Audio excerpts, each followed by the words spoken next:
Good morning, everyone, and welcome back to the 2026 Virtual Poultry Show. This is the open waterfowl, and then eventually we'll get into the largefowl and all other portions of the show.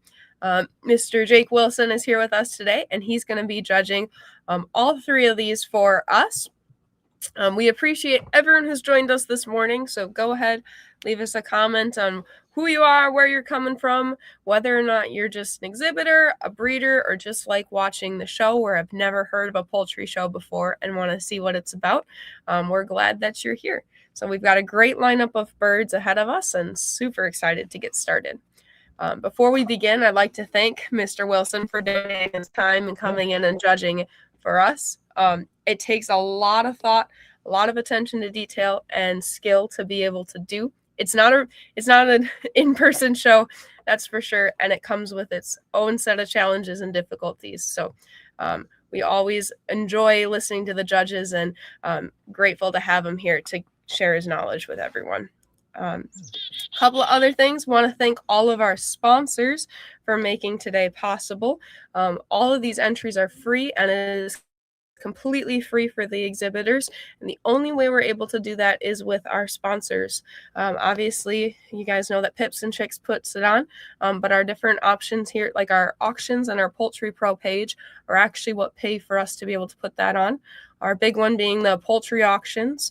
So if you are looking to sell birds, go ahead and check out Poultry Auctions. It's completely free to list birds there, and it's exactly like eBay, except we set it up and we run it. So we understand the hatching eggs a little bit easier, a little bit more than eBay does, and then that pays for just about everything on the back end on the platform side, and then Poultry Pro pays for most of our judges. So Poultry Pro is our management software.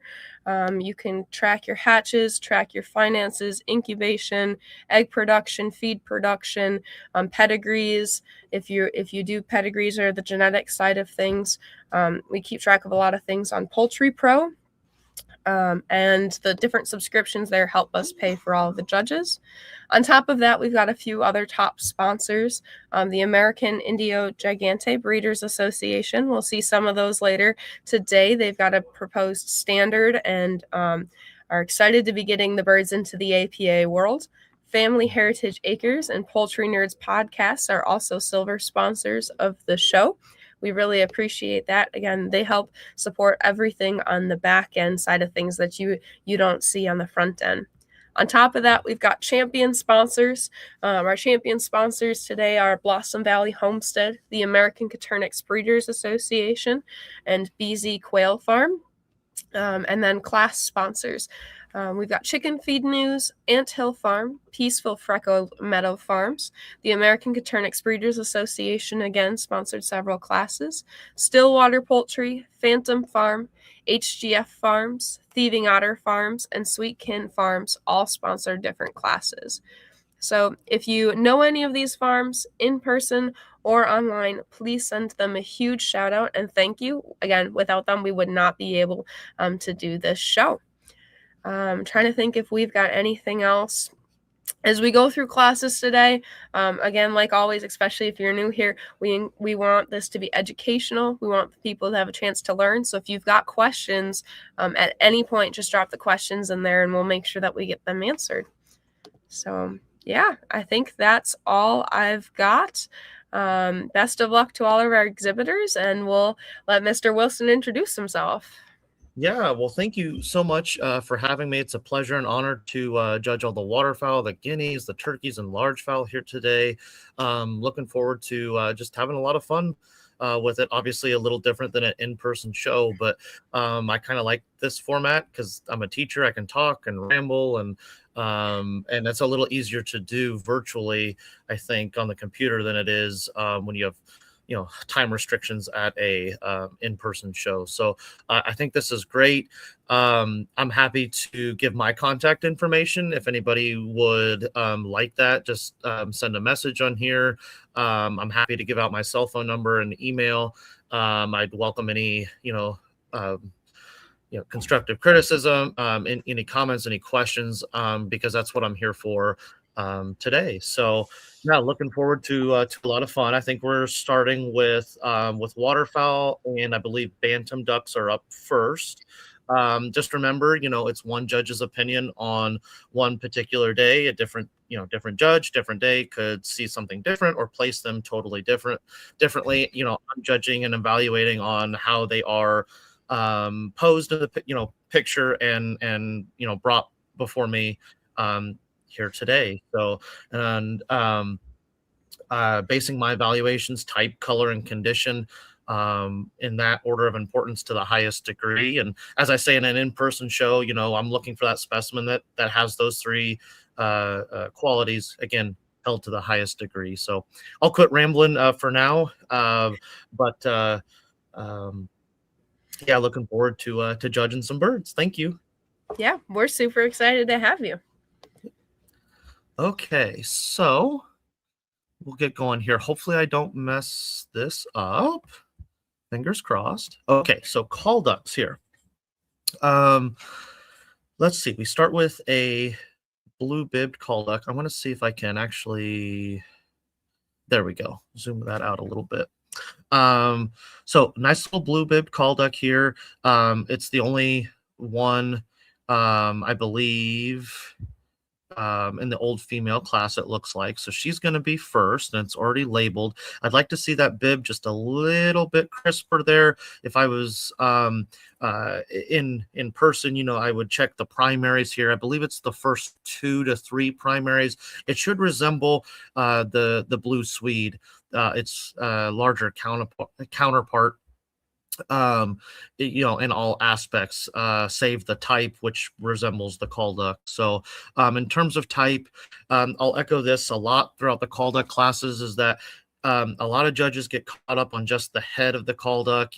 For years growing up, I was taught, the shorter the bill, wider the bill. And, yes, that's important, but the body has the most points on our scale of points. It's 20 points. And so, I think breeders, and exhibitors, there needs to be a strong emphasis on the body first and foremost.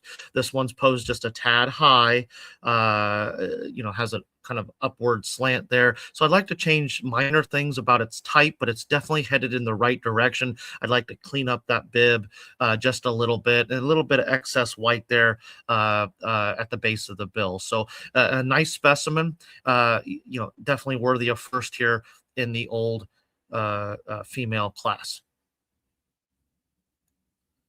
Okay, next group. Again, hopefully I'm doing this right. Okay, so young females. Again, type is always first and foremost. I did go ahead and sort some of these. So if you see a placing pop up, that is kind of my pre-sort. So I'll just kind of talk about that. As I may have just said, type is first and foremost. So the one here on the right, for my liking today, exhibits the best call duck type. I wish she was a little bit more relaxed. The photographer maybe could have let her settle out just a little bit. She's still got some of that eclipse plumage there, either coming in or changing, depending on time of year here. The one in second, I feel, has better color. Both second and third, I'd like to see stronger type. But I felt the second place one here in the middle exhibits better color for my liking today. When you get into third place, our standard says on the body that the back length should be short and convex. And so here we get second place does it too, I admit, but a little longer bodied for my liking. I'd like to shorten that up just a little bit. I'd like to change that length of neck in the bill and head structure there on 2 and 3. So 1, 2, and 3 from right to left would be my official placing of the blue fawn young females. A really nice class here. Okay, then we get into best of variety. And again, I'm looking for type, color, condition held to the highest degree. I feel the old female on the left here does a better job than our younger female. She's much stronger in her type here today. So she's going to be first, and the younger female there on the right will be second. The young female here, I know she's young, a little leggy for my liking as well, but again, a nice specimen. She just has got to mature and finish filling out for the year as well. Okay, then we get into um, gray young males. So I'm looking at young drakes. I if I was at a 4-H show, judging a county fair, I wouldn't do this. But and I know, um, a virtual format's a little different.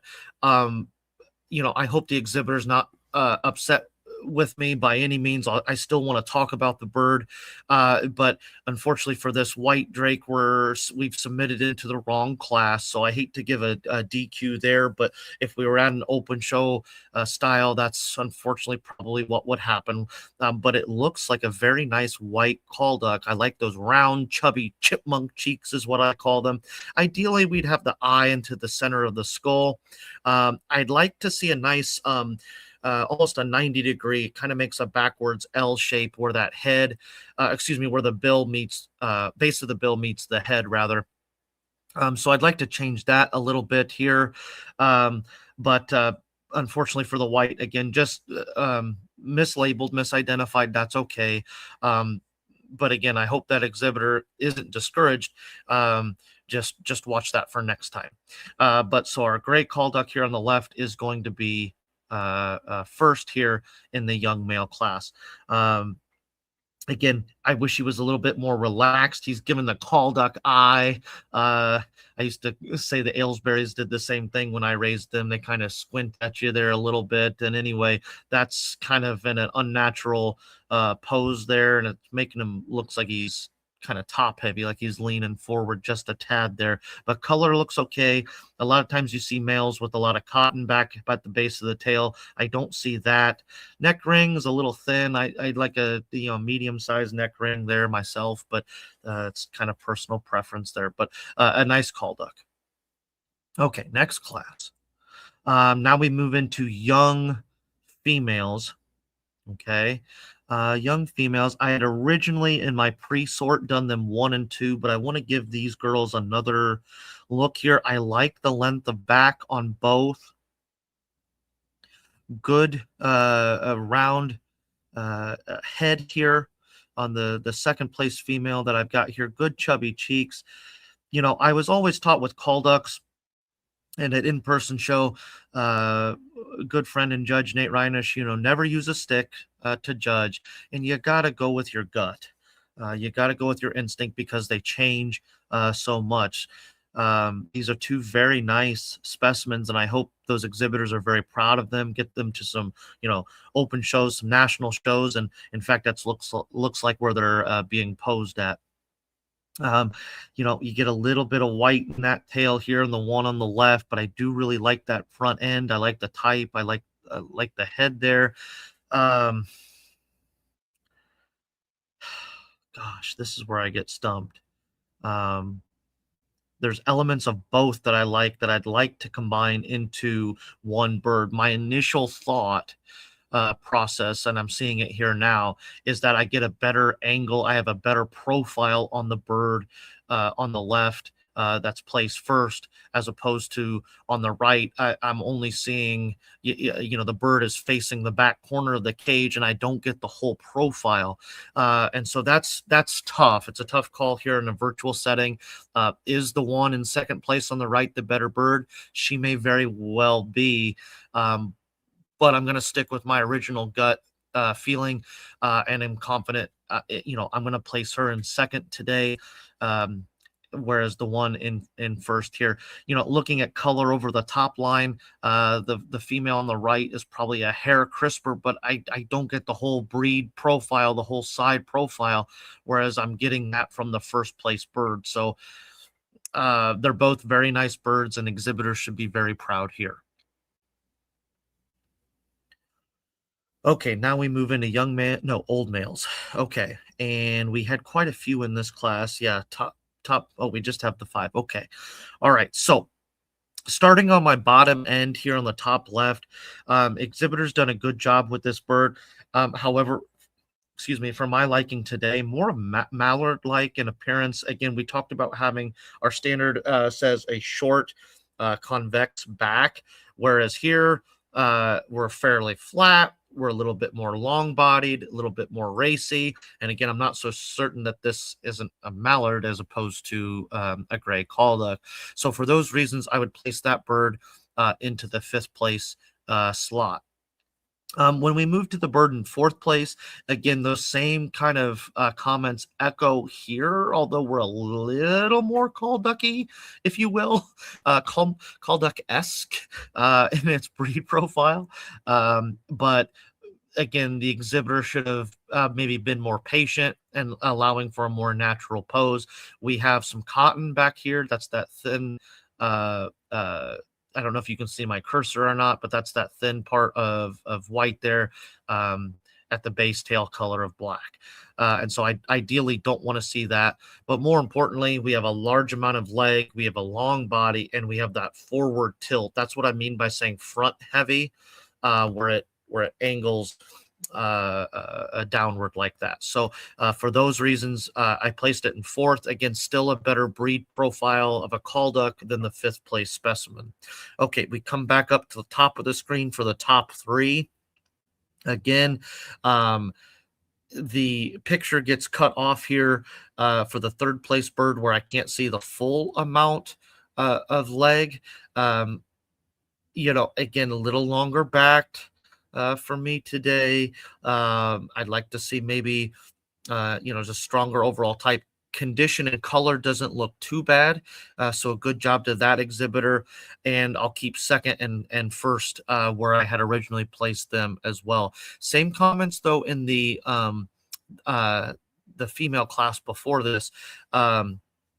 The bird labeled JJ here, the calduck here, he's given us the I don't know if you can see me on the screen, but the calduck eye and in that, so we should have allowed for a more natural pose. Looks like he's in a show box at an open show somewhere. That's great. That's a great place to pose him, but allow to get that more natural appearance. Also, when you look above the eye, we're very flat capped, if you will, in the crown. I like to see that very convex. It should be nice and round on a calduck, and that's where I believe the 1st place specimen shines. Again, he has an off-balanced appearance. When you look at the in our 1st place specimen, the legs, okay, I'd like to see him halfway in the bird, but when you look here, here's the base of the tail. Again, hopefully you all can see my cursor, but here's the base of the tail, here's the front of the bird, and we're off balanced. And he has that appearance of being off balance because he's so long in body. Again, I'm more of a stickler, I guess, here today in the exhibits I'm seeing. They need to be a little shorter backed. We're not a mallard, we're not an East Indian. So, but I still am confident, my 1st place bird does the best job in the pictures provided today. All right. Great call. Let's see. Old females. Yep. Okay. Just 4 old females and very nice specimens here. Now, on this class, again, hopefully exhibitor's not upset with me, but I thought I had noticed, yes, it was this class that there were 2 of the same picture submitted. One was cropped or zoomed in a little more than the other, but that's the only reason why this bird has a DQ. It's the exact same bird. So I elected not to place. So although there's 4 pictures here, I treated it as if there were 3 in the class. Okay. To start here, my 1st place bird was on the right. This was a tougher class, and I'm I talk about that gut feeling. I may switch some things around here. I really like the bird in 1st on the far right of the screen. She's on wire, probably in the breed pen, which is just fine. I'd like to see her a little bit more relaxed. What I do like, though, in terms of her color, I think it's exquisite. Could be a little crisper there in the speculum, but depending on the time of year, that's normal. Condition looks very nice. Really nice head, although there's a little bit of flat spot there, but I think that's getting pretty nitpicky. Overall, I really like that bird. When we move into second, again, the exhibitor's done the right thing in posing it in the show box, but you can tell the angle of the camera is looking down on the bird. My comments there for the photographer would be to maybe squat down, kneel down, and maybe be more eye level with that bird. That would help me as the judge see the breed profile a little bit better. But for those listening, I talked about short back and breed profile. I think the second place bird does a really nice job. It's just what do I do as the judge? It's a little harder to tell in the picture provided. Then you get into the double pictured bird. I originally have her in third place. I don't know, folks. I may end up switching this around.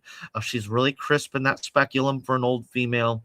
I like her head, although I'd like on all the call ducks I've seen, and I know it's really hard to do, and some of the breeders maybe rolling their eyes at me, and I understand, but I'd like that bill to meet the head just a little bit different there, eye in the center of the skull. But look at that front end, folks, nice and round. That's the good call duck shape that I'd like to see.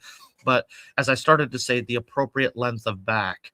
So there's lots that I'm liking here in these females. And so far of the call ducks, I think these girls do the best job representing their breed and variety to the highest degree. I am going to make a change here, though, from my original placing, though. I just wish that I could see the second place in a more horizontal picture. It's also a little dark. It's hard to see the overall color there. On the top line, I'm at least going to switch 2 and 3 here.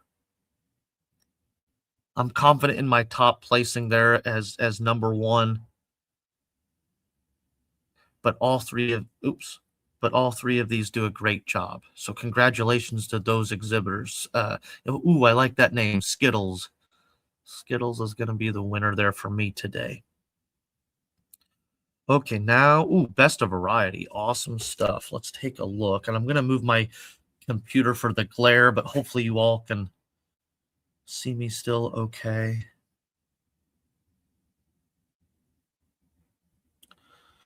And I'm just going to look at them here one more time.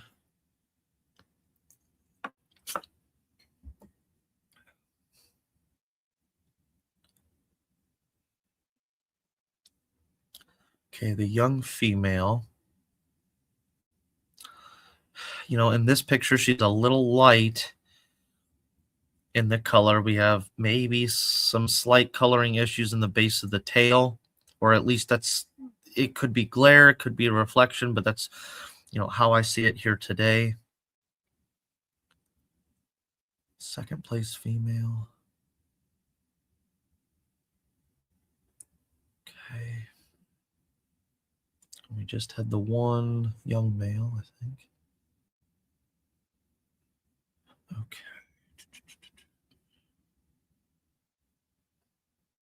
I really, really like this old female. There's minor things I'd like to change, but this is one, if I was raising gray call ducks, that I would, certainly have in a breeding program. The exhibitor's done a great job there. For exhibition, maybe clean up that bill just a little bit, little dry. So are the legs there. Those those legs would have really popped. I know she's her picture's taken in the breed pen, it looks like here. Again, there's nothing wrong with that, but if we're posing for exhibition, it wouldn't have hurt to oiled up those legs, shined up that bill a little bit. I think she would have really popped there. Okay, and then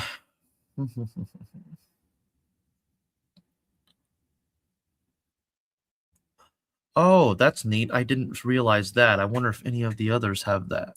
They submitted multiple photos. Let me go back so I can give everybody a fair shake. I see that now. Forgive me, folks. I didn't notice that. That's very nice of the exhibitor. Okay, so there's 2 pictures there. Very nice color there on the front end. And this old female. This was my second place old female. Really nice breed profile and type. There's lots to appreciate here. You know, and she's actually posed just a hair nicer.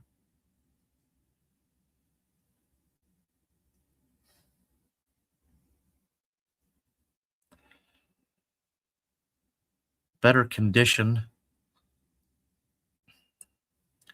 I think we'll go back. I don't like doing that. And here I've preached go with your gut all day long, but I think I'm gonna switch that. So 1, 2, and 3. Now we'll pick our best.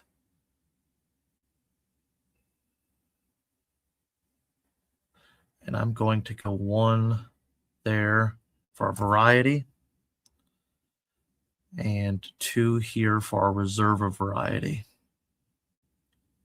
I like both the old females better than the young today. Yeah, we'll stick with both the old females. Great class. The exhibitors did a great job. My only minor critique, again, when you're judging virtually, it's a little more challenging than in person. But just working on posing, maybe cleaning up here. Again, I hope the exhibitors aren't upset. I'm a little better condition here, better posing. I'm able to see a little bit more of that color from the profile, so I appreciate having that second picture. But both the first and second, very nice specimens here. And again, exhibitors should be very pleased with their hard work there. Okay, now let's move into the class of pastels. We have 5 here. Okay. And so type is always first and foremost. Okay. Oh, and here's that icon. So very nice having the second picture. Now, I don't know that the second picture helps us too much here, in all honesty. When we look at this bird, Mango is the name here. Mango, a nice, healthy, young call duck, doing great. I'm seeing a little too much leg for a call duck, and already for its age and maturity, I'm seeing a little too much size. So I'd like to change type first and foremost. A little bit long in the length of bill. I'd like to move the eye back in the center of the skull. You know, things we've talked about previously with our gray variety. Oops, let me go back out of that view. Okay, so I have that bird in 4th. Let's see who was in 5th. Now, the reason for this is I feel that Mango here in 4th has slightly better color for my liking today as a pastel, excuse me, which is why this bird here is going to be in 5th. Same type of comments. We get real long, racy bodied, a little bit long in the length of leg, and I just like to see overall type better here. But what I appreciate on B, this pastel female here, is the condition. That exhibitor's done a great job, nice and clean. If I was in person, this would be a nice bird that's easy to handle. So good job to 5 and 4 there. Then we move into the right side of our screen here, and in 3rd place, I elected to go with this female here. Again, same type of comments. I'd like to give a little bit more depth of body for this stage of maturity and age. Shorten up that length of body, change the bill set onto the head. But I do like those nice, round, chubby cheeks. You know, this is a good class, folks, when we start to look.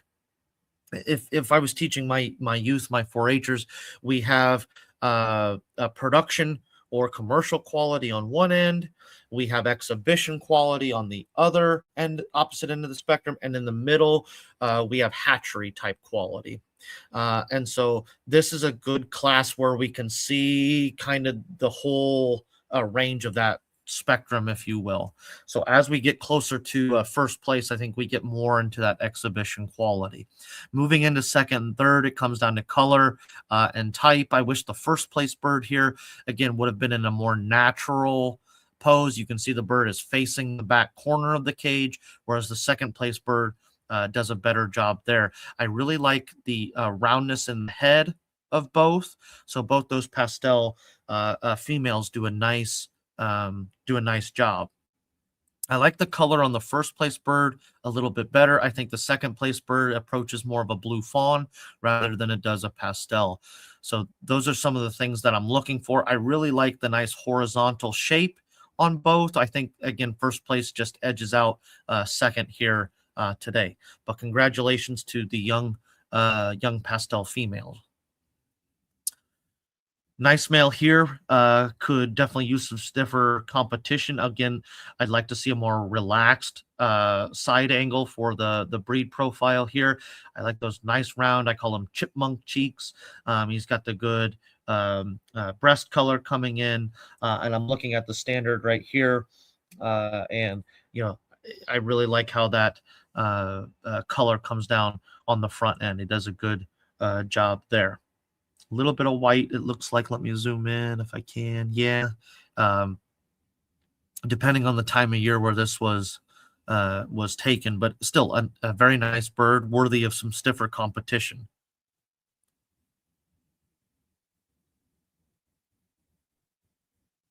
Oh, and we're into best of variety already, it looks like. Okay.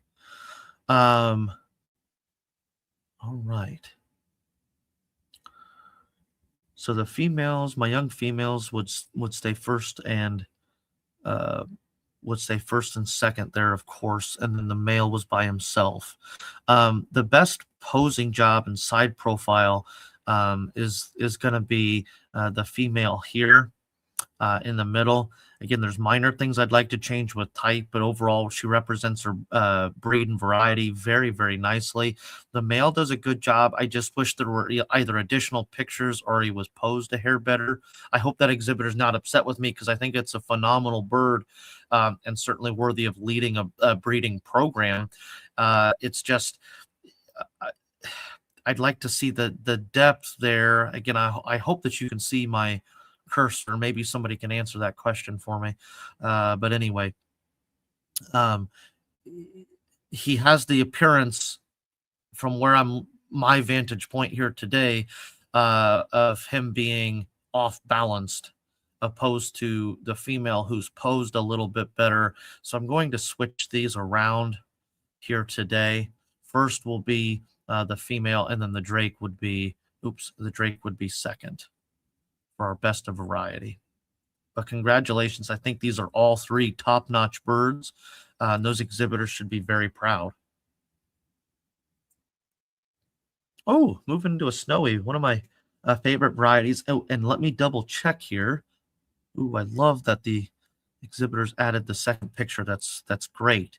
When we look here, I don't know that the second picture helps us because we're in the pond, or not the pond, but the swimming pool rather, maybe in a breed pen or something like that. Whereas the first picture shows me a little bit more of the breed profile. Again, I'd like to change the length of leg. I'd like to see it at a more relaxed horizontal position there. It's just of course, a young bird. She's got to finish coming into her head color there. Snowy should, if we're talking like Welsh Harlequins and getting into the silver gene family, why they should look like an Abacote Ranger. Okay. And I hear a lot of breeders and even judges, and they should look like this or they should look like that. And if you know what an Abacote Ranger is, that's what they should look like on a female. And I know you guys can't see it, but I have my standard right next to me. But when we move to the female, it says the darker the head preferred. And so when we look at color, though, give me just a second. Okay, it should be fawn, lightly stippled with brown stippling, more prominent on the crown. And so this female here is just in that young plumage phase. Hopefully that will turn, again, more of that fawn. It's not really it's almost a buff, but it's hard to explain. It's not quite. But anyway, I'd like to see most importantly, differences in type for the specimen, and then color. just not quite there yet, but it's a young bird. But they've done a good job with this specimen. So first here on the young female, just want to see differences in overall type and color. Oh, Tim the call duck. I like it. Right. So when we, oh, do I have questions? Let me move. Yeah, just have, well, not questions, just one comment. Okay. Someone said thank you. They've seen so many judges look at color over type, and every time she wants to point it out. I love the way you're explaining everything. You're doing an amazing job. Oh, cool. That's so awesome. I appreciate the feedback. Thank you. Yeah, keep that coming, good or bad. Just let me know what I need to do different. Try to move the computer there. I had a little bit of a glare there. So, okay. And I know I talk a lot, so I'll try to speed up if I need to here. But looking at the snowy call ducks, again, this is a great class for my youth exhibitors to compare in overall type and color. Now, let's talk about type on the first and second place bird. I'd like to shorten up the length of body. Okay. Our first place. Hey, Bree, can you hear me okay? Are you still there, Bree? I can hear you, but my computer's being really, really slow. Okay, I'm sorry. Hey, not to ask a dumb question. If I'm looking at a bird and I move my mouse cursor to like explain something, can they see that? Yep, they can see where your mouse is at and everything on like the tab that you're looking at. Okay, sorry if that was a dumb question. Like I said earlier, I'm a teacher, but sometimes I don't know how I am. The kids know more about technology than I do. Okay, so back to Tim, the snowy call ducks, and the first place bird here. So when we look at the underline here, again, a little bit long, a little bit racy, almost mallard-like in appearance, and you can see that too on this second place bird as well. So again, evidently, I'm a stickler today. I'd like to see a shorter backed, stronger type call duck. What places this bird into first, excuse me, is that better color today overall, just a little bit more in that front end, that nice round breast there. I would like to see a stronger head where the bill comes in to base of the bill comes into the head. And all that good stuff here. When we and more the correct olive bill that I'd like to see on a snowy. When we get to the second place bird, we're lacking in color, and we have some color issues in the bill with that bright yellow, things of that nature. So overall type, color, conditions a little out as well. You can see maybe a little dry feather over the top of the shoulder, and so which one best combines type, color, and condition to the highest degree? Well, that's going to be Timmy, the snowy call duck there. So, but good job to both exhibitors there. Again, constructive criticism. I'm not sure, who owns the bird, whether youth or not, but this second place bird, if I was seriously considering raising snowy call ducks, which I do have at home, or my son Elliot does. I don't know that I would use this bird in a breeding program. I would try to find a little bit stronger genetics there. And there's several breeders working with this variety, and which makes my heart so happy as a judge, because they're becoming more and more popular. Chad and Katie Rink are one. Eric Engelsman, Andy and Laramie Chandler. I know the Lund family have snowy. So there's many good snowy call duck breeders that they're working with this variety. So anyway, congratulations to those exhibitors. Let's take a look at our old females. One quick thing, someone said they're wondering how a bird can get second in the age and turn and win first for best of variety. I'm not quite sure which class this was or which section, but it likely was a misclick somewhere in there. Oh, okay. Let me maybe the grays. So let me, if I made a mistake, probably would be pretty. It won't be too far back, but let me Yeah, that's a good question. So let me see if I made a mistake or need to explain something better. Where And am then, I yeah, at? they said love the explanations. Her son said that he's learning rather than just being able to watch in person shows. Good. That's great. And like I say, if I need to do something different, just let me know. Okay, so maybe this class, if they could verify for me. We had I went with, for best in reserve variety, I went with both the females, um, both the old females.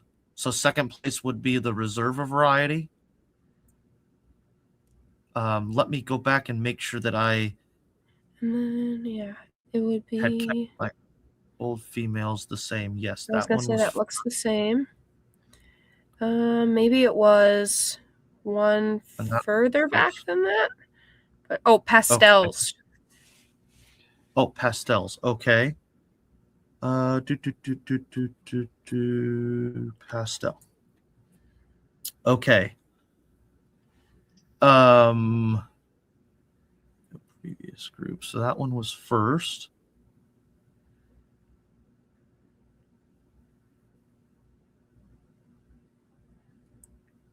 In some of the pictures, I think I might have taken. I think I think I think I might see what. No, hold on just a second. I think I might see what the problem is. Yes, I had this one as first over this one. I don't know if I misclicked that or not. I see the problem. So thank you to that whoever pointed that out. That's perfect. Sometimes so let me And go that, back and yeah, fix that. that completely Okay. happens. So No, I I always tell my kiddos in the classroom, I make a million mistakes every day. So if I've made one, just tell me. I believe I had meant for this female in the class. I think that's what we talked about in my reasons. And I'm gonna leave it that way. I just need to go back and change it correctly there. So she would have been first and this one second. I can see the breed profile a little stronger there. Both are very nice females. The top three do a really good job there. So now that should be placed correctly. Yes. Okay. Okay, so hopefully that fixes that, and I'll continue on through the snowies. Did I get the snowy female? I don't know if I've talked about these yet. Okay, so snowy females. Looks like we just have the three. Oh, little ivy duck. That's a nice duck. Okay, so when we look at snowies here, we have 1, 2, 3. Again, which one combines type, color, condition to the highest degree? Our issue with Miss Ivy on the right hand side, I'd like her, again, she's laying down. I can't really see the breed profile. We have some coloring issues when we look at the APA standard of perfection. I'd like to see some heavier stippling, down the or actually, forgive me, I say that and I chuckle to myself because I'm so used to my Welsh Harlequins. I have to remember to take a step back on the abacots. We don't want to see the stippling as much, and so anyway, forgive me. My dyslexia, I switch things in my head all the time, so forgive me. But type, color, condition, I wish it was posed a little better. Unfortunately, for Ivy for today's show, that bird's going to be in third place. When we get to second and third, Lucy, the snowy call here, she's in a more forward pose. She's not really relaxed. If we would have just taken a little bit longer to let her pose naturally, she's really flat back, far reached in this forward and far forward in this picture. But she has very nice call duck type overall. That exhibitor should be really happy there. Our first place bird, this is more with Eve. This is more of that color that I'm looking for in the head. I'd like to see a little bit more stippling up here in the crown, and you can tell that she's got this a large flat spot here. This is where the second place bird does a little bit better. I think the bill length is better here. So there's elements on both birds, 1 and 2, Eve and Lucy, that I'd like to change and put into one bird. Again, I wish this middle duck here was posed more naturally in a horizontal view there. But overall type, that's going to be the best Snowy, although Lucy's definitely on the right track. I would definitely have her in a breed program. Congratulations to those exhibitors there. Okay, best of variety. I stuck with the females in my original sorting yesterday evening. So Eve, and I think she was the old female. Yep, that's going to be first. The second place old female, Lucy, is going to be in second. I'm going to keep those placings here today. I think they pretty easily work their way into the top 1-2 slot. And then we get into the old male. Yep, old male. Tim is going to be number 3. Really nice color. Just want to see stronger type. Talked about that. And condition is flawless. They've done a good job there. And then want to see improvements, as we talked about in the class, with 4th and 5th place. But again, as with anything, type, color, and condition, I think the old females outshine today. Okay, we move into unrecognized varieties. So again, as much as I'd love to teach about color, according to the APA and ABA, I can't really do that because we don't have a set color standard for them. So what I'm basing my evaluations on today, folks, is breed profile, and which looks like a cull duck, which best represents its breed to the highest degree. Both of these pictures, not necessarily the birds themselves, but the pictures have issues. The lighting seems to be good, but the birds need to be posed in a more natural state where I can see, as a judge, the whole profile of the bird. When the bird is on the pond or in a swimming pool, it's really tough to tell. Likewise, the other bird is in the coop door, and that can be tough. However, I didn't see this. I do want to look at the second picture here to see if that helps a little bit. Again, it's nice to have a front picture like this, but it doesn't tell me a whole lot. It allows me to see the depth here a little bit better. I can see the head profile a little stronger here too, folks, but I don't know if it'll change the overall placing. Again, let me look at this one a little bit closer. It's such a toss-up here, and that makes it, as I'll be totally honest, and I say it with the utmost respect, it makes it a conundrum in my head. What do you do? Because I'm trying to look for which one has the better cull duck type. These birds are actually very similar in their type. I can tell more from quackers here, and having that second picture, while it doesn't give me a whole lot, it does give me more than Chip here. So I am going to, switch that. Okay, let's go to our next group. Still unrecognized? Yes, a young female here. Now this young female, again, we talked about posing the bird for show. But this one here, although she's not in the best of poses, this blue bib type bird does a better job representing her breed than the other two, and certainly worthy of first place. I like that nice round chubby cheek there. Let me see if I can zoom in here. Yeah, good chipmunk cheek is what I call it. Little too long in the length of bill. I wish she was a little bit more relaxed, but overall, a nice cull duck. Does a good job there. Pogo does a good job too. Again, what color variety do you call it? Well, IDK, but it's nice that it's in an unrecognized variety here. Really, actually nice cull duck type. Good length of back. We talked about having that short back, slightly convex over the top line. Does a good job there. Good head profile, nice and round. This bird does a good job representing the call duck breed. Wonderful job. Condition is very good. Nice clean leg and bill. There's lots to appreciate here. So kudos to that exhibitor. Lots to appreciate.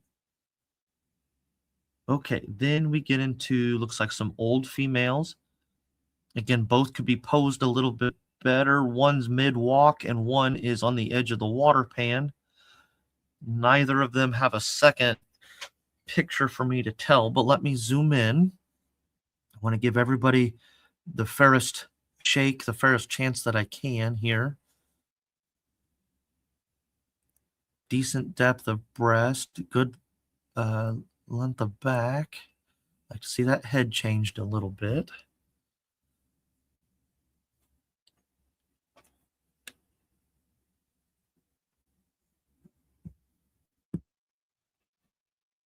Does a good job here.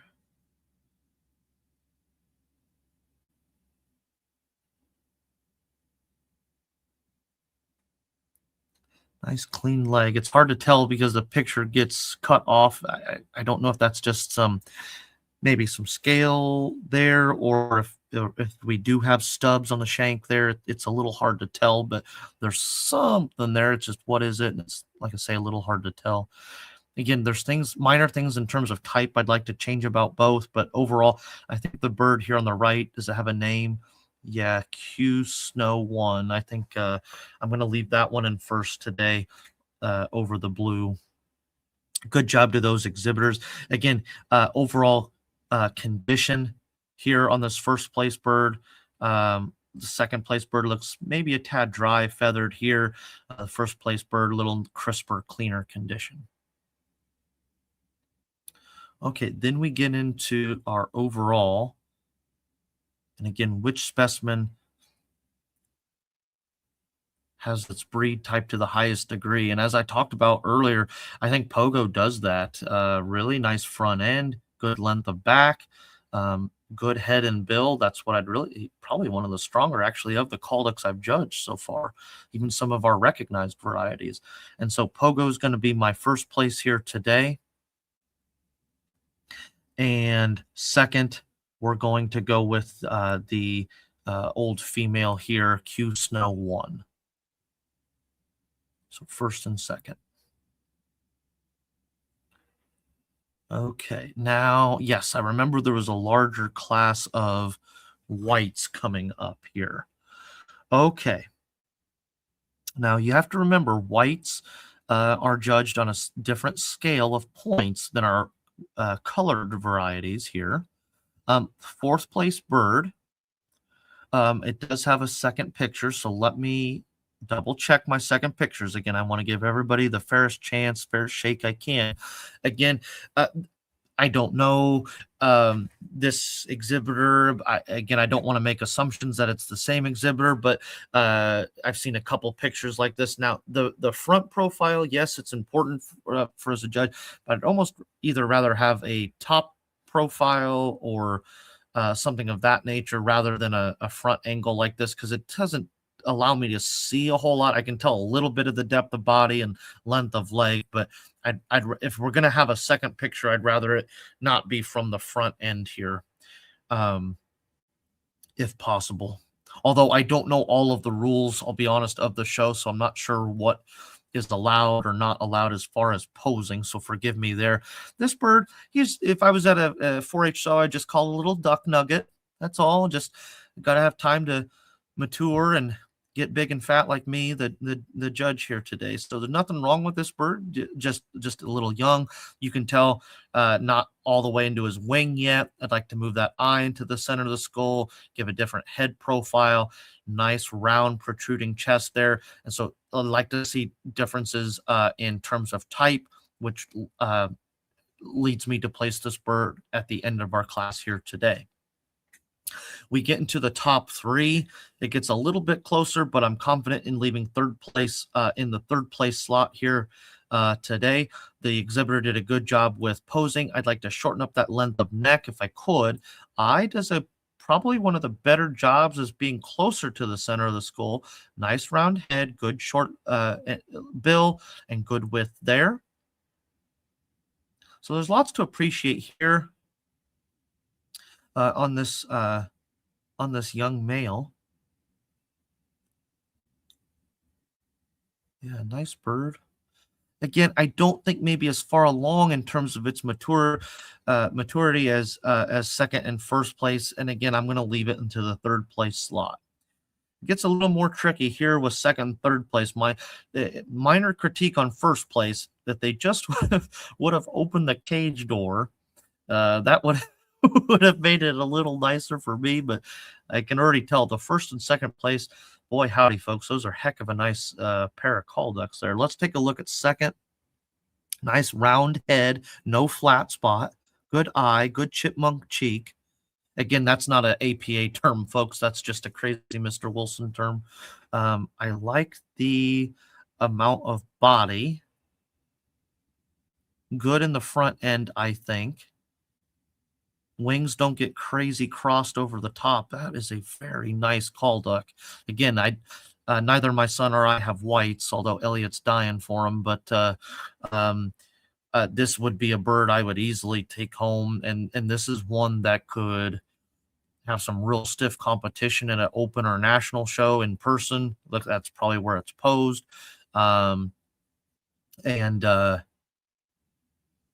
is probably out there kicking butt and hatching some good ducklings. So let's take another look at first place here. I really like the breed profile on this male here. I wish the cage door wasn't in my way, but that's not to take away from the bird. I judge birds, not people or how the picture is posed or what, whatever there.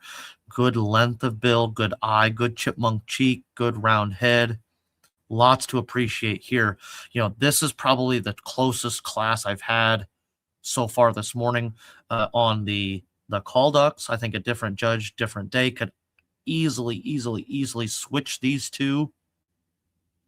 I am going to leave my original placing.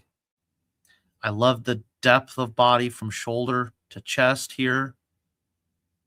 Okay, here does a good job, nice and center of the body, both. Oh, man, that's such a tough call.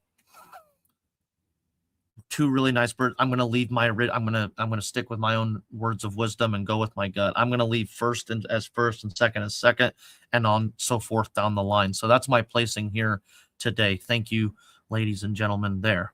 Okay, let's move to our young females.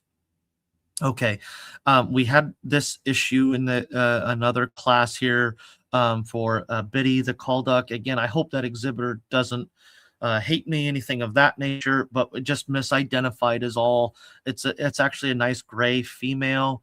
Plumage, though, is a little light for my liking. Gray is different on a gray call duck than it is a gray ruin, than it is a gray mallard, or and again, the gray runner should look like the mallard. So gray is different. Just because you see the word gray or the gray variety doesn't mean it's the same gray. People need to be cognizant of that there. I think this one's a little light. Could be the sunlight in the photo, but regardless, it's not a white call duck, unfortunately, but still a very nice bird that represents her breed very well, and I hope they'll keep that in their gray program. So congratulations, to that exhibitor. Please don't be discouraged. Okay.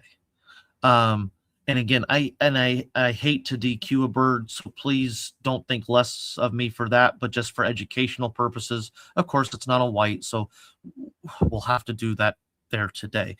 Okay, now which bird represents its breed to the highest degree? We move into fourth. We have a flat spot over the top of the head, a little bit longer bodied, a little bit more length of leg. Third place, you get into kind of an awkward pose. We're mid stance, mid walk. It's a little darker in the top of the photo, so it's hard to see the whole head profile. Again, a little bit of a flat spot there, but a nicer bill than that fourth place bird. So I'm going to put that one in third. Then we get down to first and second, and just like the males before them, man, they're kind of not kind of, they are showstoppers. Wow, they just kind of hit you in the tracks there. Nice front end, good length of body. Sorry if you see me squinting at my computer. I'm fat and old, and I gotta zoom in here so with my eyes. But a nice bird here. They've done a good job allowing for a natural position and natural pose. Condition is spot on. No color issues. I don't see any positive black or any foreign color. I don't see any in the bean of the duck as well. So good job there. Let's come down here. I think in my original sorting yesterday evening, is this the better bird over the first place bird? It could very easy, it could be. But we're angled towards the back of the cage. It's a little bit dark. You've got some shadow coming. It's hard, to evaluate the whole profile of the bird. What I really like, again, you got the chipmunk cheek going on. I love, love, love how this bill meets the head. Nice and round there. Good length of back. Really nice type. Again, is it the better bird over first place? It very well could be, but I have to evaluate from what I see here today. And folks, I'm going to leave my original placing for this class as well. 1, 2, 3, and 4. Good job to those exhibitors.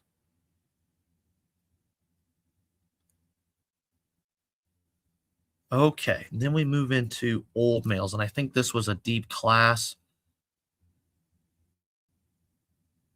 Okay, now, ladies and gentlemen, for those watching here, the white call ducks, I was doing this on my cell phone, and that created some issue there.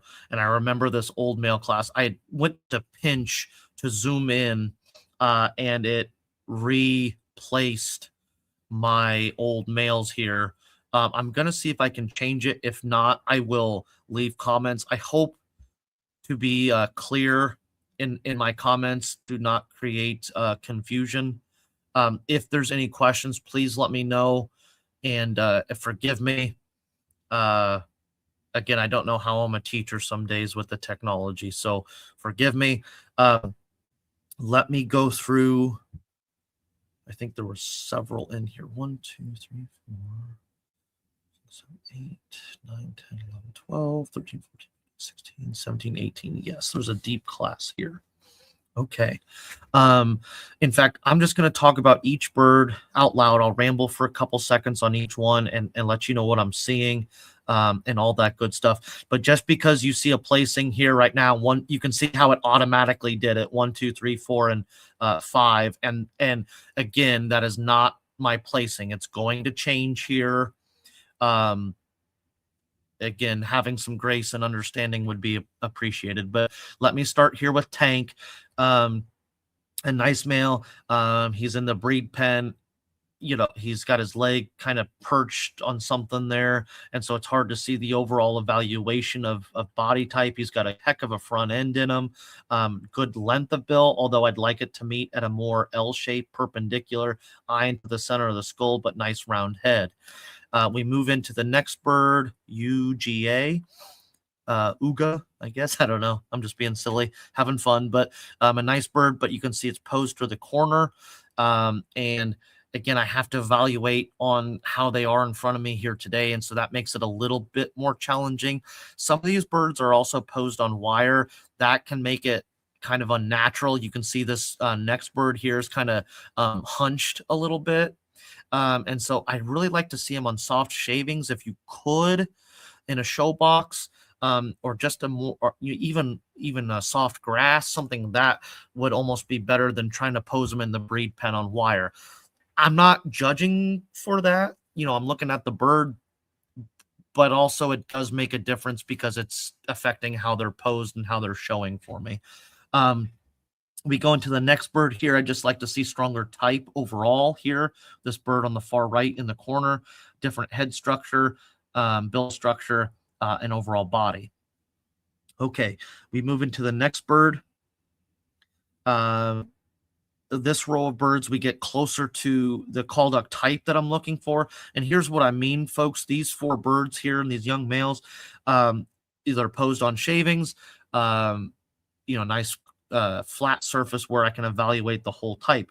This specimen here does a real nice job. That's the correct L shape, that perpendicular that I'd like to see. Good length of body. It's hard to see depth here with the shaving, but does a really, really nice job with that male. This guy, condition is flawless. Not a feather out of place. Really good head structure. Just an exquisite bird. Really nice job here on the white call old drake number 1. White call old male 3. A little harder to evaluate. He's kind of at an angle for me here today. Again, he's looking towards the camera in the front corner of the cage, and it makes him have an off balanced. I want to see I guess what I'm looking for, let me explain, is that nice horizontal body shape. Okay, we move into cheeks here, and boy, howdy, does he have them. That's a nice little call duck there. Nice horizontal shape, good length of leg, good chubby cheeks. He's kind of got that squinty eye, if you will, kind of that beady eye is what I call it.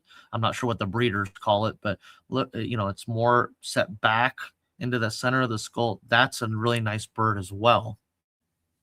Moving to the next one, the cage door shut. He's angled towards the back of the cage a little bit. He's got a heck of a nice head on him, but this part of the cage, it cuts that off. Is it round? Is it flat? It's tough to tell, and so a little bit better posing there. Again, I don't judge for that. It looks like he's got some leg bands on. This is a great bird that's going to lead anybody's breeding program to success. So wonderful job there. We move into, did we have 2 cheeks? We have 2 labeled cheeks, different backgrounds. So maybe it's coincidence, but okay. So nice bird here. Nice round head. Good amount of depth in the body. Nice round front end on the breast. Lots to appreciate here. Good condition overall. Ben the call duck here. Again, I just want to see stronger type, and same thing on Bantam white call duck cock here. These 2 next to each other. We just want to see stronger overall type, although the one on the far right does a better job than the Ben bird here. Different body structure, a little too leggy for my liking. Same here. Little too much leg. Better head structure and bill here on this male in the corner. Let's move to our next row. Really nice bird here. And let me make sure that's not the same bird, because that picture looks somewhat. I just want to make sure we didn't have a duplicate picture, because we had it in another class. So forgive me. I just want to double check. But again, being on wire, you can see he's posed down ever so slightly, and it just makes it a little tougher is all. More natural pose.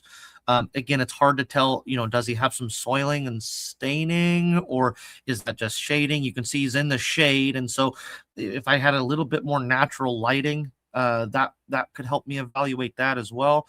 But look at that head, folks. Really, really nice job. That good beady eye, squinty eye.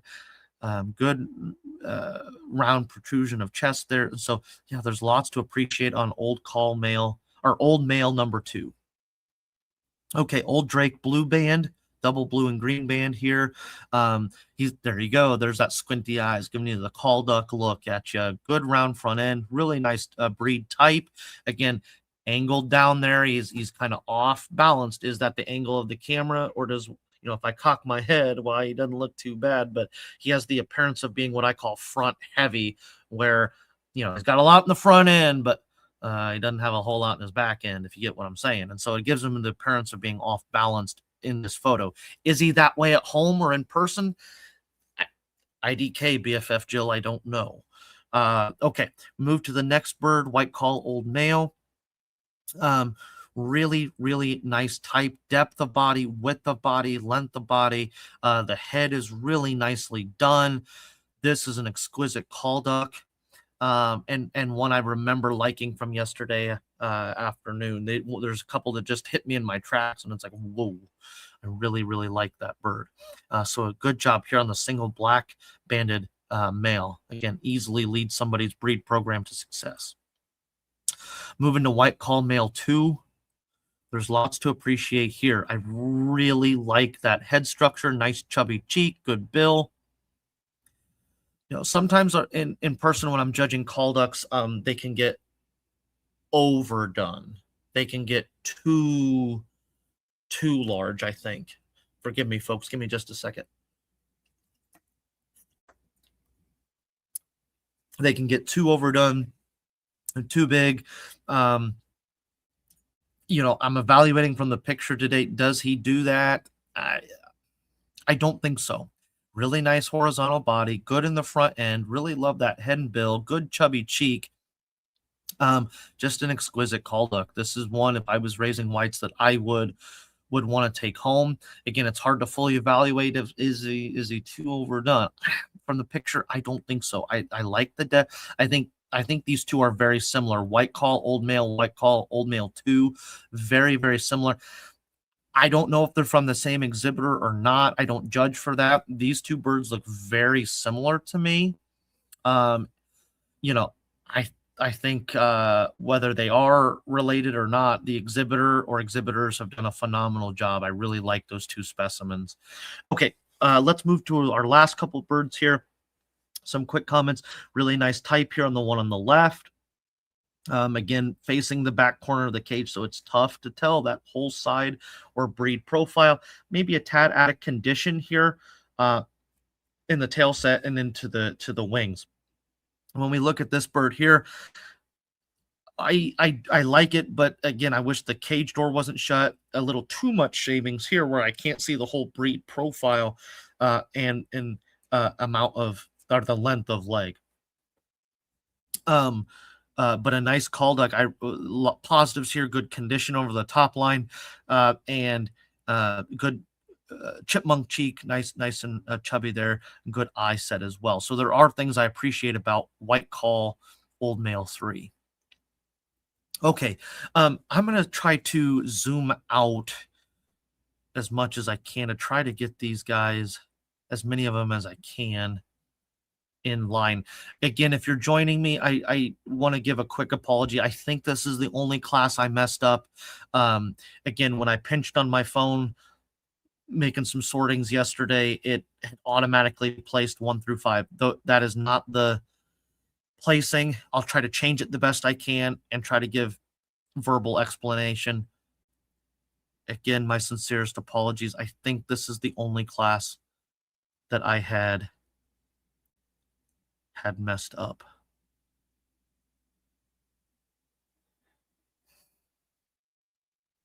Okay, 1, 2, 3, 4, 5, 6. I should have 3 rows for 18. Yep. Okay, so my standouts, I'm just kind of talking to myself here and rambling. I have an easy first and second, in my opinion, today. And that's going to be our 2 down here in the 3rd row. And I have them listed as first and second. I feel very confident as a judge in my placing there today, and I'm going to stand firm on that. This bird here, white call male old 2 with the gold trophy, if you can see my cursor, this is your champion white old male. So this is number 1. I'm going to leave reserve champion right here on the old male, reserve right here. Okay, so 1 and 2.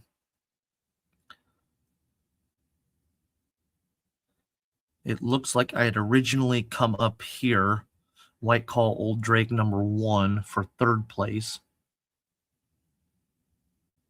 I love the breed profile there. It's posed very well, good head structure. Most importantly, body and depth of body. That is a phenomenal little call duck. Okay. I had come back down to 4th here.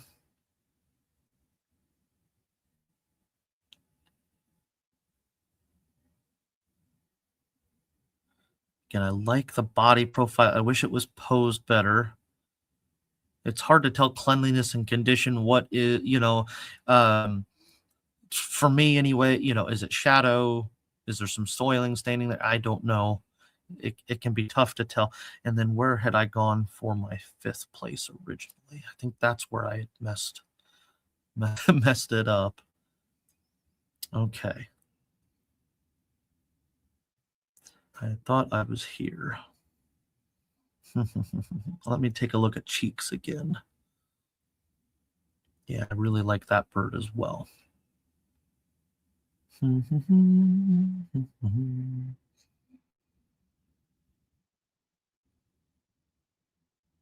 Yeah, there's 2 cheeks, so this cheek's here. A little bit more in that front end from what I can tell. Nice flat back, slightly convex. Our standard just says convex, not slightly convex, like the Ellsbury. I'm going to leave 5th place there, I believe. This is a tough class for me, which makes it really, really fun. That's the classes I love judging. I'm going to leave that one in 5th here today. Okay, now if I can clean this up a little bit for folks. I don't know if it'll let me take that away.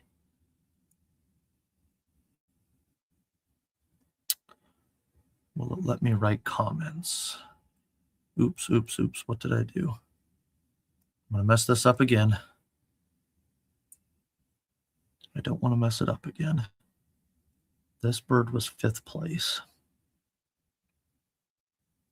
Oh, I see it messed it up again. I was 1, I was 2.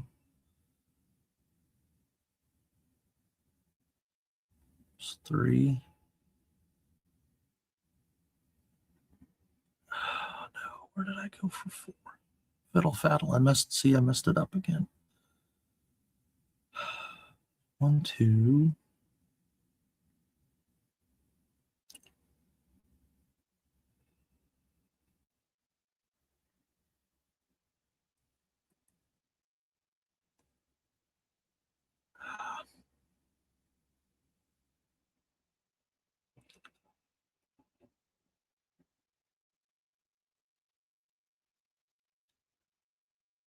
Oh, fiddle faddle, folks. I messed it up. I apologize. Technology is kicking my butt today. It messed up my ranking. I'm trying to figure out my 4th place bird now. If somebody saw it or could help me out, I think I know which one it was, but I don't want to mix up my placing there. Bree, I don't know if you're on and want to help me out here or not, but I am on and just jumping back and forth between Bantam and the Waterfowl here. yeah, it messed me up again here. So I've got my 1st and 2nd. Okay. I'm not sure where I was at. Oh, here it was. I was here, I think at 4, I thought. I don't know if I switched 3 and 4. There he was. Okay, so 3, 4, and 5. Okay, now, Bree, are you still there? Yes, I am. Okay, so we had talked, how it's got it double placed here. You had said I can't get rid of that, right? Correct, but you can put them all to 5th. Okay. So yeah, I've done it twice. It's the birds here at the bottom. So the first 5 birds here would not have placed. Okay. So go ahead today. and just put them all to 5. For people watching, the 5th place doesn't get any points on the site, and it also doesn't have any awards. It's more for people to see, like, as a ranking of, like, okay, when they're looking at how the class, how the judge looked at it, they can see, okay, this one's 1st, 2nd, 3rd, and they're not obviously disqualified, so they'll just awesome. They can sit as 5th. Sweet, thank you so much. I apologize for the it happens, and that's a really good note for me to know for next year, so that we can unclick a placing. Okay, yeah, no, this is great. I'm having a lot of fun. I hope those watching are too. Not sure how many folks we have, but yeah, they're doing exhibitors are doing great. I'm having a lot of fun. I hope they are too. I think I'm getting close to being done with the whites maybe, and we'll get a champion here shortly. Okay, sounds good. Okay, this one has 6. 1, 2, 3, 4, 5, 6. Yes, and I think this did the same thing. Okay. Type, color, condition. Let's take a look. Okay. So I'd like to see a little bit more depth of body here. We're getting into that head structure. Are these young birds? This almost looks like a younger bird. I could be wrong. I don't know. But a little bit longer bodied. I'd like to see better overall call type, particularly in the body. Head, bill, and neck are going in the right direction, although you can see the flat spot there. But body is where I want to see the improvement. We move into the next bird. This is more the correct body style. Again, try to keep off wire for your posing if you can. Same thing on the bird on the right. This bird could have better lighting. We get some shadow and stuff there. But this has the more of the correct type. Although she's looking towards the camera, I'd like to see her looking straight out so I can see the whole breed profile. But I think she's going to stay in our first place slot. She is here today. This bird here, just coming out of the eclipse or getting ready to molt, one of the two, little rough there, the back of the head. This one is, I'm going to put as 5 because again they were double tapped here by mistake. So we're going to start our class here with call hen. So she's going to be number 1. Now, we've got some black in the bill. That's totally normal. That's fine on a female.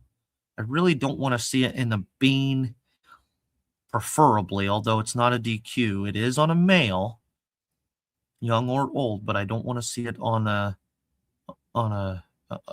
male. But and I'm talking just the bean there. But anyway, like to see a little stronger type there on that one. So we have an easy class winner. It's what do we do with the rest? So we've got 1.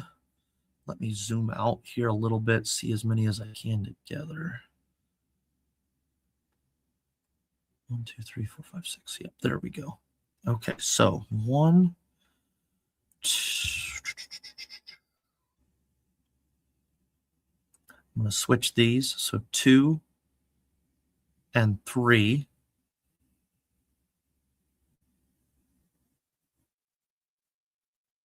I'm looking at type here. There's things I'd like to change about all of them on our bottom end, but I'm going to go. She's just an older bird, not quite in the prime. I'm going to go 4 there. And then the last 2 would both rank then as 5 because of the double placing. Okay. So congratulations to all the exhibitors here. Nice, clean birds, well posed. Good job. Okay. Best of variety now. Okay.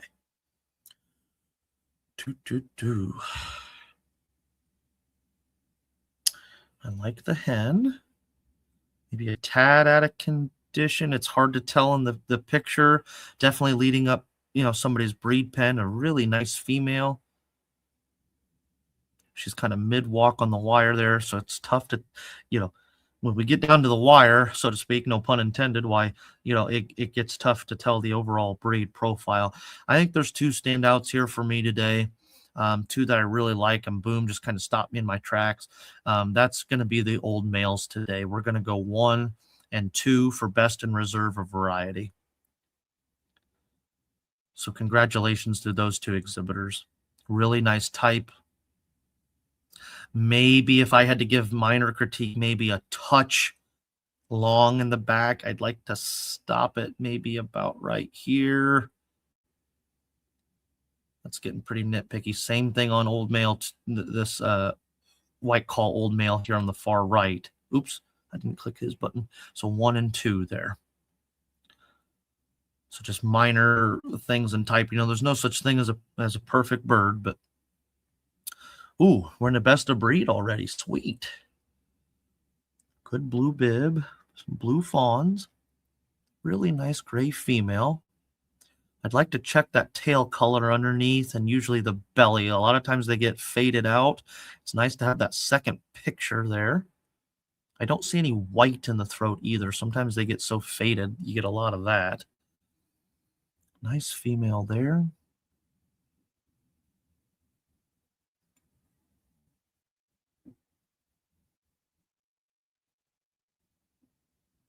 Just a touch flat there. I'd like to see those legs cleaned up and bill cleaned up for show. Snowies do a good job. This female Eve does a good job in her type. I'd like to see stronger color in the head and cap.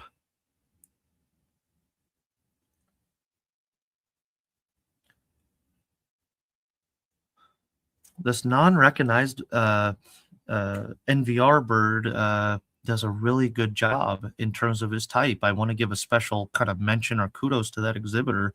Really nice front end, good length of body.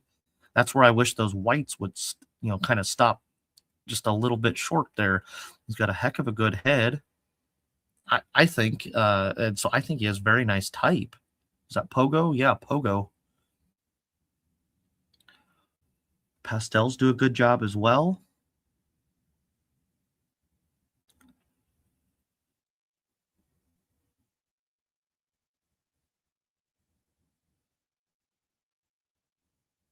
Okay. Well, it's been an honor and privilege to judge the call ducks here today. Really, really impressed with all the exhibits, all the specimens. Again, I encourage folks, and I'll say it several times, just remember it's one judge's opinion on one day. Handling these birds in person, putting the handle on them, why that you can have totally different results. I'm going to go with the whites here today as best of breed and reserve of breed. I think they're two just bam, bam, knockout punches. I talked about their length. They get a little long there. I do admit, if I was going to give a critique in my reasons, but I really love the front ends on both the head and bill profile, the body. I can go on and on with them. I think they're two very nice specimens. So best breed. And my reserve of breed is going to stick with both of the whites here for today's show. I do really like the gray female. I like Baby and Skittles. They do a good job. And Pogo there. Just because they're an unrecognized variety, I can't move him up for best of breed in an open show or something like that. But that bird does, I think, have very nice call duck type, and that exhibitor with Pogo should be very pleased with their work. So don't Pogo. Thank you, ladies and gentlemen, on the call ducks. Now let's get in. I think we had a few mallards and a couple of East Indies. Okay, East Indies here, yeah. And so when we think of Bantam birds, folks, for waterfowl, we have three breeds. We have the mallard, which is the longest, the raciest, largest of the three breeds. Then we have the black East Indie in the middle, and then we have the call duck being the smallest. So the East Indie, again, right in the middle. A good person to talk with would be Mr. Lou Horton. He's known worldwide for his black East Indies. Just a phenomenal man, an extraordinary wealth of knowledge. Lives near Chicago, I believe. Acorn Hollow Bantams, as his website and farm name, he would be a phenomenal person to reach out to questions for Black East Indies. A couple other notable breeders, Mr. Tyrell Thurston of Montana, and Mr. James Konechny of Illinois. So they would be phenomenal people to reach out to for help with your Black East Indie program or any questions. So looking at this guy here again, a nice set of birds, lovely beetle green sheen. I like that. I'd like to change type here, and it could just be the pose. I'm not sure if that's a dog house or kennel or where we're at here, but I'd just like to see better posing there. Although the lighting is good, I can see that nice beetle green sheen. I don't see any purple barring, which can be a common fault.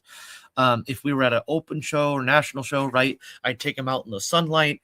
I want to flip over in a couple spots. So under the bill, I'm checking for any white or foreign color, but I also want to see nice beetle green sheen there under the throat. And I'm also going to check underneath the wing shoulder and those coverts there to make sure there's beetle green sheen there. A breeder may tell you something different. I remember being taught by the old timers, if you will. I believe on the, if I'm saying it correctly, it was the drakes that had more sheen there, the better female color you would have there. Hopefully I didn't flip-flop that in my head. But anyway, I want to see on drake or duck a lot of green there underneath the wing. A lot of times it's just self black or a brilliant black. And anyway, so those are some things I would look for in person. Here we get into a nice hen posed on wire. She's leaning forward a little bit. I don't see any obvious white, more than a 1/4 inch. Good dark leg, good bill color. So there's lots to appreciate here. Just want to see more, a stronger type and a more natural pose. But a good job to that exhibitor. Oops. Okay. Oh, and those are the only two it looks like. So I had originally went 1-2. I want to see if I'm going to change that. I'm looking for, moderately, somewhat racy in appearance there. I'd like to see stronger type on both of the East Indies. I think I'm going to switch that here today. Sometimes posing, again, we're in a virtual show, and sometimes, that posing does. This bird has the appearance of being really heavily bodied. A lot of depth there, and I'd like to change that about him. I think the female has similar issues, but does a better job, and so I'm going to go 1-2 there on the East Indies. Congratulations to those exhibitors. Of course, there's only one variety. We move into best of breed. That's going to be the same, but I need to change it here. So 1-2. So that should be placed correctly now. And then we move into mallards. Okay, and this is actually, I remember seeing her last night too. This is actually a very nice mallard. And I don't mean to say that like, oh, shocked and surprised, so forgive me. But a lot of times I either see them way too big or it's a gray call duck that's misidentified. This is, actually more of a mallard. Does a really nice job. I do have a, good appreciation for the mallard. I'm going to give a quick plug too. I talked about gray being different depending on what breed you're raising. I think a lot of, it's not meant as a diss or dig, but I think some judges get confused, or they need to review their standard and be more familiar with that when judging at an open or national show, because gray is not gray just as one color. It's slightly different. And so anyway, when we look at and evaluate gray runners, it should match in all sections like the gray mallard. So I'm very familiar with my gray runner ducks, and so that's what I'm looking for here. Like to give a little bit more length of neck, could stretch that bill out just a little bit. Remember, they're the longest and the largest of the 3 bantam breeds. Maybe a tad foreign color there on the tail, but not bad. I think it's hard to tell in the picture. Certainly worthy of a first place here. Nice mallard. Oh, I thought there were more. Evidently, she's the only one. Congratulations to that exhibitor, though. A good mallard. So she's best of variety as a gray. Oh, there. Okay, so we have a snowy mallard male. He's the only one. Good olive bill, good length of leg, really nice flank color, nice crisp and even. I like to see that on my Welsh Harlequin ducks as well. I want it all the way down. You can see how it comes all the way down. I call it the pocket. It comes all the way down to the base of the tail, and his does a good job. Good lacing over the top line. It's hard to tell. I'd like to see the lacing on the chestnut here, on the breast. It's a little dark in this picture. You can see the shadow. So I'd like whereas the posing is decent, it could be better. I'd like to see better lighting in this picture so I could evaluate more on the snowy. It's going to be the best of its variety because it's the only one. And then we get into a blue fawn, which I'll be totally 100% honest. I've never seen a blue fawn, I don't think, in person for a mallard. So I think that's really cool. I'm not sure whose bird that is, but awesome job that you're working with it. Pose isn't too bad, although she's hunched. She's wanting to kind of scrunch that head and neck up. I'd like to see that changed. For a picture, I'd like to see those feet and legs cleaned up a little bit more too. And she's got some of that dark color, which tells me she's either, coming into that nuptial plumage for the fall.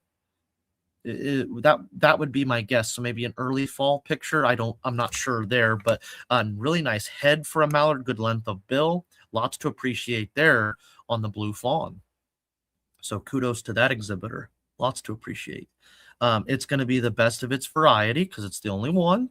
And then we get down to the 3.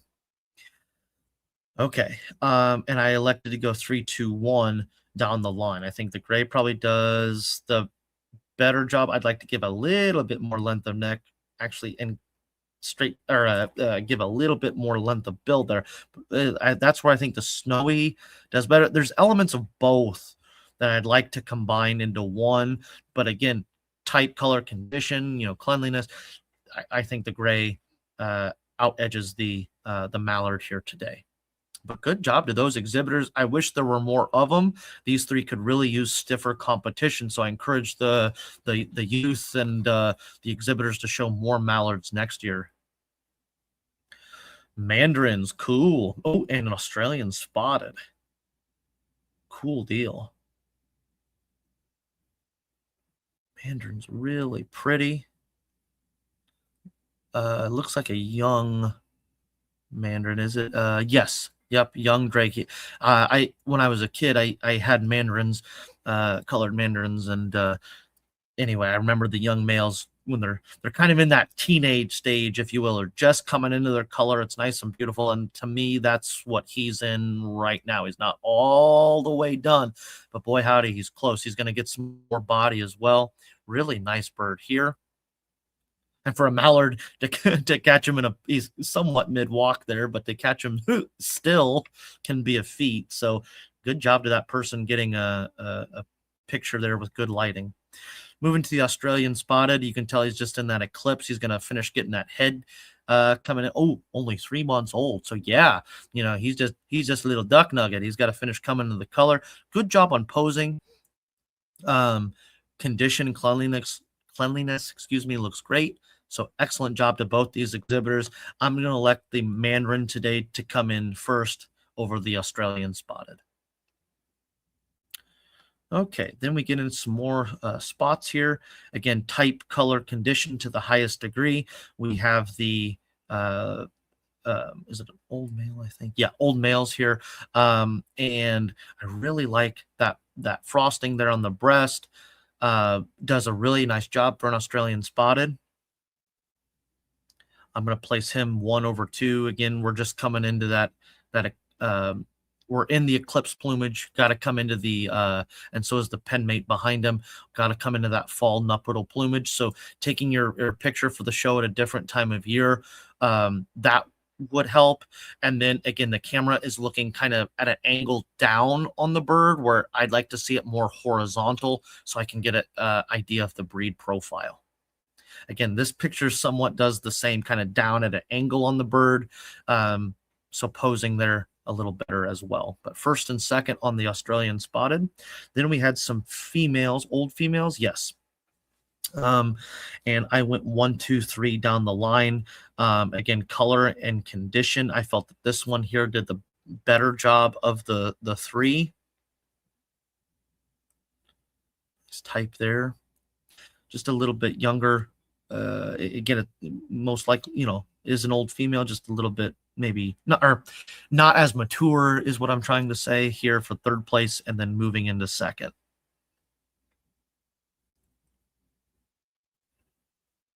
Nice color there. I think what I was originally seeing in my quick sorting last evening is maybe a touch out of condition on the top here.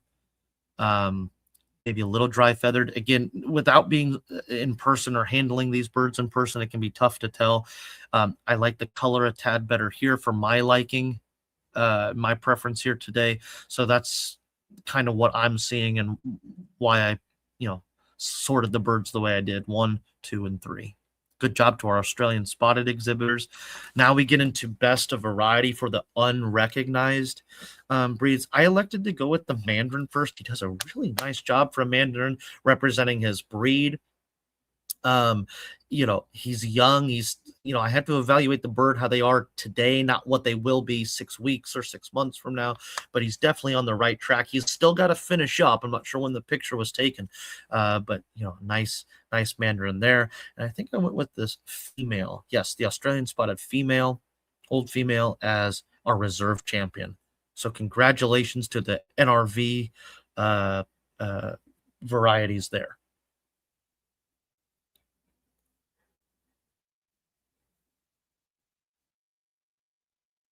Okay.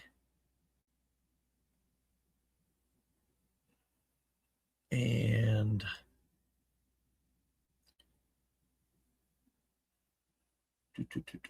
let me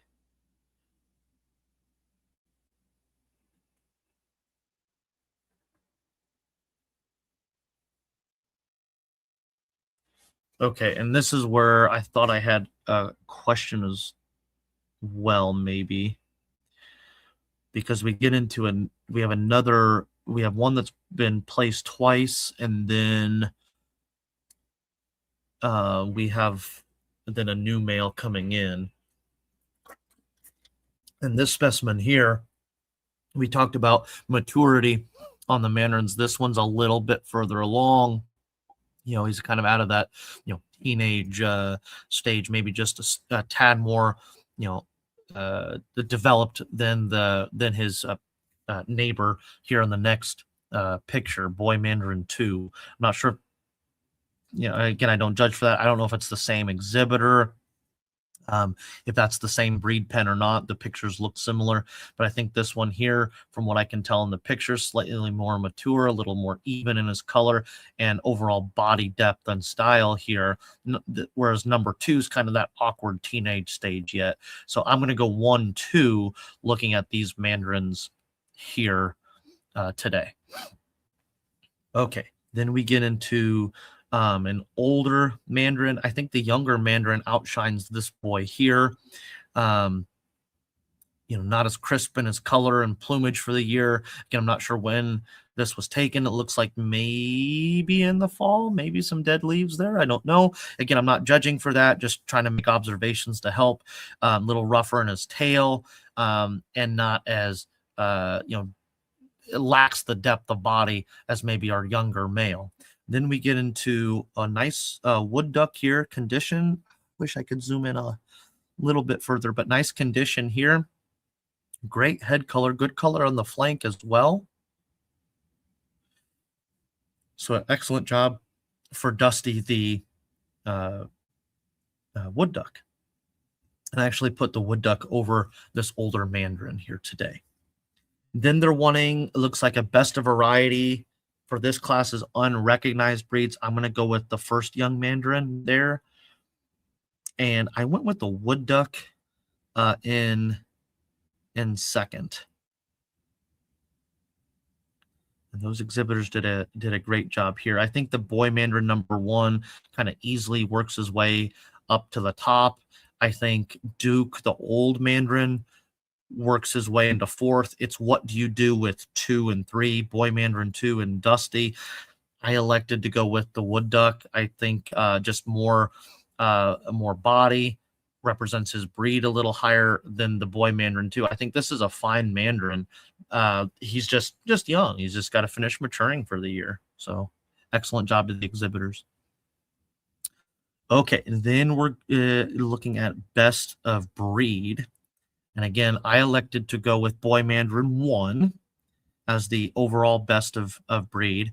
I think he's the closest to being finished. He's the crispest, and his color is the nicest in his condition of the 4 representatives here today. I went second with the Australian spotted. Okay, so a nice class there as well.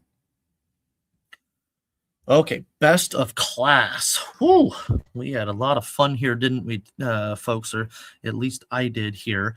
Now, when I had done this last evening, it had not brought all of my specimens in. So again, placings, you see that a couple are already ranked, and that is not accurate here for the best of class. So please don't be upset or anything like that, but placings will change here. Again, I've talked about how I like the call ducks. I'm not going to ramble too much more about them. Kudos to those young exhibitors. They've done an excellent job with their posing. This white male 1 and 2, in terms of camera angles and allowing the judge to see the overall breed profile and shape of the bird, are probably 2 of the best posed birds that I've looked at here today. My minor critique, again, a breeder who may be watching, maybe rolling their eyes at me, I'm not sure. I think they're a tad long in the body. That's my only minor critique personally. But these are 2 that I would easily pay money for and, put in the truck, load up, and take home, and, having the breed program. The East Indies, I'd like to see stronger type overall. I think colors looking good. There's lots of positives, like I talked in the class, that I appreciate. Just want to see overall differences in type. We get into the mallards, same type of thing. They're definitely on the right track, but I'd like to see it stronger, particularly on the gray overall. But as we talked in the class, I think she works her way into that top slot pretty easy. And then we get into the NRV, the non-recognized varieties. We have the boy Mandarin 1 and the Australian spotted, 2 very nice representatives of their breed and variety. I think the Mandarin does a wonderful job, and so does the Australian spotted female. For my liking today, as a waterfowl breeder myself, and apprentice judge, I sometimes call ducks are the bane of my existence, showing light ducks. Now my son has Muscovy ducks, and anyway, so call ducks are sometimes I have a hard time placing a call duck, but no, I do love them, and these exhibitors, boy, they just knocked it out of the park. We're gonna go 1-2 for best. Oops, 1-2. There we go. And I think they worked their way pretty easily to my top here today. It's where do we go for 3, 4, and 5?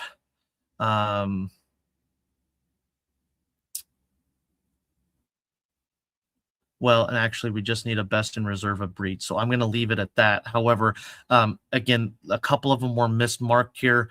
I hope there's no confusion. I'm going to move these down to 5th so that there's no confusion there. But my best of breed overall is going to go white call old male number 2, and then reserve of breed white call old male here. So congratulations to those exhibitors.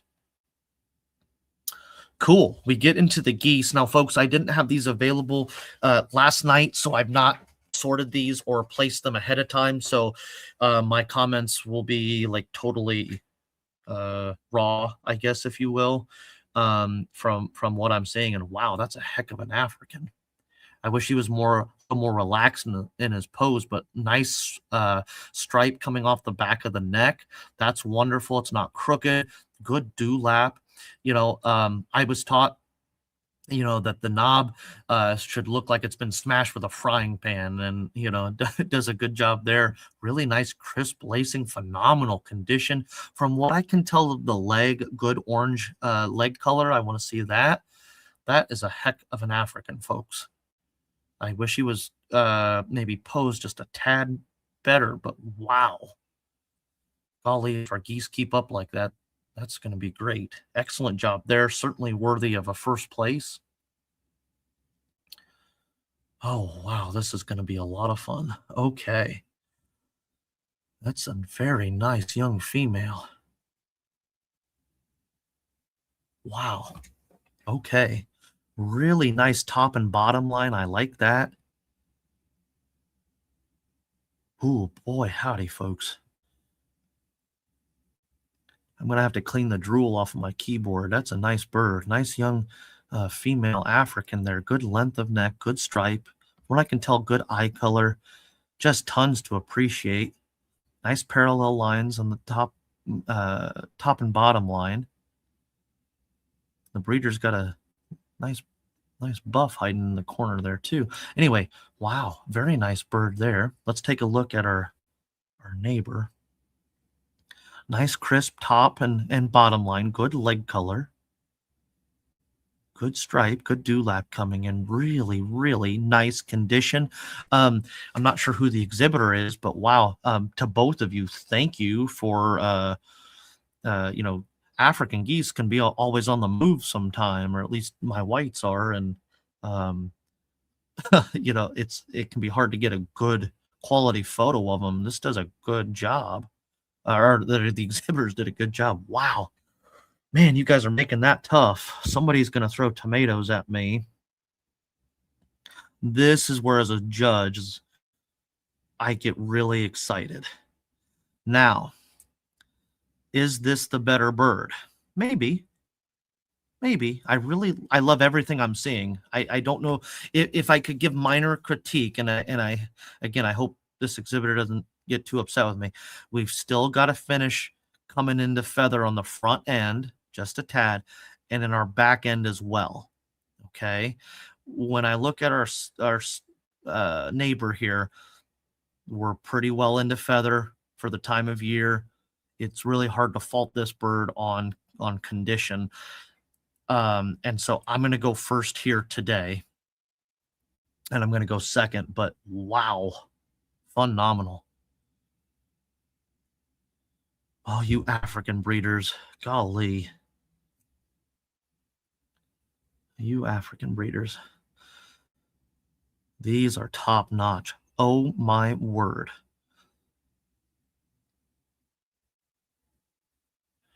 I love the top line and bottom line. Good, crisp coloring. Nice leg color. So much to appreciate here. Look at that head profile. Wow. My word.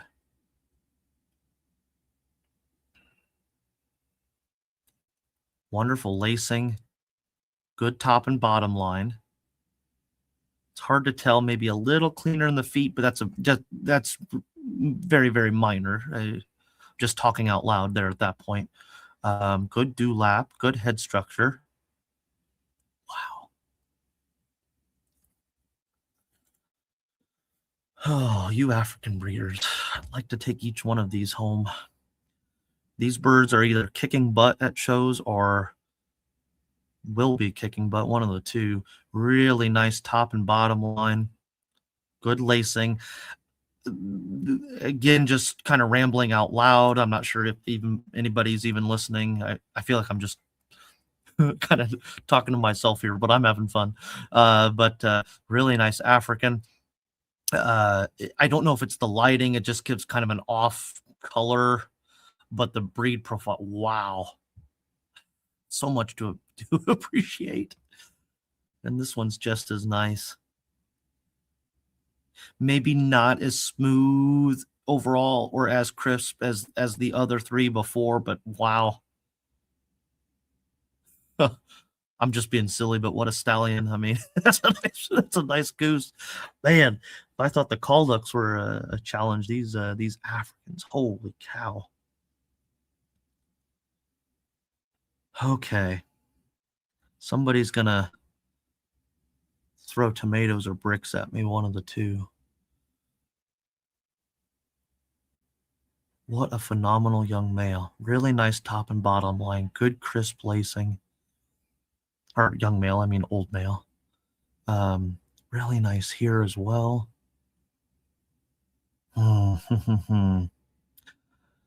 Okay, folks. I'm going to go fourth place here. And I'm going to go 3 here.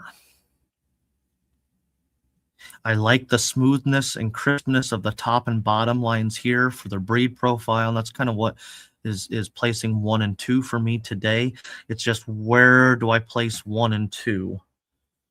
One's, you get some shadow, it's a little darker to see color. One's got a little too much exposure or light in the picture that I can't evaluate color the same either. So both kind of have a slight disadvantage there. I really wish the cage was not in the way either, but I understand you have to pose them when you can in the show because these guys are always on the move. 2 superior Africans. These breeders have done a phenomenal job. Lots to appreciate. Okay. Looking at lacing there and there. Really nice bottom line.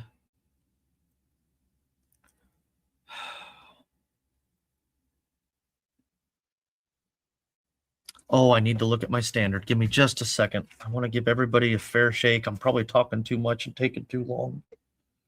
Okay.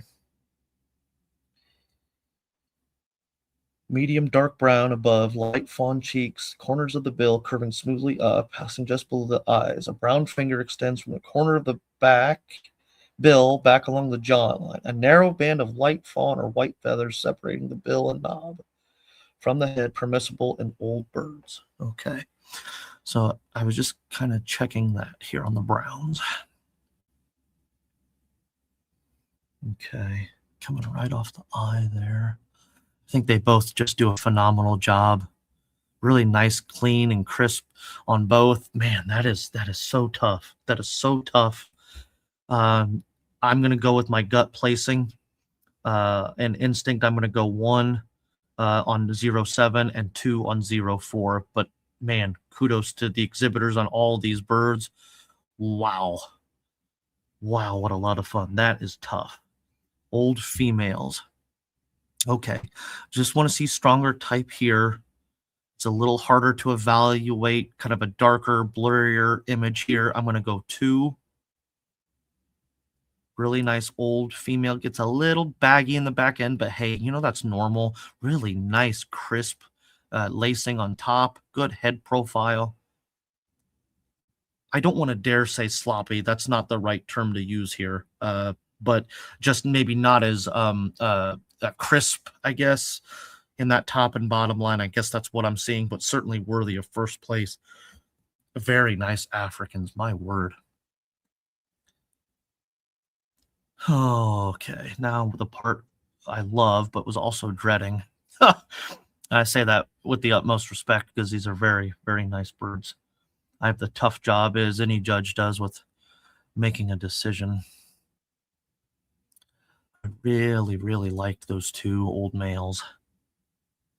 I think they're better than the 2 old females here today. Do they beat the young? It's a really nice young African.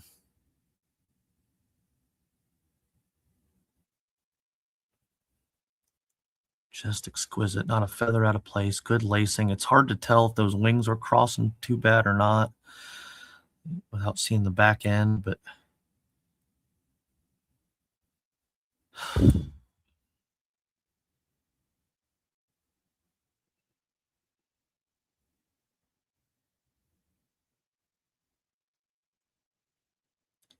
I'm going to stick with my old males here for my liking today. I'm going to put that one as 3 just because, just so the exhibitors know. But wow, phenomenal birds. Really like the 2 old males. I think different judge, different day could very easily swap these around. Phenomenal. I really like all of the Africans, but 1, 2, and 3 would be my placings here today. Good job. White Africans. Ooh. I'm just getting started with these. I really like the white Africans here. Good job there. Really like the breed profile here. More of that African type that I'd like to see on a young male. Does a really nice job here. We get more of a Chinese-like appearance, I think, there. It's hard to tell the knob. I wish I could zoom in more, but you can see the difference in breed profile when I go back and forth. I'm going to go 2 here. Oops, and 1 here today. If there's any African breeders who would love to give me some constructive criticism, likes, dislikes, agree, disagree, if you want to send me a private message, hey, that's fine, or with any breed I judge today. But I've had a lot of fun with these guys. Let's see, is there any more whites? Oh, best of variety. So, okay, we'd go 1, 2 then. 1, 2. And then we need best of breed. And the white does a good job.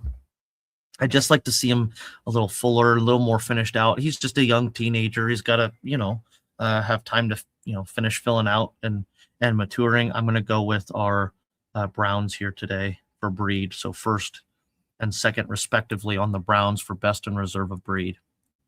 Excellent job to the exhibitors. Oh, okay. Heavy ducks. Not sure if there's more geese or not, but it moved me to ducks. So let's take a look. Ooh, a nice silver apple yard. Good bill color, good color in the crown, good eye stripes there. Has a little more color. Let me flip the standard so I can read what it says. I know they don't have the picture in here. I don't think. Oh, yes, they do. So the female on the breast, let's find the color.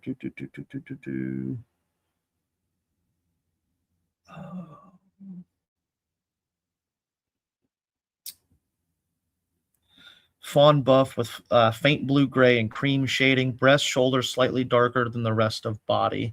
And so we get a little bit of stippling in there. I'd like to see actually less of that. You get a lot of fawn base color back in the tail as well. Let's see if it has tail color, buff shaded with cream. And so anyway, I'd like to see that cleaned up there as well. But overall type looks really good. Really like the bill color and eye stripes. A lot of times when I see apple yards, they're just meh. This is a nice exhibition silver apple yard. Good job to that exhibitor. Oh, man, it's the only one. Okay, so it's going to be best of breed. So first there. Ooh, Aylesbury's. Hey, my favorite. Awesome. Let's take a look here. All right, Aylesbury should look like a pelican. This is a young male, it looks like. Yep, young male. He cuts in the keel a little bit. You can see this divot here between the legs. Makes like an arc. That's what we call a cut. Nice pale bill. That looks good. Really nice pelican head. From the crown, we want to see that nice back slant there. I wish he was more relaxed. He gets a little shouldery, a little high in the shoulder. It's not as deep as the ruin. Our standard says slightly convex. I want to see a laden blue eye. So it's hard to tell, here, but really nice orange leg as well. A nice young Aylesbury. I'd like to flatten out that back a little bit, but that's, even when I raised them, why that was an issue there too. Now, when we look at this bird here, again, a nice Aylesbury, good clean condition. I don't quite like the head structure. I want to see the eye closer to the top of the crown.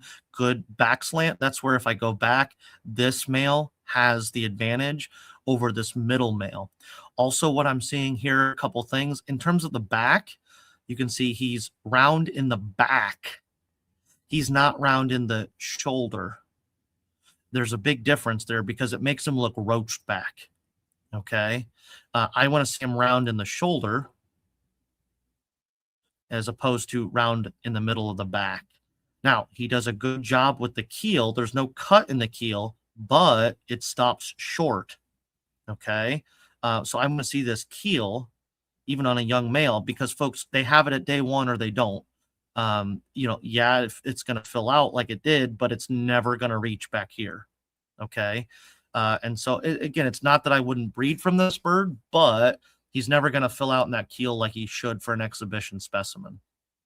Okay, then we go to this bird here. I don't see any major cut in the keel. If there is, it's slight. But again, even on a young bird, he's going to mature into it a little bit, but that keel should go all the way back. This guy is stopped short as well. He's also a younger of the three. He's not as finished filling out. You can see a lot of down there still coming in. More of the correct head shape that I like as well. So this breeder has done a good job. There's lots to appreciate with these Aylesbury's. I wish this number 4 Aylesbury, I wish the breeder would have had him outside in a more level profile, because I'm willing to bet his keel stopped short as well. But he's got the better head. You know, I liken Aylesbury's to a Suffolk sheep. You know, when you think of a Suffolk sheep, they have a nice U-shaped bell curve, and that's kind of the breed characteristic that makes a Suffolk a Suffolk. Aylesbury should have a certain head structure as well, but there's so much more to an Aylesbury than just the head. You know, all 3 of these birds have their faults that I would change. You know, I have to judge them how they are before me today. I don't like the head and bill here on this guy. We have the issue in the back. He's going to be 3rd place today. He's the older, more mature of the specimens. It's tough because I have to judge. I think number 4 is probably going to be the best of the 3 birds here on the young males. But for today, this guy does the better job. And so 0-4 is going to end up being first. Okay, let's get into some young females. Okay. Getting some better posing, some good pictures here. Okay, when we look at this female here, and this was a common issue I had with my Aylesbury flock, and it's not a disqualification, but a defect. But you have the bill and the black of the bean, or you have black in the bean on the bill. Sorry, my dyslexia kicks in. Decent back slant, but you can see this convexness, if you will. She's got her crown raised up a little bit. I'd like to see it more like a pelican. So I want to see that bill coming off the head a little better as well. Again, you have the arch in the shoulder. The standard says slightly convex, and I think that's where, well, what's convex, what's slightly convex, and what's too ruiny. And she almost gets too ruiny for me. That's just my opinion. Different judge, different day, might say something different. I like the condition, all these good pink bill here. That's more of the correct head structure that I'd like to see, although I wish we didn't have it in the drop pen here. Keel might stop short. I'd like to see better side profile to finish evaluating the whole bird, but good pelican head, that's what I'd like to see. Little bit of down there. She's still got time to mature and develop. Let's take a look at 0-6. Cuts in the keel ever so slightly, not bad. Looks like she's been ornery. She's been digging in the shavings there. That's okay. Little bit of fluff there. Nice flat back. That's what I like to see. But that keel comes all the way back. Very nice Aylesbury there. Gets a little ruin heady for me. I want to see that strong pelican. And I think the males outshine the females there in most cases. At least mine always used. Now this one here does a nice job. There's that pelican. It looks like I forgot you guys can see me, like that nice wedge shape there. That's what I'm looking. I don't want it round like a ruin. Okay. A little bit of cut there. Conditions very nice. Good flat back. Really nice Aylesbury there. Okay, and then good pelican head, good bill. It's hard to tell, you know, from the lighting, is it soiling or staining, but it kind of has a off cream color. You got to remember the pekin is a yellow, creamy yellow is what we call it, or what we say in the standard. The Aylesbury is a bright, vibrant white. Okay. Really nice group. I'm going to try to actually.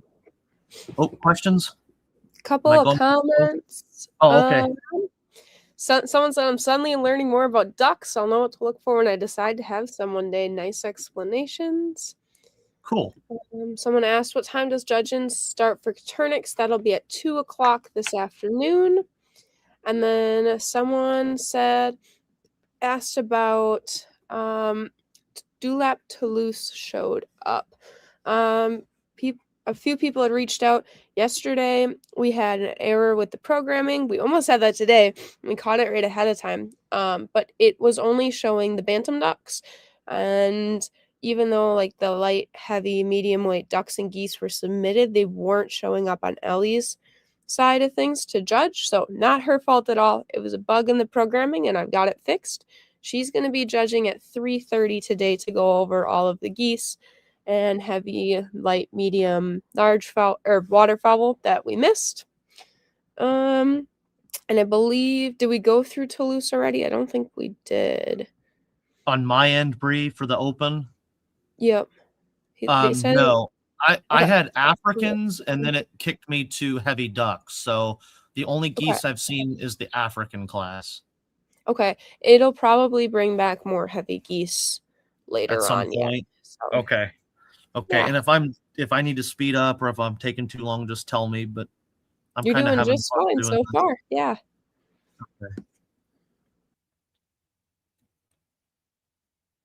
Okay, folks.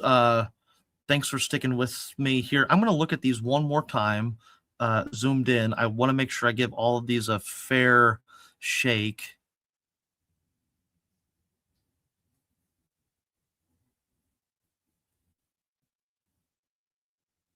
As best I can.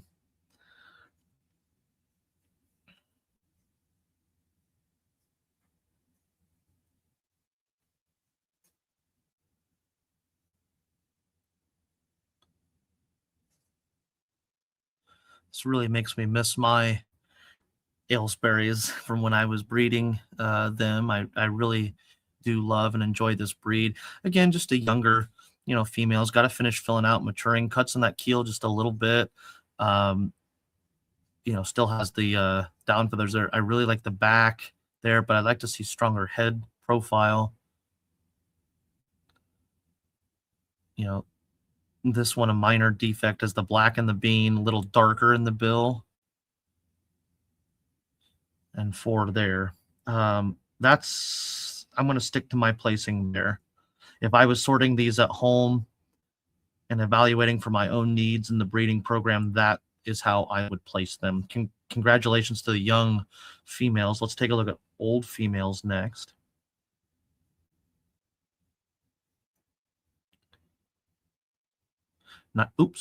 Nice old female here. Condition looks good. She's kind of scrunched up.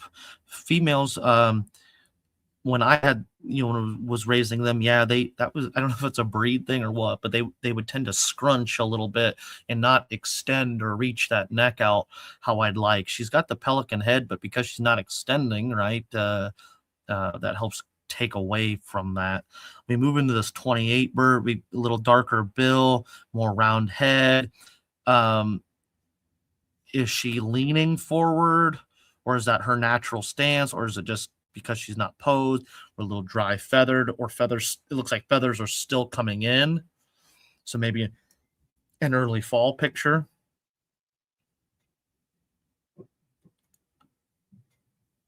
This girl's chonky. She's dragging the ground. All right. A little bit of dewlap there. Looks like a little more round-headed. I'd like to see more of that pelican-style head. Perhaps a little black in the bean. Again, that's not a DQ on a female, just something to watch for. Good orange leg. A nice Aylesbury there. 1, 2, 3 on the old females. Nice job there. Okay, well, there's only a best of variety. There's only one variety, so we could have just gone best breed. That's okay. All right. I really like this young female.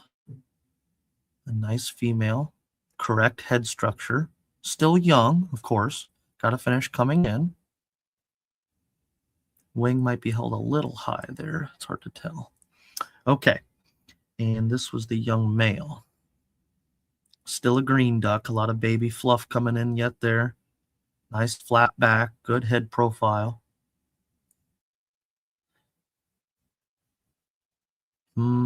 Decisions. All right, we got to make one. The keel stops a tad short on that young drake. At that stage of development, I would expect to see it all the way back. Old female does a good job. She gets a tad ruiny for me. Not bad. She's a little baggy in her back end. No black in the beam. That's good. I think it's between the old female and the two young, or the young female and the young male for breed here. Which best represents the breed and variety? Ha ha ha. Really like to see a stronger head there. And I see it on the young female. Again, that's not the defining characteristic of an Aylesbury. There's so much more to the bird than just that head, but the young female beats the old female there today. So, does the young female beat the young male? I think she does. In terms of overall development, I think she does the best. I'm going to go 1 and 2. Does the old male, or excuse me, does the old female beat the young male? That's more of a tougher decision. You know, I have to judge them how they are today and what they look like today, not what they're going to look like 6 months from now.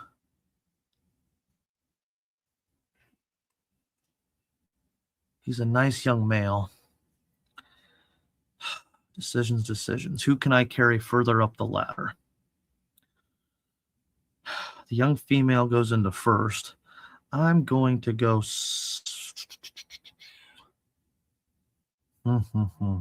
I gotta go second. I that's where my heartbreak comes in. I want to go second on the young male, but I've as a judge, I've got to do it here on the old female today. So that's going to be your young female best, old female reserve. Okay, and then this is just the same thing for breed. Okay, ooh, Muscovies. Oh gosh, looks like you Muscovy breeders are at it. Okay. Nice Muscovies. Okay, let's take a look here. The caruncling, I want to look. I had the pleasure of visiting with Mr. Danny Paget. Nate Reinisch was there as well, and so working with those judges, and I was taught that the caruncling should look like a raspberry. I don't want it flop to one side or unproportioned or so heavy that I can't that they can't see out of their eye. Really nice type on this drake, exquisite condition. Wow, that is a nice black Muscovy drake.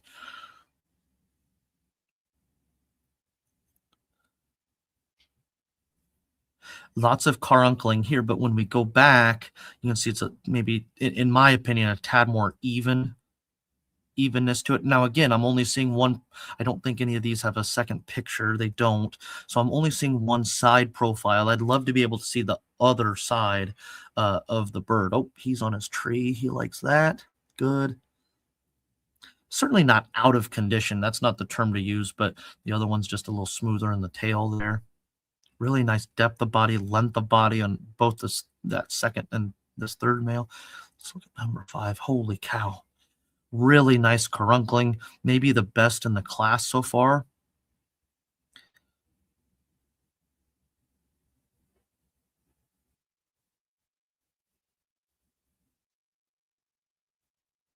I think maybe a tad more on the front end here. There's something about this guy. It makes it, when I'm looking at, I think he stops short, or there's something that's throwing me. The lighting kind of throws off that shade as well. I wish I could have this guy's caruncling onto that body. But dang, 2 nice males. A couple of these birds look really similar in their type, like this one and this one. Fairly similar, and then this one and this one fairly similar. I don't know if that's coincidence or same breeder or not. I don't know. I like a little bit more depth of body. I know he's a young male. He's probably not as mature as some of the older young drakes in the class here today. Carunkling's coming in good. Nice plumage as well. Really nice job to the Muscovy breeders. I think what I'm seeing on 04 or on 4 and 5. I'm seeing more in the front end on 4, and I'm seeing more where that back end is filling out more. I'm going to go first on 4, second on 5. I'm going to go third here on 8. And where do I go 4 and 5? I'm going to go 4 here, a little bit more depth of body. Finishing out. This guy, nothing wrong with him at all. He's just young is all. He's just got to finish maturing and filling out. Excellent job to those guys. Okay, young females. Wow. That almost looks like the same bird.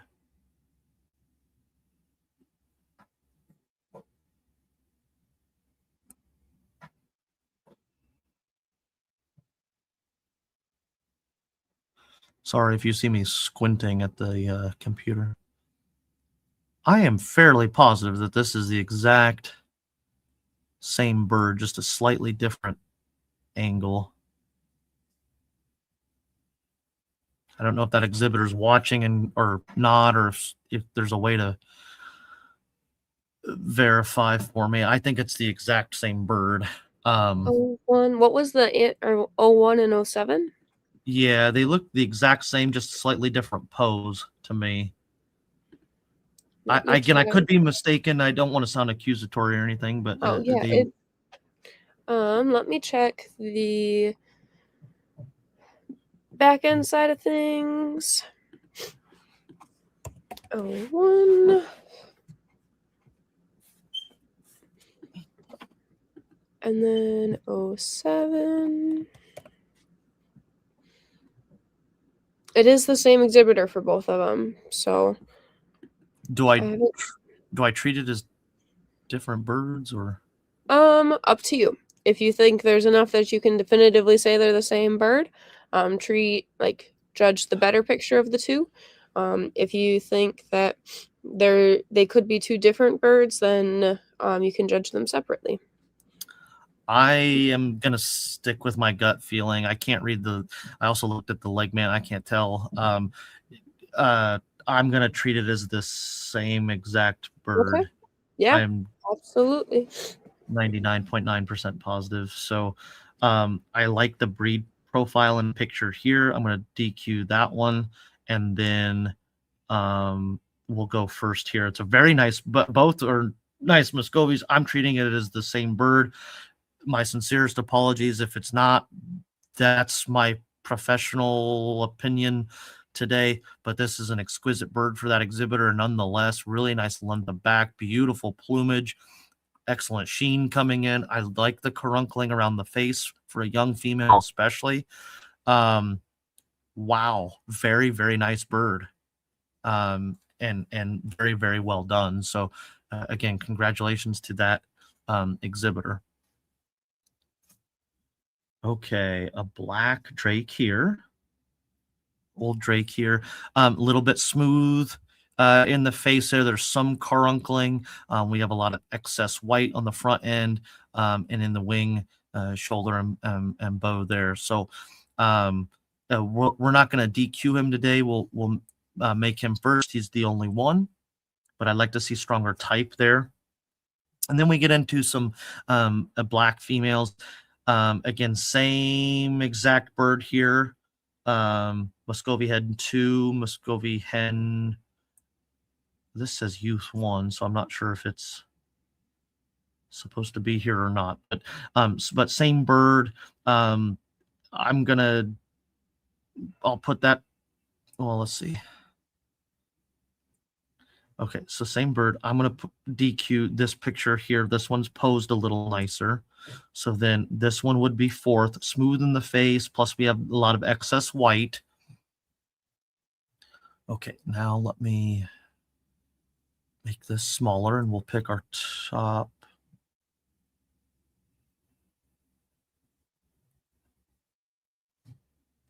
Why did that not?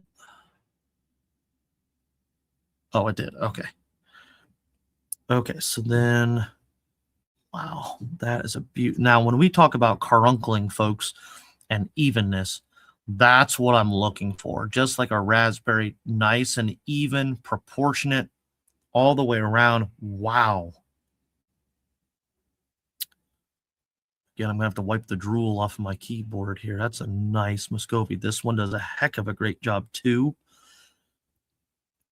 Good length of back. Phenomenal caruncling. These females, wow. Excellent job.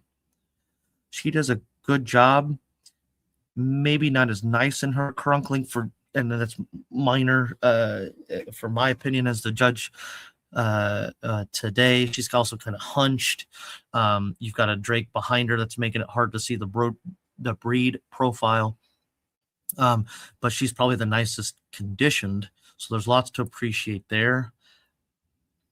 I'm gonna put her in third-ish. She's just as nice of a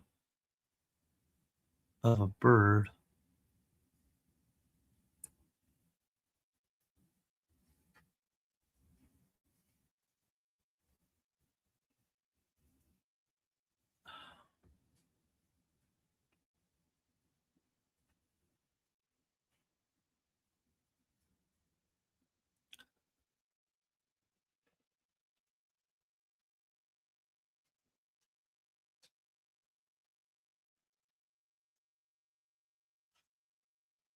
I'm going back and forth between 3 and 10 here because they look like the same bird to me. I don't want to be misspeak or ever sound accusatory, anything like that. That's the last thing I want to do. But they look exactly the same to me. Bree, are you listening? Maybe you could help if can you, are 3 and 10 the same exhibitor, or let me look.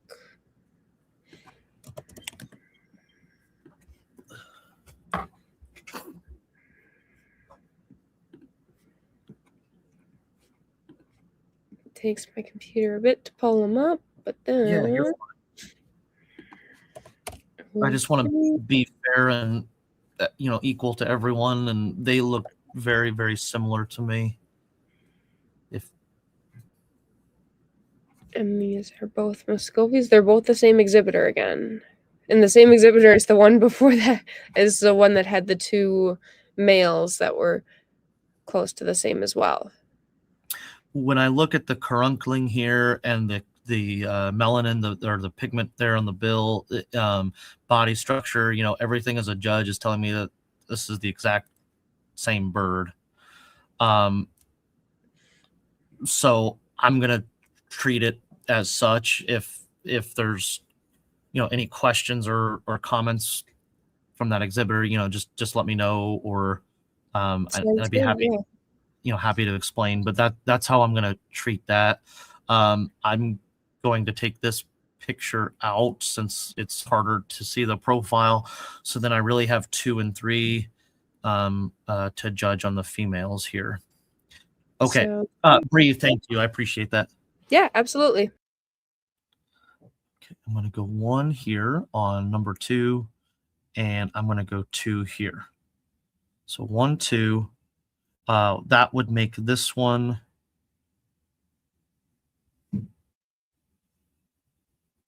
3 by default, and then 2 of the same pictures, so they would be disqualified.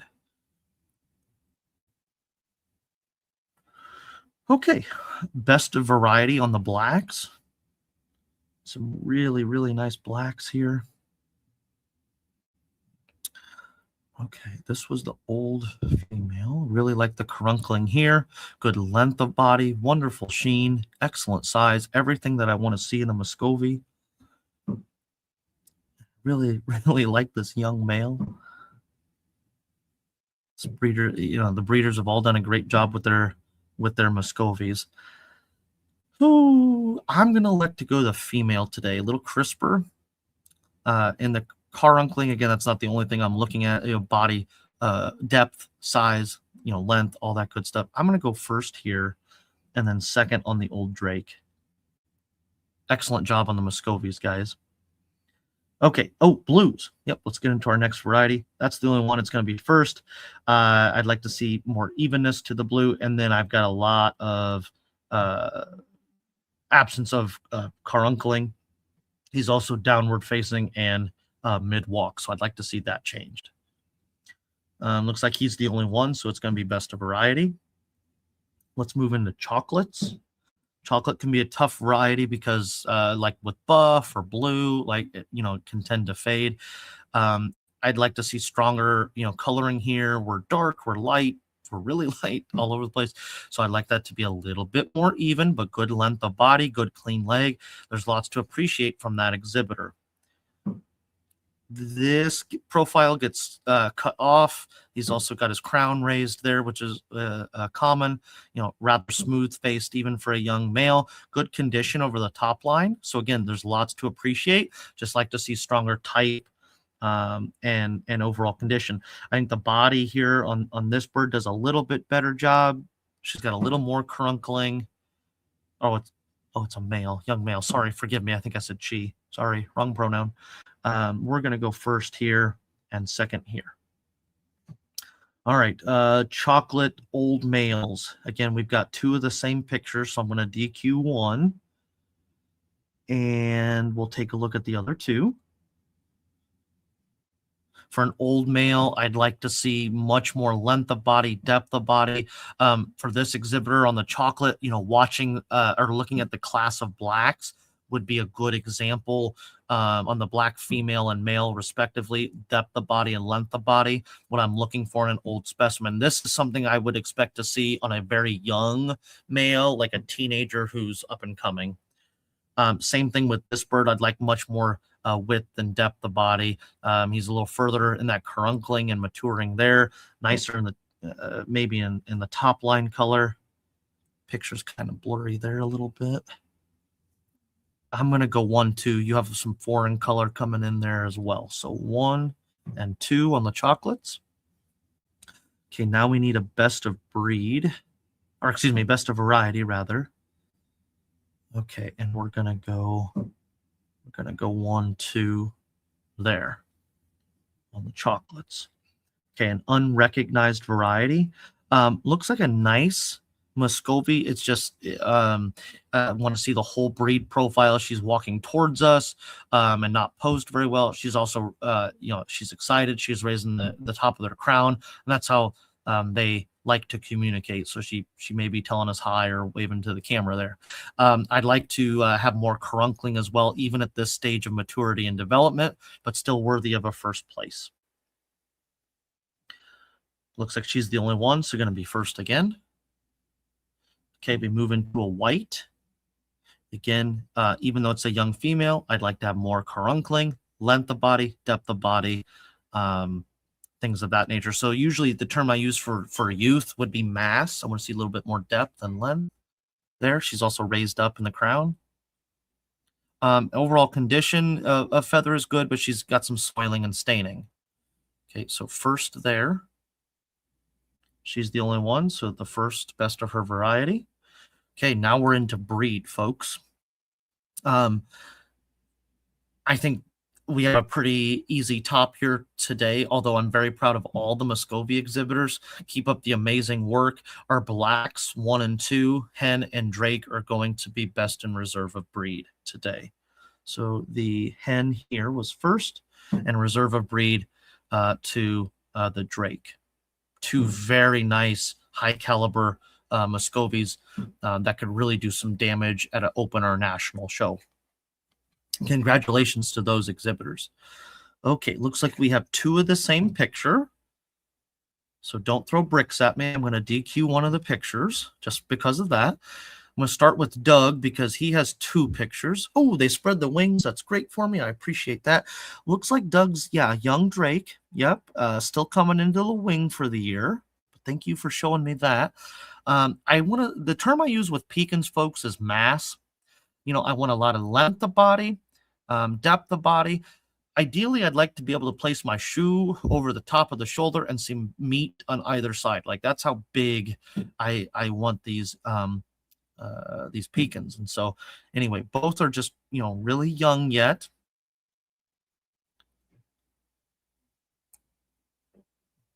They need more time to mature and develop. Although I think this bird here, even for its stage of development, is on the right track and has a little bit more than maybe the older drake here today. Let's take a look at our next class here. The picture here gets cut off. I can't see the whole breed profile. I'm not going to disqualify it, but that's something this exhibitor could work on maybe for next time. What I can tell, though, is, again, I want a little bit more width over that shoulder, depth of body, and a little bit different head structure as well. This is a younger bird than the previous bird, but we're definitely, more on the right track for representing the Pekin breed. I'm going to go 1 and 2 today. Okay, now we get into old males. When we look at the Pekin,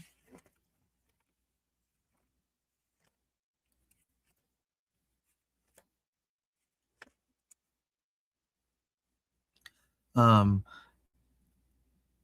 was going to see the tail angle. I'm just talking out loud. Sorry. It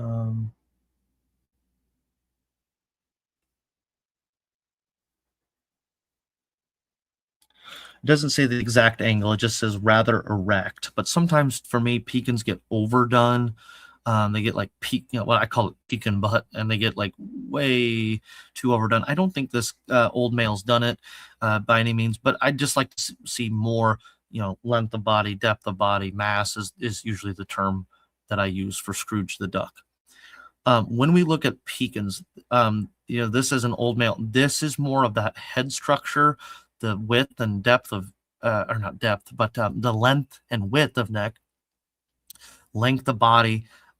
This is what I'm looking for in a higher quality, higher caliber Pekin. I'm going to go 1 and 2 here on the old males today. Ooh, a nice old female. Again, that's the head profile that I'm looking for. Really nice length of body, good tail set there, good width of body depth. This, folks, for watching the Pekin show, this is what I'm looking for in terms of breed type. Definitely worthy of a first place there. Good representative of her breed. Okay. She's going to be our best of breed today. And then the old male second. I just like that. I don't know if it's the angle. Again, it's a good side profile, but the female just has more for me today. So again, I'm going to go 1, 2 on the Pekins. Good job. There's only, we'll do the same thing for breed. So, okay, so 1, 2. Ruins, cool. Let's take a look at Ruins. Wow. Man, that's a jaw dropper. Breeder's done a heck of a nice job with this young male. This is one that I would take home. I don't have Ruins any longer, but boy, howdy, I sure do miss him. And this guy, wow. It almost brings a tear to my eye. That's a nice Ruin. Really phenomenal color. Good Ruin head. Good shoulder. Just really nice, strong breed type. Congratulations to that exhibitor. That's a very nice Ruin duck. We move into the young male here. Again, exquisite breed type. Good length of body. Good arch over the shoulder. I like the width of neck ring. Sometimes they get pencil thin. Sometimes they get extra wide. Both of these drakes are nice, rich, and even. Man, that's a tough call. I'm going to go first here today. Wow. 2 very, very nice Ruin ducks. Excellent representatives of their breed and the gray color variety. Wow. Oh, you Ruin breeders, you're going to make this tough. Okay. I'm looking for penciling, not lacing. A lot of times females, they get what I would call tail bar. And so I don't want to see any of that. She's got a good amount of chest on the front end. Maybe give her a little bit more length of body without being baggy, but that is a very nice female. She almost gets no, she's a young female. I don't want to dare say she's flat backed. That's not the right term. I'll have a breeder rolling their eyes at me. Very nice female. Good penciling. She has a little bit of wing bleed, ever so slightly. You got it right up here in that speculum, just a little bit. Let me go back a little bit. She's got a touch, but it's not bad.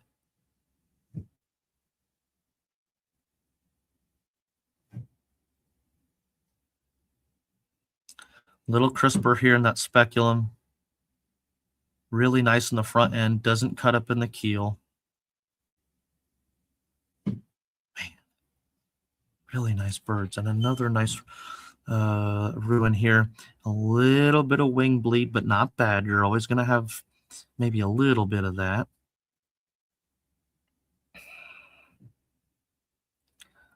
The bills are a little light for me. I preferred a darker bill. Man, really, really nice birds.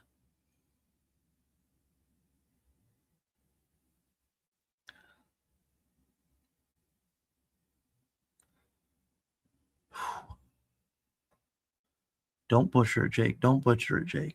Don't butcher it, Jake. Okay.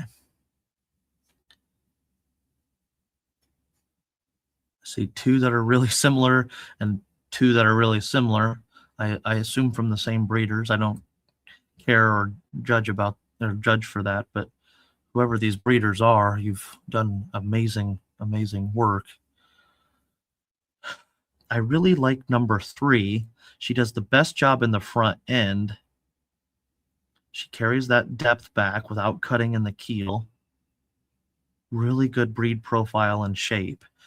My eye tends to lean towards her. She's a little scrunched, whereas number 4 and 5, 9, those 3 are kind of holding their head up a little higher. I think if number 3 was doing that in her pose or her picture, I would see even more of that breed profile. But my eye is leaning, if I was picking these out on my farm or in my breed program, my eye is leaning towards number 3 personally.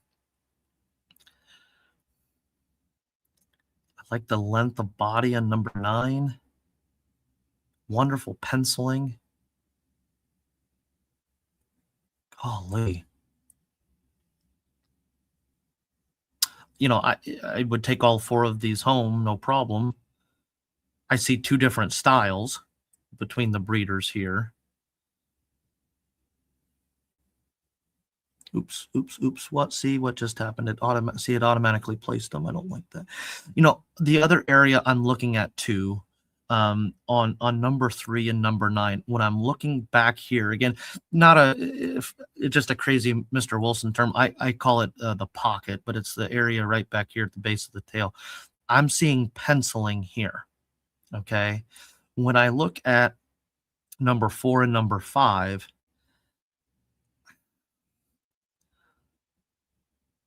you know, it's not as far along, or it's not as developed. I'm looking here at 2, that wing shoulder. You know, I think maybe a tad crisper there. I'm getting really nitpicky. I'm getting really nitpicky on these. I think they all do a great job. I see 2 different styles. My eye is leaning towards one a style over the other here today.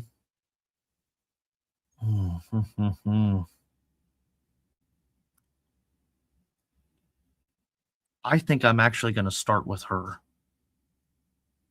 I didn't think I was going to do that in my initial look. I'm going to go 1-2. Again, there's probably a breeder ready to throw bricks at me, and I'm sorry, but that's just how my eye sees it here today. I think these are all 4 great birds. You know, ones I would easily take home. I'm going to put 3 And then that one would be 4. Oops, I clicked the wrong button. Okay, 1, 2, 3, 4. Awesome.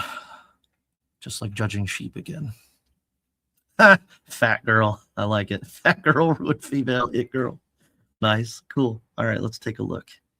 Older female, just not quite in her prime for the picture today. A little crazy there in the speculum color. Good bill color I like there. Pencils in the tail, which is good. A lot of times you just get lacing or you get the tail bar. Hard to see the bottom profile with the grass. Okay, let's look at ruined female. Again, a little sloppy in the speculum. A little out of condition underneath. Ooh, Welsh Harlequin. Awesome. I like this person. They have a Welsh Harlequin. Yay, go them. All right, and I don't want to dare say production style, but just not as far along. I'd like to see more better breed profile here in terms of type on this female. What I do appreciate is the penciling. Forgive me, I'm getting tired. But the penciling on the top line, that has done a good job there. Okay, so we're going to go 3. Again, what do you do here? I can't necessarily tell depth. I like, here, she's a little crisper there. I think different judge, different day could swap these two, but I'm going off the pictures what I have today. So 1, 2, 3. Okay, best of variety. Okay. That's a heck of a drake. Oh, that's a heck of a female. I'm looking at number 1 and number 9. Golly.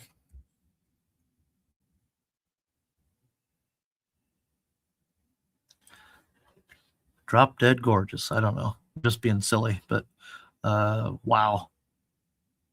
Really nice type. I mean, everything that I would expect to see out of a ruin personally, without being able to put the handle on him in person. From a virtual picture, that's everything I'd like to. Fiddle faddle, it did it again. Okay, and same thing on this female. Which one can I move further up the ladder, the male or the female? That's kind of what's always in the back of my mind as a judge is, who can I take to that next level? I really like that kind of tugboat profile here. Man, it don't get much better than that. I don't know if that's the same exhibitor or not, but I kind of hope it is because they've got a good breed program. Okay. I'm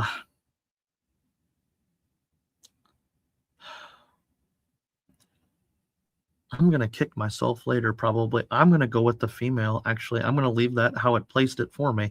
I'm going to leave the female over the male. Again, different judge, different day, but do I want... Yeah, she's just got more on that front end, carries that kill back.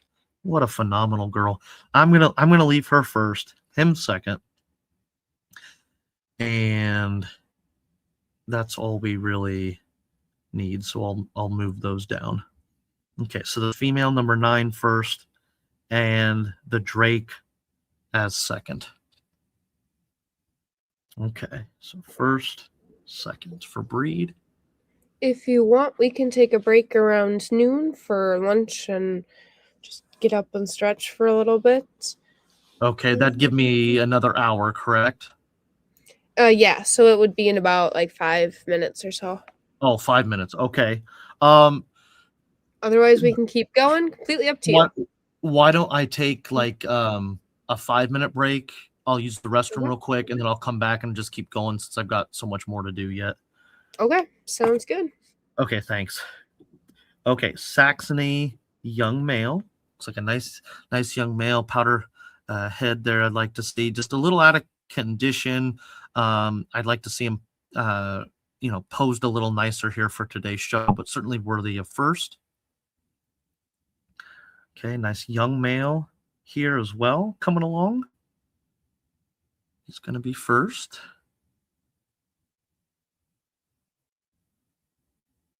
Good eye stripes coming in, just a little out of condition here for today's show, but again, certainly worthy of a first place. Oh, and that's all of our Saxonies. Okay. So which one best represents its breed?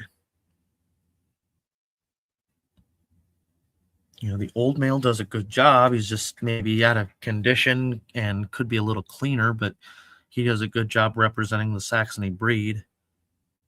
He almost has the appearance, though, folks, of being off balanced. You can see like where his legs are, where in proportion to his body, so he's really front heavy. Okay, and there's not a whole lot not a lot of junk in the trunk. He's not as full on the back end, so I'd like to see that change. But when you look at this guy, it's hard to tell because he's on grass and he's just a younger bird. You can see that still coming in. So what do you do? Where she has okay type, color's not too bad. She's just out of condition. It's really, this is kind of a conundrum too, because it's like which one there. So I'm gonna go 1 there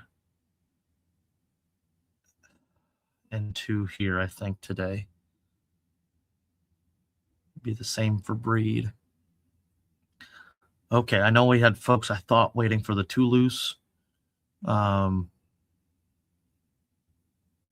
Hey, Bree, why don't we stop here now? That's okay, since Yep, we're on to the geese. absolutely. I'll take a 5-minute break and then be right back. How do I pause? You can just keep going. I'll remove you from the stream, and then I'll change the screen to be a 5-minute timer or countdown so people can see them. Okay, so I'll come back to your screen there. Okay. Okay. All right, cool. Thank you. Absolutely. We'll be back in about 5 minutes, people. Yeah, if you've got questions, now's a good time to put them in. We'll keep going with our waterfowl before we get into our all other and large fowl. And yeah, quick plug, if you're still watching and want to support us, go ahead and check out poultryauctions.com. You can buy, sell, list your birds completely free. Everything is always free to list, and if it doesn't meet your reserve, you're out nothing. We have a 10% commission, which is how we make our money, so we help you sell it, and you put your own reserve on there. So if it doesn't hit the reserve, you're out nothing. We try and keep it simple, easy to work with, and we're trying to get more good breeders on it.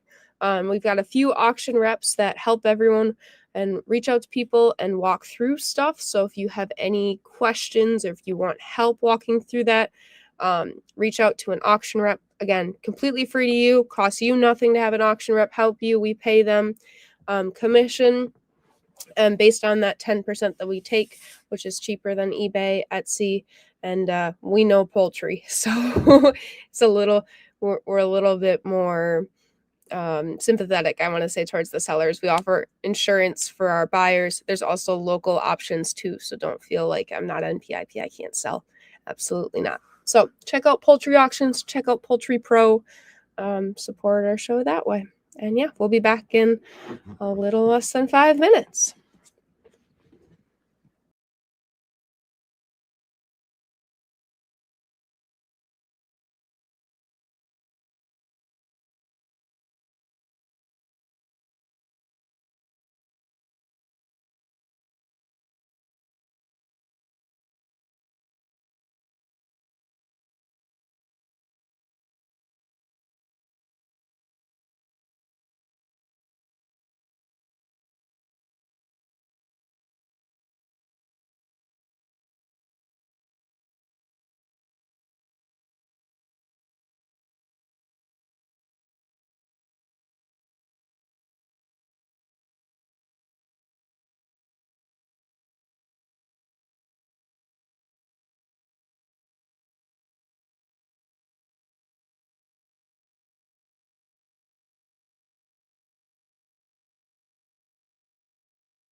All right.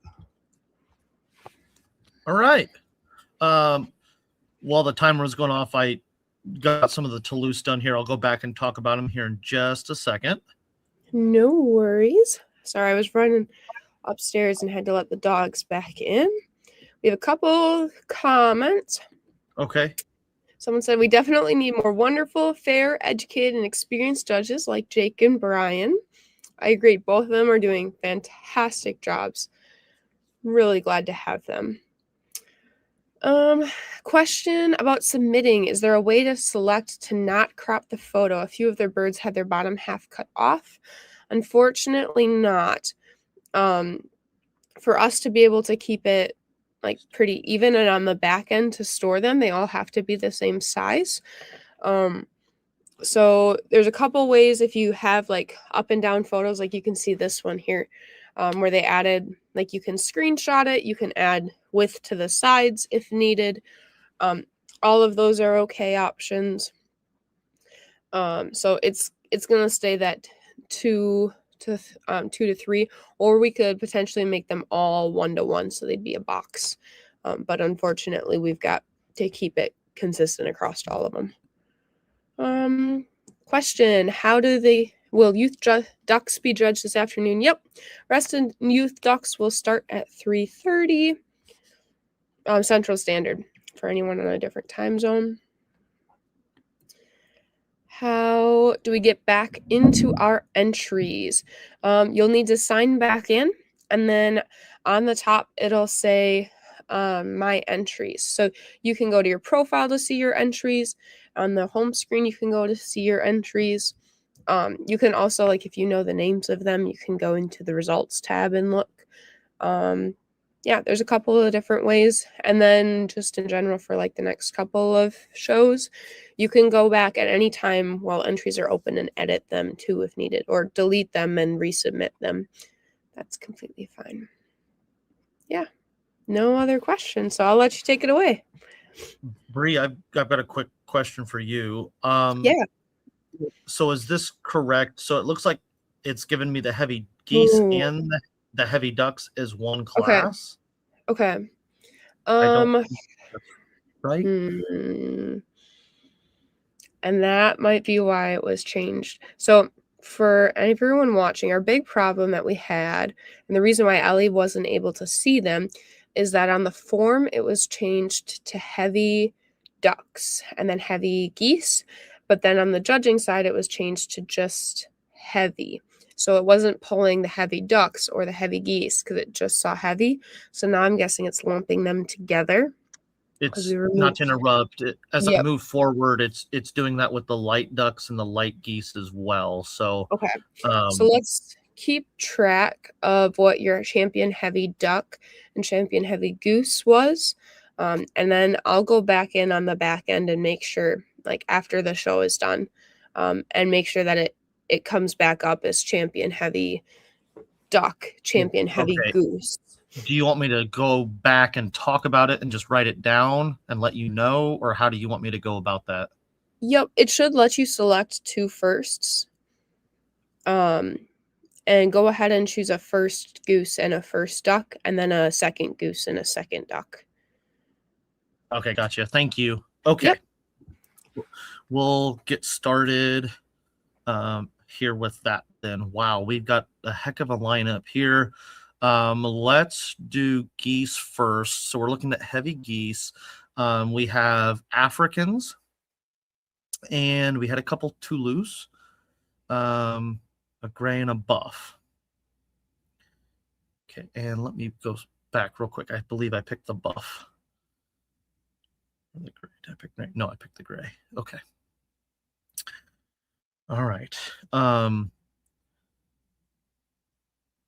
So again, you got to remember any judge judging poultry, type, color, condition to the highest degree, and which specimen, carries that. And so I strongly find to specimens that work their way towards the top 1 and 2 slot. When we look at the Africans, we look at the Toulouse, and the Africans are much stronger in representing their breed today than are the Toulouse.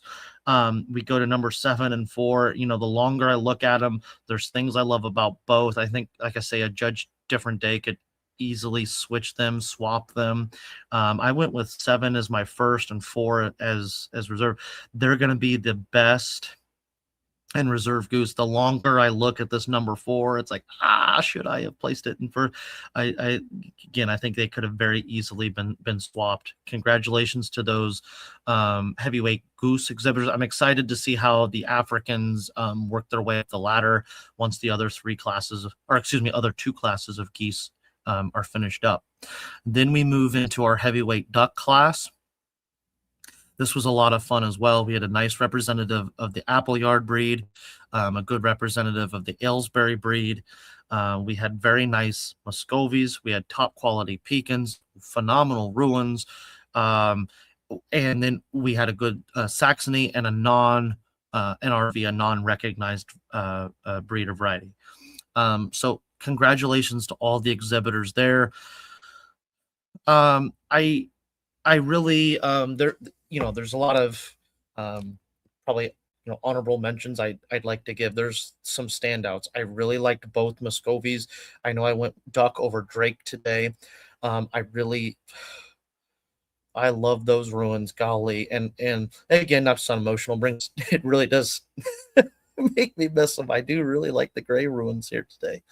So like those. If I didn't say the Muscovies, the Pekins, I like the Pekins. That exhibitor's done a phenomenal job with them. They got a heck of a nice young Drake there to complement the older female. Those are going to be great birds in our breed program. You can tell they're just not quite in prime, for the picture that they were taken in for today's show, and that's how I have to, look at the birds. The black Muscovy male, if I'm going to fault him, is really nitpicky, really minor. That caruncling, I'd like to smooth it, not smooth it, but make it more symmetrical, if you could. And I know that's really tough to do. The 2 Ruins are standouts for me. The Aylesbury is a standout as well, and the Muscovy. I think those 4 are really, really high caliber representatives of their breed and variety. So I want to take a second look at those, things I'd like to change. This young Aylesbury female cuts a little bit in the keel. It's hard to tell, but it looks like maybe a little black in the upper mandible there, in the Coleman. So, but phenomenal head structure. I mean, this is a female that I would have in my breed program. Really nice female there. I really like the black Muscovy female. Good caruncling. Excellent length of body, depth of body. Lots to appreciate there. And then I get into the 2 Ruins. I believe I went duck over Drake. Again, different judge, different day, could easily swap them. Folks, that's a heck of a nice bird. Wow.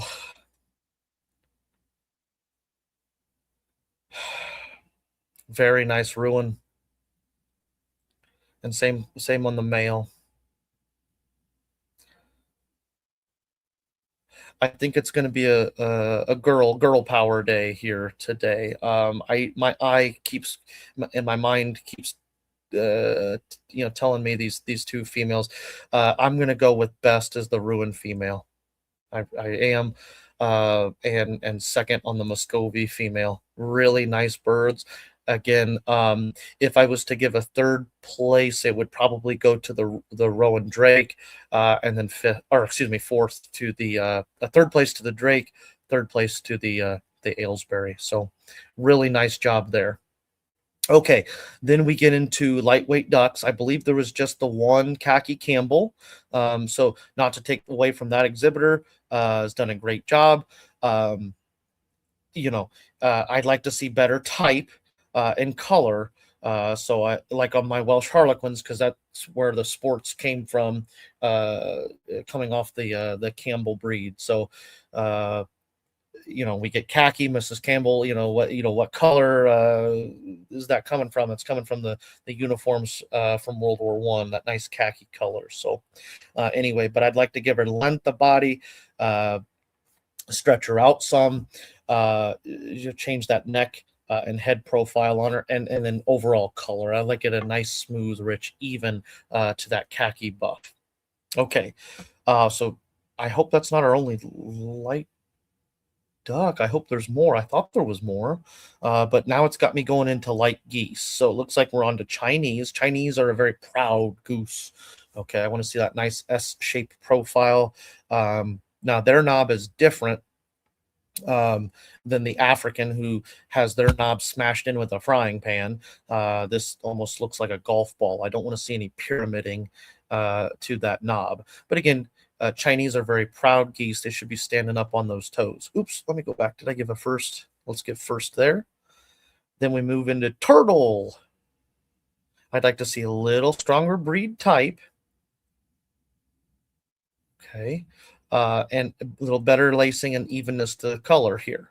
But certainly worthy of a first place. So good job to that exhibitor. Babe, Pearls 9 and Pearls 13. I like the names here. Okay, yeah, nice Chinese goose. Gets a little long bodied for my liking here today. Good length of neck. Nice straight stripe. This is more of what I'm looking for breed type in a Chinese goose. So good length of body, neck. Good job there. Oops. And number 3. You can see just looks a little unproportionate. The head and then the chest and body, you can see just looks kind of has an off look to about her. And that's just, she's just off balanced overall. All right, so we're going to go 1 here. Where do we go for 2 and 3? Good lacing there. I think better leg color here. I'm going to go 2nd here today and 3rd here. Okay. We're at best variety already. Okay. Well, we're going to go 1st here.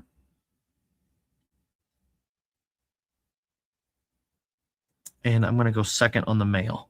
So 1st and 2nd for variety. That should be the same on breed. Oh, okay. An unrecognized variety. Looks like a buff. We're going to put that as a 1st. Okay, he's the only one. So 1st. Charlie, the white Chinese. Looks like a young gander, maybe. Yep, young gander. Okay, just young. Still has to mature and fill out. Decent cayugas in the background, though. Okay, so 1st place there. Again, this is more of what I'm looking for in terms of breed type for the Chinese breed. Good knob coming in. Okay, so that one's going to be 1st. This one's 2nd. And we'll go 1, 2 on the older birds. Oops. 1 and 2. There we go. Okay, now we need a best of breed Chinese goose. Okay, I like the brown female and the white male.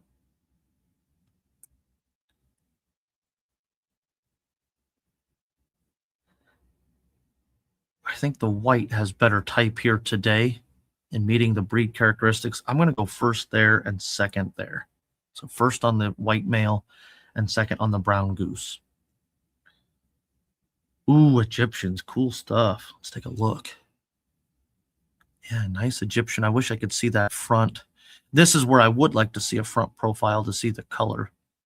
He's kind of mid walk there, but certainly worthy of a 1st place. Good job to the Egyptian. Is it the only one? Oh, I think it's the only one. Show more Egyptians, people. Come on. Okay, and here's more light ducks. Holy cow. Nice magpie. Good color in the crown. For the longest time, again, as a lightweight duck exhibitor, showing light ducks, why magpies were uh, the bane of my existence as well. The Lunds always kicking my butt with their black magpies and Pete and Sherry Dempsey. So, oh, sometimes those magpies, I have to remember as a judge, you judge birds, and you can't have any personal biases towards a certain breed or variety. And so, as much as the magpie has kicked my butt and beat my Welsh Harlequins over the year, I can't take it out on them. So anyway, I'm just rambling, just having fun, but a nice, really nice black and white magpie here. Good color in the crown.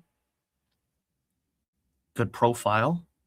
Where's the next button? Magpie 2. Wow. Maybe same exhibitor. I don't know. Showbox there.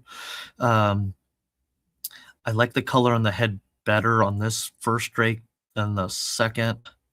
He's a little smoother up in that shoulder as well in terms of color, but breed type is fairly similar on both of these drakes. They would both do excellent, I think, in a breed program.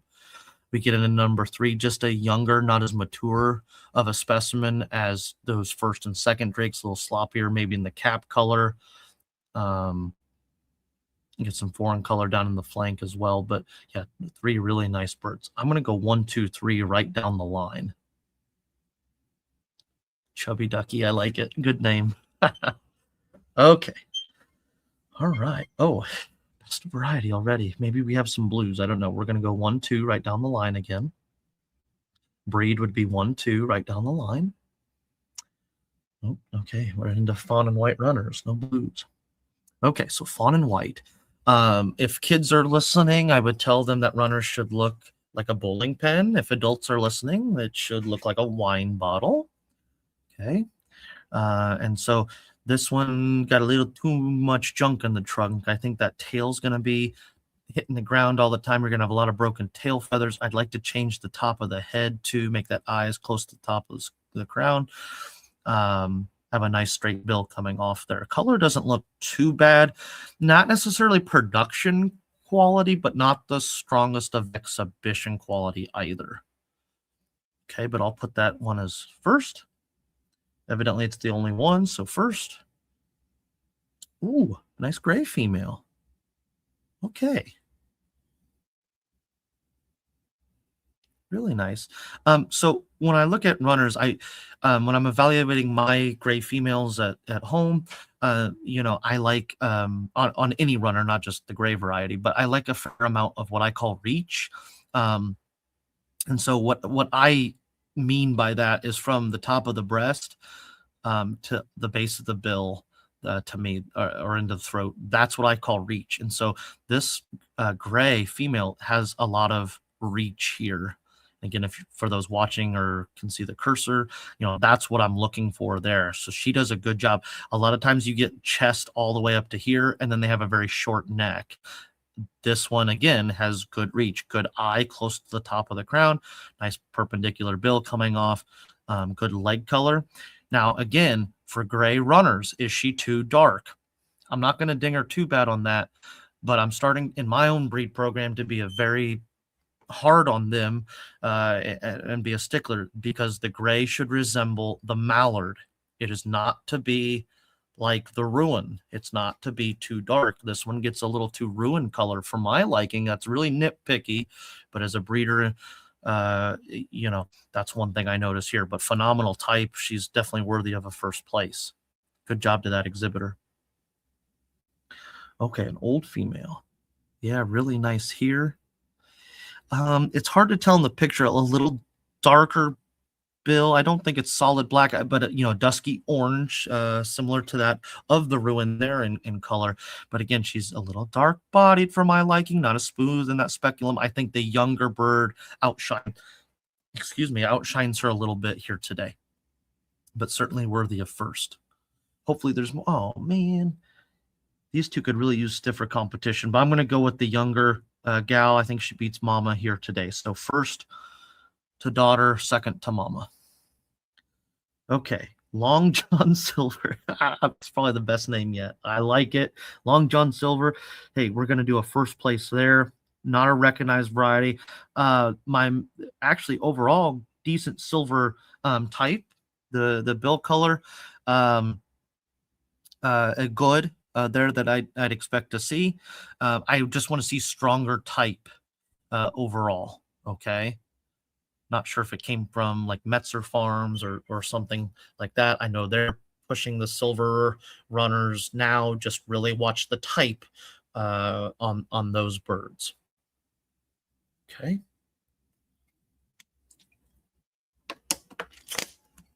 Graham cracker. Ooh, I like it. Not as clever as Long John Silver, but that's okay. I'm just rambling, having fun.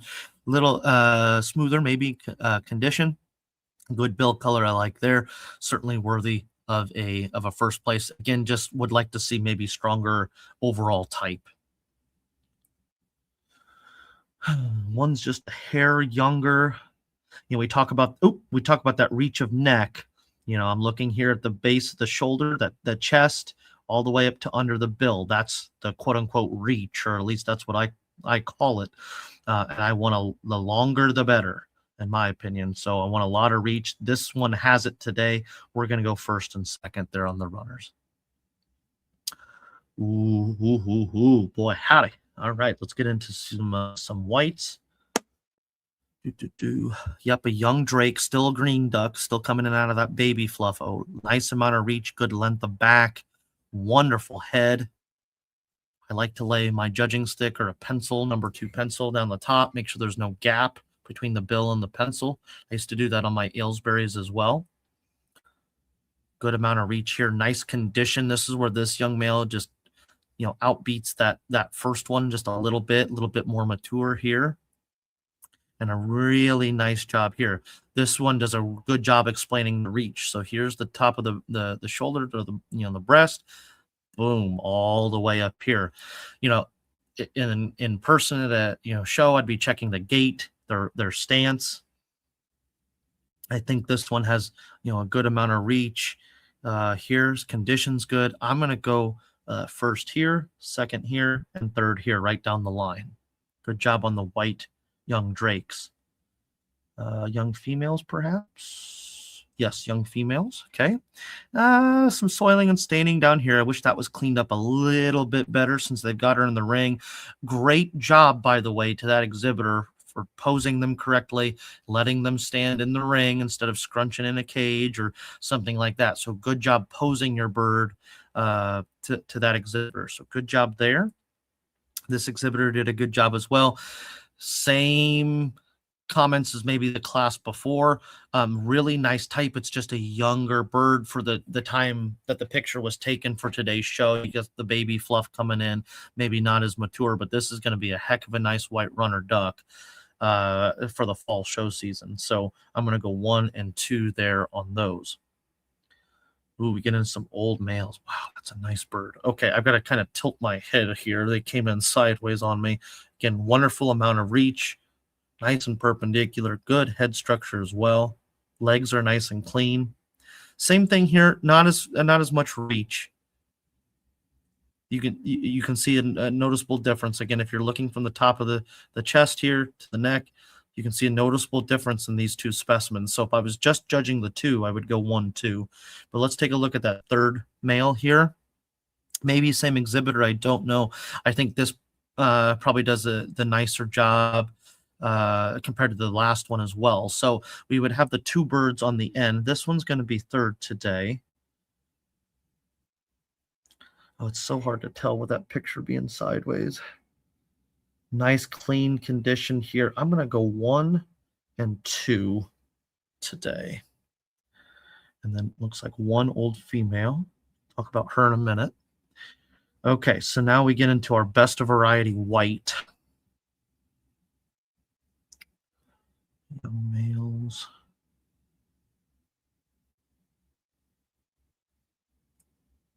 I really like those old males.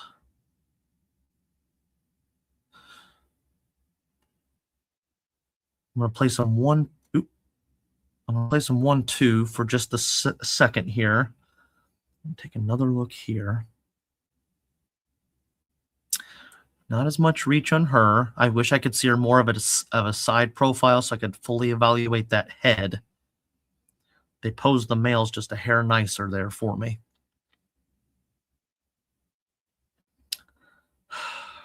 I think I'm going to stick with my old drakes today. I'm confident in that decision. I'm going to go 1-2 on the males today, on the old drakes for variety. Okay, now we look at a best of breed. Okay. Whites do a good job. Of course, we judge them on a different scale as opposed to a colored bird. I really like this young gray female. It's the time of year I'm starting to evaluate my own grays at home, and it's like, wow, this could be easily one I find in my backyard. It's a nice bird. I have to judge them how they are in the picture and how they are for me here, mid-July here. So it's hard to tell, maybe a little bit of white under the throat. Grays are notorious. They get, at least in my flock, if you have a real dark black bill, sometimes they have better body color. If they have better bill color, sometimes they have the wrong body color, and so it's opposite. And anyway, that can cause headache.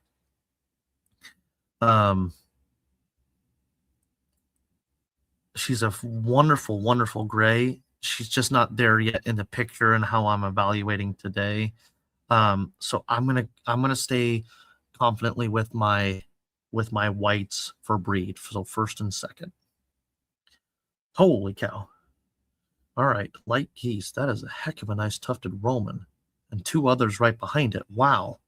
Maybe a little soiling and dinginess over the top line, but that's very, very, very minor. A very nice breed. Good tuft coming in. Good leg and bill color as well. Certainly worthy of a first. Wow. Great job on the tufted Roman. 1, 2, 3, 4, 5. Is that all? Okay. Okay, let's take a closer look. Deborah. Hi, Deborah. I'm not sure how to say that. Nochi? Ganochi? Ziti?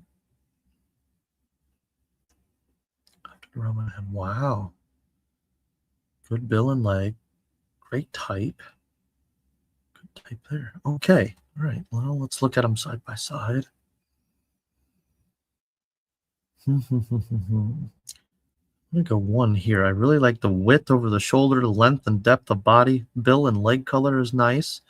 I'd like to see lobe and evaluate them on the underline. It's hard to do from a side profile, though. I'm going to go 1.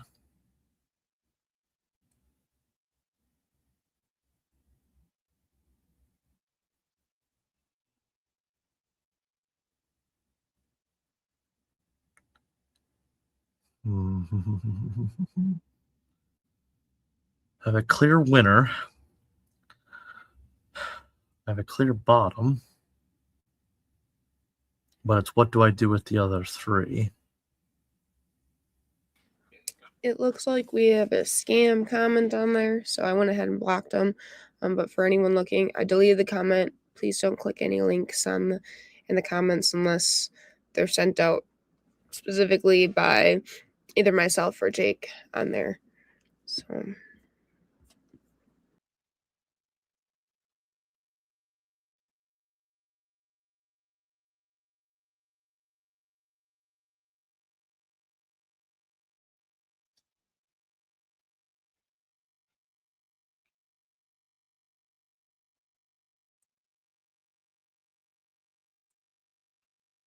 Okay, and the tufted Romans again. I have a pretty clear winner here on the female, and then I went with reserve here on the old gander. Good representatives of their breed. Congratulations to those exhibitors.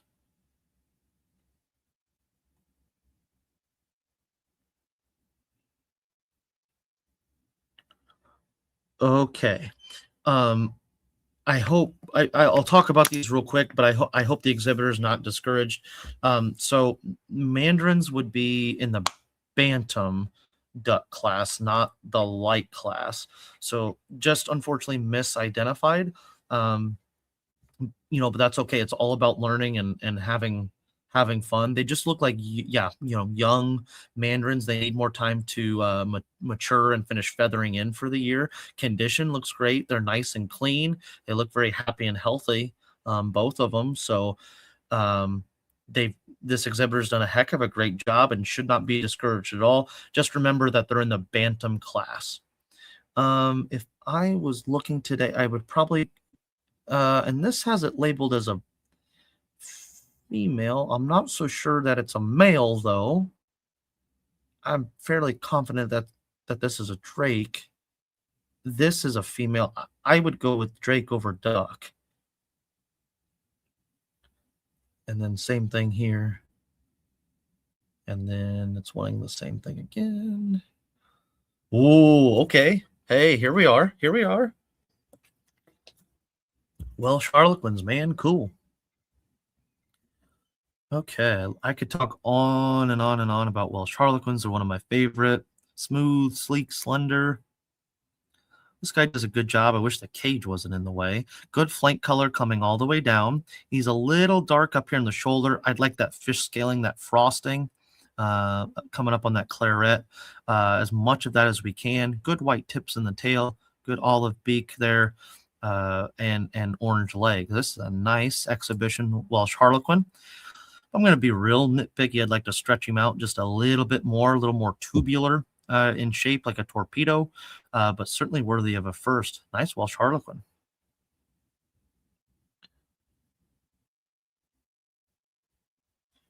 Okay. Very cool. Good black bill, good dusky orange leg. A little baggy in the back end. That's normal for a female. What I like is that the color is really even on this female. A lot of times, depending, they go through several color changes, and you're going to get different shades. And this one is nice and even. It's hard to see the cap, but I can already tell she's lacking there. I'd like to see a little bit more color in the cap on purple pink. A nice Welsh Harlequin, probably going to end up being more of a production style. Oh, there's a second picture rather than exhibition, just from what I'm seeing already at this age of development in terms of body shape and style, maybe from a hatchery somewhere, something of that nature. But a nice Welsh Harlequin, just not as mature as some of the other females in the class. This one here, more of the correct station for a Welsh Harlequin. I can see the cap color coming in, good dark bill, good leg. I wish there was more lighting in the show box here, but the exhibitor's done a nice job. Again, I'm not sure if I just talked about body color or not. Over the shoulder, we're one color. Down here at the tail, we're another color. And that's where you can see, here where that first hen or young female rather was a little more even.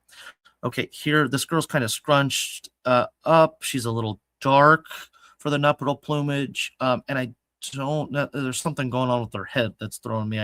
I don't necessarily care for this particular female of the four. So anyway, I'm going to go 4 here, 3 here. I like the amount of stippling here on white band. See how it comes all the way down the flank. Again, nitpicking as a breeder and apprentice judge, I would really like that to be rich and even. And trust me, folks, I know firsthand how tough that can be. So I am nitpicking really hard. I'm going to go first there and second there. I think different judge, different day could flip-flop them there. I don't want them too heavily baggy. This female here, she's getting a fairly baggy, needs to stay home in the breed pen type of deal. So anyway. Ooh, Donald, Tyrell. Ooh, and Justin. Okay. All right, so Donald's in his eclipse plumage. That's what I like to see, though, for a drake in eclipse. A lot of times, people ignore their birds when they're eclipsed. But, when I'm out looking at my Welsh at home, I want to see that they're heavily stippled like that with that female plumage because, that's going to tell me what those drakes are going to look like when they come into that nuptial color. And so it's always a good idea to evaluate in the summertime, which is probably when this picture was taken. So, but a nice bird here. He's a little deep in his body. Remember, I want nice, straight, even top and bottom line. Let's look at Tyrell. I wonder where this bird came from. So nice Welsh Harlequin here. He is, I'm trying to think what I'm trying to say. It appears as if he's still maybe coming out of eclipse and just approaching his nuptial plumage. You can, it's evident right above the leg and thigh here. So probably still pushing that. It's a nice bird. I'd like to stretch him out a little bit more. Okay, a little dirty in his leg. I'd like to clean that up, but good orange color. He gets a little racy headed. Okay, a little, what I would call that, snipe headed. And so I'd like to give him a better shape and breed profile. When we look over the shoulder here, he's very dark at this particular stage of development. As breeders, we talk about Welsh Harlequins females going through 4 or 5 color changes throughout the year. The Drakes do it too, folks. And a lot of judges don't realize that, or exhibitors don't realize that either. But for today's show, I'd like to see more of that frosting coming in there. Okay, let's next. And same thing here, coming into eclipse. I'd like to stretch him out a little bit more. The picture gets cut off a little bit. Good neck ring, good olive bill. I don't see any black in that upper mandible, which is great, because that would be a point cut. So we're going to go first with this bird. And where do we go for second? I'm going to go second here and third here. Okay, some Welsh females. Old females, good black, jet black bill. That's nice. Nice, rich, even color throughout. Good color in the top of the tail. I appreciate that. She's not posed the best. But that's a nice Welsh Harlequin. I do like her. I'd like to see more cap in the more color in the cap or the crown here. It's hard to tell without looking over the top line, like looking down on her, but I would like to see a little bit more evidence there. Looks like a nice drake too in the back. Okay, let's look at this female here. Okay, yeah, a nice old female. I'd like to stretch her out a little bit more. Good leg color, bill color. There's that color in the cap that I'd like to see. Good color in the tail. Maybe not the strongest of type. She's a little rough in condition as well, but does a good job. The bird in the back, I'm not judging that bird per se, but I don't know that I would have that one in a Welsh Harlequin program. But okay, anyway, let's see. I'm going to go 1 and 2 on the females here today. Okay.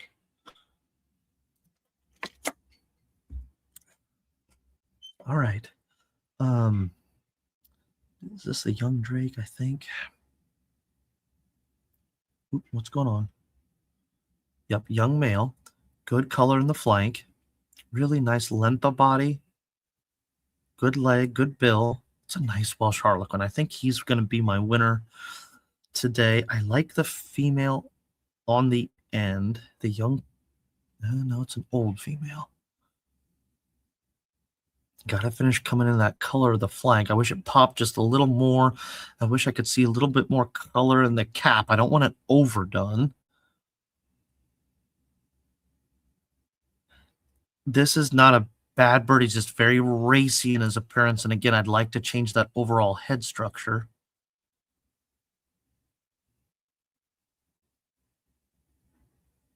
A nice young female there. Good color down the flank. It comes all the way down. I think she's going to be my second today. First and second. Good job to the Welsh Harlequin breeders. That was a lot of fun and a pleasure to judge. Thank you. We'll go first and second there for breed. Doesn't look like we have any golds today. Okay, we're done with our light geese. Okay, let's do geese first again for lightweight, and then we'll do ducks. Okay, so geese, we had a white Chinese and a brown Chinese. We had excuse me, golly today. We had an Egyptian and we had tufted Romans. That tufted Roman, wow. I really like both the tufted Romans. The hen was the best. We get into the Chinese, good representatives of their breed, and we can't forget about the Egyptian. Egyptian's just in an awkward pose there. But a nice bird. I think I have a clear winner in my tufted Roman. But does the reserve Roman beat the white China? You know, to me, it's a little faded in its bill and knob.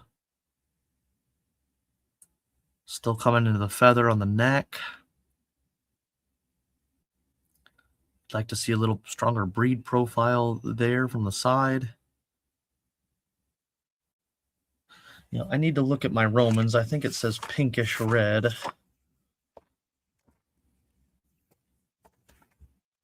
Just a second.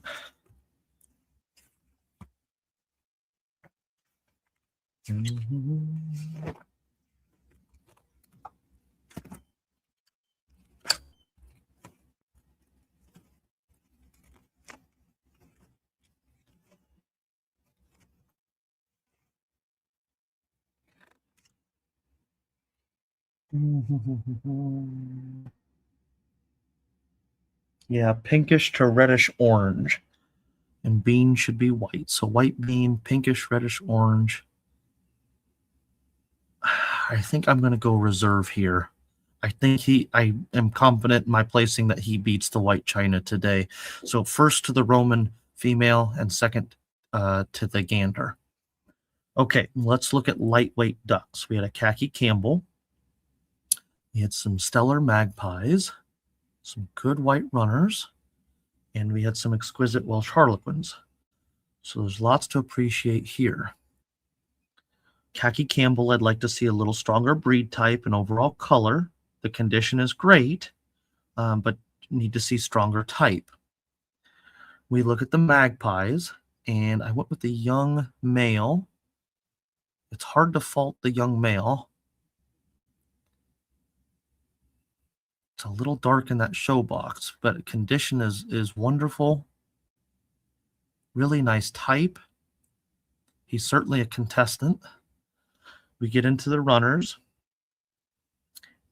and I went with the old male, I believe. Nice and perpendicular, maybe a little out of feather on the neck. Again, I'm just trying to give everybody fair shake, you know, just minor things here. Really, really nice white runner. And then the Welsh harlequin. You know, I'd like to stretch him out more. Like to stretch him out more, maybe a tad more color here. It could just be the camera color or angle. He looks a little dark there, but not bad. Flank color goes all the way down. I'd love to use them. So I have three standouts, I believe, folks. The magpie, the white runner, and the Welsh harlequin.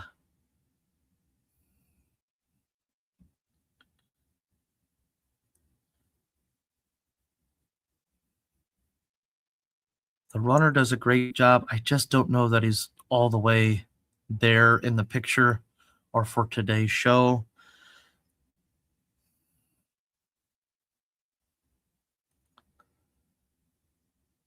The station on the harlequin is fine. The standard says 25 to 35 degrees. It gives you a 10-degree window.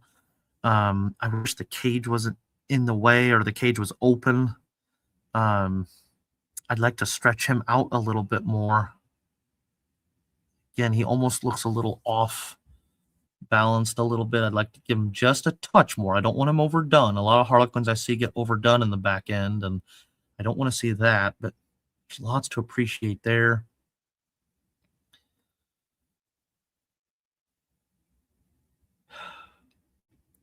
But I think the magpie today is just the combination bird over the runner and the magpie. He's going to be my first today, and then the Welsh Harlequin second.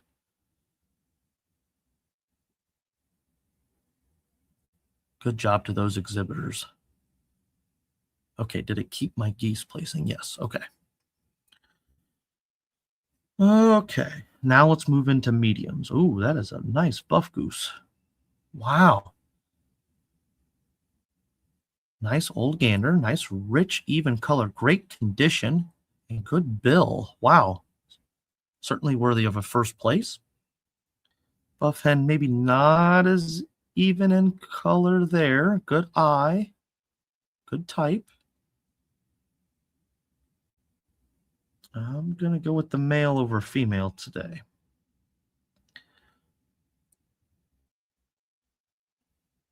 Okay, cayugas.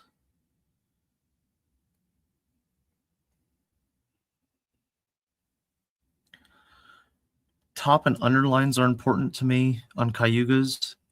I don't want any bagginess or sloppiness. This one, is mid-walk, mid-stride. It's hard to see the breed profile and color. I'm going to have to place it third because of that.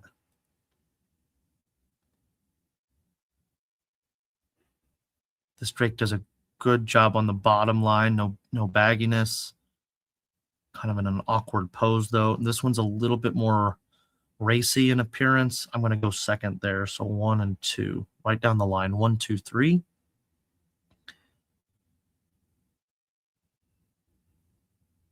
Okay. A nice young female, just needs more time to mature. Still got some baby fluffer down there in the back of the neck, kind of finish filling out. But I think definitely an exhibition style black cayuga. This one does a good job here. She's just out of condition in her tail and then in that back end, that vent area. But nice beetle green sheen. Bill's a little dirty from the cage or nibbling there. Again, same kind of comments here. It's really hard to see breed profile and overall color of the bird. And same thing in here, the breed profile and color kind of hard to determine. I'm going to go 4 and 3 here.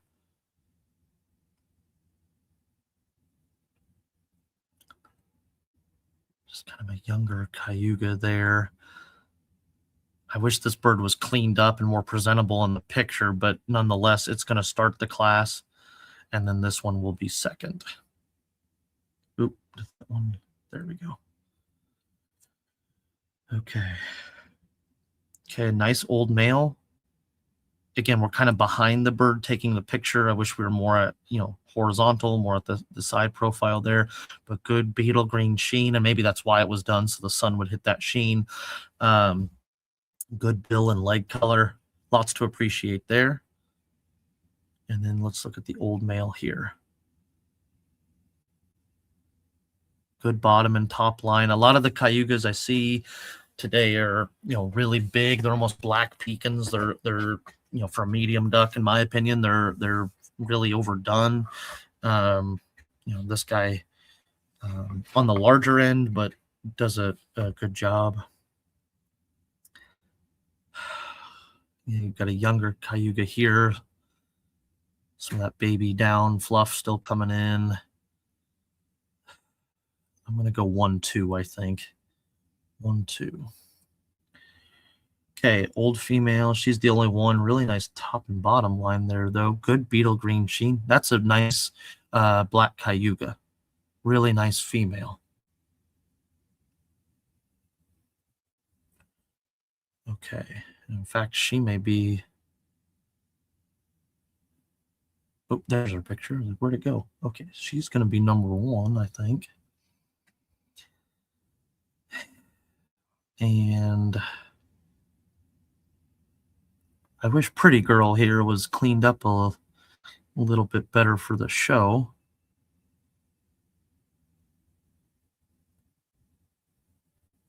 I'm going to go second here on the old male.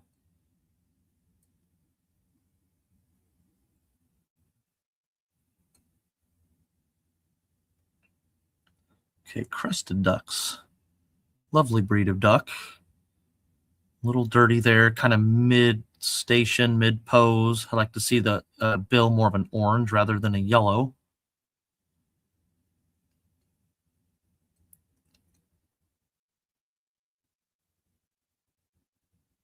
Okay, crest, good crest coming in. I want it nice and uniform, not lopped to one side or uneven. To my understanding, the crest should be right above the eye. I don't want to speak too soon and say this is too far down, but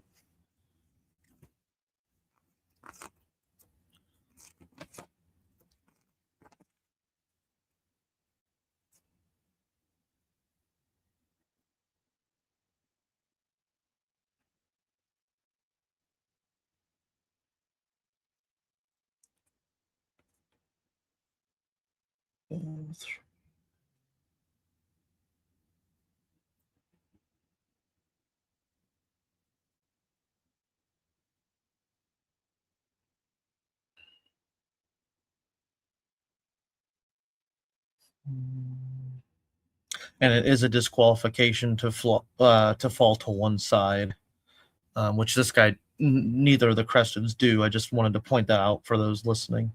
So let's see the crest, large, well balanced on crown of head. So on crown of head. So you know, when I look at it on the standard here and then the artist description, the Jackie image, you know, it's right above the back of the eye, and so this one's a little low, I think, for my liking, but you know, certainly worthy of a first. That's getting real nitpicky, just something to maybe watch for. Really nice type in this crested here. Again, same comments on the crest. It needs to be in the crown, not the back of the head. So but certainly worthy of a first. Okay, I'm going to go, because of type, I'm going to go 1 here, and I'm going to go 2 here on the crested ducks. And then we'll follow suit, 1 and 2. Pilgrim, okay. Oh, we got multiple pictures, that's great. Okay, just a young pilgrim. Thanks for spreading the wings there, I appreciate that. Good job. Yeah, just a young goose, got to finish maturing and filling out, but certainly worthy of a first. Okay, oh, it's the only pilgrim. So next, and it's best of breed. Man, I wish we had some more pilgrims. All right, Sebastibles. Got to finish coming into the tail for the year, but that front end looks good. Just a nice young Sebastopol. Nice and clean. I appreciate that. Okay, wow. Let's look at Hansel. Yeah, really nice. Good eye color. Good bill as well. Oh, we got a second picture. Thank you. Wow, look at that shape. Excellent job on the breast there. All right. Oops. And let's go to this one. Yeah, good job here as well. It's hard to see the bottom line for a full evaluation. Kind of looks like he's leaning forward because he's mid-stride there. But yeah, good job here on the Sebastopol ganders. Okay. No, that's a different bird. Okay, similar picture, but 2 different males. Okay, yeah, really nice here. Again, they're looking down on the bird. I wish it was more horizontal to get the full breed profile, but still going to lead our class nonetheless. Then what do we do with the other 2 ganders? We're a little bit fuller in body here in terms of depth. I'm going to go second here and third there. Okay, we're at best. Okay, there's only the white variety here. The female is going to win our champion, and the gander is going to be second. They're going to go on and win breed. Very nice Sebastopols. Ooh, Steinbachers. Very cool. Let's take a look. That is a very nice young male. Oh, it's an old male. Excuse me. My apologies. Old gander. Really nice color over the top line. Just was on the Steinbacher page.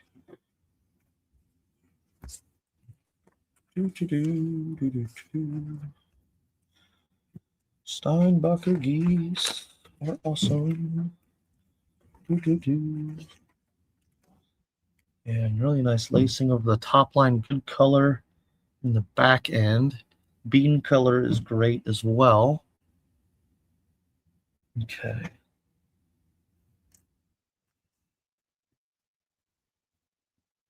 Small yellow eye ring. I see that in the picture. Good.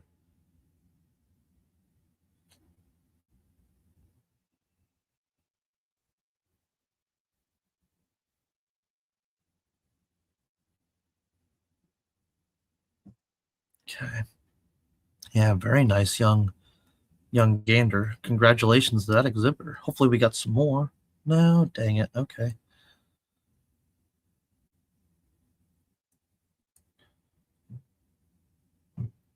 Okay, blue Swedes. Unfortunately, the picture gets cut off a little bit. I'd like to see that bib nice and crisp. A little bit darker blue there on the top.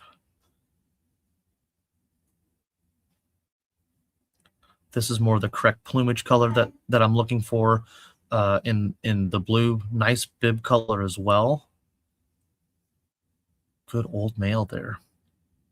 Okay, he's going to be best of variety. This one will be second.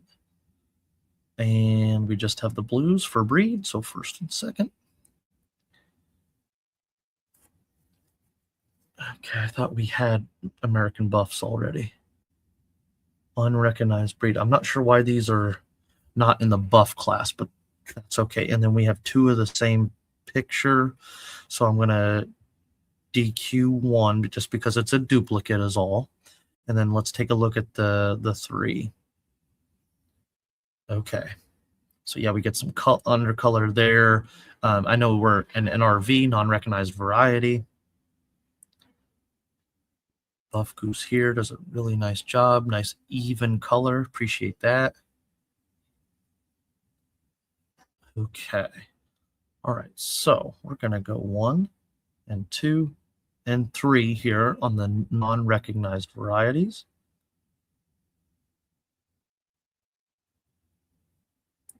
Okay. And we're going to go 1, 2, and 3 on the hens. Again, looking for type, color, and condition to the highest degree. And I'm going to stick with the gander. Yep, the old gander. And we're going to go with the young hen for best in reserve there. Okay, Ancona ducks. I like Anconas. I raised these for several years as a kid. They should look like a Holstein cow. Neither one should be identical. I like the more spotting as you can, if you will. I don't like large white patches or large black patches if it can be avoided. I thought there was some folks working on a standard, but I've not heard anything in a couple of years, so I'm not sure if that is true or not. So we're going to go 1 and 2 there on the Anconas. 1, 2.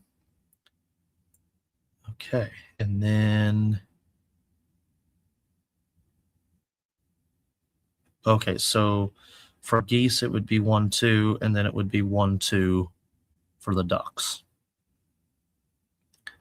Okay, now we're finishing up our medium waterfowl. Okay, let's do geese first. We had American Buffs, 2 very nice examples. We had Steinbacher, just the one. We had a Pilgrim and an American Buff, but it's in as the non-recognized varieties. Okay, so Pilgrim is going to end up being a nice bird. That exhibitor should be very proud of themselves.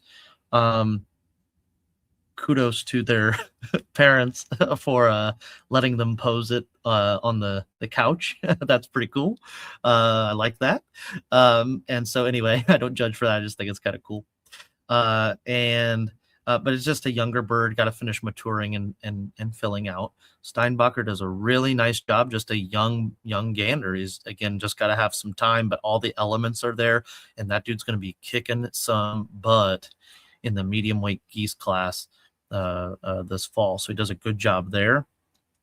And the American buffs do a wonderful job as well. I think it really comes down to two in my mind when I review the geese. I think it comes down to Arthur here, this buff goose, and John the Steinbacher. Oh my gosh, I'm so sorry. I'm getting tired here at the end of the day. Forgive me. I got these fluffy things right in front of me. The Sebastables as well. We had two really nice Sebastables. How could I forget them? My apologies. I'm losing my mind. Let's take one more look at them. I was like, how can I forget Sebastables? Sorry, somebody's going to throw bricks at me. Yeah, those were really nice. I think that's who I went with. Let me go back a second here, folks, if I can.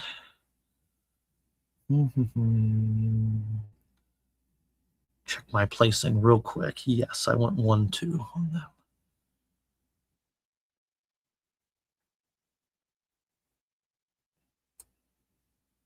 Okay, 1-2. Yeah, I like the Steinbacher. I like the Sebastopol.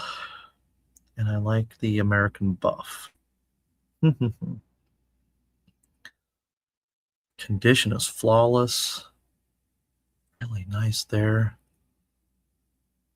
I really love the Steinbacher. He's just a young gun is all. He's just a young gun. He's got to have a little bit more time to finish. But like I say, all the elements are there. I'm not sure who the breeder exhibitor is. I don't care or worry about that. But man, this bird, he's like I say, he's going to be kicking some butt. He's just not there for today's show. Sebastapols.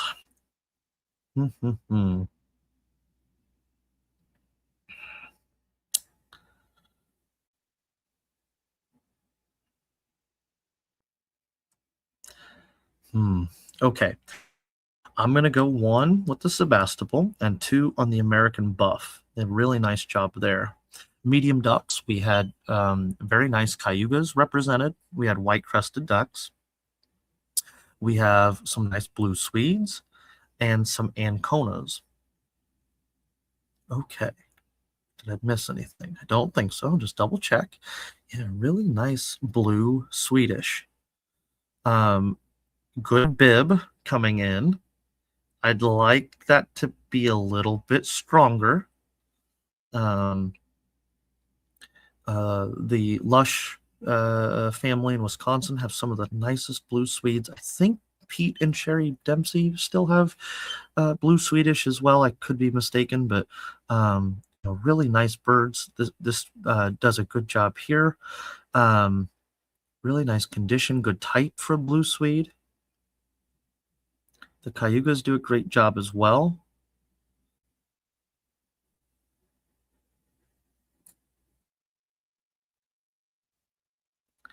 And the crested ducks do a good job. Okay. I'm actually going to go second here. Again, there's color issues. I'd like to see stronger bib, but overall body color is well done here on the blue Swede. And I'm going to go first on the cayuga for our medium ducks here today. Good job to all the waterfowl exhibitors. Wow, what a lot of fun. Oh, golly. All right. Now the fun part is the judge. You guys can make this tough on me. I know you're probably ready for me to get to largefowl. I know I've talked and rambled quite a bit today. If you'd like to leave constructive criticism, comments, questions, concerns, please feel free to reach out at any time. My email is wilsonswaterfowl@gmail.com. It's all one word, lowercase, and no apostrophe. So wilsonswaterfowl@gmail.com, all lowercase, no apostrophe. Feel free to reach out, ask me any questions, all that great stuff. Sometimes when you're judging, I think there's always that bird. Sometimes it's birds, plural, that stick with you and stay in the back of your mind. It's kind of a wow, a showstopper. this is what, as a judge, my heart like yearns for, because look at this top row, folks. I mean, you look at two phenomenal call ducks. You got some really good Africans. My golly. You've got a superior Ruin and Muscovy. I could, I gotta pick one, and but this makes it challenging, and this is where it gets fun. Um, we move to our next row, same type of deal. I mean, you've got great lightweight ducks, lightweight geese. We get in some good mediums too. I mean, so I could easily pick any one of these birds and it be the champion. Different judge, different day. That call duck again is stuck with me all day. He's a tad long-bodied. I've mentioned it a couple times. I could have easily put that second one in first. Boy, howdy, that first one, golly, is nice. You go into the Africans, I make the same comment. I could have easily put number 4 African above number 7. I like them both that much. Man, those exhibitors should be darn tootin' proud. Just wonderful Africans. Now, let me make sure before I go any further. No, that's it for that. They don't do a champion goose or a champion or a bed.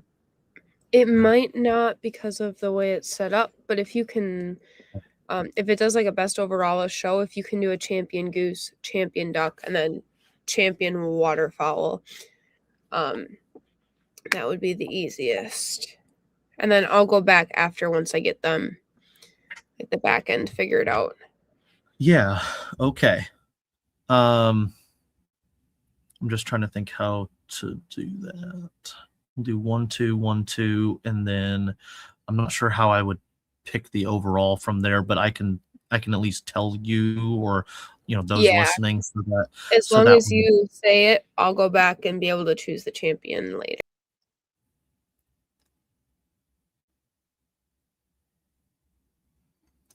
I'm just going to quickly, folks, kind of go through and quietly maybe, do a quick evaluation and all that good stuff. And again, I'll go back here to call ducks. Wow.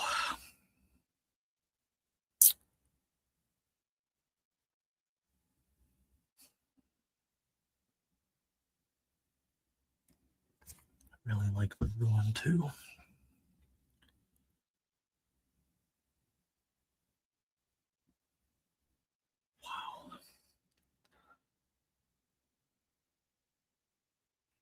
Phenomenal Muscovy. I mean, not a feather out of place.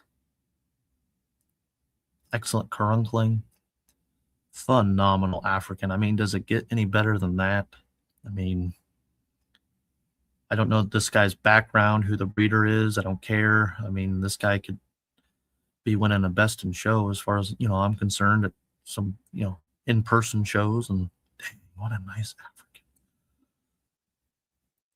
Magpie's nice. I'm afraid he's a little young for today to compete against more mature specimens. You start nitpicking minor color issues and faults, and it's hard on that breed. They're one of the hardest varieties of breeds, in my opinion. So when you get a good one, I really appreciate it.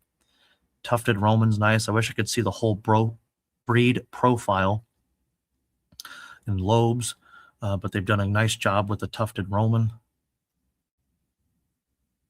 Did a good job with the Welsh Harlequin as well. I'd like to stretch him out just a little more, as a breeder of this breed. There's things I start nitpicking, and it could be shadow, it could just be dark. He looks dark up there in the front end. He might not be, but I have to evaluate how I see it in the show today. I'd like to give him just a tad more, not much, but a little more length in the back end.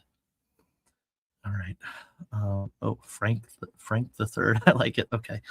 Cayuga does a good job there. Maybe a tad baggy in the back, but it's an older female. You're going to have that. That's totally normal. Sebastopol does a good job. Wish she was posed just a hair nicer. American Buff does a good job. Blue Swede, we talked about bib color. And that's my lineup. Okay. All right, folks, if it again, I can't see, so I don't know who's tuned in, how many folks are not, but I'll just keep talking and rambling, I guess. Let me place the ducks first and second. For duck first, then I'll do it for goose, and then I'll just announce the reserve waterfowl and best waterfowl. All right, so we'll start with our ducks here. We had the call duck. We had the rowan. And we had the magpie.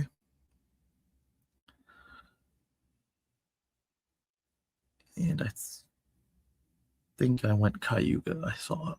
You're sweet. Peter out.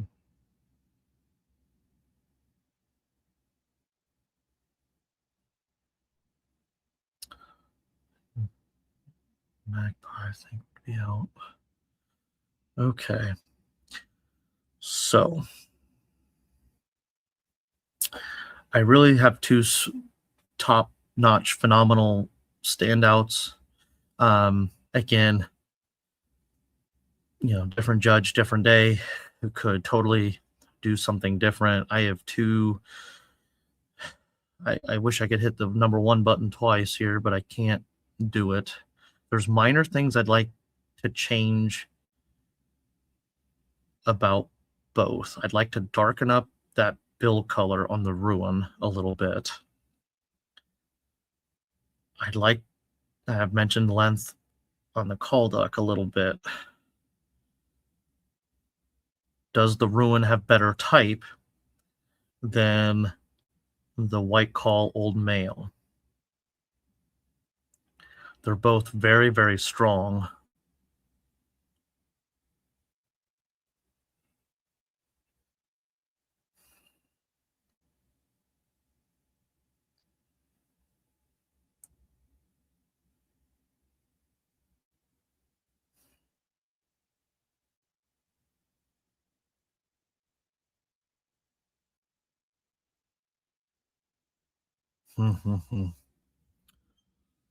This is the part where at a show I would have the other judges with me and seeking out their guidance and wisdom. Since I'm an apprentice judge, seeking that knowledge and learning from others myself. Type always beats color and condition. You have two really nice typed birds. We have a color maybe here could be a tad stronger. You've got maybe a little typey here. I'm going to go 1-2. And that's what my heart tells me. And very, very nice birds, could easily be switched around, no problem. Congratulations to those exhibitors. I'm going to place the Rowan as best duck, the call duck as reserve today. All right, now let's look at our geese, folks. We have two exquisite Africans. We had the tufted Romans and Sebastopol and American Buff, respectively.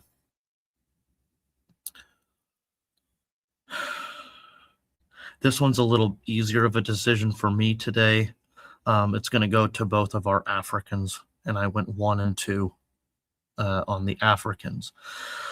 All right, so that's my placings on both the ducks and the geese. Now for champion waterfowl.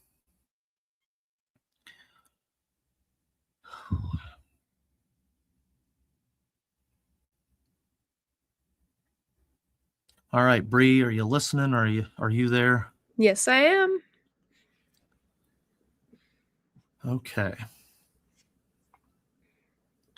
I've never done this at a show before, but I am very confident in my placings and today, and I think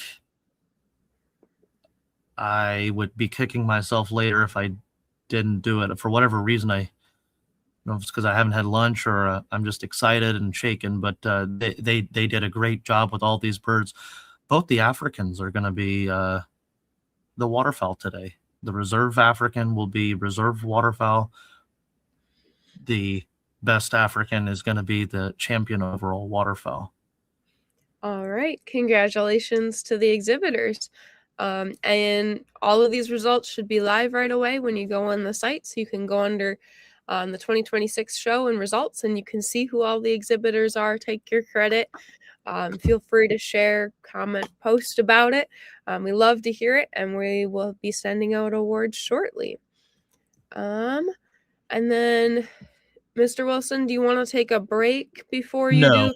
Okay. No. Do you want to jump? Okay. Yep. Should we do the all other guineas and turkeys next?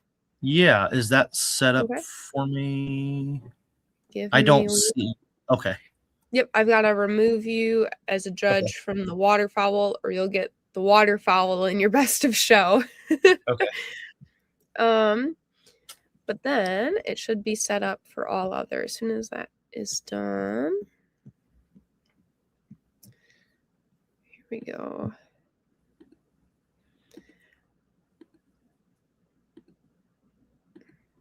And then we will do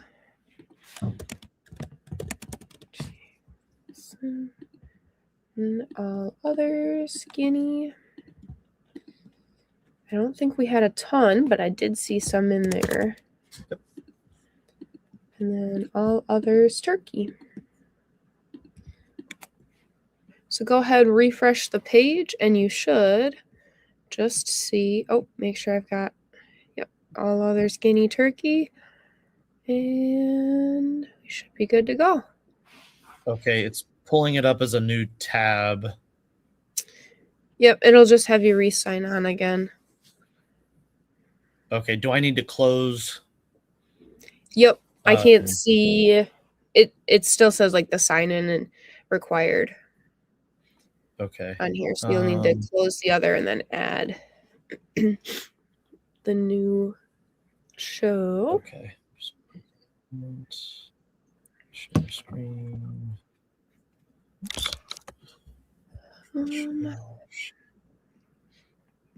Okay. Can you see it now? Yes, we can. Okay. Oh, and it still says oops. I must have mistaken that one out. Let me waterfowl goose light. Go ahead and refresh, and it shouldn't sign you out this time. Okay, great. This one should be a little bit easier. for the guinea and turkey, do I pick a best of that show then?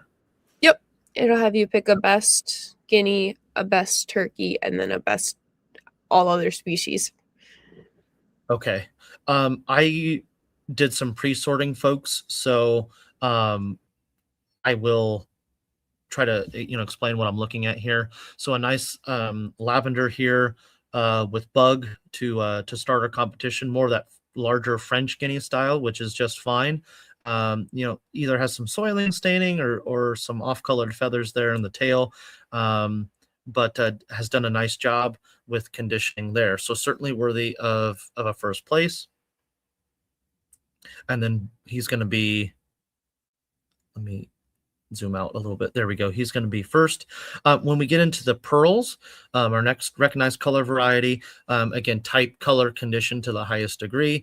I have an easy start with this guinea here on the end and the show cage posed for us. When we get to the next two, again, a little bit crisper in the pearls over the top. But both of the second and third place guineas could be posed just a little nicer. A show cage is probably a good idea. It's hard, again, because guineas are always on the move, always on the go, as you can see here in the pictures. So just think about those comments for posing next year. But great job to those pearl exhibitors. Then we get into mini here. Again, certainly worthy of a first place. Just like to see maybe stronger coloring, more even pearls throughout. Okay. When we get into best variety for pearl, the cock bird is going to be our champion, and then down to second and third with the females. Okay. This one I didn't catch, unfortunately. I'm sorry. It is disqualified because it's a pearl, but it's listed as a white. So again, I don't do that to be offensive, anything like that, but just just for learning. If we were at a 4-H show or something like that, I never DQ birds, but just misplaced, just misidentified is all.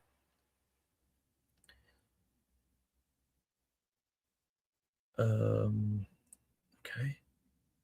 Okay. And then best of breed of the varieties, that's going to be the pearl. And I went with the lavender into second place. Again, if we were in person, I would like to maybe not handle every single guinea, but my champions I certainly would. I would be checking for any mixed matched wattles, make sure that this sex of the bird is correct. That's often misidentified, and then for any solid white primaries. So obviously can't put the handle on them on a virtual show, but those are some of the things I would look at in person. And again, I believe it's very important for judges to handle guineas. A lot of them just look at them outside of the cage, but at least when you're picking your overall champion and reserve champion, they must be handled. I wish more judges paid attention to that fact and did that. There have been many times at poultry shows, and I know I'm getting on my high horse, my soapbox here, that I see judges, they'll place a class of guineas, and then their best guinea has white primaries. That's a DQ, folks. And so anyway, they should always be handled. All right, then you get to the best of class. Again, same type of thing for breed. It's going to be the pearl over the lavender here today. All right, turkeys. We get into some black toms here. Again, exhibition turkeys. Our APA standard says that even though they're exhibition turkeys, not necessarily commercial, they must be handled and must be evaluated for those commercial qualities. So even though I can't quote put the handle on the bird today, I'm still trying to evaluate the 3 primary cuts, I guess, the best I can. That's the breast, the leg, and the thigh, which is the drumstick, and then wing development as well. The easiest way for me to do that is evaluate the shape and size of the breast. Now, all 3 of these toms are in strut. When we're in person live evaluating specimens, you never judge a tom in their strut. So I like to see virtual pictures maybe of that tom not in strut with that chest protruded like that, I guess. What else was I going to say? We only have one, turkey is a turkey. They all have the same breed profile. Of our 8 recognized varieties of heritage breed turkeys, they're just that. They're just different color varieties and different weights. I went 1, 2, 3 for the blacks down the line in terms of overall size and development, and then color. We get into 2 and 3. We have a lot of foreign color into the tail here on number 3. We have some bronzing here on number 2. The black here on number 1 is the closest to being a true black Spanish type turkey. All right, so our next group, we had young toms. Okay, same kind of comments. All 3 of these have color issues for my liking here today. It's so hard to tell on this one. I originally placed number 1. Is he the better turkey? Well, the picture gets cut off, which, I'm being kind of lenient there on youth tom number 3, this one on the left and second. You can see more of the breed profile. But he has more of color issues. I think there's a little bit more depth here. So I elected to go 1, 2, and 3 there on these young toms. Okay, and then best of variety. I stayed with the old tom, yes, and then I don't know why I placed these till 4 originally. But anyway, and then went with the younger tom as reserve. Make sure I said that right. No, young male. I want young male and then old male. Okay. Okay. And then we get into blue turkeys again.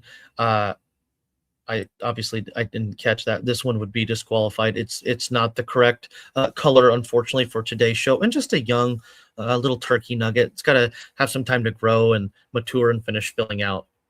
Got to get big and fat like the judge here today.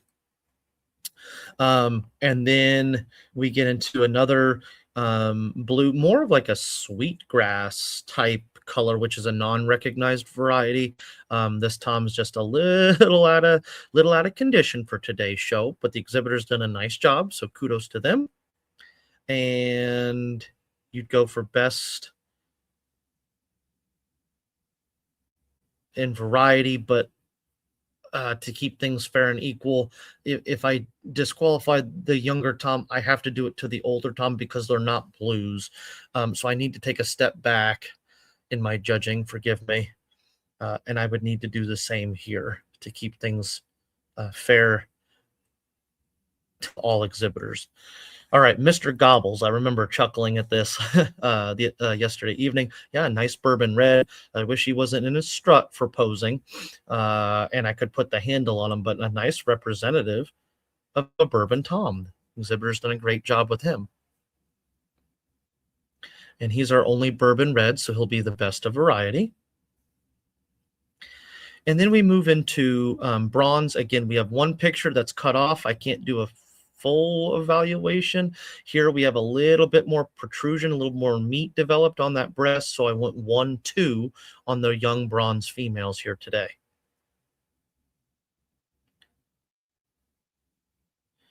Okay, then we get into old Toms. Again, picture here is cut off. I wish the posing was just a little bit better. I elected to go first here on the bronze male, and then third due to conditioning issues here on the end. But a very nice bronze Tom in the middle. Okay, and then and I believe he was an old male. Yes, the old bronze male is going to be the champion. I went with the other as reserve for variety. Then we get into Narragansetts. This one, unfortunately, for Narragansett would be disqualified. It resembles more of a Royal Palm, which is a really interesting and unique color variety. It's opposite, white and black, and then black and white. It should resemble fish scales. This one kind of has maybe some off color there in the tail, but is not a Narragansett nonetheless. So again, the exhibitor's done a good job. It's in good condition. It's just misidentified as all. Okay. This is more the appropriate color for a Narragansett. Very similar to the bronze, except that they don't have the bronze bronzing. Oh, and I didn't see the second picture. Here we go. That's great. Wonderful. Okay. And that allows me to see a little bit more of the breed profile. Yeah, great. Excellent. Wonderful band there in the tail. Wonderful condition. Thank you for that second picture for the turkey. Am I reading that correctly? Shaggin' wagon. Okay. All right. Good breast development. That's that shape, kind of U shape I want to see. Really nice Narragansett there. Okay. Again, I'll flip to my turkeys. I don't want to second guess myself, but not quite seeing the right color here. Oops. For a Narragansett. I want to see, that steel or black, with the steel edging. So a little too much white color here, and not quite the correct color scheme. So that's why it was DQ'd. So I only had one to place here, and so Shaggin' Wagon is going to be number 1. All right, for variety. Then we move into the Royal Palm. A little out of condition in the tail, but not bad. Again, wish he wasn't in the strut, but it looks like he's got the black over the back and shoulder, which is great, edged with white, and then the reverse pattern throughout. He's going to be our best of variety. And then we get into our champion turkey. Let's see where I had went on the turkeys. Again, folks, if you're just joining me for this show for the turkeys and guineas, I had an issue when I did my pre-sorting to where it automatically had placed birds. So forgive me. That's why you see 2 number 2s here and all that. So I apologize greatly about that. Give me just a second here, and we will get the official placing of our turkey class. Okay.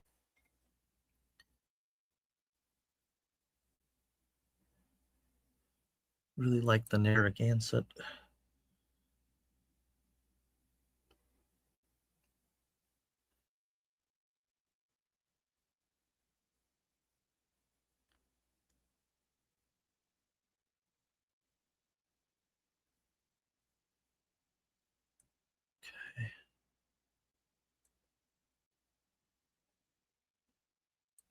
Okay. Like the bronze as well.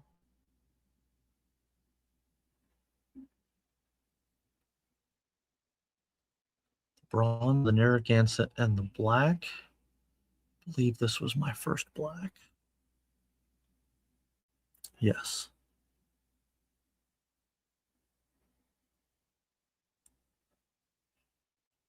What I really like about the Narragansett is I can see the breast. I can see that shape there. I know what he has. I like the bronze equally as well. I'm going to go 1. I'm going to leave 2 on the bronze. And I don't know if I can do it or not. I'm going to put 3 there just on the black, just so people know. But, and then, so 1, 2, and then I'm going to move that to 5 since I can't switch the placing. So I really only need 1 and 2, folks, but I'm going to go first on the Narragansett and second on the bronze. All right. Oh, and then, does it do it here? Okay, so here we go. So 1, 2, next group. Okay, and then Bree, it sounds like you're on. Do I do a best out of? Yep, best all other species. Between the guinea and the turkey. Okay. Awesome. It looks like the guinea has both cupped wattles, which is great. He's standing a little erect there. I'd like to see better breed profile with him posed there.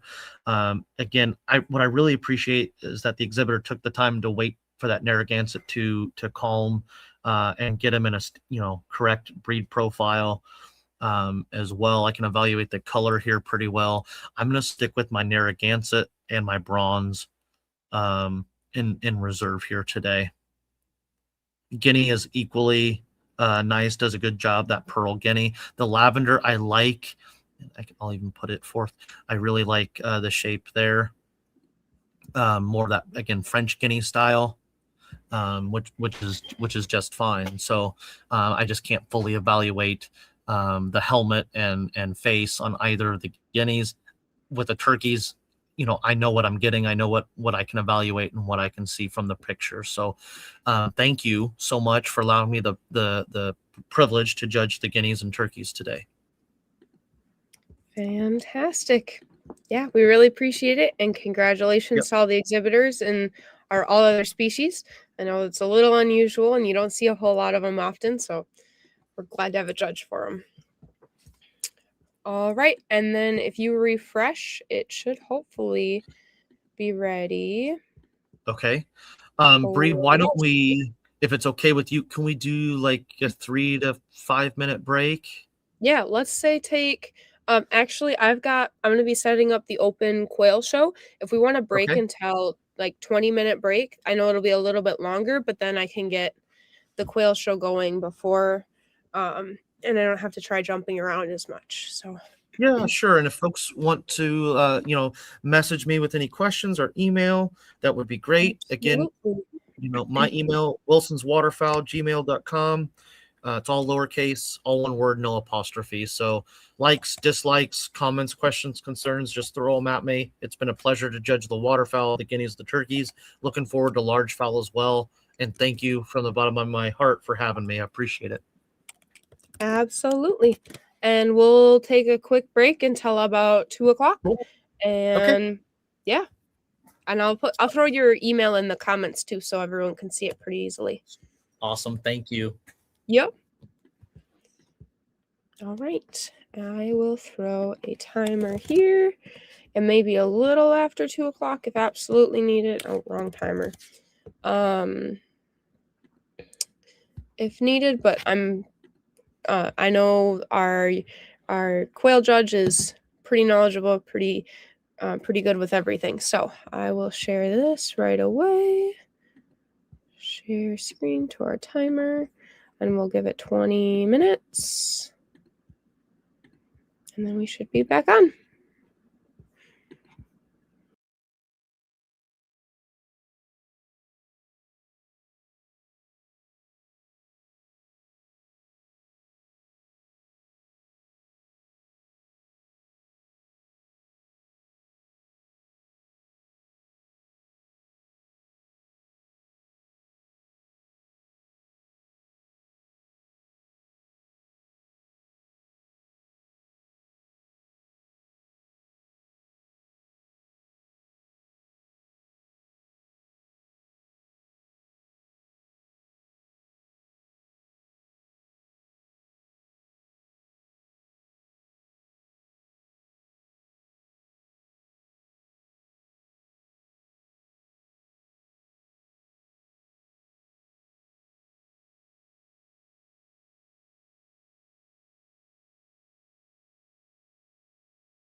Okay, we're gonna hopefully have Jake on shortly.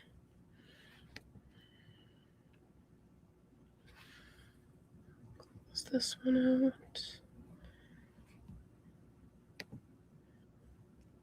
Good. Can you hear me? Can hear you, but we can't see you. There we go. Now we can see you. Perfect. Cool. Okay. All right. Ready to get started whenever you are. Awesome. Let's do it.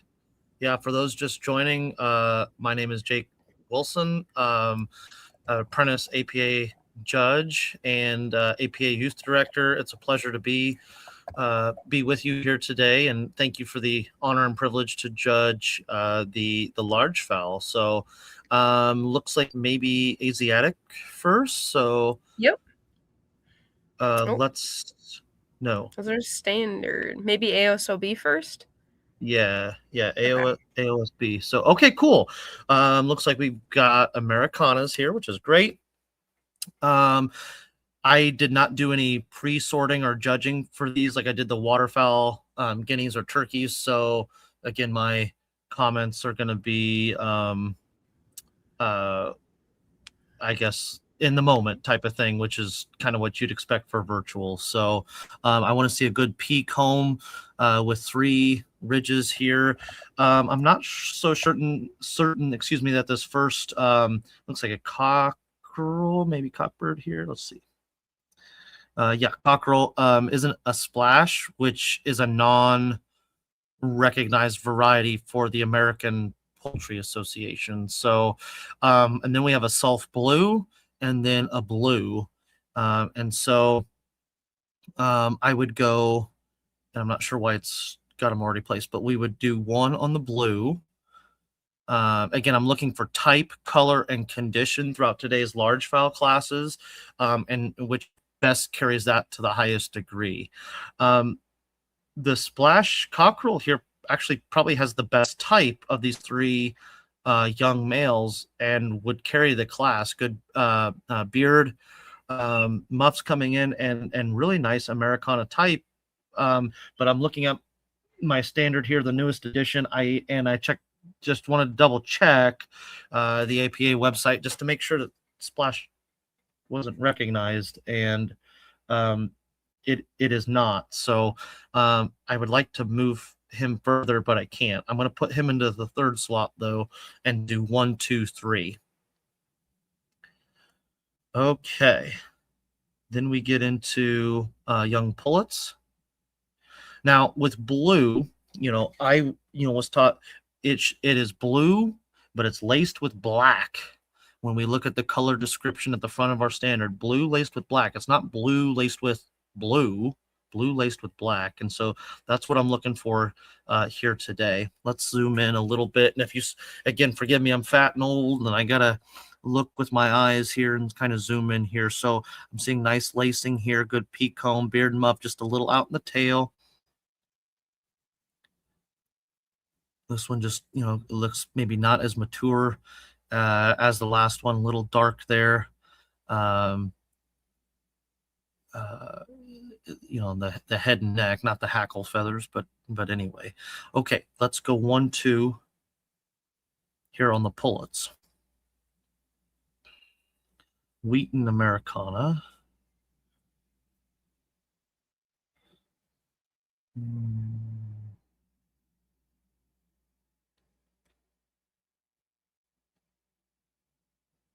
Okay, what? Well, hold on just a second.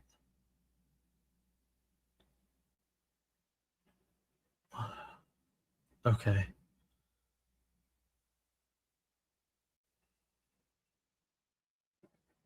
Okay, so blue Wheaton, I can see the halo there.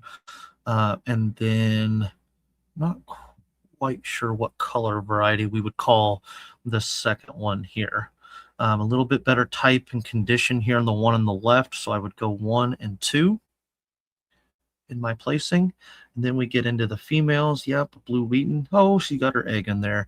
Again, a splash, which is a non-recognized variety, and a little out of condition in her tail, but good comb, beard and muff coming in. And the blue does a really nice job there as well. I'm going to go first here second on the blue Wheaton, and then third in the middle. Okay, and then we need the best. Try to zoom out, see as many of these as I can. Just a second. Okay, so we need a best of variety.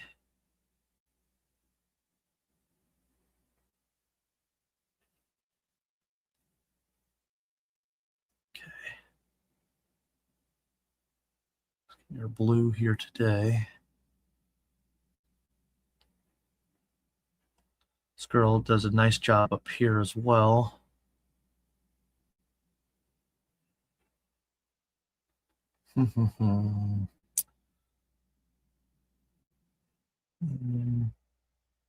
There, I may have to use her.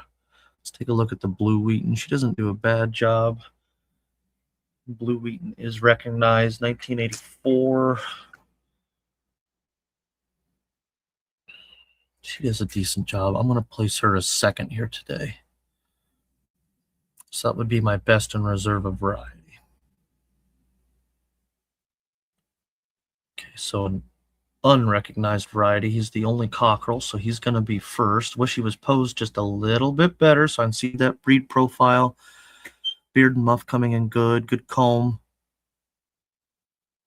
Just a little chicken nugget. It's got to have some more time to grow and get big and fat like the judge.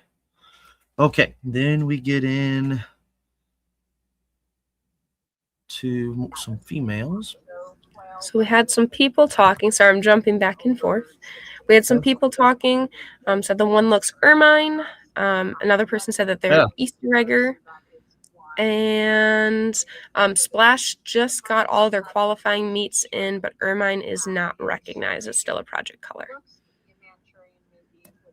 So okay, so I was not aware of that, which isn't not like necessarily saying, but so I want to clarify with you as far as the show purposes for today. So you're telling me Splash is a recognized variety for the American Poultry Association? Correct. Okay. Okay, I wasn't quite sure. I thought folks had been working on it. Again, I checked my standard. I checked online and see it listed. But if it is officially recognized, let me go back. Let's see if it'll change our placing. Yeah, these look like ermines here to me. So let me go back, double check everything here. It's a little bit hard with the photo to see, but it looks like it might drop off a little bit. And the feathering on this guy is a little on the loose side. However, I did choose he may be an ermine. That's my fault. We are going off of the ACBA. So ermine would still not be. And in there, correct. That's what he is. Man, he has one of the nicest types out of anybody. So kudos to that exhibit. Yeah, the ermine folks I know are working on it. I got to clerk with good friend and judge, Mr. Keith Lutz, there at the Knoxville, Tennessee show, and I know they were working heavily with the ermines, getting them in, and wow, that meal's good. I'd love to use him. Okay, but let's go forward here.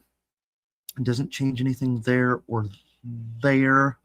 So our Splash here would be, if we're going to say it's recognized, which I've fully believe, no doubt. I just wasn't in my standard or online, so forgive me, folks. Yeah, nice breed profile type here. Just either some foreign color or staining, something going on there. Could be a tad cleaner for me today. But does a nice job. I don't know that it beats the blue Wheaton, and I don't know that it meets the blue. I'm gonna stick with my placing there, folks. And then I don't know that it's not going to end up changing anything there. Okay. And then we're back to the ermine females. Okay. And then maybe a blue Wheaton next. Okay. The photo gets cut off. I wish I could see the whole breed profile. Good peak comb coming in. Nice color as well. Man, really like her. Again, I wish the photo I could see the entire top and bottom line, but nice job. just a young, and I say this with all respect, just a little chicken nugget, like I've made the comment a couple of times. I just try to be a little funny. You got to get big and fat like the judge, but the color's coming in good. Beard and muffs on either side, good peak comb, good leg color that I'd like to see here. Okay. Here I can get a little bit more of an evaluation here from the side, although she's kind of facing in towards the camera. Really nice breed profile on the top line. Good peak comb as well. I think I'm going to go ahead. Is she the better bird over Pepper? I'm not entirely sure, but I can get a more fair evaluation with Salt. I'm going to go 1 and 2, and then 3 here for today's placing.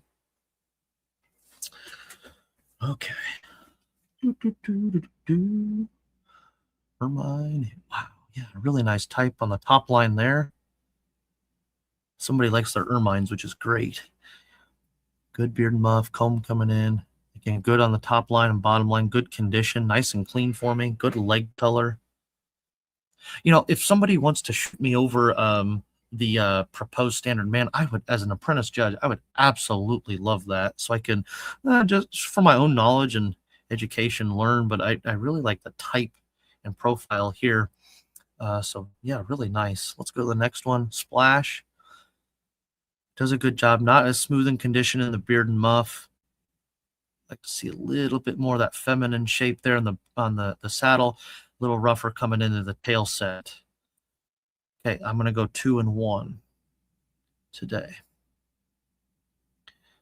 Okay, now they're wanting a best of variety for, I assume that, yeah, the NRVs. Okay, so. I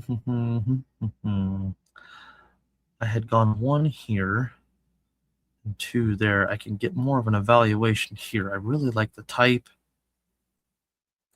here. Yeah, I think I'm going to go with the old girl here today. I'm going to start there. I'm going to go 1 and 2 today. Okay, now they're wanting a best of breed. I have to go with the blue and then the blue Wheaton over the ermines today. Best of breed. Really nice job to all the Americana exhibitors. Oh, modern games. Cool. Let's do it. Just 1 here, black to start for variety. Okay.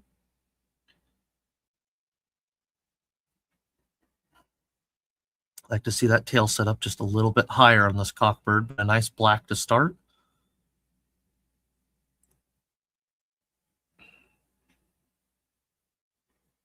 Okay. A nice female. Like to get her to pose. I'd like to see her in thirds, just like our Koshamo. A nice largefowl modern. Wish there were more of these. They're doing a great job. Oh, fiddle faddle. There are only 3. Okay.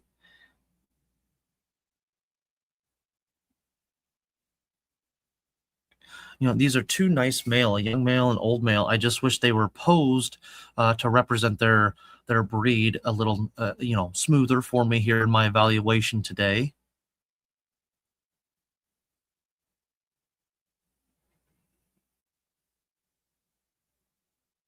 A little rough in the tail. Is he the better of the 3? He could be a different judge, different day, handling these birds in person, can make all the difference. Just the light there. I'm going to go reserve. I like the female. I wish she was posed nicer too.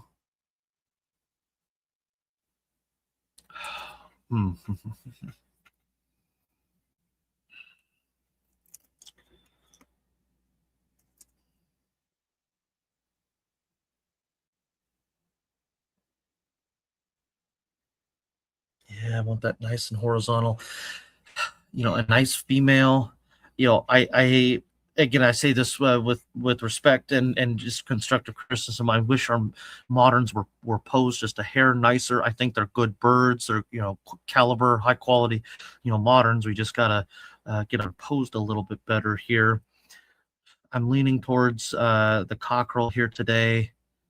I'm going to go second with the female. Okay, it'd be the same thing for breed.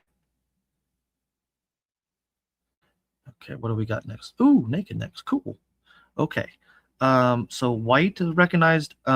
Red is recognized. But my understanding is red, and I just want to double check here, is more of like a Rhode Island red, where it's a nice mahogany color. Give me just a second. Naked necks, we've got black, red, buff, and white. Okay. Black, red, buff, and white. And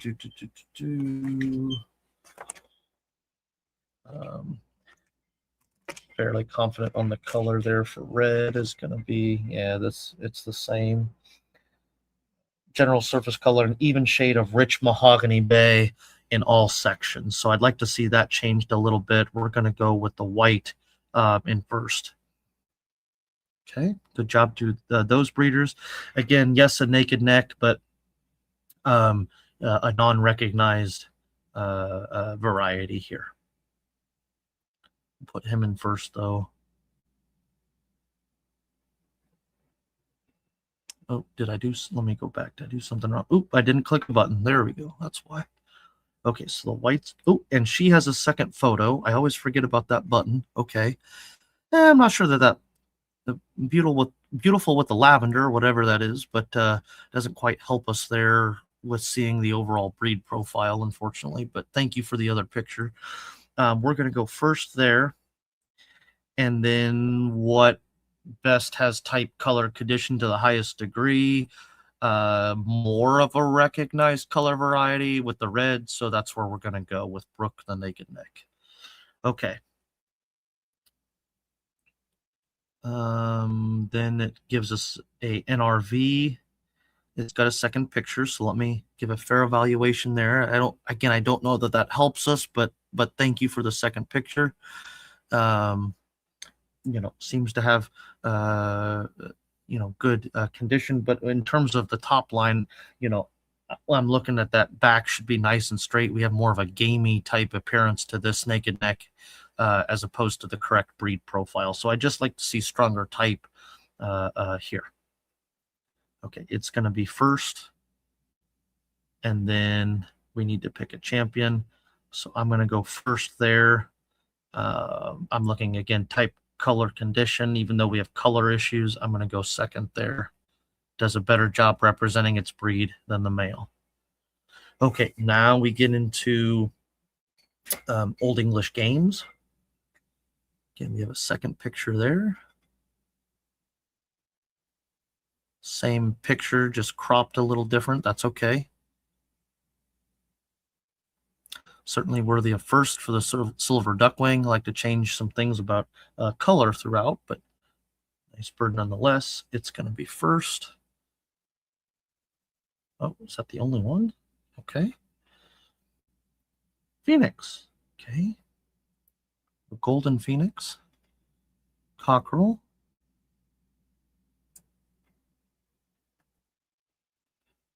Give him just a touch more length of back.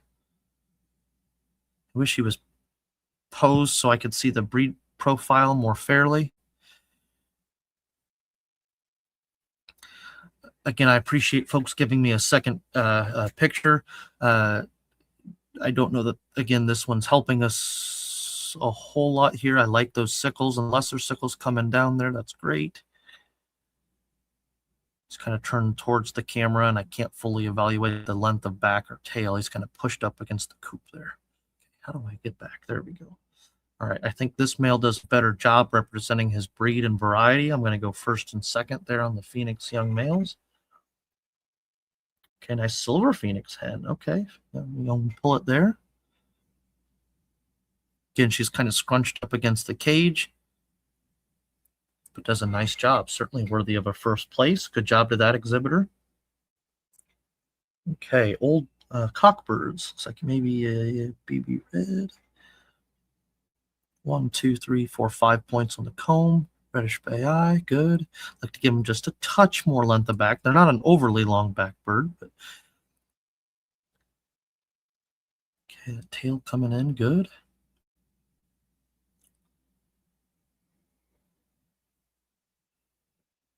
Okay. Again, a minor constructive criticism, again, to our Phoenix exhibitors, just having them posed a little better in a more natural side profile. That would help me from a virtual standpoint as the judge, give a more fair, evaluation. But a nice job to our, Phoenix cockbirds here. I like the type on the front end, but it's a dark picture and it's hard to evaluate the color here. And I'm not so sure. I want to double check my standard if I can real quick. When we get into color, throughout the hackle and base of head here, he gets to be almost wheat in color than he does BB red. The golden is going to lead us due to that today, and I think the silver, and then end up going with the wheat in there. Okay, females. Some silver females. Blossom and Buttercup, nice. Okay. All right, females. Let's see. Shape on the female. Let's go to back. Rather long, straight, broad, and slightly rounded shoulders, nearly horizontal, sloping slightly downwards. So that's how our APA standard reads verbatim on the female profile. So I'd like a little bit longer back. Again, looks like she's mid-walk and the picture's cut off here. So I'd like to be able to evaluate for breed type better on both of these two females in the picture. I like the tail set and spread there. Color, this female probably does a little bit better job in the breast. I think for today's placing, I'll go 1-2. Okay, now we're doing I think the system did this a little odd personally. Okay, so we've got best of variety. Okay. It really should be best of breed. So we had a couple nice goldens, actually.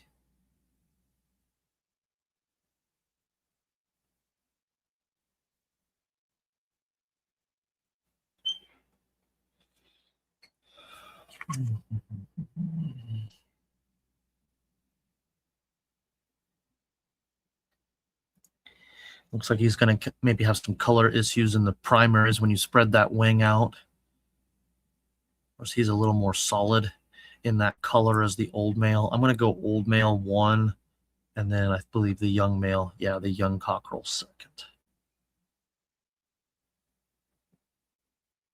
Again, it would be the same for breed, so we went 1 and 2 there.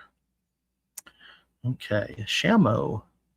It's got a couple pictures, so let's look at both. Yeah, that helps there. It gets that breed profile a little smoother. Okay, eye color, lip color. Okay. So he's our only one.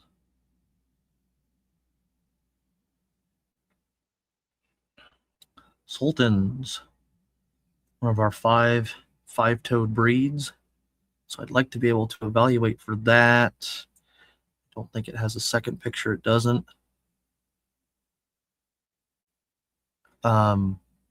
Sultans should also, I want to make sure I'm not going crazy. They're one of our 3 breeds that have vulture hawks, I believe. Booted bantams, Diuckles. I thought sultans were the 3rd.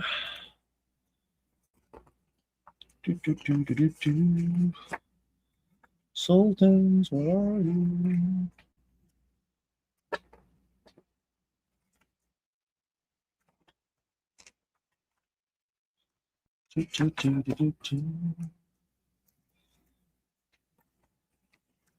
Judging poultry on the computer. Yeah.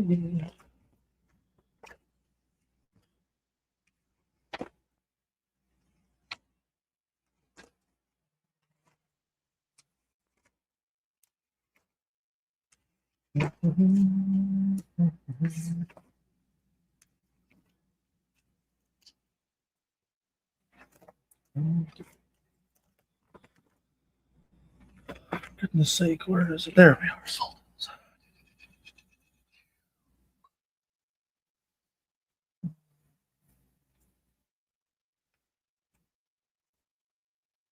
Yeah, okay, Vulture Hawks. Yeah, just want to make sure I wasn't going crazy. Okay, so here we can see the Vulture Hawks coming off. That's great. I can't evaluate for the 5 toes. We're in better condition here on this young female, maybe a little more mature, a little further along. I'm going to go 1, 2. Sorry, folks. I can't memorize everything, and sometimes I got to go back and look. Now, is this the same bird? It says that they're different, same backdrop. I'm going to treat them as 2 different birds. Okay, we've got the Vulture Hawks there. Okay, comb, V-comb.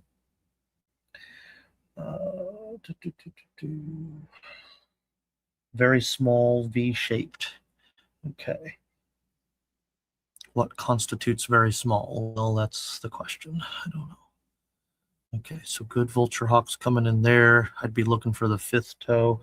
It looks like we have 2, actually exhibition style sultans, which is great.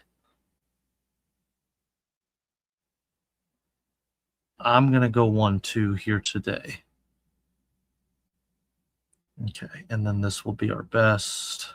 Oop, I did something wrong. 2. And then we'll go 1, 2 there for variety. It'll be 1, 2 for breed. Come on, there we go. Sumatras. Okay, I'd like to see as dark a face as I can, multiple spur, and I would normally check to make sure that they have a yellow foot pad, just like a Jersey Giant. Okay, so a nice black Sumatra here, good condition. Lots to appreciate there. We're going to go number 1. Hopefully we have more competition. Blue Sumatra. We talked about blue being blue laced with black. It's hard to tell from the quality of the image up here. Of course, hens don't have hackle feathers, but up here the base of the neck, I'd like to check that. Overall coloring looks pretty good. We're going to go first there.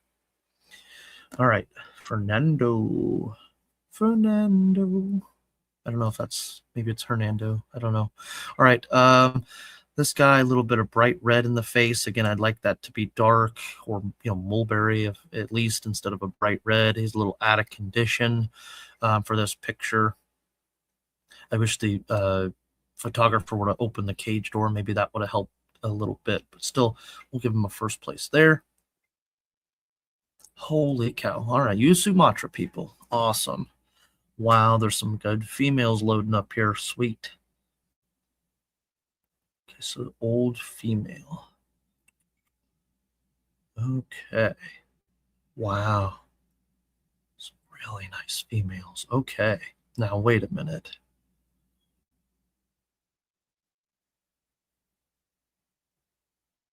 Okay, I just want to make sure we don't have any duplicate pictures. That caught me up in a couple of the waterfowl classes there. I caught that a couple times.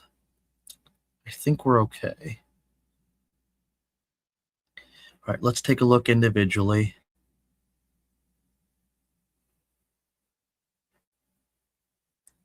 Okay, good length of back, leg color, good face color, really nice type there. Really nice condition here. Good tail spread. It's to appreciate same kind of qualities here. The blue does a nice job as well.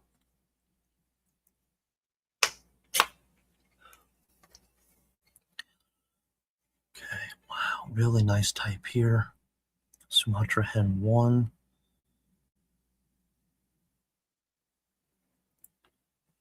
2, my boy Blue. Here, my boy Blue. Cicero. Okay, I'm going to do initial sorting here and then do a double check and make sure I'm confident in that placing. So give me just a moment, folks.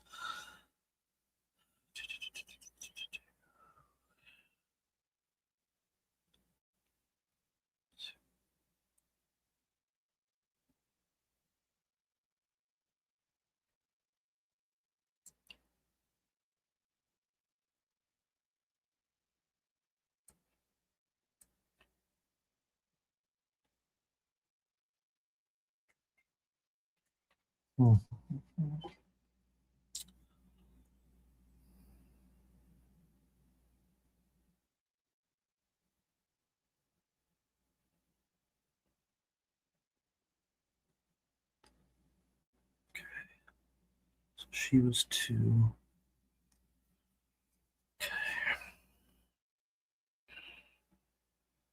Good leg color, good body color throughout. Wow.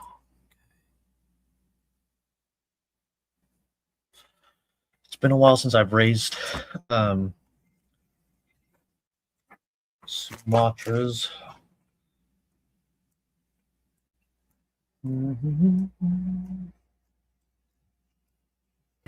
It looks like someone commented there's duplicate photos between Cicero and Black Hen.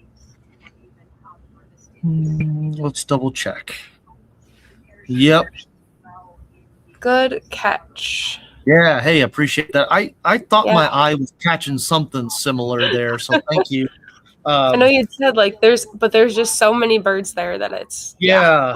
Sometimes you kind of get lost in the class a little bit. So no, hey, thank you whoever caught that. I appreciate it. Okay, Sumatras, where are you? I thought you were by the Phoenix. Okay.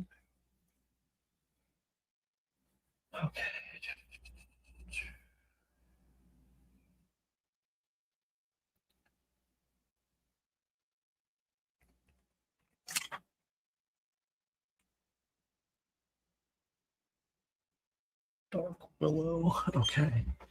All right. So Cicero and Black Hen 2. Okay. So what I'm gonna do, and again, don't be discouraged, anybody like that, but thank you, yeah, for catching that. I'm gonna put a DQ there just so I know it's out. And I think I had it in 5th there, so I'm gonna put it as 5 up here. Let me double check. I want to give everybody fair shake, all that good stuff. I want to read about the tail set. Give me just a second, folks. I apologize. Okay, so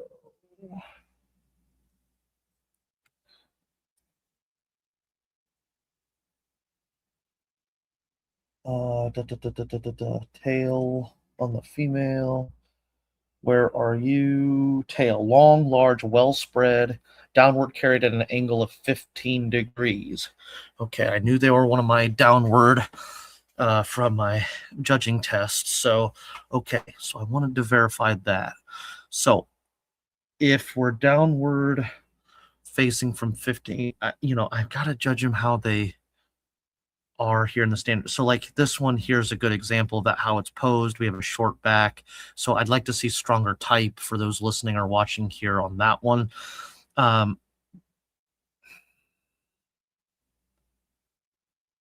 She's kind of reaching forward there. I like her tail spread. That's why my eye is catching her as my top bird, I think, but I don't know that she's all the way into her main primaries there in the tail. And that tends me to, I don't know. I think I'm going to change things here a little bit. I wish that number 1 bird right now was posed just a hair differently for me.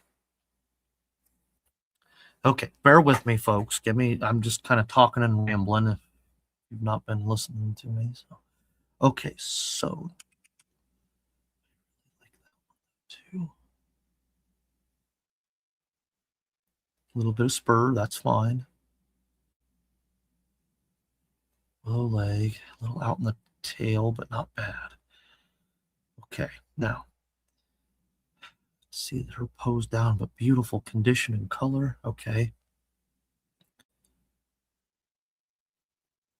She's kind of the combo bird there. She's a little light in her leg color for my liking. Okay. I mean, you talk about a combination bird. This one kind of does it for me. So maybe I move her into first. Okay. So let me move her into first. And then I'm going to go second here. Let me go third here. I'm going to move this further down than I had originally planned to. I'm going to go 4 here. I just wish that tail was posed a hair nicer, and I'm not so sure that she's not all the way in. And then let me go 5th here. Let me double check between 5 and 4. Yeah, a little out in the tail. I like the leg color. I'd like to see a little stronger type there personally. Okay, that's how I'm going to leave my placings. Thank you for bearing with me, folks, here. Okay, best of variety. Let's do it. Yeah, I'd like to see darker face there. I'm a stickler for that, although I like everything else about the bird. You know, face color and earlobes. I don't see that. No whitened earlobes. Entire absence of spur. I'm sure both males had their spurs, no problem. Multiple spurs. Okay.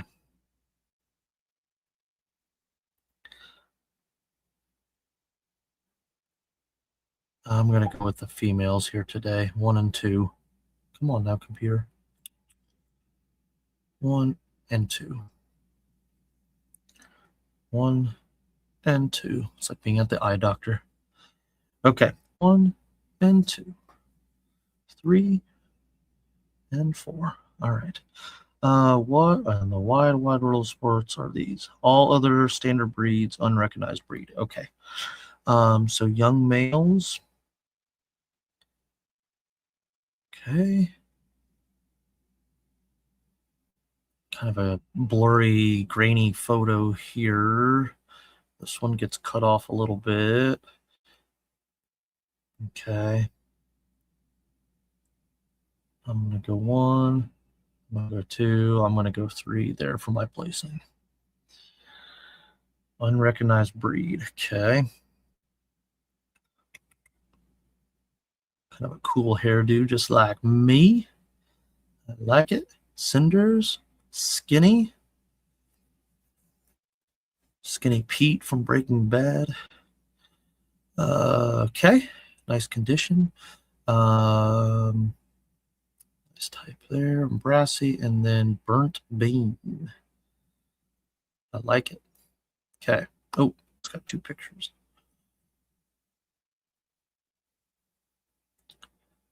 Okay.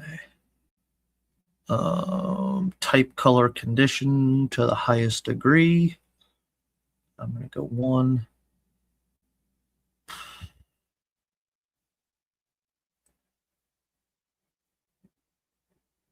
And I'm going to go, 2 right here. Okay. Big Red and Bjorn. Unrecognized breeds. Kind of a Shamo type there. Looks nice. Okay. Some old females.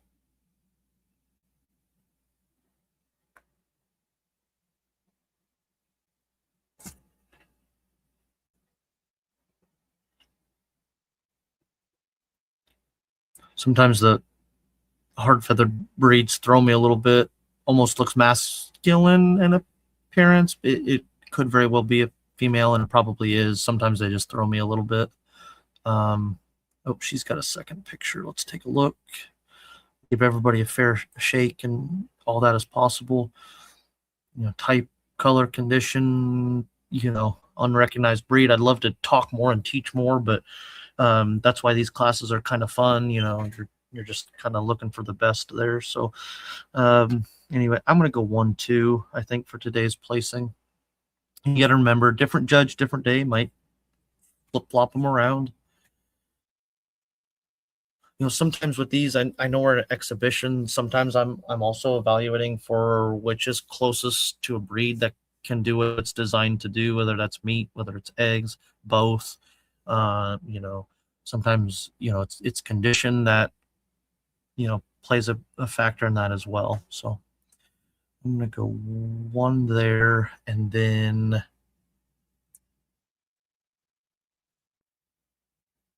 where did I go for that? I thought I did 1, 2. So, oops, I'm going to go 2 there.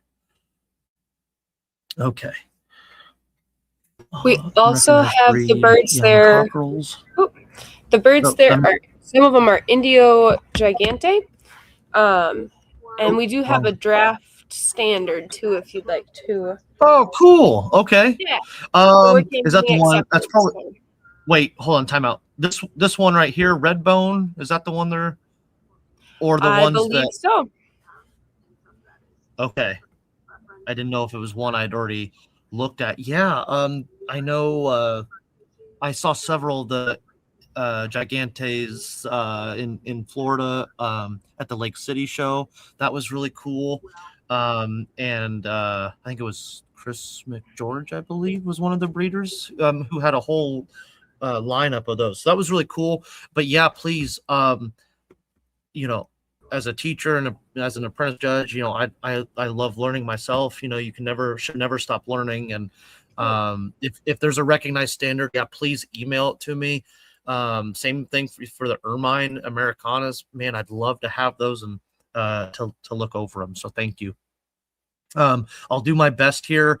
If there's any, you know, critiques or on my judging or, you know, constructive criticism, feedback, you know, please let me know.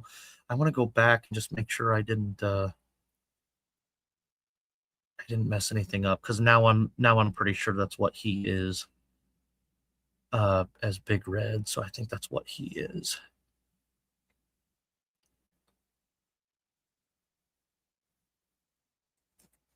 Okay. Okay, I'll email that. And then the one red was a hen, actually. Okay, that's how it was listed. That's how it was listed, and so and I have, you know, I have no doubt. So Big like Red, I said, she commented, Big Red is a lady. Okay, cool. Yeah. Hey, thank you. I appreciate that. Yeah, sometimes they can throw me. They get those hard feathered breeds get masculine sometimes. So without handling or being there, sometimes it throws me. So my forgiveness, my apologies in that. And so anyway, okay. Back on track, I think. If I messed something up and need to go back, folks, just tell me and just, you know, let me know. So length of body here is good. You know, being more of a waterfowl guy, you know, I kind of liken these to runner ducks a little bit. You know, so I'd love to be more familiar with the breed standard, but that's kind of how I've always thought of them or viewed them. And so, you know, that's how I'd like to, you know, with the reach, I guess, if you watch the waterfowl show today, that's kind of what I'm, you know, looking for. Okay, unrecognized breed, unrecognized variety. Okay, that's a mouthful. Okay, so we have game here. Okay, nice type, good leg color, not all the way in the tail yet. American game toe mater. All right.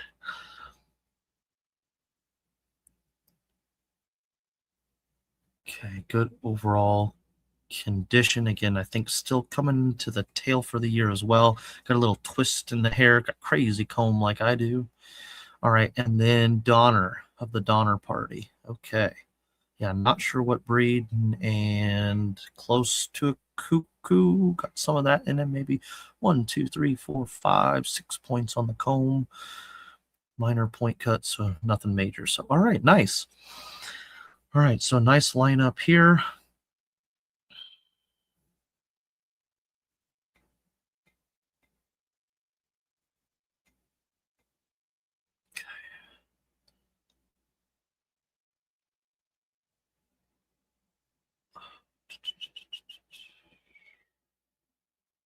Sure. Okay. I would go.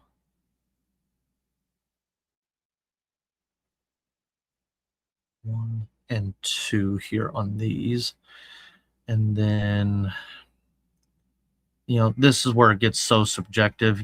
A different judge, could easily put, these in a totally different order and it be totally accepted. When you start getting unrecognized breeds and unrecognized varieties, then it gets very subjective. It's like picking class president type of thing. Sometimes it's a popularity contest, but I try to base my valuations which more closely recognizes a recognized breed, a recognized color variety, and which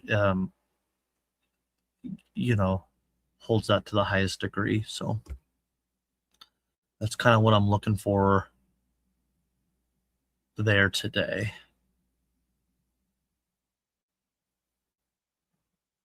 Okay, unrecognized breed and young females. Okay, let's take a look.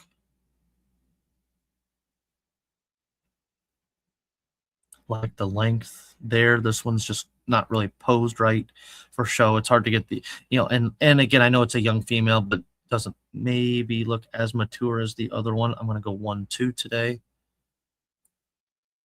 Saltine Cracker. Okay, unrecognized breed, old male. He's the only one. He's going to take us to the next category. Now they want best of variety. Okay. But Both of them would overall, be indigos she again. has a good And slope to her back. yeah, I think that's how I say it. Yep. Indigo Gigante. Hopefully I said it right or pronounced it right. I think that's how they were telling me. Okay.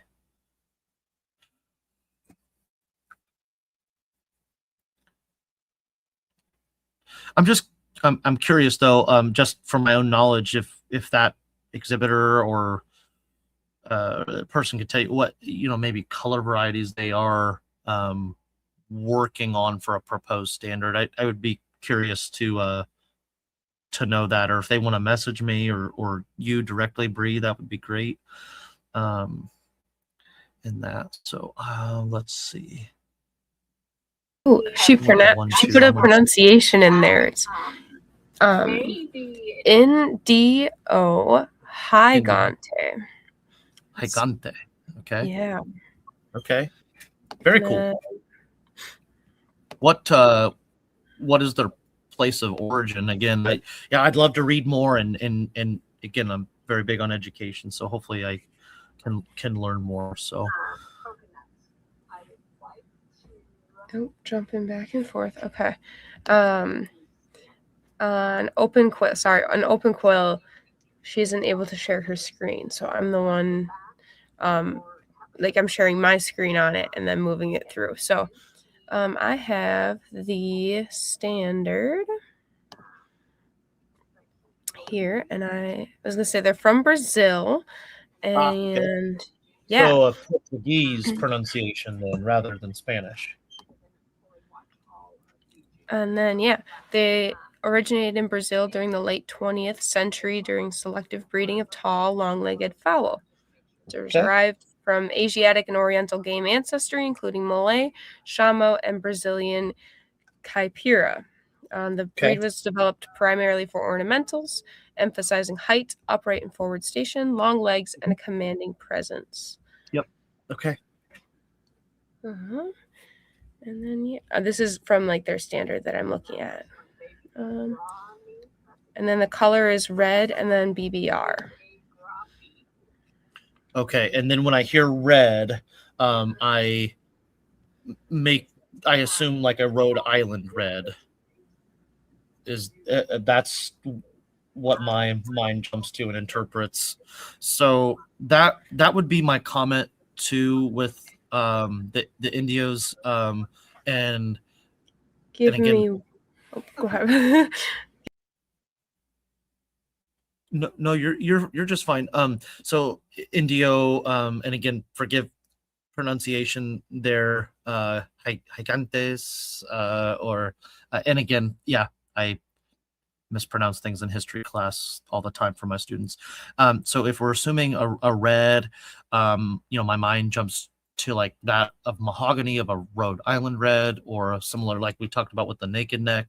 And so, in terms of, breed type, I love what I see here on this young female, and really like that.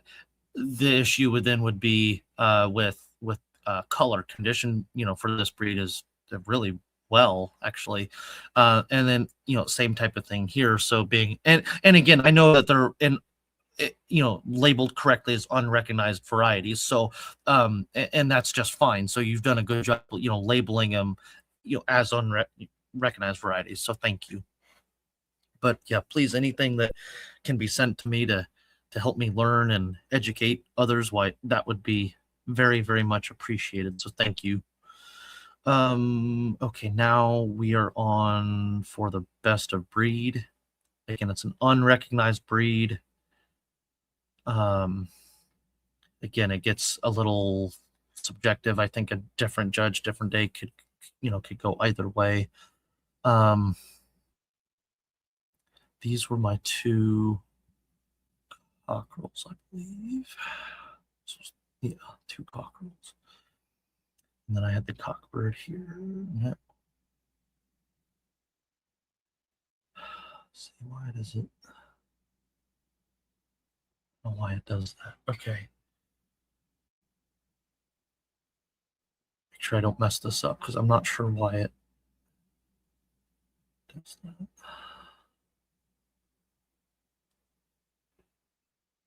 Male young, female young. Oh, okay. Guys, breed standard. Standard male. Standard female. Unrecognized born. Okay. Okay.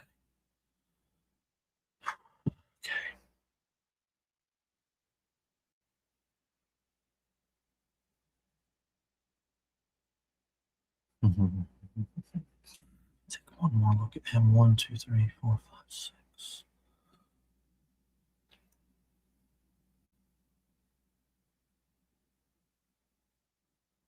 Okay.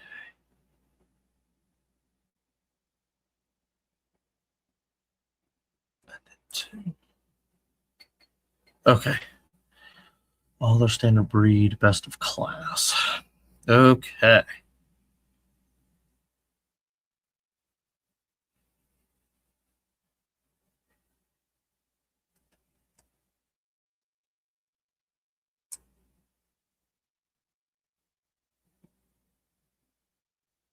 Nice blue Americana. She's got a finish coming into the tail for the year. Good bearded muff. Good pair of moderns. I like the white naked neck. I wish she was posed a little bit better so I could evaluate the whole breed profile, but she does have very nice type.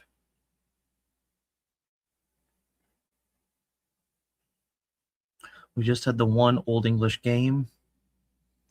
We had the Phoenix, the Golden Phoenix was the champion here, the old cockbird.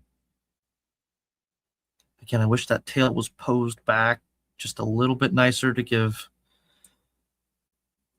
a fuller evaluation. It kind of gets jumbled in the sickles there. Okay, this was our champion Sultan.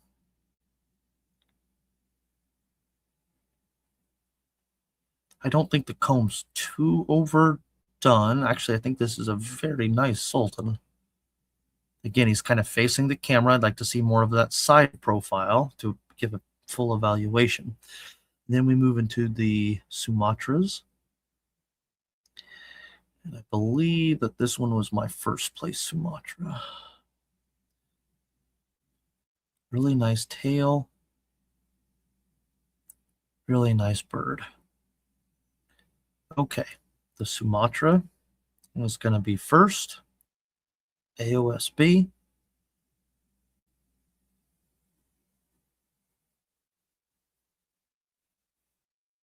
And the Sultan is going to be our reserve today. Very nice birds.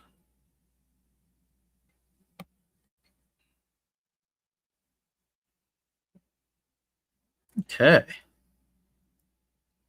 American class. We get into some Buckeyes. A bit of stipling, shafting down the feather.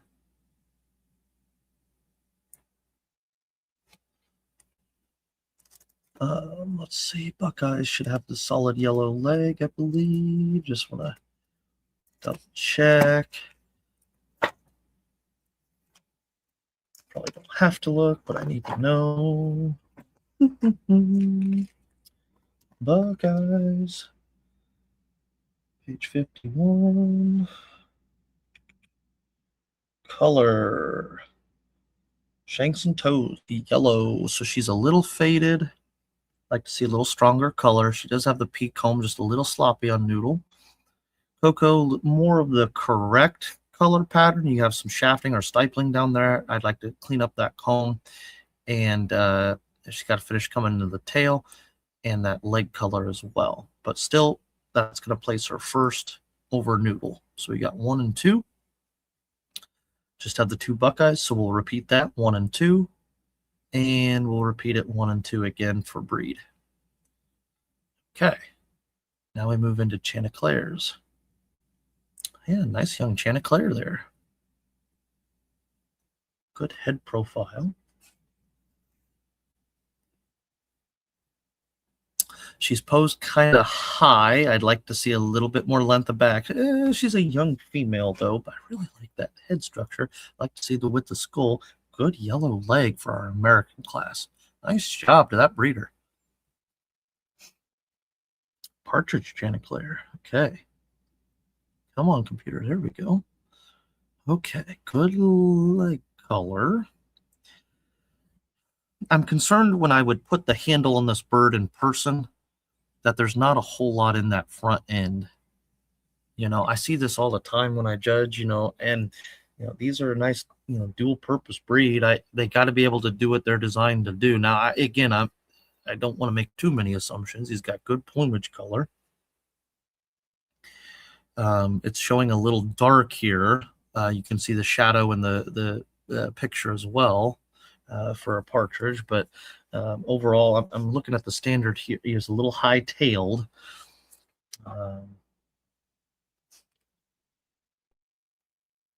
Yeah, 30 degrees above horizontal.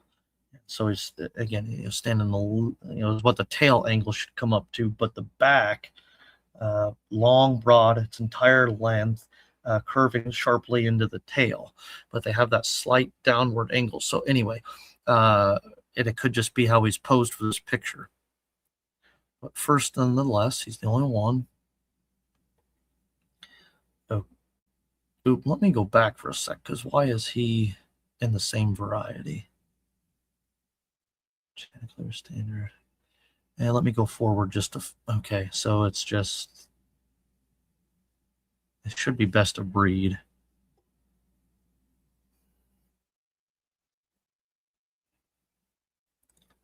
I like what I see with the white. She's just young yet. The partridge, the photo is so dark, it's hard to evaluate his color.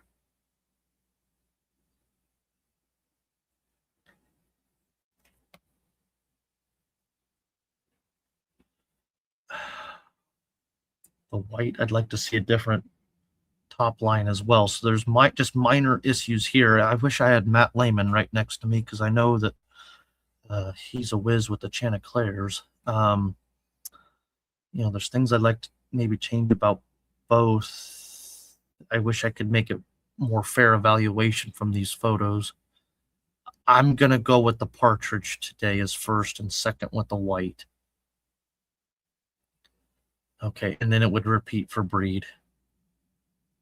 Again, I think different judge, different day for those watching or listening could easily flip those. I just think the partridge does a better job in his breed profile. Okay, Delawares. I love how this is set up. It follows the standard right there. Okay, so Delaware, good yellow leg, good single comb, reddish bay eye, yes, I believe. Eye color, color.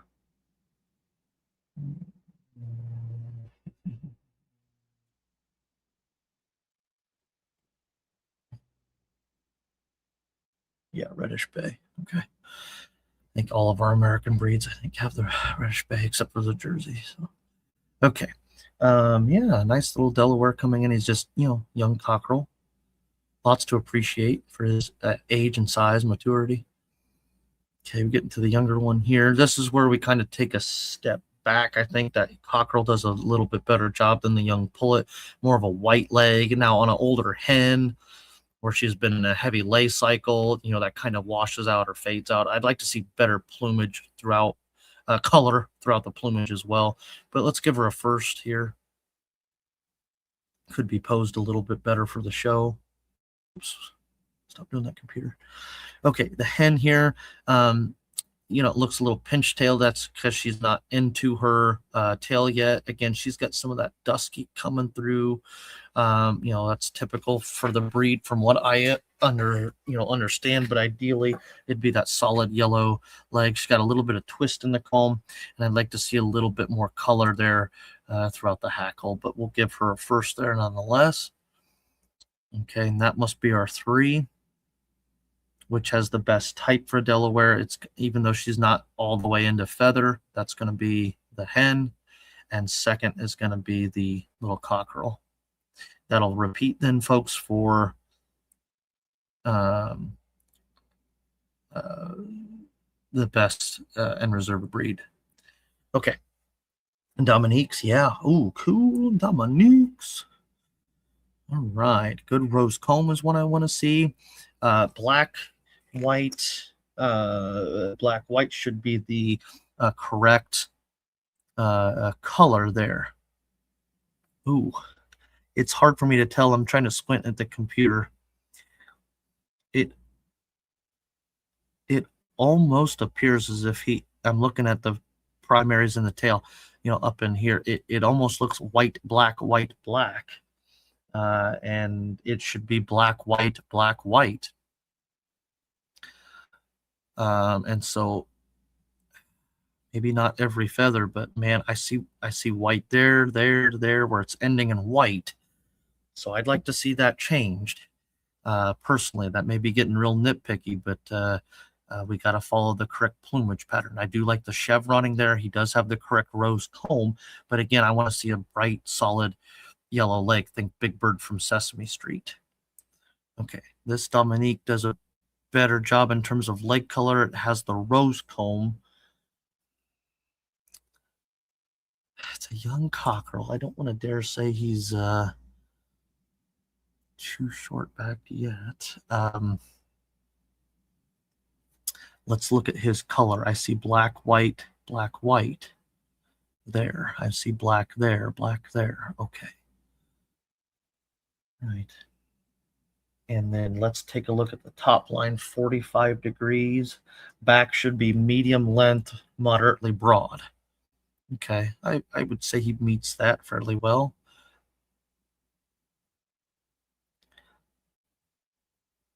Yeah, I would just encourage, and again, I'm going with what I can see and evaluate here. I see white, black, and I'm going to stick with that here today. I like the posing and the shape of breast here a little bit better. I'm going to go 1, 2. Oop, 2. Okay, females now. Okay, now on the female, slightly concave in the back, 45-degree tail angle, same as the male. Okay, I thought it was the same. And black, white, good rose comb, nice, crisp and clean. A little light in the leg color for a female. I'd expect that on a hen maybe, but she's also got a little too much swoop in my opinion. Again, it's almost slightly down a little bit there. Okay, black, white, good there. Maybe a touch stronger in the leg color. Here we get, let me see color.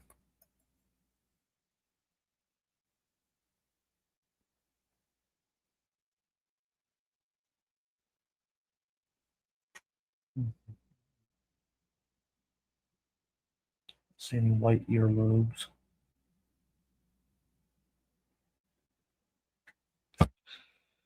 Each 26.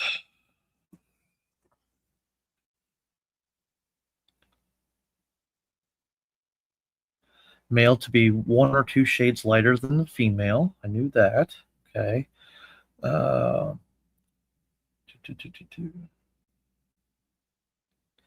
Slate feathers in all sections, crossed out the entire length by irregular dark and light bars that stop short of positive white. That stop short of positive black and white. Tip of each feather dark, free from shafting, brownish tinge, metallic sheen. Excellence to be determined by distinct contrast. Okay. All right. O-Lime. Okay. O-Lime and G10. Right.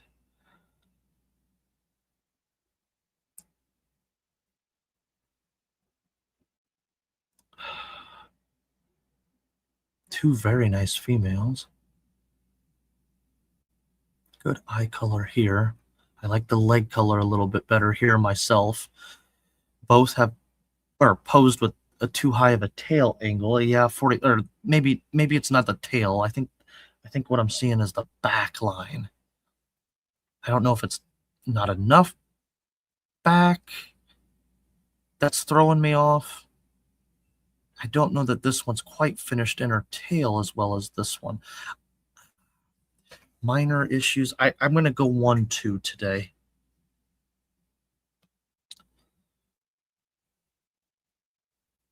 Okay, cockbirds now. Again, looking for a 45-degree angle, reddish bay eye, good rose comb. Maybe out just slightly in the tail here. Good chevroning. I like that. Good rose comb, reddish bay eye that I can see. Again, gotta finish coming in the tail. Sickle feathers, greater and lesser, coming in good. Okay. Correct tail angle. Gotta finish coming in. Good rose comb. Good in the front end. Good leg color. Really like that Dominique. W25. Good. Hey, Reggie. All right. Maybe a little light in leg color. Still coming in the tail. All 4 gotta finish that up there for the year. Okay, black and then white. Good. Let me check that on the others. Black and then white. Okay. White.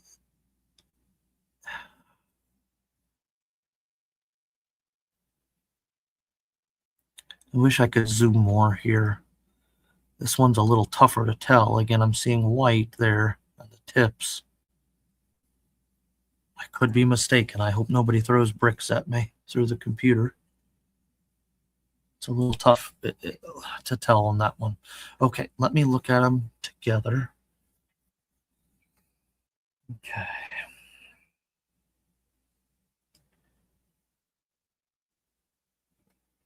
Back, medium length. Medium length.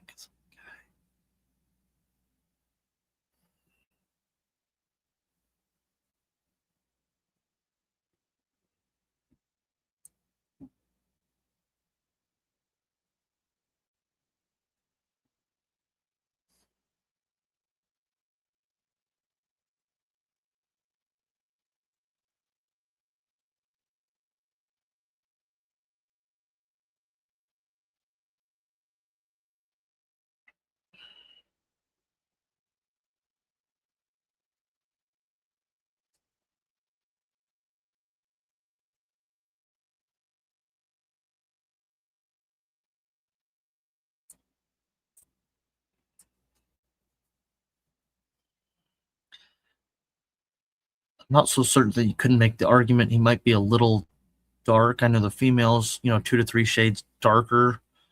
He may be the darker colored male. The classic could be the lighting too. I'm trying not to be too nitpicky. He does a good job in his top and bottom lines. Overall, a nice Dominique. Oop, I missed a placing here. Third. There we go.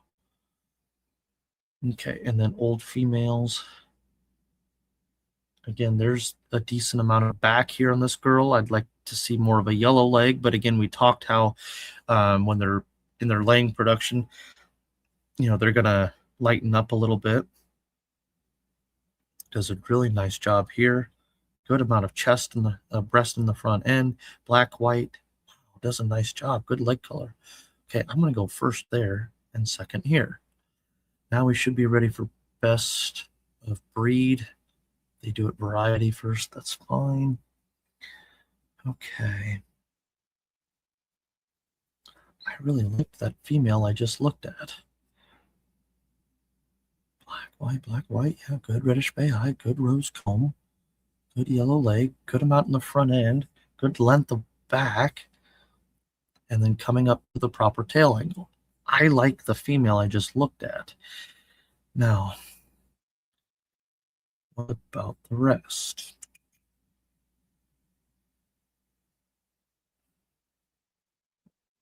And the young pullet, good tail angle, good rose comb. I like what I see with the females today. Male's just not into the tail yet. I am going to stick with my placing. I'm going to go first and second there. It should repeat us for breed. Yep, first and second. So good job on the Dominiques. Jersey Giants, one of the largest, if not the largest breed. And so skip the Hollands and Javas, Giants. Yeah, 13 pounds on those cockbirds. Young cockerels rather should be 11 pounds. Okay, and so more of our production style here, I think. Now, when I'm handling these, I do want to see that they have the yellow foot pad, eye color. And the RF1, her back looks a little bit straight, but overall good bird. Again, she is a range. She is carrying.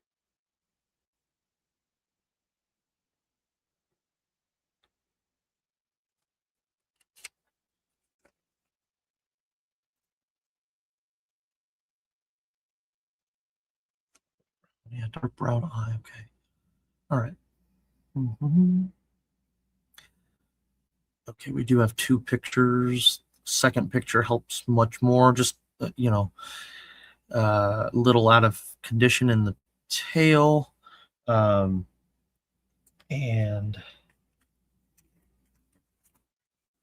let's see.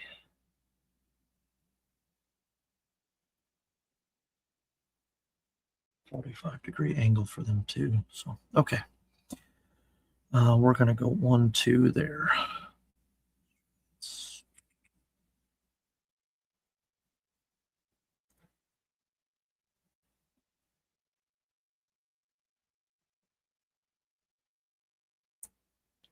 Okay.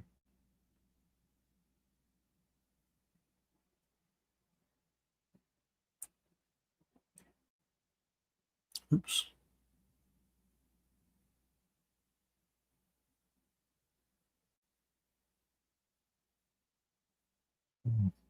Okay. Okay, so we're going to go 1, 2, and 3 on the young females. Again, just evaluating for overall jersey type and size. Okay, then we get into some old cockbirds. It's a nice Jersey Giant cockbird here.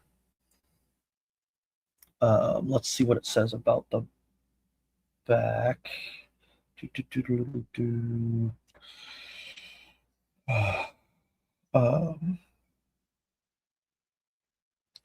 Rather long.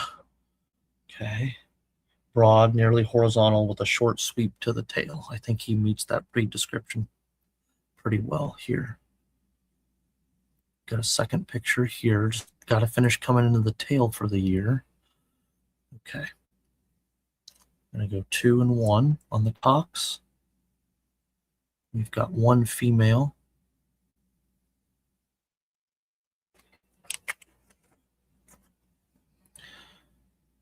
She has more of a Wyandotte type profile here for my liking today rather than rather than a Jersey. I'd like to give her a little bit more length of back, take away some of this fluff here in the back, if you will, and kind of clean up this female here. Again, kind of Wyandotte-esque, if you will, here on this female, but still worthy of first. Nice clean condition. The exhibitor's done a great job there.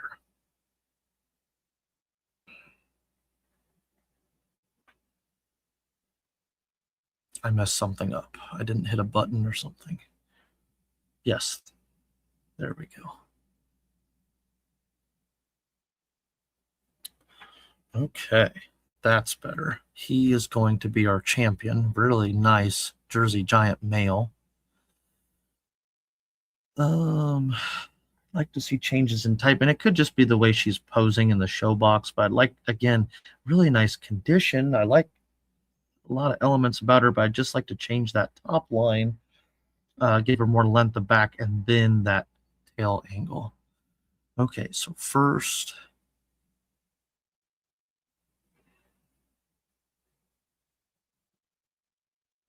that's the length of back that I'd like to see, and then the tail angle, she's just young. And I'm going to go second here. Okay. Blue's awesome. Again, blue is blue laced with black. It's a little dark in this picture to evaluate, but good eye, good comb, good leg color. Okay.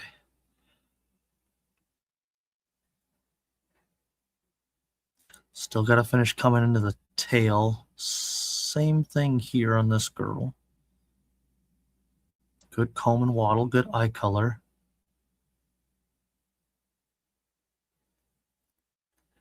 Looks like maybe a yellow foot pad on the bottom there. That's good. There's the good length of back coming in, and then that tail set. So I do appreciate that on this specimen. I'd like to see stronger color overall, but she has good breed type, I believe, in my opinion. In terms of color, I would go right down the line, 1, 2, 3. Again, I think this bird calms down and relaxes more. I think she's going to show us the right breed profile.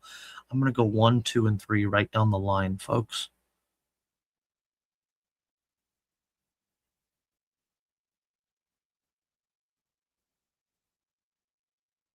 One and 2. I have a pretty clear winner in that black male. That's a nice job. The exhibitor's done a good job. Pearls 16. Okay, where do I go for my reserve, though? We have a young black who, I got to judge them how they are on the picture and how they are here on July 12th for me. So can we go with the blue?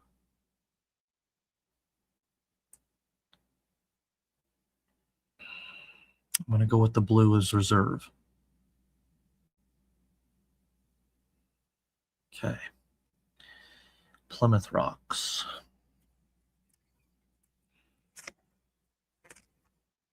Okay. Good reddish bay eye. It's hard to count the points on the comb here. The nice exhibition style barred Plymouth Rock. Good work. Okay, let's look at the next one.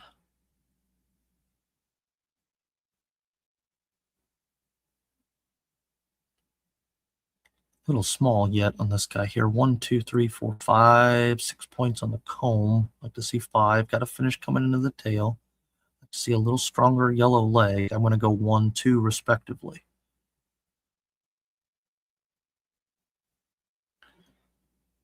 Okay, females. Yeah, wow, really nice female there. Good comb and wattle, nice and proportionate. Good reddish bay eye. Good leg color, if I didn't say that. Wow, really nice. Just a little on the smaller end for me today. A little dark in the show box there. I'm going to go 1, 2 respectively on the females.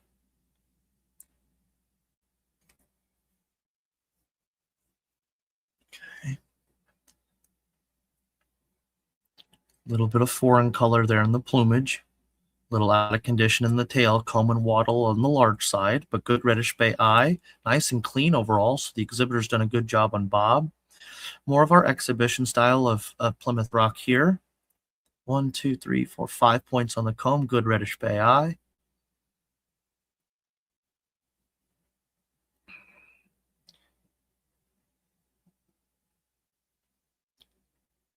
Sickles come down a little far from my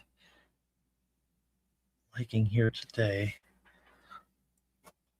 Plymouth Rock. And here we get more just of that production commercial hatchery style. I'm going to look at the next thing. It's hard to tell in these two photos. Is he squirrel-tailed past 90 degrees, which would be a DQ? Again, at a 4-H county fair, I would never do that, but just kind of talk about it. But, which specimen represents his breed and variety the best? It'd be this guy here in the middle. So we're going to go 1. I'm afraid we got to go 2, 3, just because of questioning the tail angle there. So we're going to go 1, 2, 3 on these males. Okay, now, are we into best of variety already? Okay, really nice cockerel here to start. He stood out to me there, and so did this female. Really nice width of barring, wonderful plumage throughout. Which one can I push further up the ladder, folks? I'm always keeping those comments, or that comment in the back of my head. And this young male, if I was to handle him and, put the handle on him, is he going to have, he has the appearance of being a nice male, nice and big, but does he have, as a young cockerel, I'm a big stickler, I guess, in my rambling, that the bird's got to be able to do what they're designed to do. And this is a dual purpose breed. This is what my grandmother processed on Sunday for fried chicken for the family. And I'm not trying to get on my high horse or take away from this exhibitor. They've done a phenomenal job. It's just, man, is there enough product on the front end? Can I ding them or I don't want to word it like that, because I'm not looking for, can I ding them? But where can I, if anything, can I fault the bird? Is he fully into his tail yet? Does he have enough oomph on that front end if I was in person to put the handle on him? Or does the female beat him? I'm going to go with the female today. I think if I was to handle that bird, my hand would be heavy. My hand's going to be tired. She's got some oomph to her, type of thing. And again, the exhibitor's done a heck of a great job. I don't know if those are the same exhibitor or not, but that's a fantastic set of barred rocks that complement each other very, very well. They ought to be kicking some butt in some open and national shows. Little partridge, Plymouth Rock male here. Photo gets cut off. A little out of condition in the tail and that top line. Like to see a little stronger breed profile, but he's going to be first nonetheless. Evidently, he's the only partridge. Okay, then we get into a silver penciled rock. Okay, I'd like to see that tail set on the top line a little bit different. Picture's a little bit dark, but I do like, what I'm, elements of what I'm seeing there. I'd like to see a more stronger yellow leg there, but let's put her first. At least she's the only one. Okay, then we get into our white rocks. Holy cow. Okay, I figured this might be a deep class. He's maybe got some soiling or staining there in the plumage I'd like to take out, but good comb and wattle, good reddish bay eye. This is more of that exhibition style of Plymouth Rock that I'm looking for here today. He's just a young cockerel. Just a young cockerel, not to be discouraged at all. He's just got, you can tell in the photo, he's got to finish coming into the tail, folks. And this is what I'm talking about in the front end, very V-shaped, where I'd like that nice round, swoop that, like KFC, he's got to fill up the chicken bucket, as a young cockerel. Same type of comments here. I like more of a white leg. I'd like to see that solid yellow. I'm afraid we're not going to have a whole heck of a lot of product in that front end to fill up the KFC bucket. This guy may be a little younger, but I think he's going to mature and develop into the better of the three. I'm going to go 1, 2, and 3 on the white rocks. Oh. There we go. Here today. All right, females, old females, young females. Okay. Really nice breed profile and type.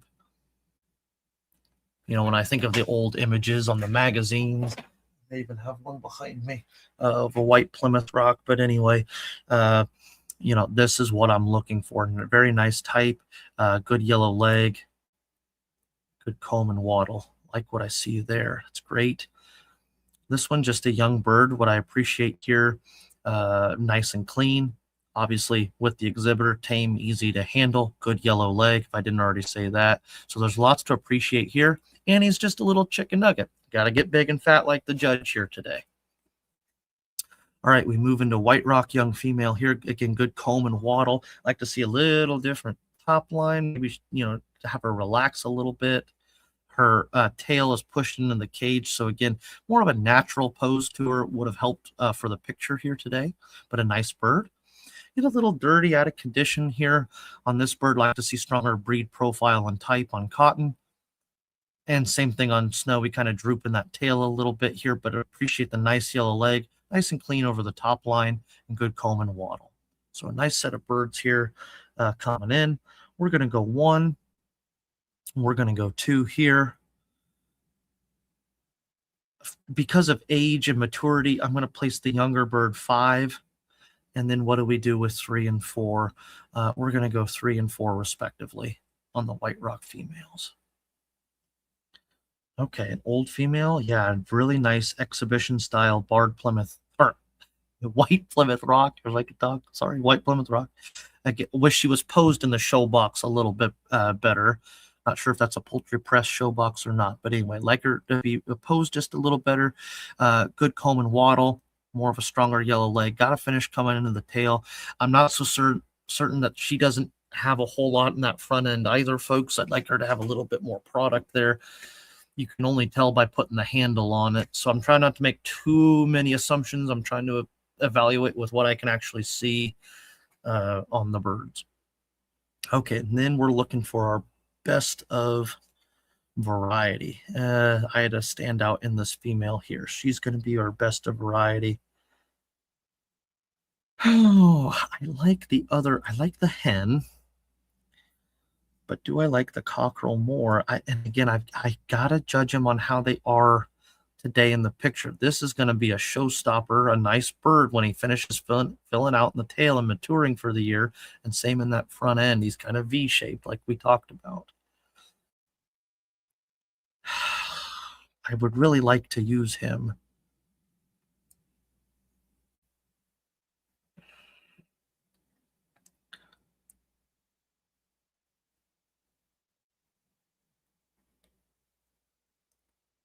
I guess I go between second and third there and there.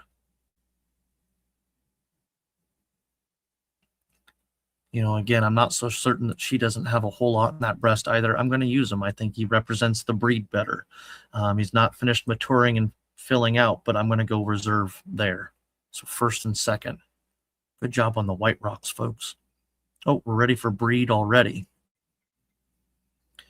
Okay. Man, we had some killer birds here with our barred rock female and male respectively. Partridge, silver penciled, and 2 very nice whites. I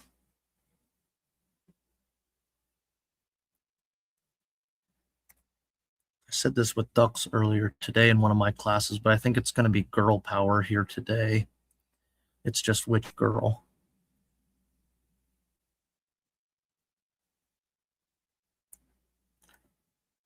I can see more of the breed profile and shape in the picture. Does the barred beat the white? Without being there in person and, you know, again, handling the birds, it's tough to say.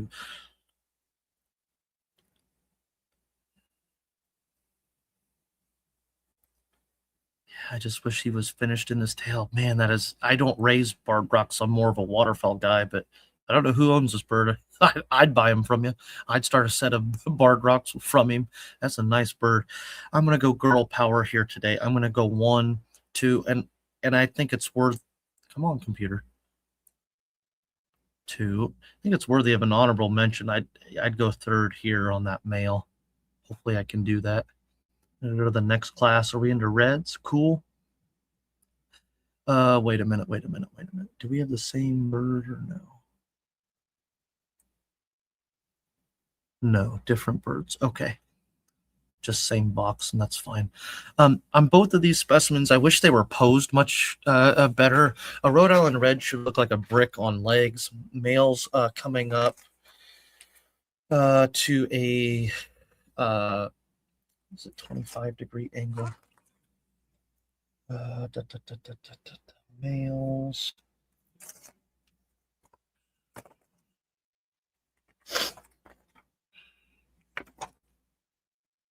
A 20-degree angle, and females are 15. I know that. So, okay.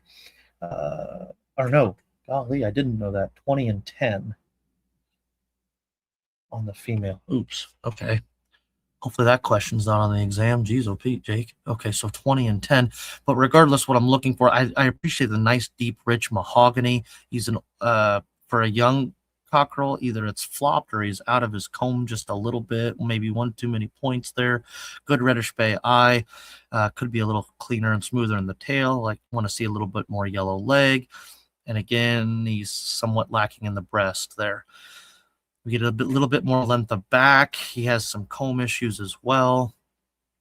More of the leg color that I'd like to see, that rich, bright, vibrant yellow here, a little more filled out in the tail. I'm going to go 1, 2 there. Again, different judge, different day in person. Could probably flip-flop those, I think. Oh, tell me those aren't the only 2. Okay. Well, we went 1, 2. Variety, it'll be 1. Man, where's my red breeders for the show? Okay. All right, now what do we got? Unrecognized breed. Ooh, an Iam Samani maybe? Okay. Okay, this is more of an Asiatic breed with Forrest Gump here. So it's okay to show him as an unrecognized breed, just maybe not in our American class. And with the feather legs, I shouldn't see that. So please don't throw rocks at me. It's all about learning and having fun, having a good time. But I am going to DQ him because of the feathers on the legs. Let's take a look at Rue. Rue's got some snow on his beak. Maybe his eyes closed and the picture gets cut off. He got a finish coming into the tail. I don't know feathers on legs or not. I don't know. I'm going to give the benefit of the doubt here, even though the picture's cut off, and do second. We have an Iam Samani. I know that they've been very close in working. I know Mr. Brian Gates, I think, has judged a couple of their nationals or qualifying meets rather. And so anyway, if anybody's watching for the Iam Samani, if you could message or send me their breed proposed standard, I would love that too. I thought with those clubs there were some different viewpoints there on what they should be or look like, but this one looks a good single comb, good dark eye and wattle, really nice condition. I'd love to teach and talk more about that, but I need to be more educated myself. But regardless, he's going to place first here today. Okay, unrecognized breed females. Okay. Looks like a couple of our pictures get cut off. I'm going to start with a couple with little Debbie. That's again, the picture's cut off. We have the pea comb. I'm almost positive that this has feathers on the leg, and I think I can see them on the foot there in the back. If I'm wrong and the exhibitor's watching, please correct me. But that's more of an Asiatic breed.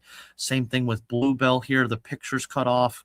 Its pen mate has feathers on the outer shank and leg there. So These two, again, it's okay to show them as an unrecognized variety, just not in our American class. So I, again, don't, as a judge, don't mean to seem disrespectful. I hate doing that. It moved it. I'm gonna DQ those two, and then let me zoom back out. Did it move my picture? Okay, so that one and that one. You know, again, this picture gets cut off. I think I see single comb there. Okay.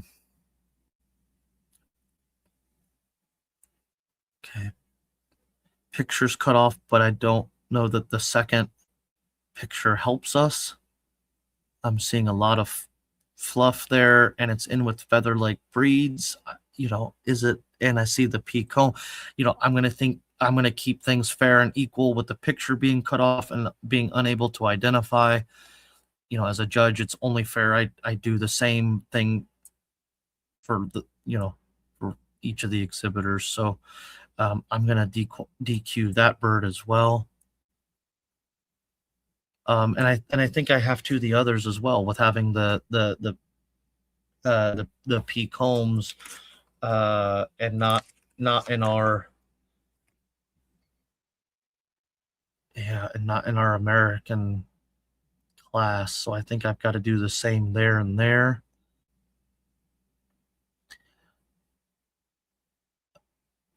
Gosh, my old eyes, I don't know.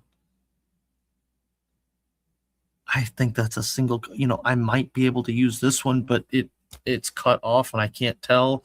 And with others having an issue in the class. Bree, are you there? Yes, I am. Could you tell me, are these all from the same?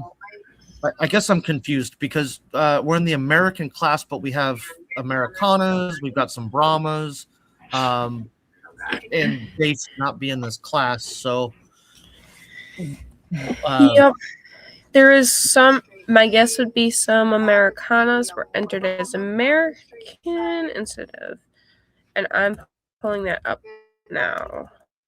Okay. Vaccinations are not quite as strong on him, but the wing covers are good looking for a wild type. All right, placement. I am going to. It's loading.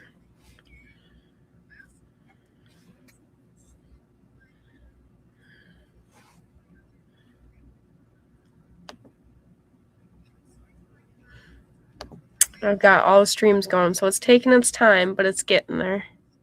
Okay.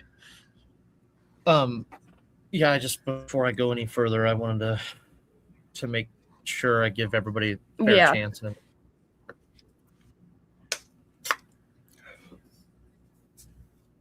right, they're placed. They may take a minute.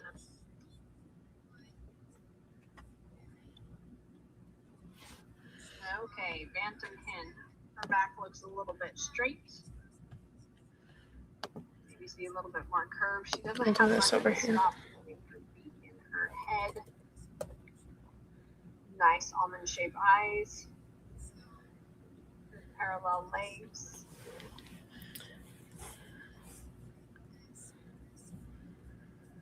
I do also have bantam Caternix, so they are just like their standard in jumbo counterparts, just on the pint size. So you're still looking for the same angles, the same curves, that kind of thing, just on a much smaller scale. All right, so we are on PHF1, the next one.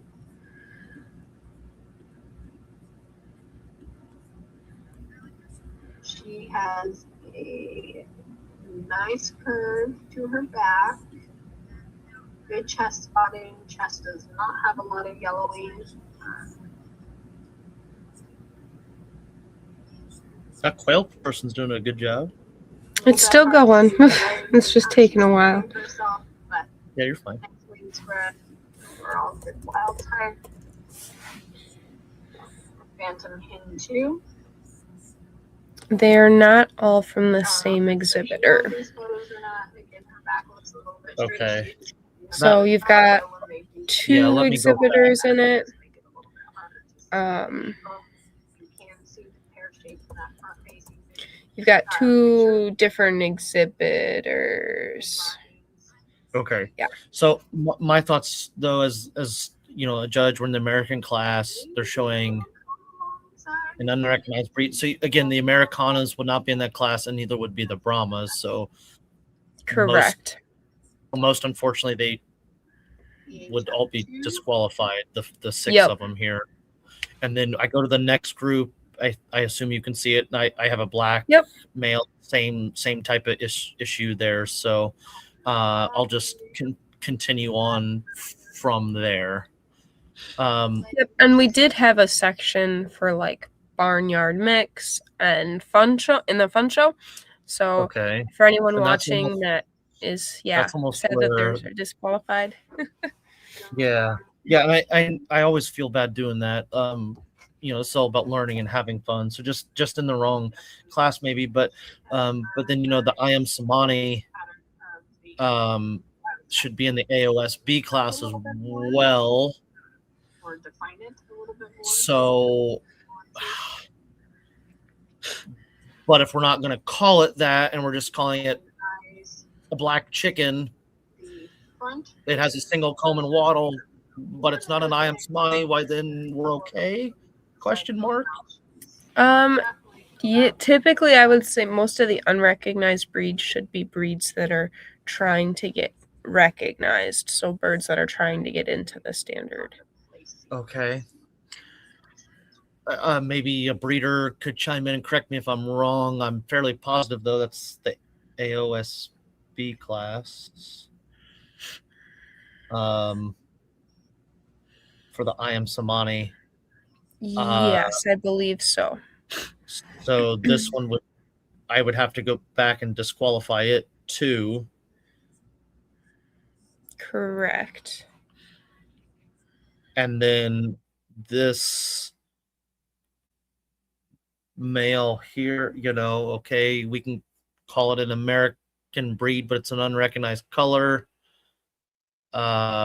which is okay, you know, okay for what we're doing. And then, but the photo's cut off, you know. So do you DQ it or just make it first? Let's go with first, I suspect.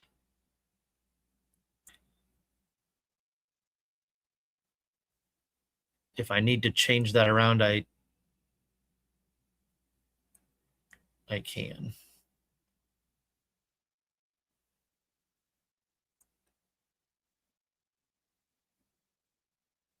Okay, a silver-laced Wyandotte. As we move through the Wyandottes here in our American class, what this issue that I'm seeing with most of these, probably, you know, farm store type birds from a Rural King, Tractor Supply, things of that nature, just more of that production style and quality rather than exhibition. You know, here we have a yellow leg, which is great. I'd like to see more of the side or breed profile.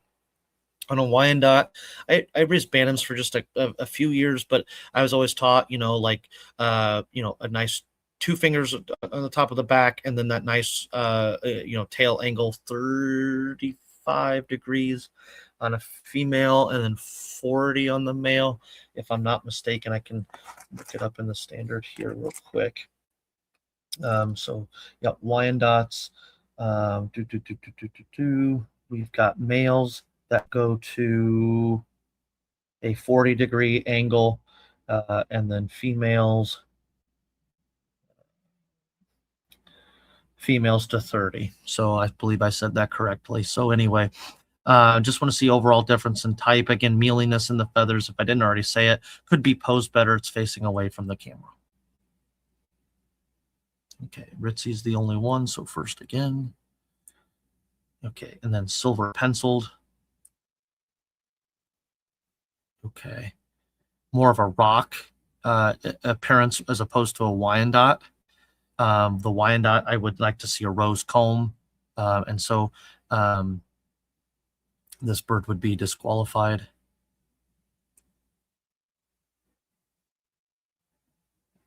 For the incorrect comb or placing. There.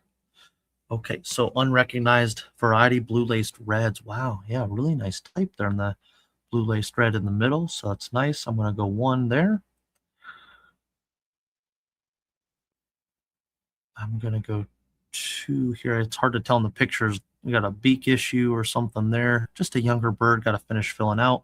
But I'm going to go 2 there. I see a lot of shafting, stippling down the center of the feather there. We're going to go 3. Okay. Ooh, a nice type Wyandotte typed male. The strongest Wyandotte typed. Man, I wish the blue laced reds were recognized. That's a nice, very nice male. Picture gets cut off, but he's posed nicely. Good rose comb. Very nice bird.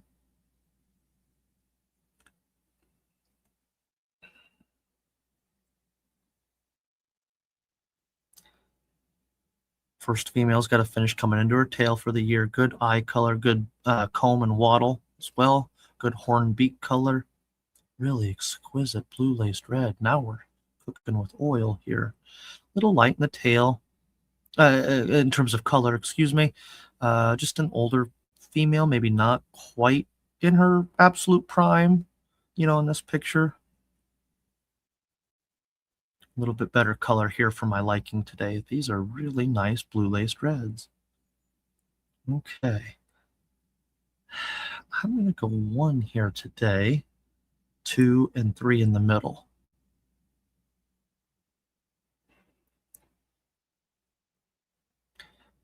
One on the cockbird, 2 on the young pullet, yep, and 2 on the young pullet. White Wyandottes, nice male to start the class. Good on the front end, good tail angle, got to finish coming in the picture. Good yellow leg. It's a nice male with king. Number 19, little out of condition in the tail. Good comb, it gets a little cut off there. Good yellow leg. Really nice male.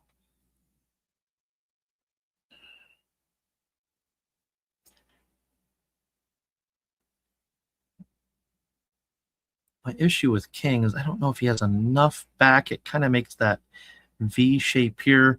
You know, when I look at the standard next to me and I look at the shape of back, and I'll just talk about it for the shape there. But let's see the back, medium in length, broad in its entire length, flat at shoulders.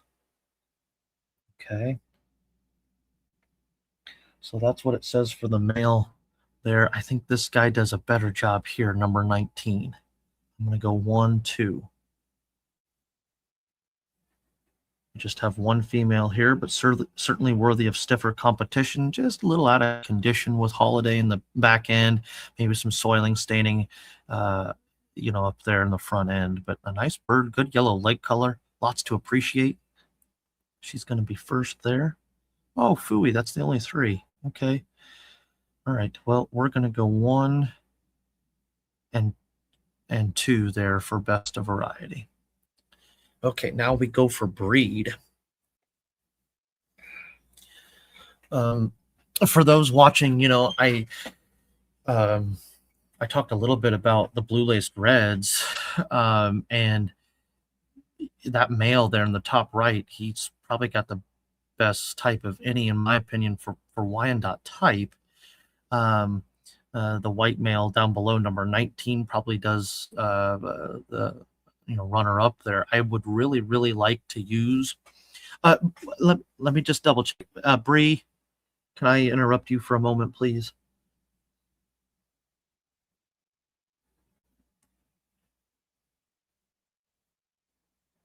Bree, can you hear me? Are you on?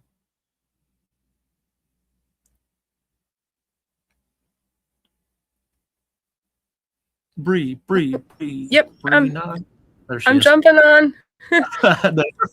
I'm just being. It's finishing up the Phantom show, so I'm gonna end up here, and then gotta jump over to the Largefowl. So, thank you so much, Jen, for judging, and yeah. Thank you. Bye. All right. Okay. Hey, Just so bat sorry right about in the that. middle of the ending. Go ahead. Yeah. Hey, so with our unrecognized varieties, with this Yep. type of virtual show, are they allowed to go for the best of breed or no? Unfortunately not. Unrecognized varieties cannot go higher than the same with an APA. Yeah. But Okay. I feel your pain. Yeah. No, I just wanted to Yep. double check and confirm. So, okay. Thank you. Okay. Yeah. Yep. I would really like folks to use the blue lace reds. They, probably had the best type of mini in the class. But I, obviously I can't move them up today. In that instance, the cockbird here is going to be 1 on the white. And then I'm going to go with the reserve white. I'm going to put 3 and 4 there on the blue lace reds, just so they know I do appreciate them and hope that will one day be a recognized color variety. I think they're beautiful, and I think the exhibitors are doing a great job with overall type there. So kudos to them and keep up the great work. Okay. Oh, best of class here real quick. All right. Chanticleers. We had the Buckeyes, Delawares, and then there's the Dominiques. Okay. We have the Jersey Giants and the Plymouth Rocks, Rhode Island Reds, and the Wyandottes in our competition here today. I talked a lot about each bird in the class, but please feel free to message me, whether positive or negative. Let me know how I'm doing, likes, dislikes, all that good stuff. I always appreciate feedback. With our Buckeyes, I'd like to see overall stronger type, posed a little bit better condition overall throughout. Chanticleer does a nice job. There's things in type I'd like to see changed as well in the Chanticleers. Same comments with the Delawares, not finished in the tail for today's show. The Dominiques do a really nice job here. I really appreciate both of those specimens. I think they both do a good job. And the more I look at G10 there, the more I kick myself. I do really like both. I do really like both of the Dominiques. I like the Jersey Giants as well. The male is a standout. I wish that cage wasn't, that door wasn't shut there. I'd really like to put the handle on these birds. Again, I'm evaluating for type and profile and all that good stuff here today. We move into the rocks. I spent a lot of time in those classes with their varieties, with the Plymouth, or with the Bard and the white. The reds could use a little work in their positioning and posing rather, a little out of prime for these cockbirds here today. Then we move into the Wyandottes. Again, a really nice white Wyandotte here on the left to lead our class. There, got to finish coming into the tail. Maybe some soiling standing on that front end. The picture would have been taken in the show box or something like that, where he's cleaned up and primed for show. May done a little bit better here. So there's quite a few standouts actually in this class that really make me take a second look. I think it comes down to our middle rows here. Both Dominiques stand out to me, both Rocks stand out to me, and the Jersey Giant stand out to me. So it's between, I think, those 5 birds for me personally. Which one, I'm always asking myself that question for my class champion, which one can I move up the ladder further and has the ability to kick butt against the other classes, which best represents type, color, condition to the highest degree. Again, I like both Dominiques really well. As I said, the more I look at the second place, I think it's just that top line I'd like to see a little different. The Jersey's a nice bird. It's hard to tell in the picture. I'm not so certain that he's not finished in his tail.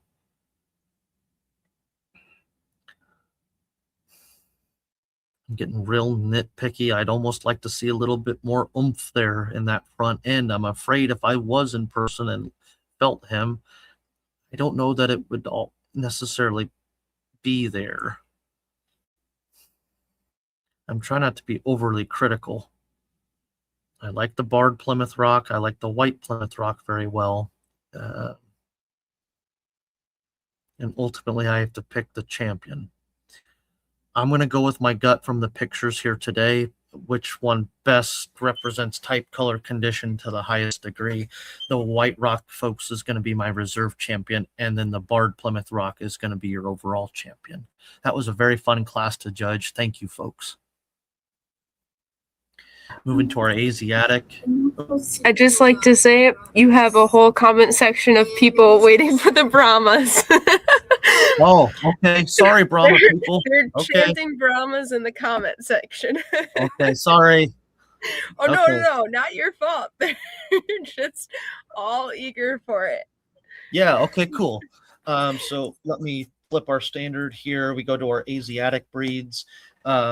With Brahmas, we have buff, light, and dark. We start with a buff pullet here, I assume. Says it's a young female. Yeah, just more of that production style and quality rather than exhibition. I'd like to see that buff, more rich and even throughout for the buff Brahma. What I was looking for there. What was I looking for?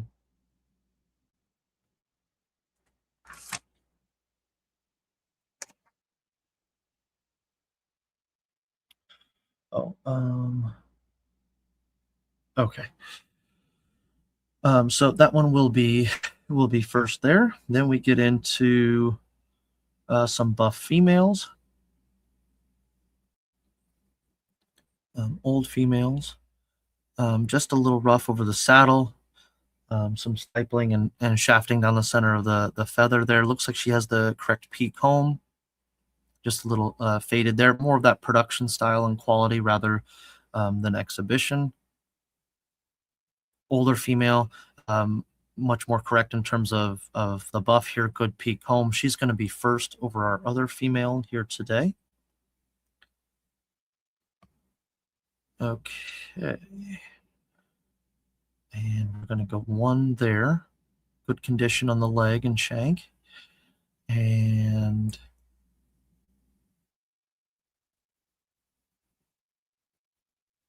we'll go two here. Holy cow. You Brahma people. All right. Buddy, dark Brahma cockerel, 11 and 12. Let's take a look. Just a young bird, got to finish filling out here. Have a second picture, but this profile doesn't tell me a whole lot for the breed. He's kind of at an awkward pose or position here on this guy, but a nice little dark Brahma cockerel coming in. This picture gets cut off. I wish I could see a little bit more of that side profile. Comb's a little large for my liking here today, but a nice specimen nonetheless. Wow. Okay. I don't raise Brahmas, but man, this is kind of a showstopper. I made the comment earlier. I gotta wipe the drool off the keyboard here. Wow. Really nice width of skull. Good comb. Really appreciate that. Excellent on the top line. Not a feather out of place. Really good plumage and condition. Really, really nice Brahma. Wow.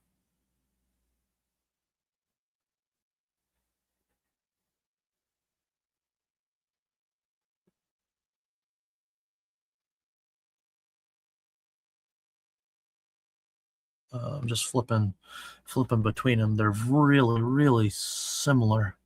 Really similar. Really nice bird here. Got to finish coming into the tail for the year.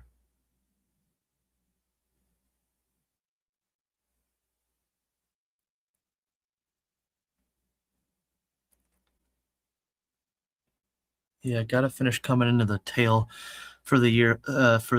Here. I'm just looking at their heads. They're really, really similar in their appearance. I'd almost be twins here, I think. But a nice bird. Both are very nice birds. I'm going to go 1 and 2, I think.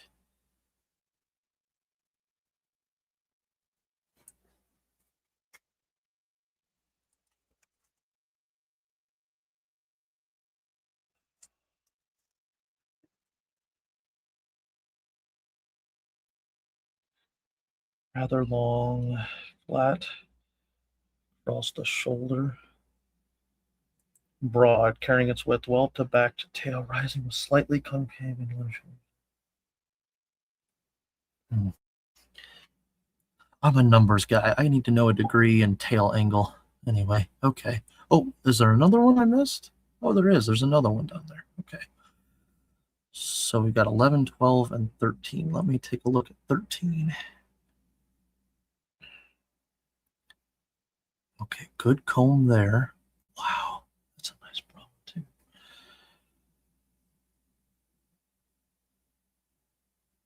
Just looking at the color there and the wing, probably the crispest here. Kind of get a little bit more of that foreign color here. But man, for young cockerels, these are all phenomenal. Holy cow. I don't raise Brahmas. I'm kind of known as being a duck person, but I'd take these home in a heartbeat. That's cool. Okay. Really similar on 11 and 12. I'd like to see maybe a touch more. I know that's getting really nitpicky. Oh, somebody's going to throw bricks at me. Good with the skull there. Fiddle faddle. Man, those are all so consistent. I wonder if that's the same breeder. They're all very consistent. And that's cool to see so many birds consistent like that. Okay, I'm rambling. I think I have it. I think I've known it in my head. I'm going to start the class here with 1 on number 11, I think.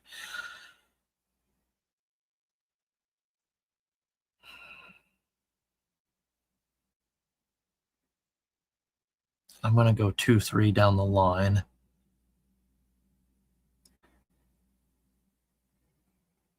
And then 4, and then 5. Okay. Oh, holy cow. Okay, just nice females. Okay. How many? Holy cow, you Brahma people. All right, we're having fun. Someone said 11 and 12 are different birds. So. Okay, I thought so. I treated them that way.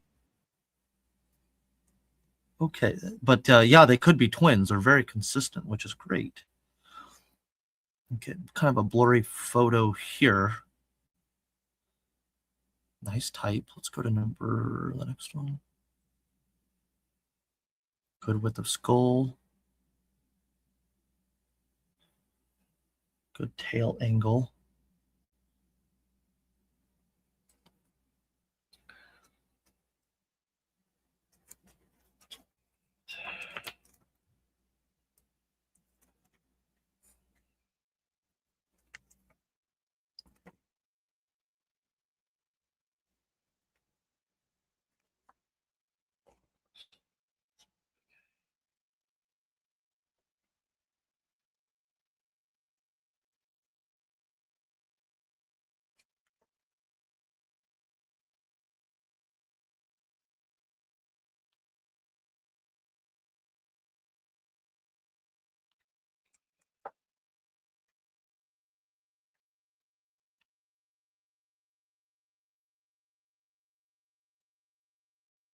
Steel gray. Okay.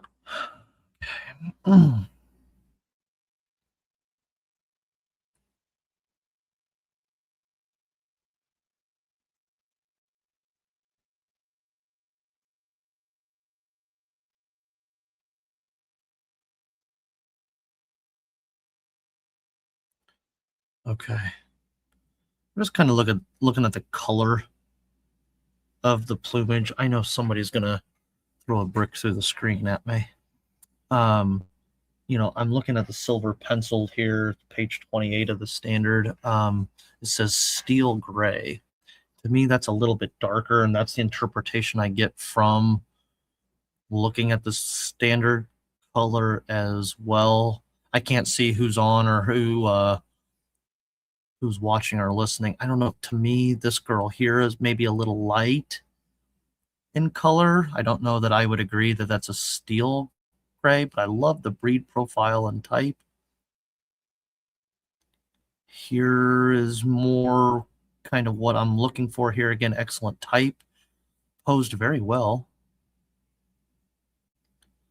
Width of skull, good top line as well. Here we get more of a side profile where she's looking into the camera, so it's a little tougher there. It's hard to tell. I'm not so sure that that's an incorrect comb. I'm not supposed to say that.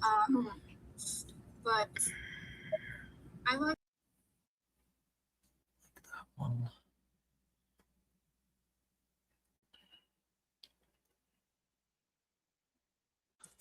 Write these down. So 8, 9,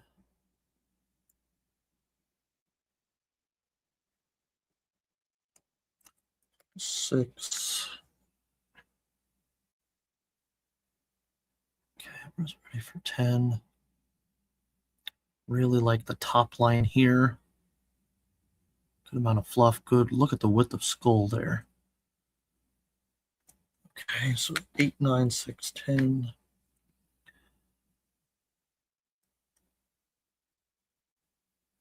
I like to see a little bit different top line here for the picture. I think it's the correct comb, just maybe a little sloppy. She's a young girl, though. It's all right. Okay. 2 pictures here. Good. Okay, we got Miss Pearl. Okay. Again, you get more of that flat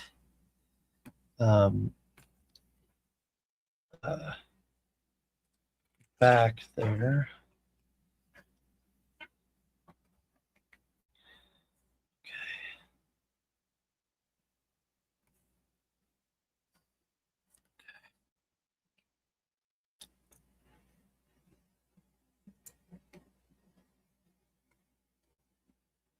Why is that not loading? Okay, good with the skull, good comb, good penciling. Okay. I don't know. Yeah, this one. See, that looks more correct now.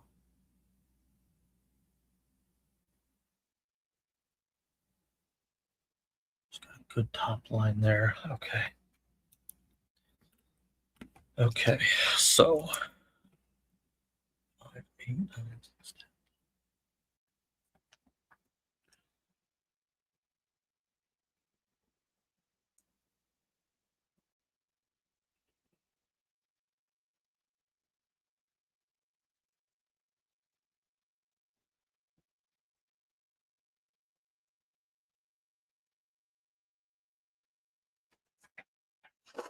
10. Okay.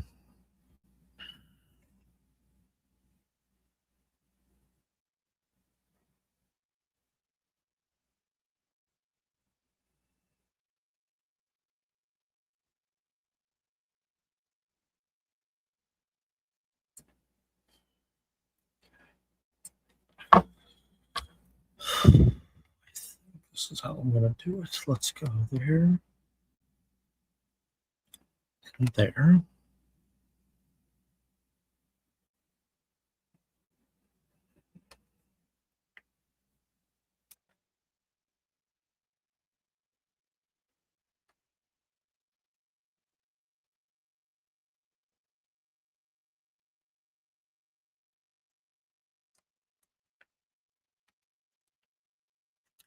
Okay, I'm going to do one final look since it's a little a deeper class. This is going to be kind of my rough draft here.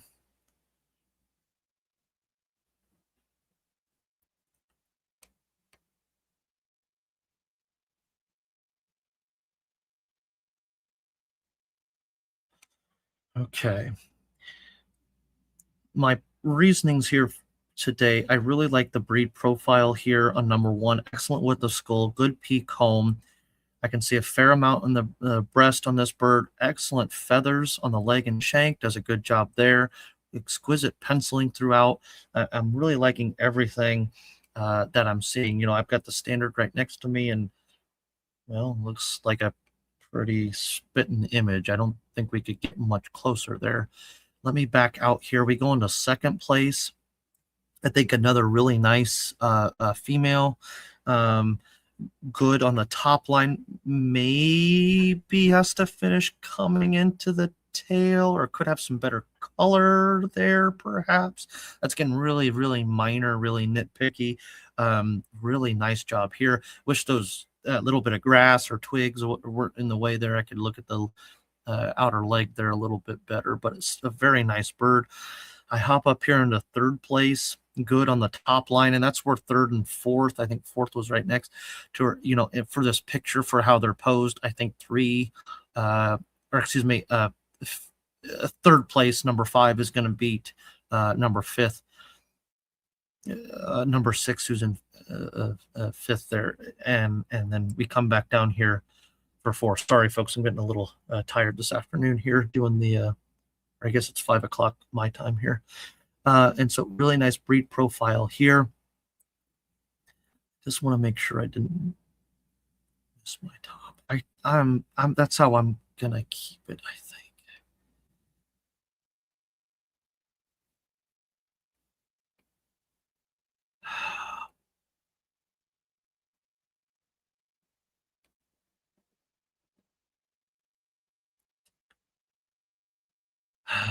I'm going back between 3 and 4.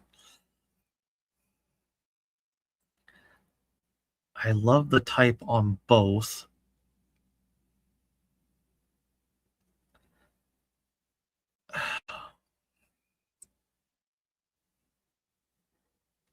Okay. I wish both had just a little bit more in that front end, ideally. Although I know we're in the young female class, I'm not going to be too critical on that. I'm going to leave that how it is. But I think a different judge, different day would swap those two birds, number 8 and number 5, especially after you put the handle on them. But I had a pretty clear top, I think, and so thank you for such a fun class there. Okay, let's move into old males. Do we have a bunch here too? No. Okay. All right. That's all right. Okay, so we're into cockbirds.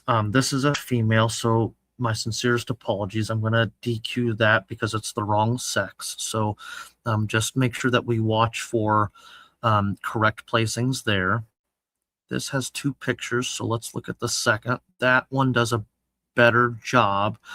I'm afraid, though, in person, again, I have to judge how they are as a picture, but with Batman here, we've got a lot of V shape there. When I would reach in on this bird, I'm going to feel a lot of keel bone, that sternum bone, and there's not going to be a whole lot of meat to the product here.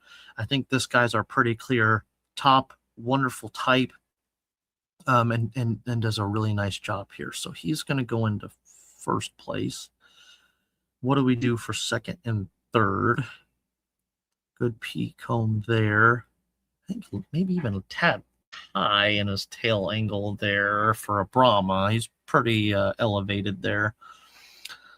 Okay, we move into this guy. Again, I'm afraid there's probably not a whole lot into that front end. So we have a clear top. We have a clear bottom. What do we do with the rest here? Okay. Look at color. I think he's elevated a little high, but so is this one. A little bit of foreign color in that wing on that one. You know, I think I'm going to go 3 here. They're both a little high. He's a little better in his tail, a little better in his comb. I'm going to go 4 here, 5 here. Okay. Are we at breed? Nope. Old females. Oh my word. Okay. Wow. That's a good oh my word. Okay. And they're just numbered 1, 2, 3, 4, 50, 16. Low, low. Low, low, low, low. Okay.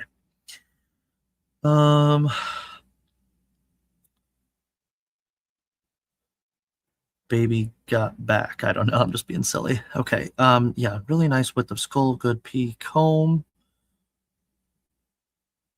And maybe a tad high for my liking. A breeder would probably disagree with me. I really like the penciling here. Good width of skull, good peak home. Excellent job there. Really nice type here in the front end. Good on the top line as well. Really like this number 3. Bree, are you on here, please? Yes, I am. You Just can tell quick the question. I'm just curious. Are 1, 2, 3, and 4 are they the same exhibitor? I Can you tell me? believe they are. I will double check to be sure. Thank you. But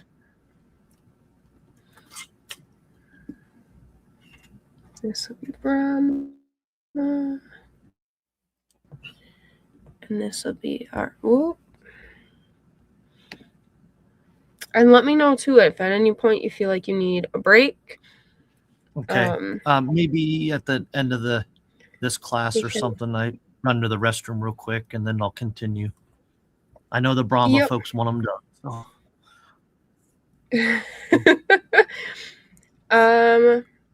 You have 2 different 2s in the dark class. 2 different 2 hens. One of them is a different exhibitor.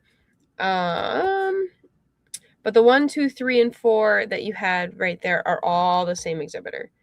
And if I had to guess, where's the other number 2? They're not the same hen. As the exhibitor commented, they're not the same hens. Scouts honor. No. I'm just curious though. But you said there's another number 2. Do you know where? It might be in female. It doesn't say on here if it's young or old, but I don't see it on there. My guess would be, are you in old females now? Yeah, you answered my question though, so we're just fine. I'm gonna go ahead and continue on here. I was just curious because they look so similar. Oh yeah. Very consistent. So yeah, that exhibitor's done a great job here. So okay, all right, I'm gonna go 1 there. Now,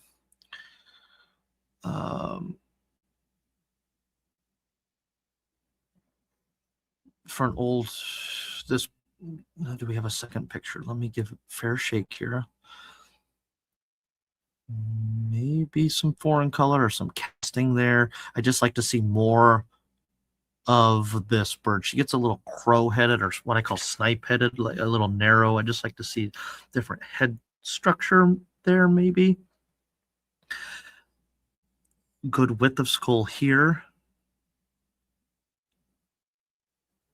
Maybe like mid-walk or something there. I don't, in the posing. Here we get a little high in that tail elevation. Okay.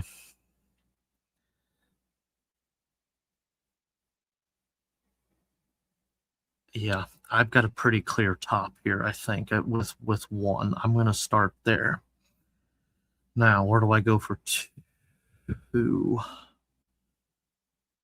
Golly, this is fun. Okay, I think I'm going to go 2 here. Let me zoom in a little bit. Yeah, let's go 2 there, maybe.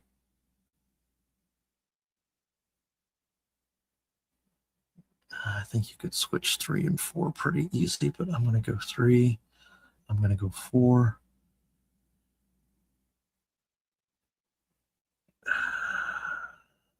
And I'm going to go 5 here. Wow, great group. That's always a lot of fun. Okay, golly, even more fun. Okay, best of variety. Fun stuff. All right, so with the 2 cockbirds, we had the 2 hens. 2 cockbirds, 2 pullets. Okay. Or no, this was my hen, yes. Why do they start with the young first? They start with the old birds first. Okay, anyway, I'm just complaining. Oh, wow, each one's better than the next.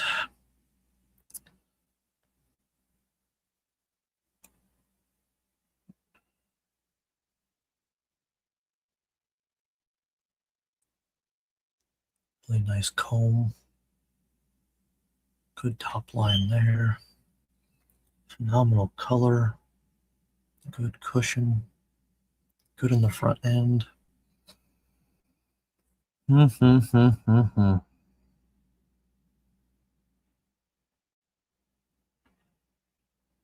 like to take these home with me. Have to ask them if they ship. Put them in a shipping box.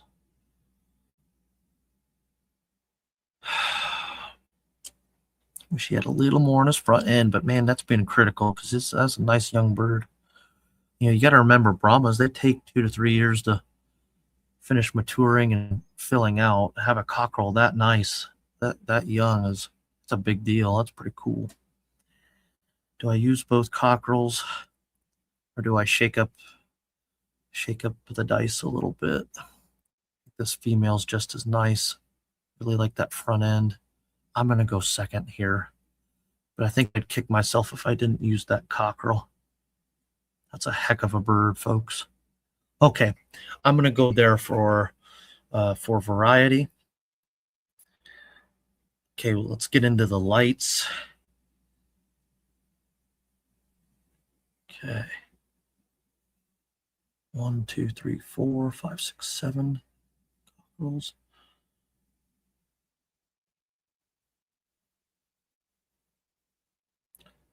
Sorry, I don't. Well, you guys can see it sideways, so that's why I'm looking at it funny. Got to finish coming into the tail there. Good yellow leg, good peak comb. I'd like to see more width of skull there, but definitely more of that exhibition style of Brahma. Did I crack my neck? Okay, I'm just being silly. Okay, maybe some soiling staining there. Got to finish coming into the tail, but a nice Brahma.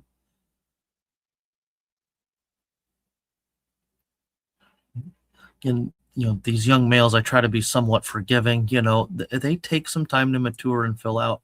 Again, got to come into that tail. Nice birds, though. I can see a little bit better color here, a little stronger breed type. Again, for a young male, does a great job. Just got to finish maturing and filling out. I like to see stronger color and type here. This guy's kind of mid-walk, mid-stance there. Got to finish coming into his tail as well. Not a whole lot in the front end on some couple of these. Okay. Got 1 there. I'm going to go 2 here.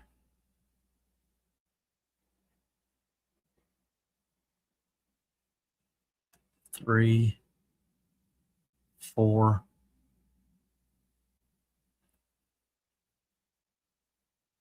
I'm going to go 5 here. Okay, so that's our first class of light Brahma cockerels. Let's move into the young females. We just got 3 of the young ladies here. Okay. I wish the camera angle was, you know, straight on, a little more horizontal. Decent width of skull that it looks like. We have some mealiness coming in the back end there. Good width of skull. A little cleaner up in that tail set. And that's kind of the combination of the 2 there. So we've got a clear top. I'm going to go second here, and I'm going to go third here.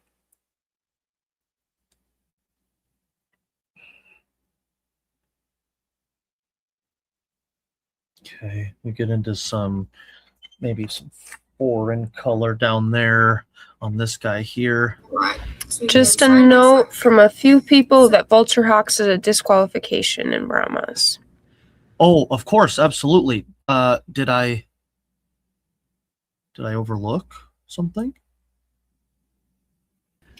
I didn't notice any vulture hawks. Let me take a closer look for those watching. Yeah, in all of our Asiatic breeds, vulture hawks, those stiff feathers would of course be a DQ, and then of course as a judge, well, what is stiff feather, you know, and so that's where there's some discrepancy.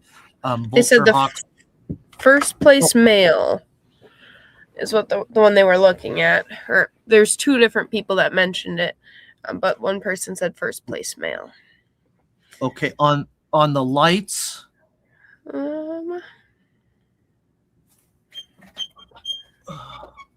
Light Brahma. Light Brahma. Yep. Okay.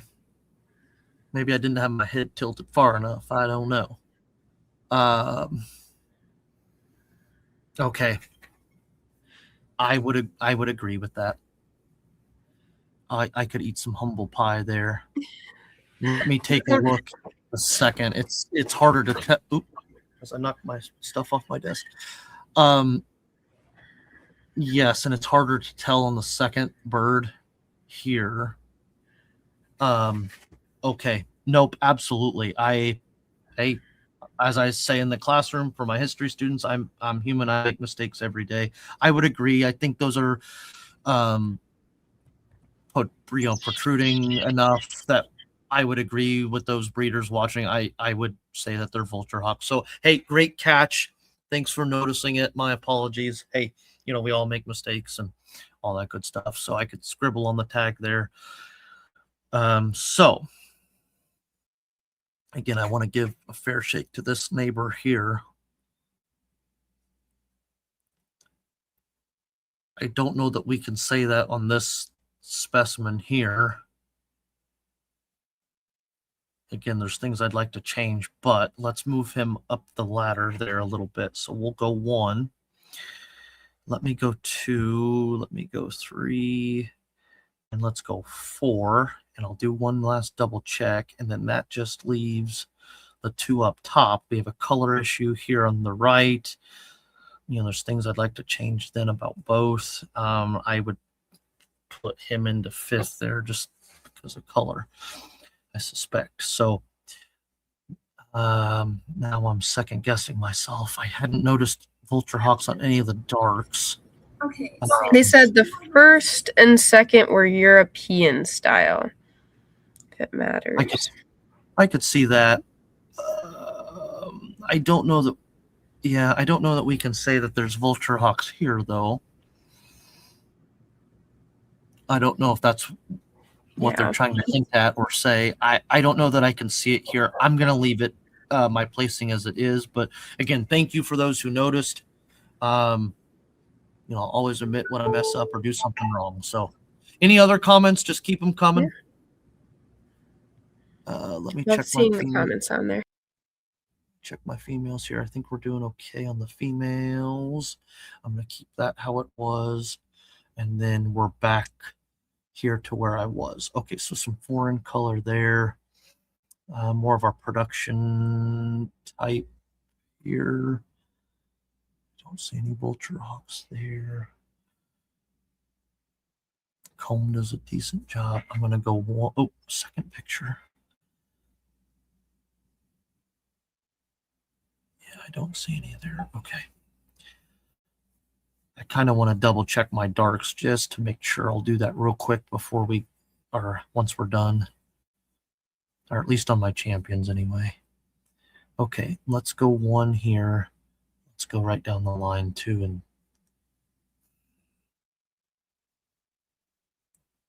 yeah, I went down. There's things I'd change about both 2 and 3 there. That's how we're going to do it today.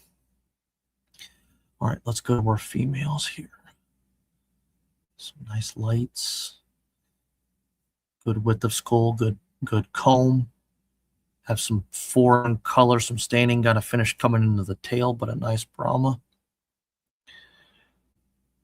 I feel like I'm mic'd up for the Super Bowl. It's kind of cool. Super Bowl of chickens.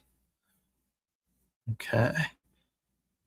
You got Big Mama here. Good with the skull. Good peak comb. Better pose here, but it's kind of a blurry picture, but nice type. Okay, does a good job here. Again, kind of a blurry photo. Okay. All right. Okay. 5. 4.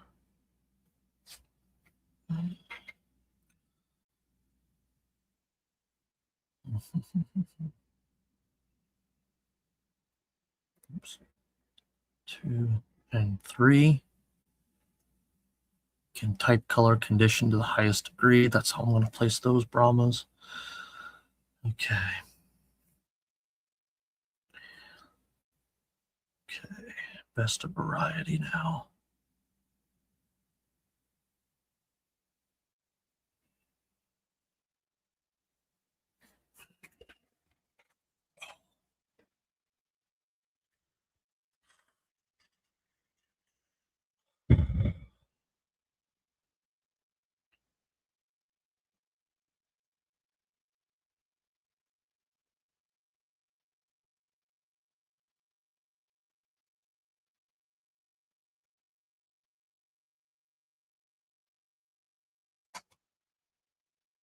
You know, for a hen, this just, I don't know, to me something's off to me, to my eye when she hits the screen here. You know, I think she's maybe small for an old female.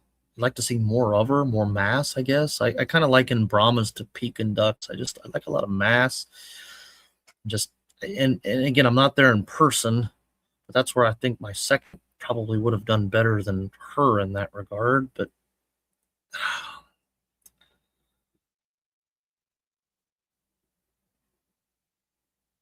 I'm not too fond of either of the cockbirds or the hens. I think it's going to be a younger show today here for the lights. I'm going to go with the female first.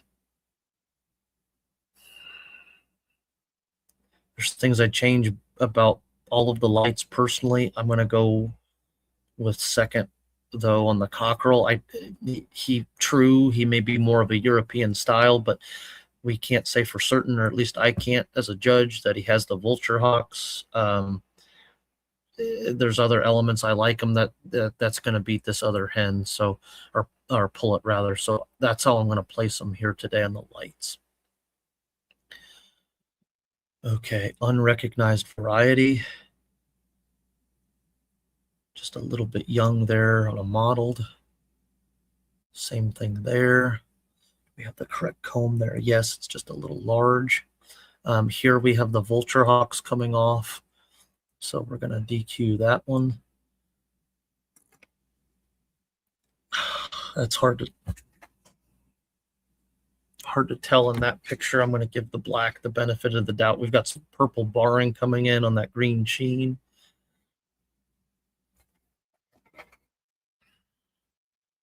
I wish this bird was posed much better for the show today. Good comb coming in, good wattle. Either out in the tail or the wind's blowing it or something, just a little there, you know, out there. I don't see the vulture hawks there myself, so I'm going to give it the benefit of the doubt. Let's double check the mottled. I think it's okay there.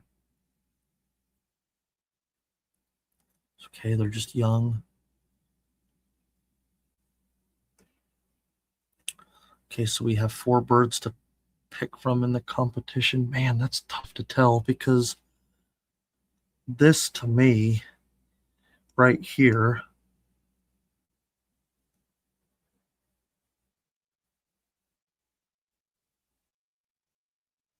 I probably got the crazy eyes on screen right now, so sorry. That, to me, looks like vulture hawks.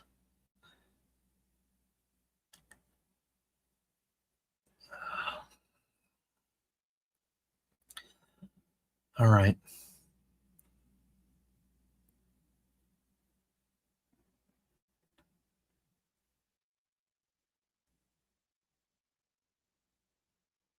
It's tough to tell. That's what I'm saying. It is. If I do it to one bird, I have to do it to the other. And so I'm going to use the 3 birds there in the class.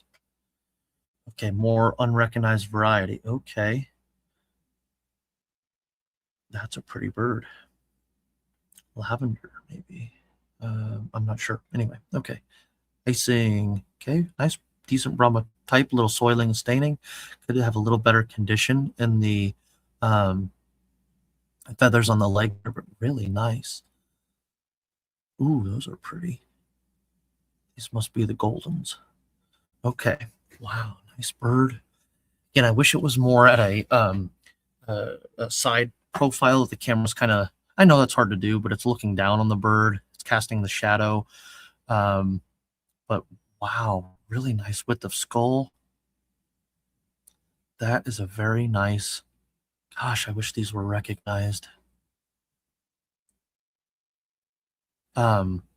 Scott and Evan there. I think they're in North Carolina, South Carolina. I'm not sure, but I know they have Goldens and just exquisite. Really, really nice birds. I wonder if that's where these come from. But really nice width of skull. Excellent on the top line. These could, wow, these could really do some damage at a show. It's a nice bird. Oh, does it have a second picture? Yes, good. Okay. Yeah, nice golden here. Just young. Just a little chicken nugget. Got to get big and fat like me. Now, oops, are those the three? Oh, no, there's a couple more models. All right. Nice bird coming along, kind of mid-stride there. Just young, same kind of comments, but nice modeling coming through. Good peak comb. Lots to appreciate here. Let's go to our next one. Let's look at the second picture there. Same kind of comments, maybe same exhibitor. Yeah, a nice bird. They've done a good job. Maybe a tad crow-headed here. Let's look at that next one, or last one. Oh, come on, computer. Yeah, I like the head structure here a little bit better. So of the two models, I would put 7. Well, see, here's the thing. I like the body on 8, but the head better on 7. So I'd like to combine elements on both for those two. Okay.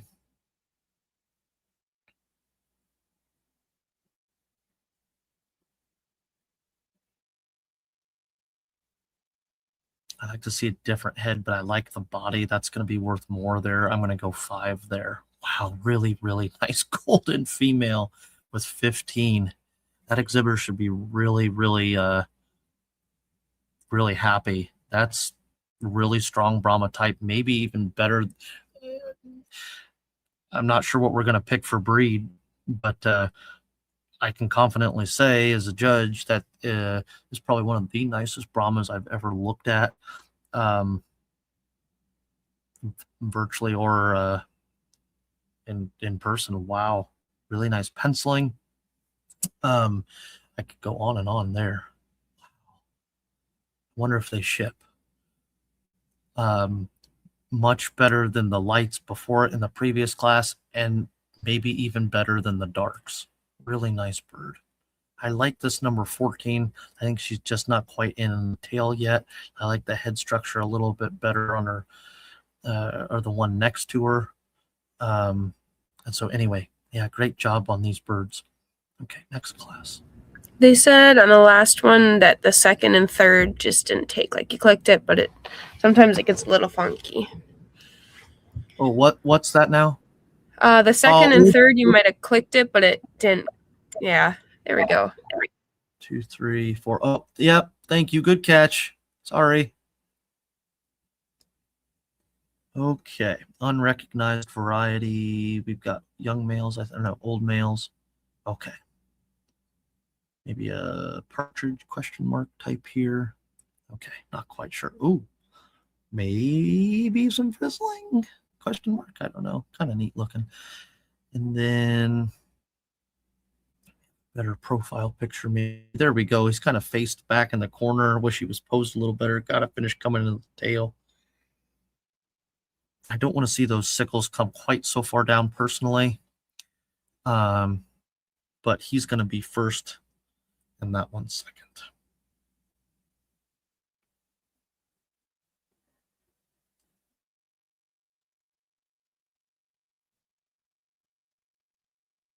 Okay. Really nice Brahma type here. I could have swore I saw this picture before and this bird before, but maybe not. But I'm not sure why it's in the unrecognized variety category. But it's going to be first, and we'll place it over this one in second. Okay, so best of the unrecognized varieties here. I have a very clear top here in my head. There's some birds that just boom, catch you right away and stick with you, and that's going to be the golden here. Not so sure I hadn't seen this bird or this picture, as I said.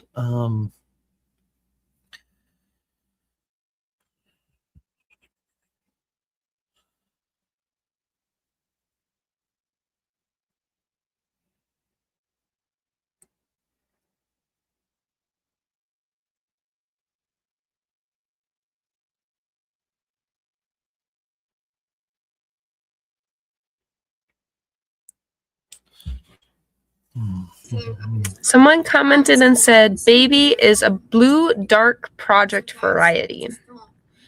Okay, I was gonna say there's something about her. That's not quite a dark. There's something off. I kind of see it now in the base plumage, so that makes sense. So thank you. I see it on the other one too behind it now. So okay, yeah, good with the skull. I'm gonna go reserve here. Go 1-2. Okay, which means we're probably getting close for breed. Ooh, I could leave all the Brahma folks in suspense and do a 5-minute break. No, I'm not going to do that. All right. I was going to say, whenever you like, we can take a break. No, I won't be a jerk. I won't do that. I hate when judges go to lunch, like right when I'm ready for my birds to be judged, and then you gotta wait. Anyway, okay, let's look at Brahmas. All right, type, color, condition to the highest degree. Okay, so I want to give some quick comments. And honorable type mentions if I could. When we start to evaluate the Brahma type according to the American Poultry Association, I think that, man, there's a pretty clear-cut winner in this class, and I think that's the golden. To me, she represents the breed extremely well. I wish that I could use her further up the ladder, and I can't wait to see, because I know there's several some breeders working on them. Anyway, I could go on and on about how much I like that bird. The blue project bird does a really nice job in her type as well. And good with the skull. Everything I said in the class, I think there's lots to appreciate there. And so really like those two. We come up to the buffs. There's just things I'd like to see difference in terms of type in the pictures and color issues on there. We move into the darks. You got a heck of a nice cockerel there. I think this was an old hen. Yeah, old female there. Really like her as well. But you know what? In all honesty, I think the golden beats her. I really do. Without handling the birds, it's hard to say, but I think the gold beats her. Do I think the gold beats the dark male for today's show? Yeah, I do. I think she's got more in her front end. Is this a young female? That's a young female too. Holy cow.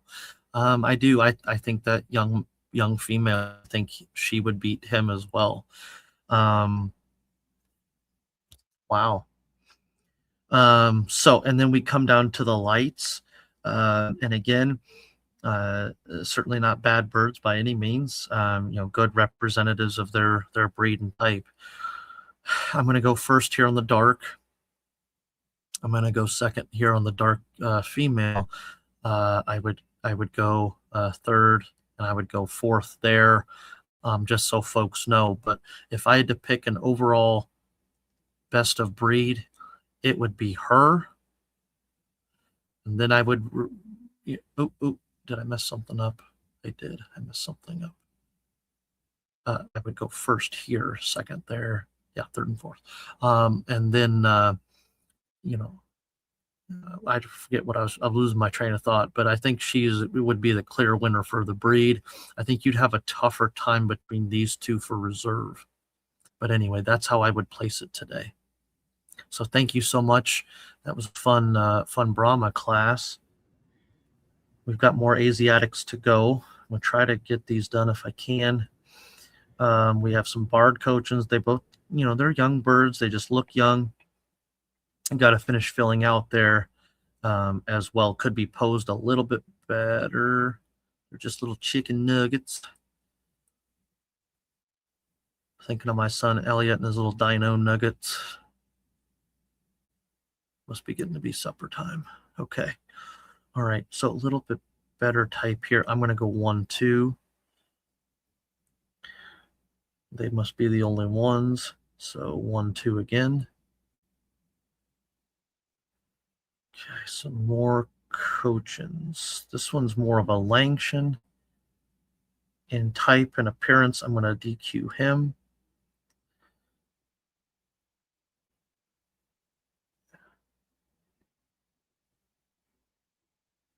Not so sure that this isn't a bantam. If it's a large fowl, it's a little small, or at least he seems unproportioned in the picture.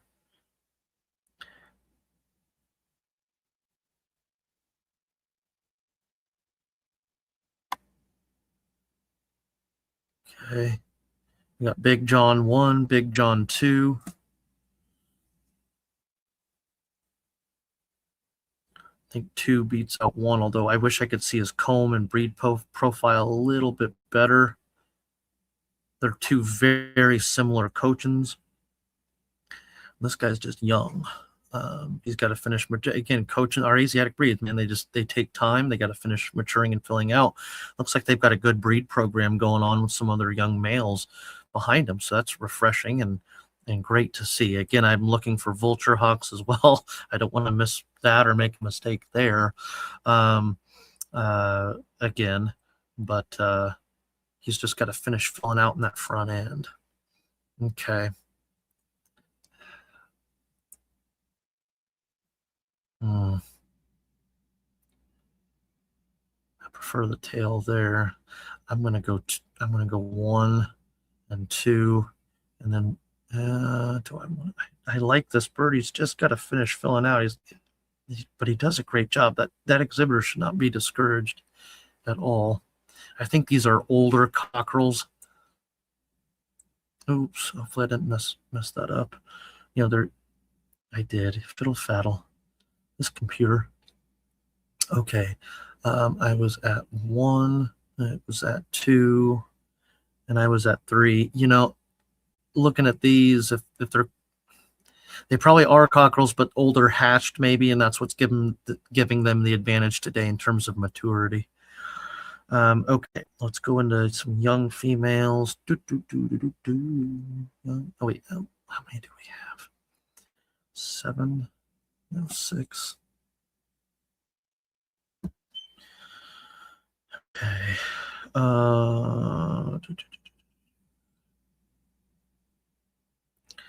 These 2 are very similar in their appearance, probably same exhibitor, same place maybe.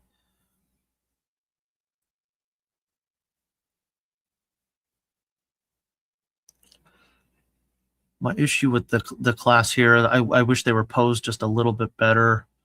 Again, this probably a little older of a female in terms of maturity. And we have another spam comment again. Reminder, don't click the links in the Facebook post, and then I'm the one, or Drake's the one that's sending them in the chat. Nothing else is going to be permitted. So I blocked them, deleted the comment, but just in case people see them.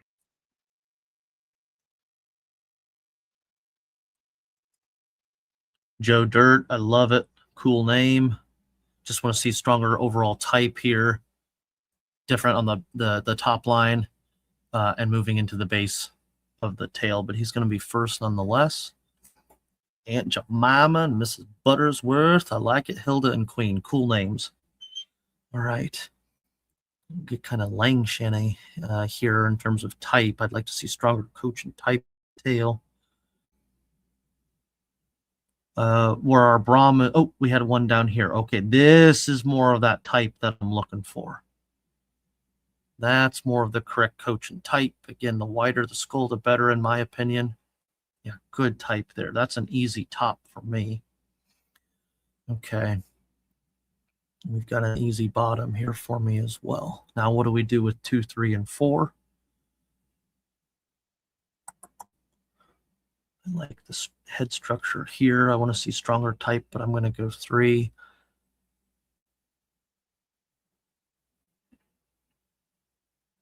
What do you do with 4 and 5? I'm going to go 4 here and 5 here, I think, today. Okay. Man, that's all the black Cochins. Okay.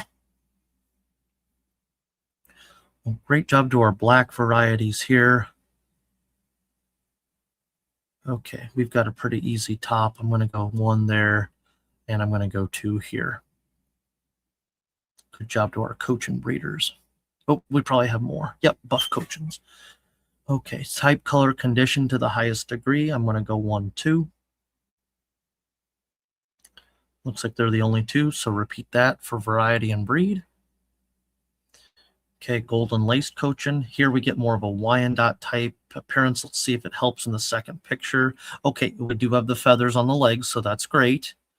I'd like to see maybe a thinner lace. When we look at the lacing here, it's very wide. And so that gives the bird an overall appearance of being very dark, particularly over her saddle and into that hackle region as well. But she's going to be first nonetheless.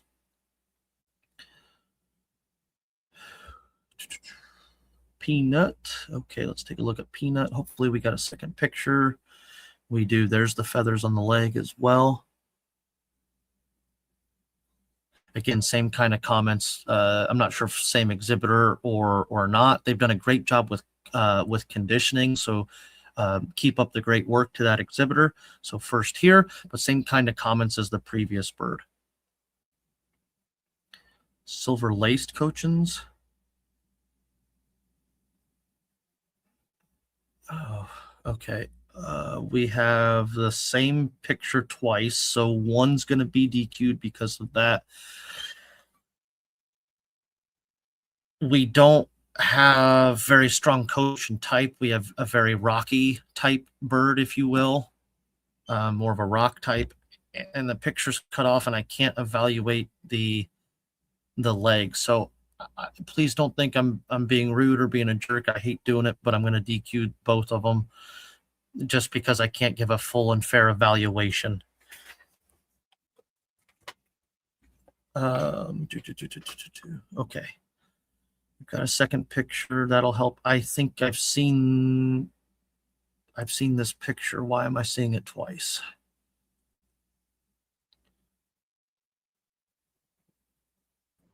Was it maybe entered as a Wyandotte? Cochin.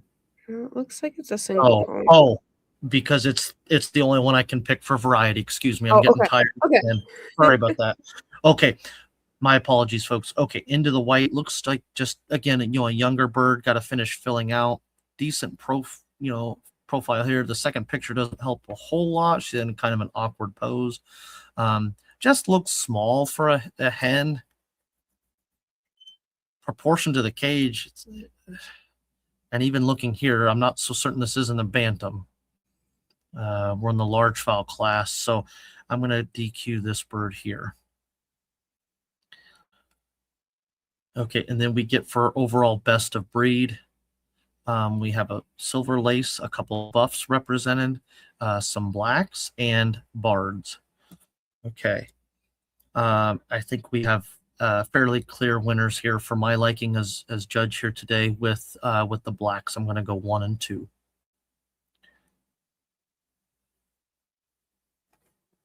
We move into our next Asiatic variety, and that's Langshans. Just have the 4 females. Langshans, I love that nice feminine U-shaped curve there. My good friend and president of the IWBA, Mr. Nate Reinish, a good Langshan breeder as well. Many people know him for his waterfowl, but he has very nice chickens as well. More of a V shape here in these two. I like to see that nice feminine hue. I need to jump forward to the Langshans. I believe it's a 60-degree tail angle.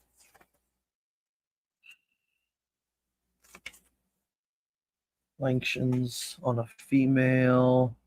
No, I'm sorry, 70-degree tail angle. 70 degrees on the female. Okay, and when we read the standard description for the female, let's see. Where is back? Medium in length, broad, flat at shoulders, rising from the middle of the back in a sharp concave sweep, ending well up on tail. So again, a nice feminine U shape here. Okay, so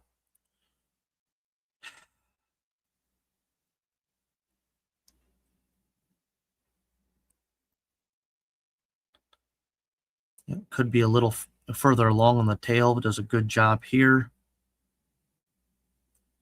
Langshans, I need to remember with my dyslexia, I need to make a cheat sheet.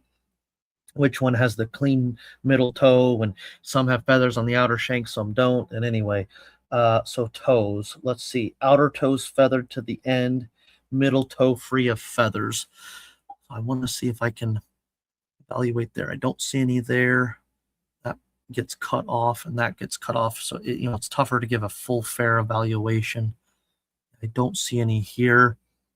Could be a little stronger there on the shank. She's not very clean in her comb either, but she probably has the best back line. Type is always first and foremost. She's probably got the best type. She doesn't have the best condition. She has some comb issues, so, what do? These two birds look identical. Actually, all three of these do. This is the same bird. It's just, I am fairly certain. It's got the same crease in the wattle. I'm going to DQ one of these. I'm going to do it to this one. It's the exact same bird, same conditioning issue in the tail there. So I'm looking at the same bird twice, folks. Okay, so I'm going to pick from the three. I'm not so certain that this isn't the same bird as well. You can see the crease in the wattle there, but I'll give it the benefit of the doubt here. I'm going to start here today. I'm going to go second here and third here. Okay, Octavius. This is nice Langshan type. I believe the male's at 70 degrees as well. I think they're same. No, 75-degree tail angle, so 5 degrees. Okay. 1, 2, 3, 4, 5 points on the comb. Might have a slight issue in the blade, but that's minor. Really nice type here. He's going to be first. Wish we had some stiffer competition for that guy. Again, there's that breed profile I'd like to see there. I don't see any obvious feathers in that middle toe. Good eye color as well. Good comb. Again, wish we had stiffer competition here. And then we're at our final. Okay. All right. Octavius is going to be 1, and we're going to go second on the female here for breed. Or excuse me, for variety. I don't know if we have any others. Oh, they are for breed, so we're going to go 1, 2. Vladimir, cool. Let's take a look at him.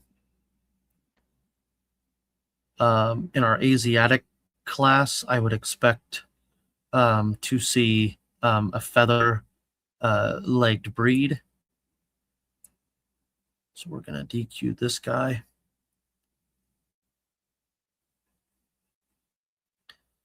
Unrecognized breed. Okay, we run into the same issue here with these females, Madeline and Lucia. I do appreciate here they're very nice, clean birds that are in good condition, good leg. they look to have very healthy demeanor, and have probably been worked with very well. So kudos to those exhibitors. Just placement of a class for next time, but a good job to those exhibitors. Mama's Boy, unrecognized breed and variety. Okay. Yeah, I'm not sure what in the wide world of sports we called this guy here. Really crow-headed, snipe-headed. I'd like to change that tail set to match either a Cochin or the Brahma, one of the two. Let's pick one.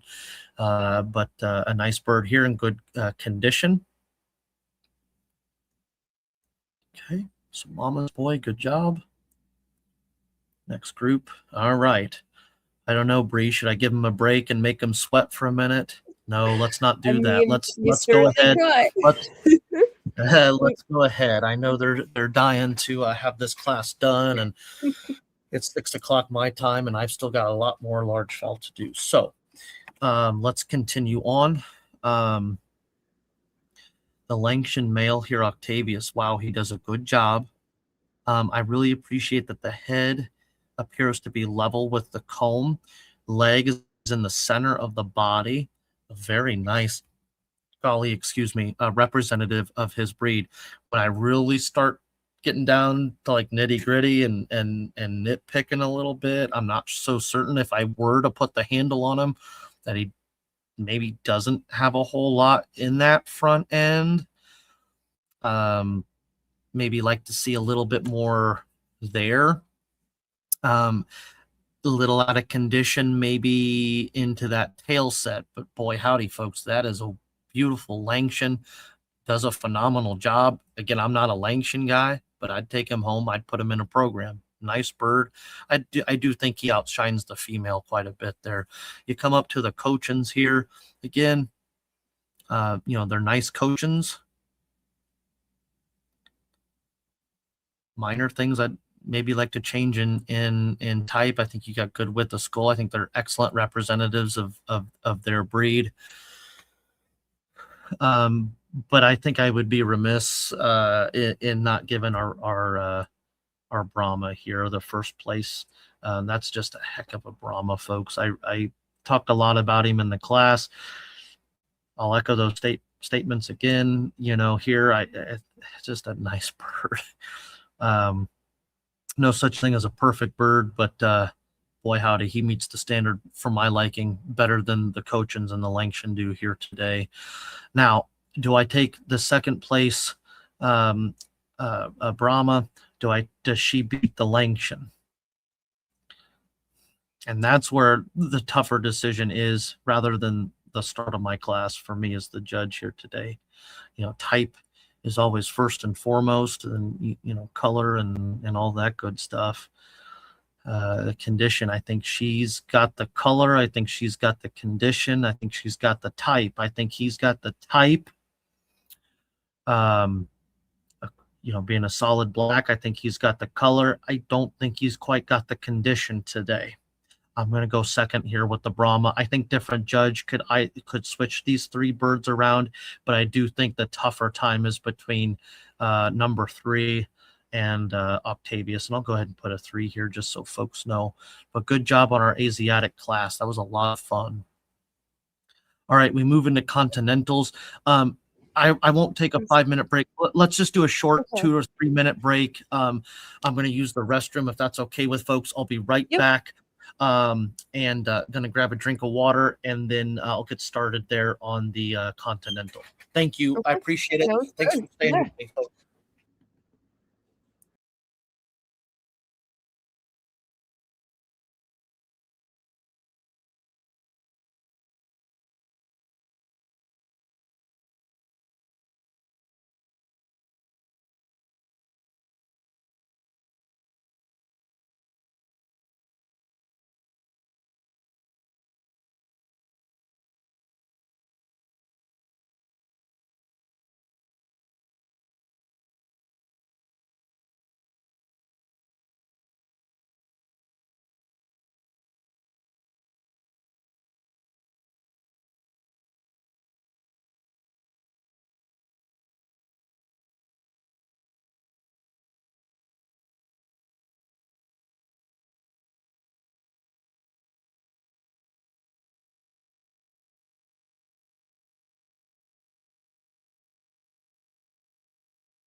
Okay, Bree, are we still on? Yep. Whenever you are ready.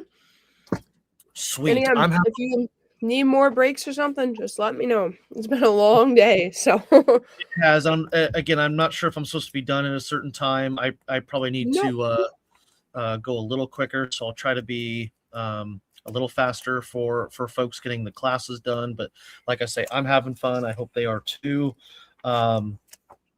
Sometimes I get caught up rambling, talking, and teaching. So anyway, all right, let me get to the Creve Core here in my standard. I believe it's V-comb, or I know it's V-comb, but I'm not sure on the size. So let me just check that. All right, V-shape, medium in size, resting against the front of the crest. Okay, so that answers that. Okay, and the back line on the top is going to be 45-degree angle above horizontal. Okay, so now what's it say about the sloping slightly the base of tail? Okay, so sloping slightly. Well, as judged today, I don't think that we are necessarily sloping slightly. Oh, I'm just looking here. Okay, this is pretty drastic swoop. So again, when we look at that standard description, slightly, in my opinion, this is a little over exaggerated here today. This guy slopes to the back a little bit more slightly. That's what I'd like to see. It's a young male, got to finish coming into the tail. Good V comb, good leg color as well. This guy's very similar to the last.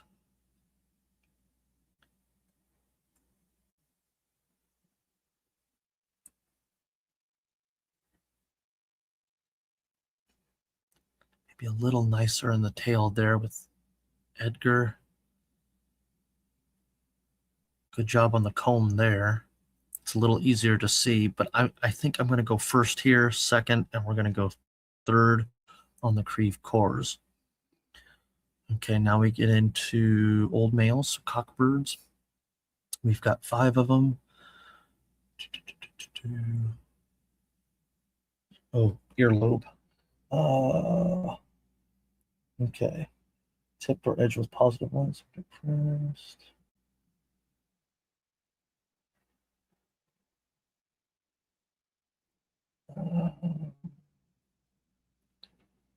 Bright red. So again, it's more than a, I think, is it a 1/4 inch? I'm trying to remember from standard, the positive white. And we definitely have more there. So he's going to be DQ'd there just because of that. Again, I hate doing that, folks, so I'm so sorry, but just watch the white there in the earlobe. This is more of that exhibition style of Creve Core that I'm looking for. I think again, slightly downward. Is it over exaggerated? I don't know. I'd love to work with a breeder or judge more experienced than myself here, but I really like the plumage and condition and overall type there. I think that's going to be the bird that leads us in the class. So we've got first there. What do we do with the other 3? Almost get a little, not quite squirrel-tailed, but kind of awkward tail there.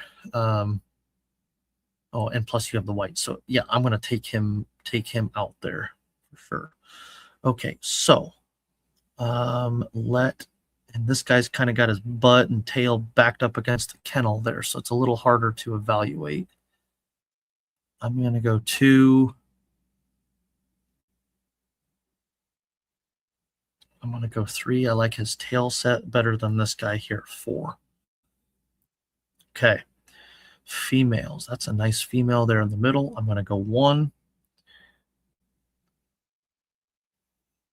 I'm looking at the top and underline. I wish this bird was posed just a little bit. Looks like maybe some white leakage coming in there as well in the plumage, a little pinch-tailed. I'm going to go 2 and 3. Okay, and then we're up for best. And I think in terms of the top line, wow. When you look at the standard picture and you look at This girl here, that's the back line and tail angle that they should have. Great crest. She's going to find her way into the first. He's going to be second for us today. Really nice crev core there. Shawnee, they did a good job with that one. So kudos to that exhibitor. A non-recognized variety, it's the only one. He's going to be first today. He's going to continue on for variety as first. Our female, black female, is going to be first in the cockbird respectively. Good job to our crev core class. Okay, moving into Faverolles. Faverolles is a breed that a good dual-purpose breed from France. It's one of our five-toed breeds that I want to see. They are, to me, very similar to my Welsh Harlequins in that they go through several color changes, plumage phases throughout the year. This first bird here, he's out in his tail. I wish he would have been posed better. I do see the 5-toe, and I appreciate how that 5th toe is its own independent digit. It's not split from another toe. 1, 2, 3, 4, 5, 6, 7. 1, 2, 3, 4, 5, 6. Too many points on the comb. This guy's just, again, obviously a little chicken nugget. Got a finish coming into the tail. Good color, good salmon. This one's kind of the combo bird. He's going to start our class today. I don't see any obvious faults that would disqualify him from that. So we're going to go 1. We're going to go 2 here and 3. Good job to that class. Let's go to our females here. I like a nice rich color. This one gets a little dark for my liking, not as strong in the beard and muff. I'd like to see stronger feather quality on the leg and shank. This one looking away from the camera, mid walk there, and we have the 2-tone salmon there. I like a nice, rich, even color. Or this one does, you still have that going on, but I like how she represents the variety a little better. We got the 5th toe there that I can see and evaluate. Good job there. Not so certain that if I was to handle this bird that she wouldn't be pinch tailed. Looks a little tight in that tail. Could have a stronger beard and muff, but so far she represents her breed the highest degree. There's a second picture here. Let's take a look. Doesn't really help us a whole lot. They did a great job with the background. I just wish the bird was posed better, more of it a side profile rather than a front profile. Again, could be stronger in the beard and muff. Fiddle faddle. Let's go 1 here. Let's go 2 here today. We'll go 3 and 4 on the females. Great job. Okay. We have 3 old females. And we're going to go right down the line, folks. 1, 2, and 3. Again, combining type, color, condition. Wish this first place female would come a little bit further into that tail, but she does a good job over her top line and that nice rich salmon. Okay. And we're into our best of breed already. Excuse me, we may have whites. So actually best of variety here. I think this female is going to do the best job today, although there's things I'd like to change, elements of her as well. Does the second place hen beat? I don't quite think so.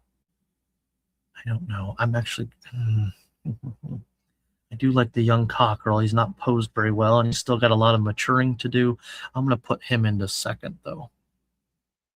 Okay, and then that is for our breed. So we're going to go 1, 2, pullet, cockerel, respectfully. Okay, and then into silver spangled Hamburgs.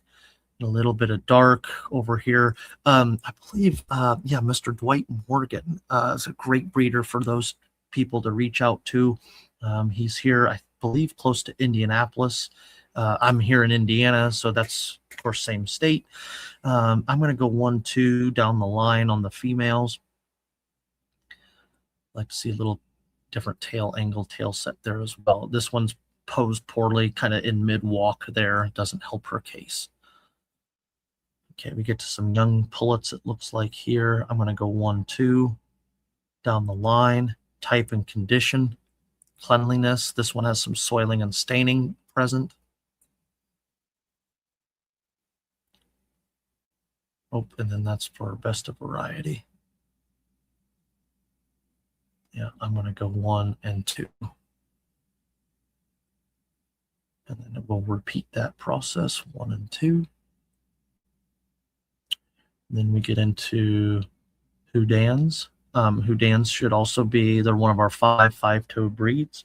I want to read the standard real quick.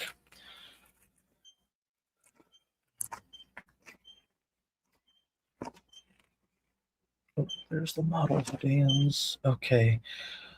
Let's see.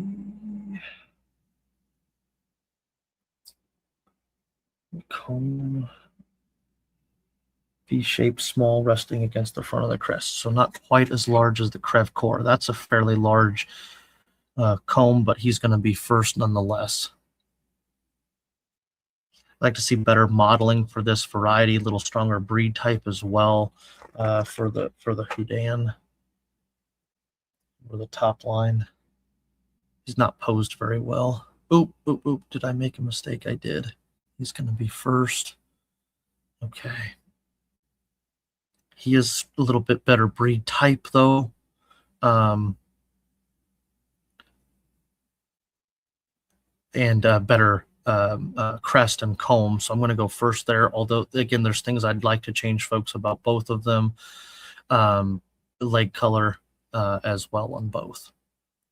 Okay, so they're going to repeat that process for breed. Okay, the French Moran, a good dual-purpose breed. Okay, looks like we're into young cockerels. We're going to go 1.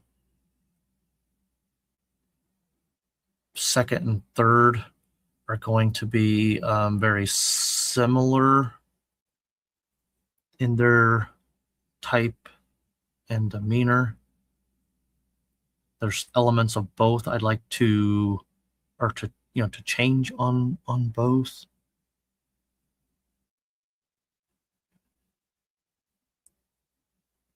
That's kind of a weird tail there. I don't like his eye color. I like the color better here. I'm going to go 2 and 3 today. Okay, now we get into some nice pullets. Again, it's very dark here. I'd like to see more lighting here on these young pullets. Very nice specimen to start the class. We move into the second, same thing. Although it's so dark, it's hard for me to evaluate on color, and it hurts the outline and breed profile of the bird. So BCM pullet and peony could be shown a little bit better there. Little out and tail on this young female, and just very crow or snipe headed here, very masculine in its appearance. Okay, so we're going to go 4, 3, 2, and 1 right down the line. Oop, I did that wrong, I think. 4, 3, 2, and 1. Okay, that's better. Next. Okay, more of an exhibition style of black copper Moran that I'd like to see. My good friend, Mr. Skip Bittner, Georgia, really nice black copper Morans. He's a good breeder to reach out to. Really kind of flat backed. The standard says slightly downward, but he has the correct tail set, in my opinion. It's hard to tell, but may have to finish coming into that tail. But this bird's going to lead our class nonetheless. So we're going to go 1, 2, 3, 4, 5, 6, 7 points on the comb. Good back line, but again, I'd like to see that downward angle. A little fuller in that tail. I'm going to go 2 there, I think. And I'm going to follow suit with 3 and 4.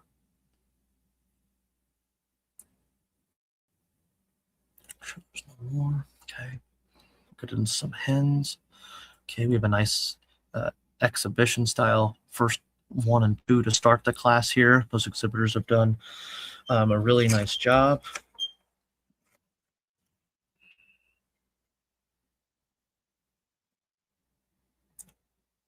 Really nice top line, good comb and wattle.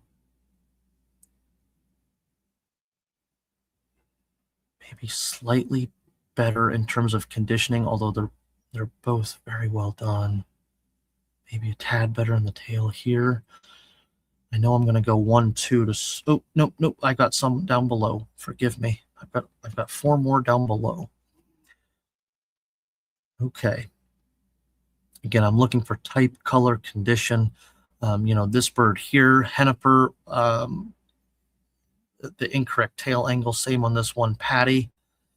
I'd like to see better posing, although this seems, are we into hens? Yeah, seems very young, maybe a younger hen. And anyway, good condition, but just like to see stronger type there. And really same thing with Henny Penny right here. I'm going to start my class here with number 1 and number 2. And then where do you go for 3 and 4? Almost kind of a dorking appearance here rather than Moran. I'm not seeing a whole lot of color. Let's check that second picture. It doesn't help us much, and it looks like we have some white in the earlobe. Ever so slight.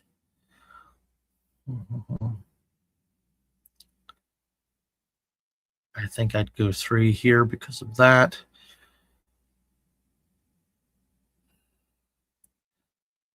Oops, I'd go 4, and then we'll go 5 here. Different judge, different day would probably switch 4 and 5 around. Okay. These should be the old boys, young boys. Oh, okay. I'm sorry. Now we're for best of breed, it looks like.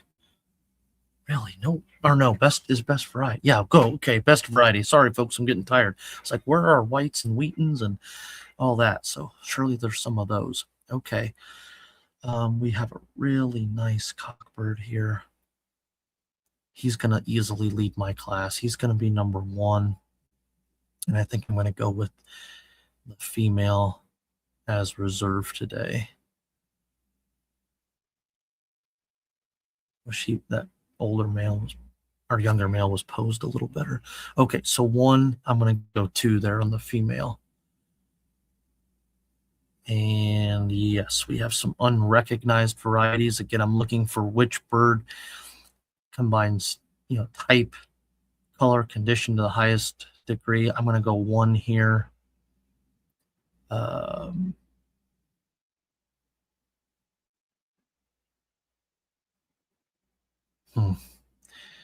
The rest is kind of a conundrum. And so I'm going to go 2.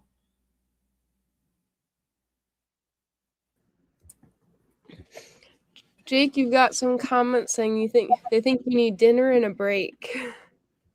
Dinner or break? Oh, well, I've gone a long time, but I'll try to get done for folks. Sorry, I've probably got baggy eyes and. Oh no! If you want to take a break and have some food, I mean, we've been going for a long time. We're more than welcome to.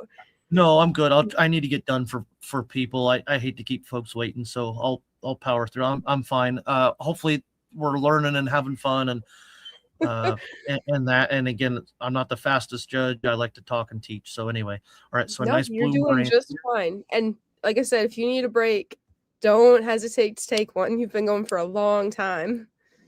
Okay. No, thank you. You're very kind. I'll try to speed up and get done for you. Okay, so then the unrecognized varieties, again, looking for which one combines type to the highest degree. Let's go. I'm going to go here, and I'm going to go second here.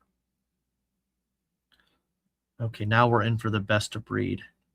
I go pretty easily 1 and 2 there. So great job to our Moran breeders in our continental class. Getting into Polish, non-bearded, buff laced. Just a young little chicken nugget. Got to get big and fat like the judge today. It's the only one. So give it the first place here. Must be the only one. Little Goldie. Good job. Hey. I like it. Hey. Love it. Okay. Non-bearded, white-crested black. Yeah, I make myself laugh. Souped up for the Super Bowl. Okay, just like to see stronger type here, a little stronger crest. Does a good job. Could have done a better job posing the bird, but we'll go first here nonetheless. Okay. A non-bearded white crested black. Again, we have more of a black crested black, little pinched in the tail there, but still a nice bird, nice condition. Could have been posed a hair better there. Okay, non-bearded white crested black. Okay. We have two of the same pictures, so don't think I'm being rude. I'm going to DQ one, and then we go into first and second there. I'm going to go first here, representing the variety a little bit better. Out in the tail could do a better job representing the breed, but I'm going to go 1 there and 2 here. And oh golly, is that okay? That's the variety. Okay. Again, what do you do?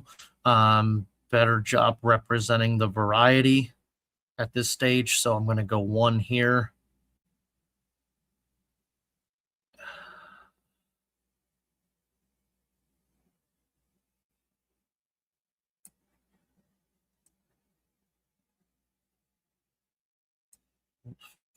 Okay, and then okay, and I'm going to go 2 on the young female.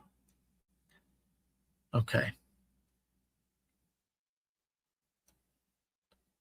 Nice guy here. I just like to see differences in type, have that crest cleaned up a little bit better. I'm not sure if we're calling him splash or not. If we are, I'd like to see maybe a little better, splash represented there. Good leg color, lots to appreciate. Move into fancy here. Again, constructive criticism doesn't necessarily represent the Polish breed very well, but I'm question mark. I'm really not sure what IDK BFF Jill. I'm not sure what we would call this guy. I appreciate the exhibitor has him in good feather quality, good condition, but I'm just not sure it represents a Polish very well. But we'll give him a first there. And then again, as I've said several times, type, color, condition, the highest degree. This represents the Polish breed better, so we'll go 1 and 2. Okay, and then it looks like that's it. So we're going to pick for breed out in the tail, but it does the better job. So we'll go 1 there. The buff laced is just young. I think it might turn out to be a relatively decent bird. So I'm going to give a 3 there just so that exhibitor knows that it wasn't forgotten about, anything like that. But then I think I got to go, I think I got to go 2 there for today's show. Gravy. Let's take a look. What do we got here? Unrecognized breed. I'd say so. I'm not sure what exactly this guy is. Lots to appreciate, though. Good single comb, good wattle. And good condition over the top line. So there is, again, lots to appreciate. Let's go 1 there.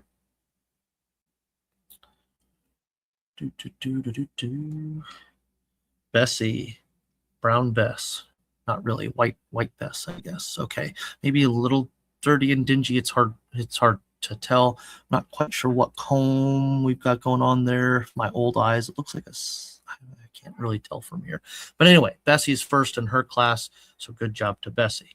Oh, I hit a wrong button or something. Let me go back. Yep. Okay. Looking at our continental breeds, I'm looking for which kind of represents that better or to the highest degree. Again, I say this with constructive criticism. Although these are labeled as unrecognized breeds, I don't think either of them belong in a continental class. I don't think they do the best representing those breeds listed. If I had to pick between the two, I'm probably going to go with Gravy, just for the fact that it more closely represents a continental style of breed, than does Bessie. In my opinion today. So that's how I'm going to place them 1 and 2. They're going to echo on for breed. So 1 and 2. Then we get into a Welsomer. Oh, wow. A nice Welsomer here. Cool. Let me flip to my standard real quick. Missed the Welsomer somewhere. There they are. Let's see, tail angle on the Welsomer. I need to have it memorized. Yes, 60 degrees. So nice long back. It says broad, long, carried horizontal. So the longer the back, the better. So the one area I'd like to see improved on this gal here is that tail angle. It makes a sharp 60-degree angle, folks. And when you look at the standard, you can really see that on the female. So that's one area of improvement. Leg color as well. I like to see a solid yellow. But first, nonetheless, for Summer, the Welsomer. Oops, what'd I do? Wrong button. One. She must be our only one. Okay. Good job, Summer. And now we're into the Continental class. The Crevecoeur female does a very nice job representing her breed. The Salmon Favorall does a little out in the tail for my liking today. Same in her saddle, beard, and muff. She's just not quite in her prime, but I think she does a good job representing her breed. We get into the Hamburgs. I'd like to see changes in type there. Same thing with the Houdans. I don't know if some people say Houdans, but I've always said Houdans. So anyway. There's my 2 cents. I think the Black Copper Moran does a good job, although I'd like to see more of a downward, slightly downward slope there. I think the female counterpart does a good job as well. And the Polish just needs to be in better condition. I'd like to clean up that color on the crest as well. Okay. So there's a few standouts in my mind judging this Continental class. I really like that black Crevecoeur. I like the black, and I like both Black Copper Morans here today.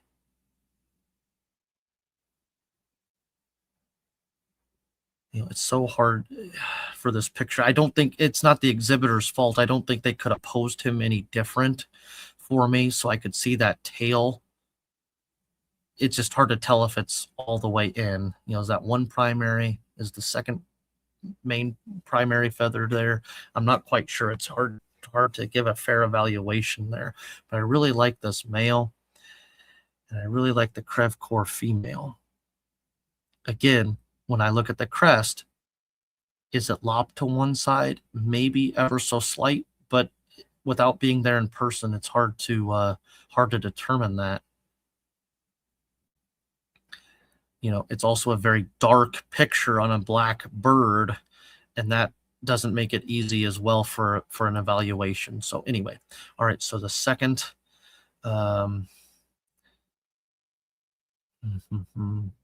which represents its breed to the higher degree. For me today, it's the Black Copper Moran. I think a very close second. I'm going to go with the Black Crevecoeur. Again, I've made this comment, different judge, different day. I think very easily could switch those two around. But great job to all my exhibitors in the Continental class. Thank you. All right, a good dual-purpose breed from Australia, mate. The Black Australorps, one of my favorite breeds. Several wonderful breeders. Mr. Dan Castle on the East Coast, Massachusetts, I think. No, Connecticut. And golly, I've never been invited or not seen his place there, but it might as well be the Poultry Mansion. But Mr. Dan Castle, his place would be great to check out. And of course, he's a master exhibitor of the Black Australorp. Teresa Anderson in Michigan. And who else am I missing? There was another one I was going to mention. Sue Reed, I believe. With Black Australorps, but anyway, they all do a great job. I feel like I'm missing someone. I think this is the same bird. Take a closer look. Yeah, it's the exact same bird. So I'm going to DQ one and move the other. I'd like to see stronger type there. Now here we go. That is a Black Australorp in terms of type. Wow. Nice comb. Nice on the front end, good back line, really nice condition. Wow, this guy needs some stiffer competition. Hopefully we got some more of a production style. We'd kind of take a step backwards here, not to take away from that bird. More of a Rural King Tractor Supply type bird rather than exhibition quality that I'm looking for here today, but lots to appreciate. The exhibitor's got the bird in nice condition. Just want to see stronger overall type. We'll give first nonetheless there. Did I miss a bird or placing? Oh, I did. Sorry. See, I want to make sure I give everybody a fair chance in my evaluation. I think we have a clear top, though. I'm excited to see how that oscillator moves to the top of the ladder. What do you do for second and third? Which represents the breed better? You have some shafting in the feather. You have some leakage of red in the breast there. I think by default, I have to go with this guy here today. So 1 and 2. We're going to echo that 1 and 2. And then we get into Orpingtons. I think we have a clear winner briefly looking. Really nice Orpington type.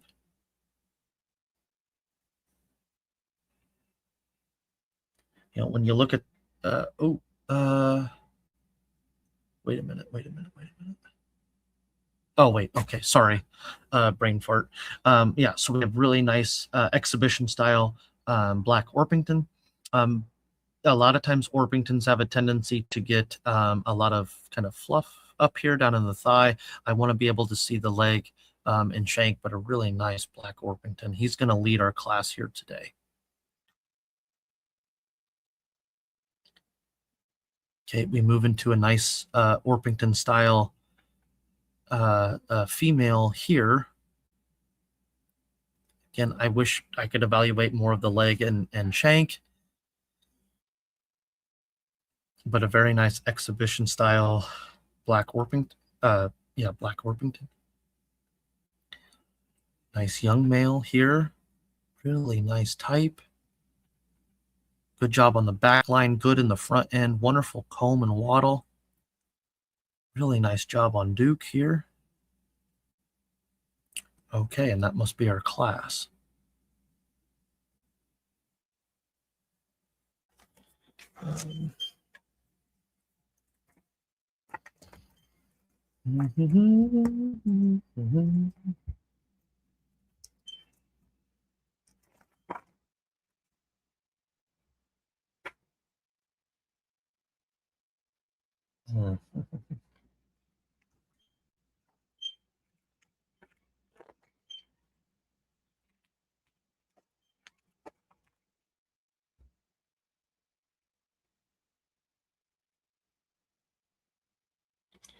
I hope I didn't missay that, because, you know, when I look here and I look at my standards, you know, Baby D has, to me, more of Orpington-like type, whereas when I go back to Duke and I look at the Australorps here, he has more, to me, my opinion today, you know, with that back line and more of an Australorp type. But then, to me, in my opinion, I'm going to lead my class here. And I'm going to go in second here, though, for best of variety. Let's see what other colors we have. Surely there's more.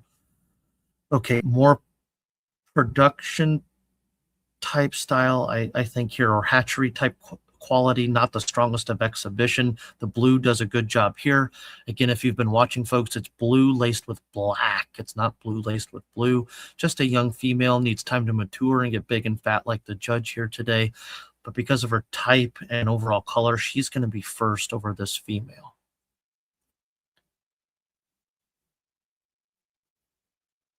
Okay, we move into a bird here. I don't know if it's the glare. I'm sure that's what it is, but he almost looks blind or has a defect in his eye is what it looks like here. And I'd like to see stronger Orpington type throughout. He's not posed in the best of positions here either, but he's going to be first. Okay, and that must be it for blues. So we're going to go first here. I'm going to go second on the male. Okay, let's move into buff Orpingtons. Makes me smile. Buff Orpingtons were always my mom's favorite, and good friend Doug Akers. I miss seeing him at the county fairs, and that he was a master of buff Orpington. With buff, I like a nice, rich, even color. I prefer as a judge more of a medium type color. Throughout the plumage, this one's a little dark for my liking, but I appreciate it. It's relatively even. It's not posed very well, facing the camera, and that tail angle's a little high, I believe, even for a male. Okay, here again, when we talk about color, we're faded all over the place. We've got kind of 1, 2, 3 different colors, and then a fourth in the tail. He does have good Orpington type on the top line and nice and clean in the leg, good comb and wattle. So there is lots to appreciate with the bird areas here. I think I'm going to DQ this one. It's the same bird, so just doing that. Okay, moving to the next bird here. And again, lots to appreciate. White leg, fairly even in the buff color. Appears to not be as high, but he's mid-walk as well. So again, I wish that the exhibitor would have done a better job portraying these birds here for the judge here today. In terms of, and I think you have kind of two different styles of Orpington here as well. I'm going to go 3 here. Type is always first and foremost, folks. Then it's color, and then condition. I think this guy probably has the better type. Oh, no, forgive me. There's more down below. Fiddle faddle. I mean to mess it up here. Sorry about that, folks. Let me give another look here. Sorry. Okay, more of our production style. He's got a second picture, so let me look at that. Doesn't really help us. Kind of the same picture, just not cropped. He's got a finish coming into the tail. More of that production style of Orpington. All right, so he's going to be 5th for me here today. More even in the color here, I believe. Again, he's not posing the best. He has the appearance of being like front heavy because he's looking down in the tail angle in this picture higher than the comb. I think it's probably one of the better Orpingtons. He's just not posed very well. I like his color better than the one I had originally placed first, though. He's far superior in that regard. And again, this may be a decent bird, and so may and that one as well, but they're just not posed very well, unfortunately. I'm going to lead the class here today. I'm going to end with Jerry. So we got 1st and 5th. I'm going to move him down to 2nd, I believe.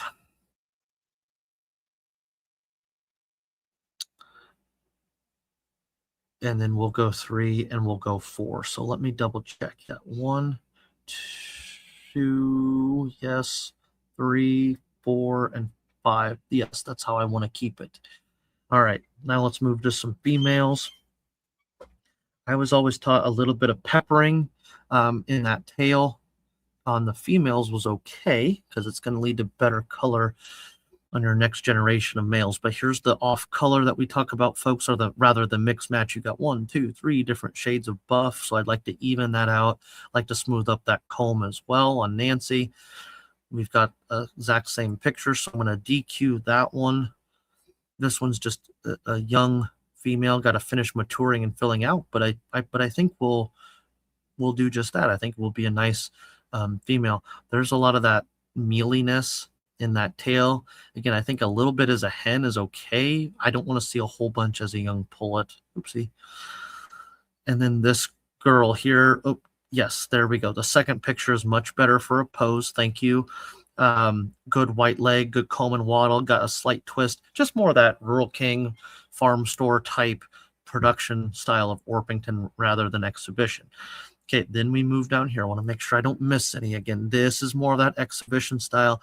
I think she's a little overdone for my liking down here on the I call it the fluff, just a little overdone, but certainly going to lead the class though here today. Nice rich buff, nice and even. really pops on that white snow. So that was a good idea for the color contrast there. Okay, so we're going to go 1. We've got to go 2 there. We've got to go, ooh, let me see the second picture here. Yeah, I think we got to go back to 3, and we'll do 4 there in terms of type. Okay. Okay. Then we're looking at type, color, and condition to the highest degree in these old males, more production style males than exhibition. This male here, again, both have color issues, but he's going to do better in terms of Orpington type than this male here. So we're going to go 1 and 2. Okay, old females. We're going to lead the class here, second here, and third here. Okay, good Orpington head, good white leg. Same kind of comments echoed here, and then into 3. So 1, 2, 3 down the line. Right, are we picking for variety now? Excellent. Okay, I actually really like this young female. Nice, rich, even in color. She's just young. Just young. Got to get big and fat like me. Little chicken nugget. Okay. I like number 23 as well. I wish she wasn't pushed into the back of the kennel, and I wish she had better lighting, but I think overall that's got the best type for me here today. Type is always first and foremost, folks. Then where do you go second? I don't want to throw out this young bird. She's just not very mature yet. I think I've got to go second here.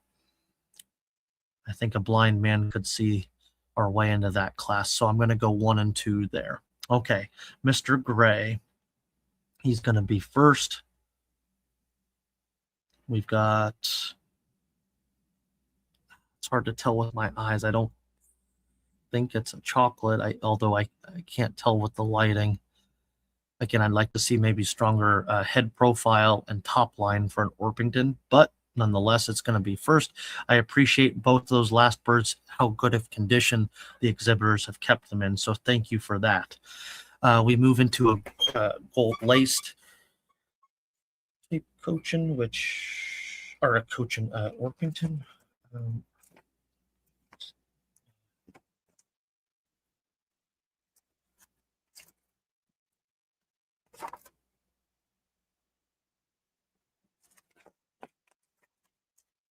Oh, okay. Maybe I'm going crazy. Okay.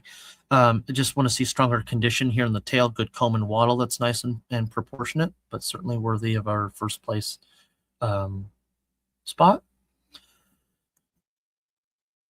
Old females. Okay, so a splash and yeah, perhaps a chocolate question mark. Maybe a little pinch tail, but good comb and wattle. I'd like to see more of a side profile.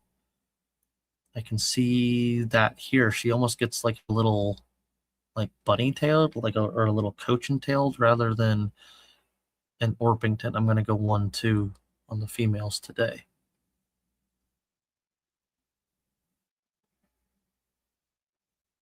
Okay.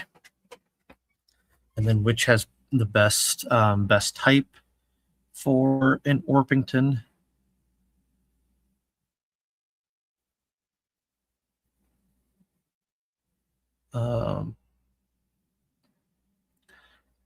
Probably the chocolate hens. We'll go 1 there. And question mark. Old hen. Oops. This was our young hen. Yeah, I think I'm going to go with the young hen. So we'll do 1 and 2 today. Okay, best Orpington. To me, folks, there's 2 clear standouts. It's the black cockbird here. Black cockbird and then the buff. I think those are the 2 clear standouts. I can get more of an evaluation from the way the exhibitor posed the bird and the lighting in this image than I can for the buff. For this type of show, for that reason, I'm going to place this bird in first, and then number 23 as my reserve, the buff. They both do a really nice job. That's a heck of a good female.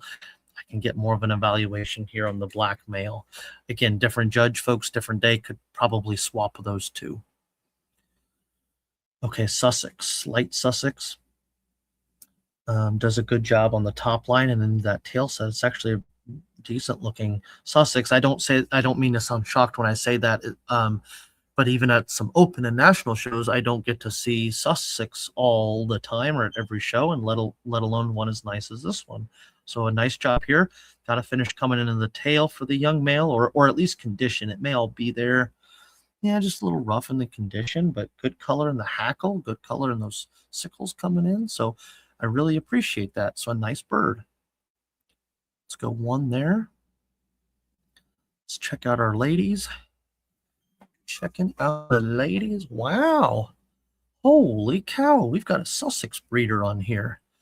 You're going to make me work. This is great. Thank you. If you're listening, if you're on here, this is exactly what I need for my license as an apprentice judge. Thank you. Appreciate that. I assume they're all from the same exhibitor. They all look posed kind of the same style and very consistent. Wow. Holy, I hope I don't make somebody, the breeder, mad here. I'm messing these up. Initially, what I see here, I like the tail color here, but we get a little dark in the front end. I don't know if that breeder would agree with me or not. I like, these are very high caliber light Sussex. I'd love to know who this is in private sometime, or where the birds are from, but holy cow, really nice. I think I know who the breeder is. So when you're done, if you want, well, and they're all public afterwards too for anyone watching. But Okay. yeah, if you'll be at like internationals this year, I would not be surprised if there's some there. Okay. I really like this type, and my eye keeps catching that second bird in terms of type. When I compare it to the standard, I do want to, okay, 45 degrees above horizontal. All right. You know, she's posed a little awkwardly here. I hope, or not hope, but I think the breeder would agree. I want to see more of that horizontal. That's where this one kind of shines here on the end, but she's not into her tail. So I wish I had the tail coloring of 2 onto the body of number 4. You know, and could kind of switch some elements around on these gals here. You know, is that where 5 is the combination? Maybe, but she's mid-walk and she kind of has a downward slope to her appearance. Golly, I don't want to butcher these. Somebody will be mad at me. I think she's just a tad dark, but boy, howdy, I like her. I think the strongest body, to me, that's the most important, comes in on number 4 here. She's not into the tail, but I'm looking for the bird that I can push up the ladder in this class. Without having her tail in, I don't know that I can do that. Her wing is placed perfectly. I think this number 3 bird is a little low in her wing. The 5th place bird has good wing placement too. Whoever you are, you're making this tough on me. You're making me work, and that's what I love. I need a paper towel to wipe the sweat away. All right, but I got to make a decision here on these 5 gals. So, who can I push up that ladder?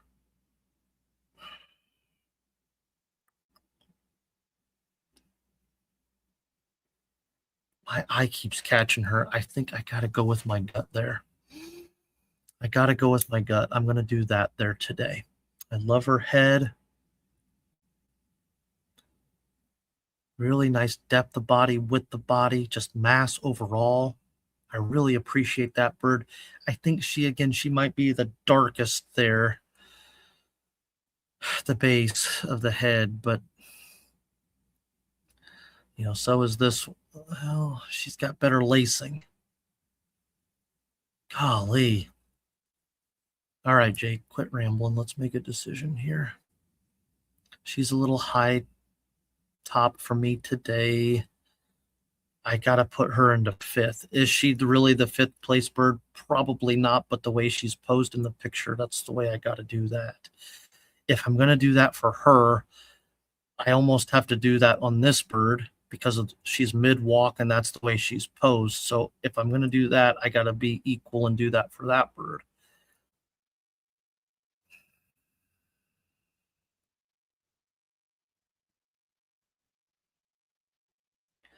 If I make that argument there, I think that's the combination bird.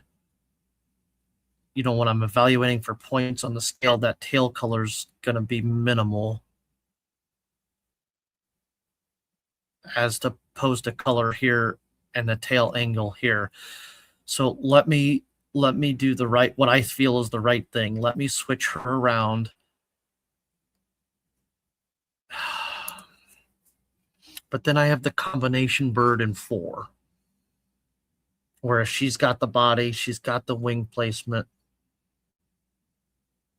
She's just not into the tail. For now, man, these top 3. Jake, make a decision. Quit rambling. Let's go. I'm going to go 1 here. I'm going to go 2 here. I really hate to do it. I love that bird. I'm going to go 3 there, though. Man, the Brahma and Sussex people, you really brought out your A game today. I wonder you're going to make it just as hard on me here, aren't you? Okay. All right. Sussex hen number 3, I wish was posed a little better. I could see the side profile. A nice bird. I like the comb and wattle. Color seems okay from here, what I can tell. Just not posed very well to where I can give it a full evaluation. I'm going to put her at the end of the class here today. Same kind of comments with number 4. I wish she was posed. Is it really the 5th and 4th place bird? Possibly not, but again, I have to go with what I'm presented here today. I'm going to go in 4. All right. It looks like there's accidentally 2 first places there. In the last one. There we go. Oh, I'm sorry. I had gone 1, 2, 3. They said a Sussex with good breeder conflict. Oh,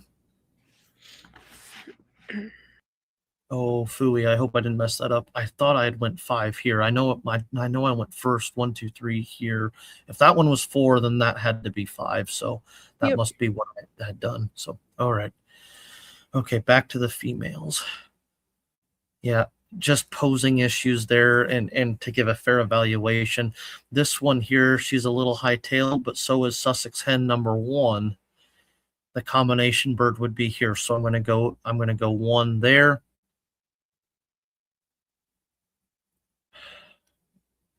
This one looks a little tight-tailed to me. She's holding that up. I like the comb and wattle here. I'm going to go 2 and 3. Different judge would probably switch 2 and 3 around.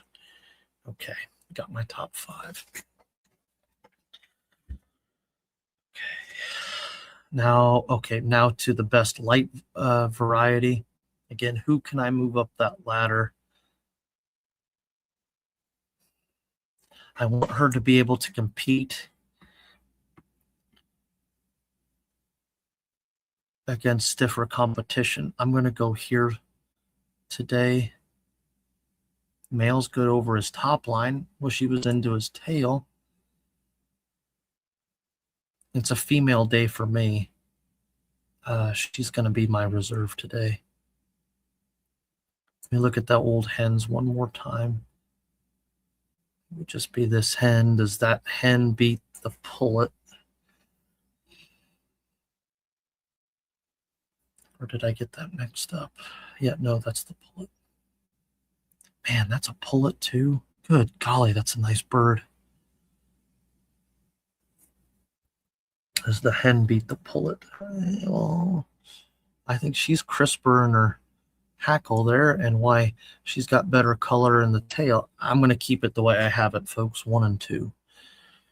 All right, speckled Sussex.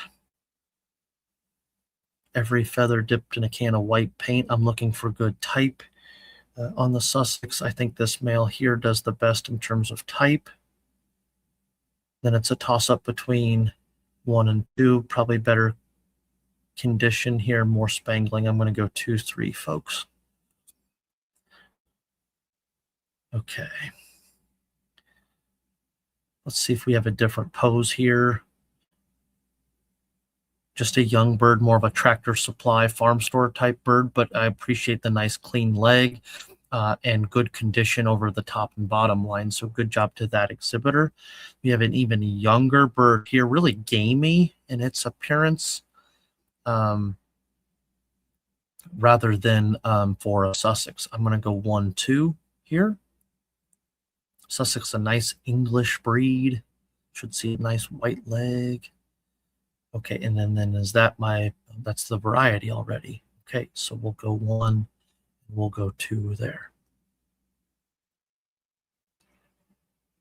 Okay, now we're at best of breed.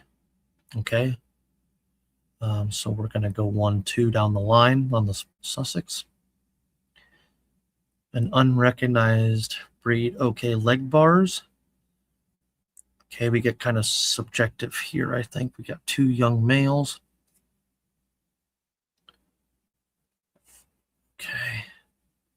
A little bit further along in maturity here. Good yellow leg. I'm going to go 1, 2 there on the leg bars.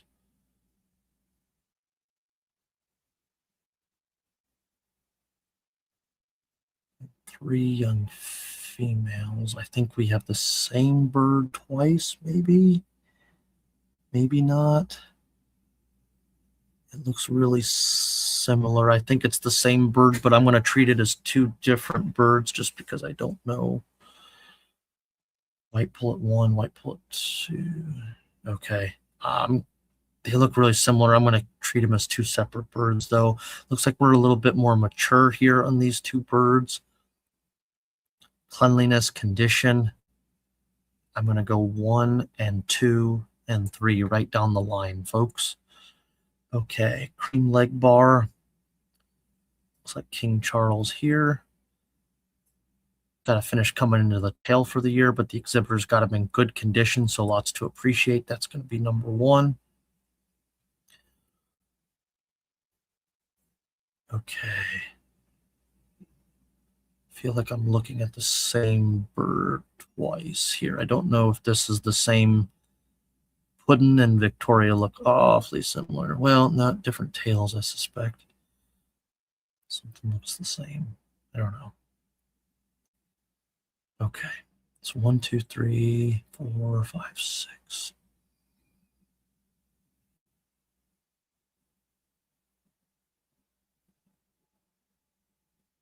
Okay. This one's going to be 5. Man, those 2 look really similar too. Okay, we're going to do 4.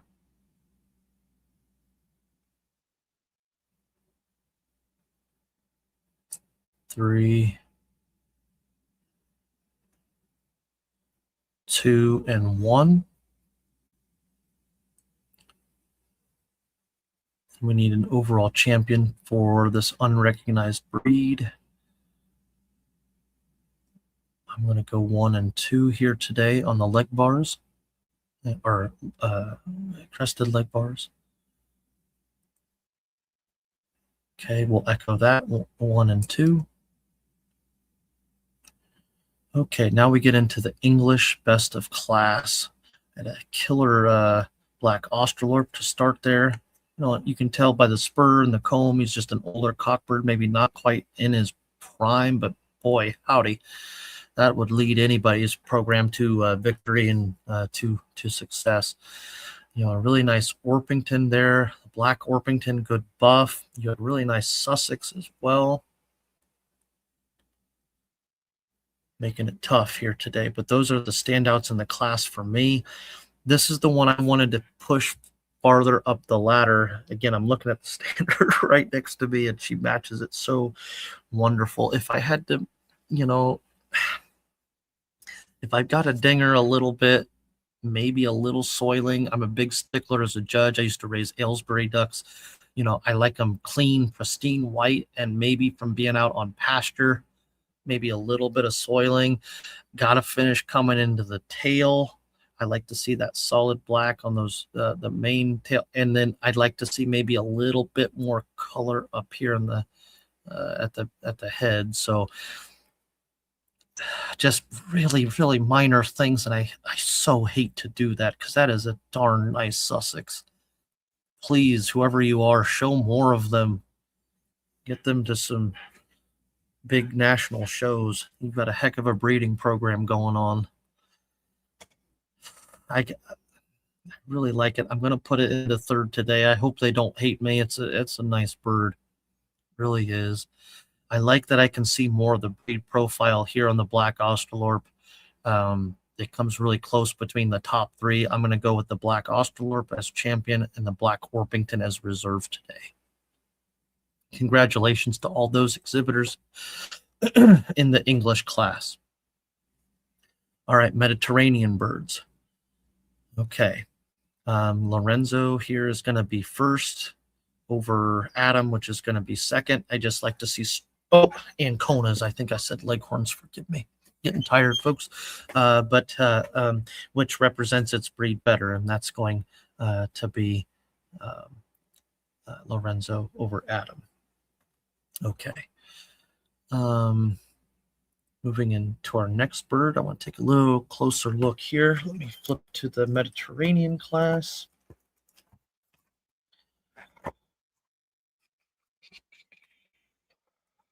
Where are the Anconas? I mentioned Doug Akers' name a little while ago. He used to have Anconas as well and was very successful with those. Anyway, just thinking of him today, I guess. Okay, Anconas. Good length of back here on the female. Excuse me, the tail angle a little high. There. Let's take a look. Yeah, 35 degrees above horizontal, so a little past that, but we'll give a first here nonetheless. So good job to that exhibitor. Okay, and then that is our best, only variety. So we're going to go 1, 2. We'll echo that for breed as well. 1 and 2. Okay, buff leghorns now. Good length of back, got to finish coming into the tail. Just an older cockbird, not quite in his prime. I'd like to see one rich, even shade of buff. We'll give him our first place there. There's still lots to appreciate. He must be our only one, so he's going to be best of the variety. Then we get into 2 males. The kiddos, exhibitors rather, have done a good job here with these specimens here. I'm not so sure that this one's not a bantam. It looks rather small. I just like to see differences in type, cleanliness as well in both of these specimens. But we're going to go 1 here in terms of type and condition, and we're going to go 2nd here. Make sure we don't have any down below. Okay. All right. A white leghorn here has more of a lavender type appearance. Good 2/3 flop over the comb. I would like to see 5 points, and a little out of condition in the tail. We got either some foreign color or some soiling and staining there, but this bird's going to be first nonetheless. We have a more of a production style quality of chicken here with biscuit, high tail angle. I'd like to see the flop over the comb, a little bit more length of back, that nice feminine type sweep up into the tail. But we'll still give a first here nonetheless. And that must be our best of variety. So which one best represents the breed? That's first and foremost. Well, this one may not have the best color. It's certainly not posed the best, but it represents the leghorn breed to the highest degree. Where do you go next? Well, I think it's going to be this one here. Even though it's a production style bird, that female does the better job representing the breed. Oh gosh, that's all the leghorns we have. Okay, that's surprising. I'm shocked, but okay. Let me take a second look at the buff. Again, I'm not in love with his type, but does he represent his breed the best? You've got some color faults here. Even though she may represent the breed the best, she's not posed the best. So how can I tell that? You know, I've got to go with the buff here and second here. All right, Menorcas. I would love to raise these one day. They're one of my favorites. Good rose comb, good length of back. Got a finish coming into the tail. I assumed it was a young male, but it's an old male. He's just not quite in prime condition for the show here. Again, maybe had some frostbite at one point on this male. His tail's up against the plywood, so I wish I could see more of a horizontal breed profile there. Issues I'd like to change about both, but I'm going to go 1-2 on the males here today. Oops. Let me go back. Missed a button. So 1-2. That's going to echo into the next class. So 1-2. And that must be it for the breed. So 1-2 again.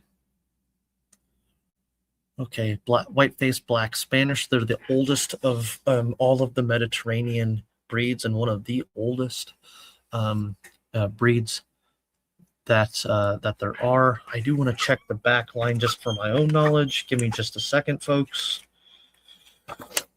Thanks for staying with me.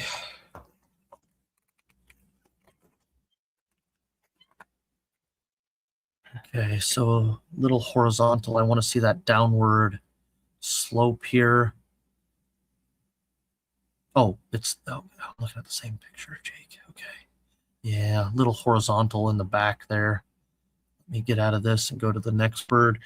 Where the first bird doesn't have enough, this bird might be too exaggerated, although she meets the breed profile a hair better. Nicer condition in the tail there, maybe better body here. So that's always a conundrum. What do you do? And without being there in person and putting a handle on the birds, I think she's got the better body, the better front end. I'd like to use her, but she's just not posed to where I can tell it, I almost think she's overdone. I got to go first here to be safe. I think it's the safe decision as a judge. So I got to go first, second. We would echo those sediments again. So first, second, and evidently the same thing. So first, second. Okay. Best of class. Oh, that's our Mediterranean class. Our Asiatics were very strong. English class was strong. AOSB. When we get into Mediterraneans, again, I'm not trying to sound rude at all. This is where, as an overall class, we kind of take a step back. I like the Ancona here. I think the Minorca could be a great bird. He's just not in his prime in that picture for the show. White-faced black Spanish. I'd like to change some things about both of them, and the Leghorns are the same. I think I got to go with the Ancona today. Where do you go for second? I'm not fond of either. Leghorn. Let me go second here with the Minorca today. Again, congratulations to all my exhibitors in the Mediterranean class. Oh, that can't be it. Is this best of show already? This is best of show.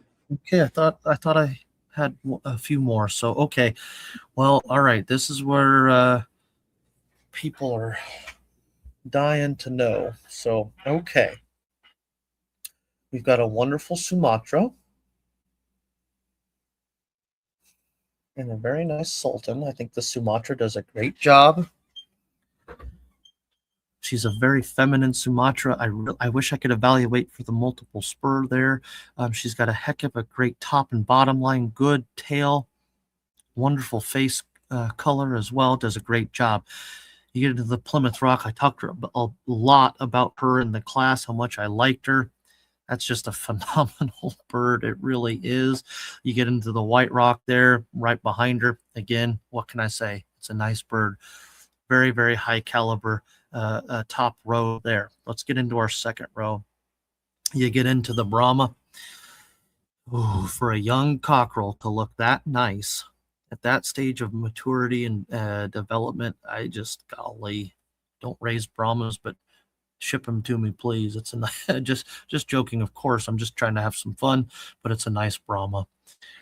The female counterpart is exquisite as well. The black copper Moran, I'm not trying to take away from him. I'd like to see that slope. I'm not so certain that he's not finished into the tail, but that breeder should be extremely pleased with that cockbird. Phenomenal job. The Crev Core, they're a bird I think a lot of judges maybe aren't familiar with because they don't see a lot of them. They perhaps get overlooked, and I certainly don't want to be one of those judges either. I think it's a very nice Crev Core.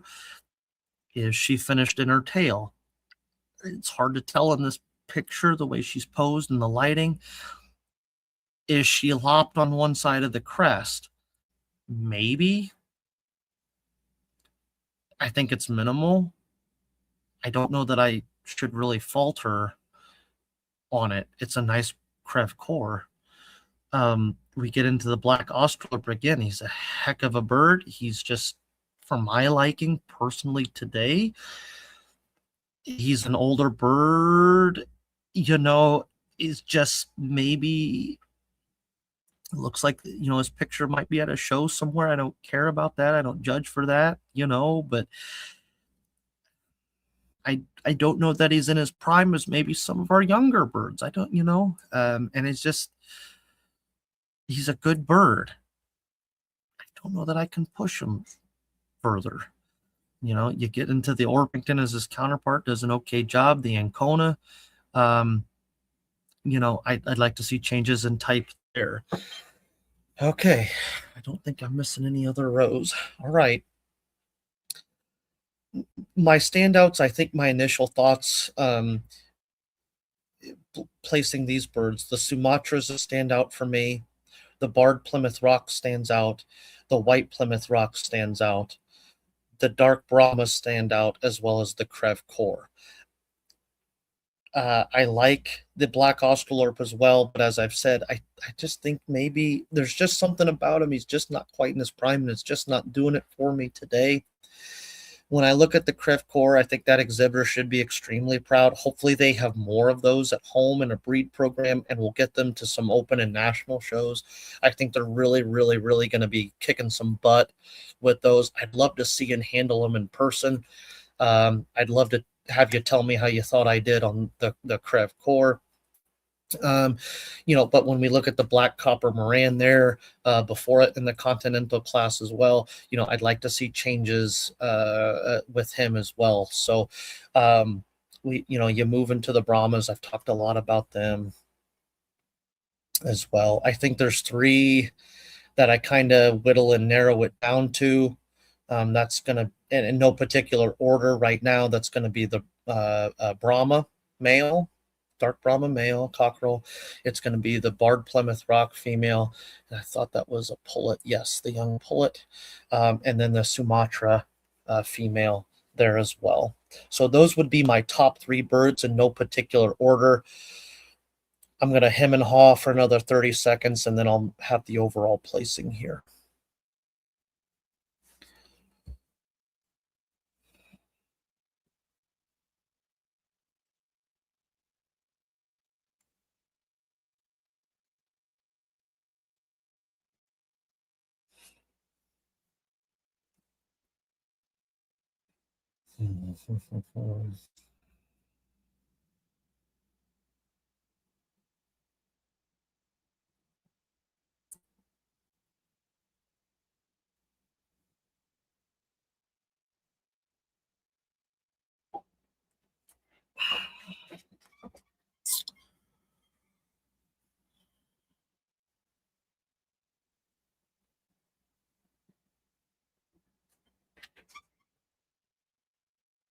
All right, ladies and gentlemen, I know you've been with me a long time. I like to talk and teach. Forgive me. And that it's been a pleasure to judge the Pips and Chicks show here today. Again, I always welcome constructive criticism and feedback. My email is all lowercase, all one word, wilsonswaterfowl@gmail.com. There's no apostrophe. Please feel free to email me with any comments, questions, concerns.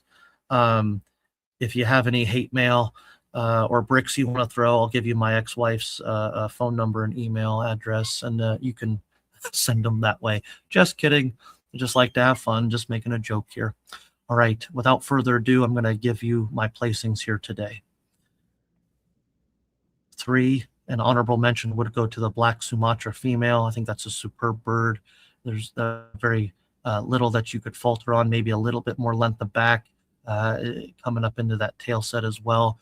That's just my opinion here today. Different judge, I think different day would easily switch that bird around.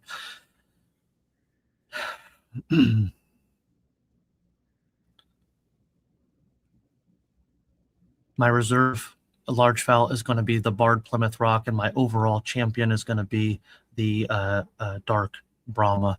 Congratulations to all my exhibitors. I thank you for the privilege and pleasure of judging the show today. Thanks for putting up with me so long and my horrible dad jokes. And anyway, had a lot of fun. And I'm not sure if that was the last class or if... Yep, yeah, that'll be the last one.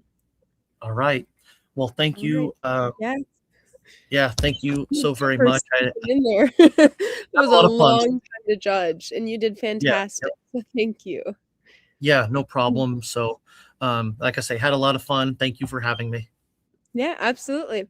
Have a great rest of your day and go get some supper. Yeah, thanks. Have a great day.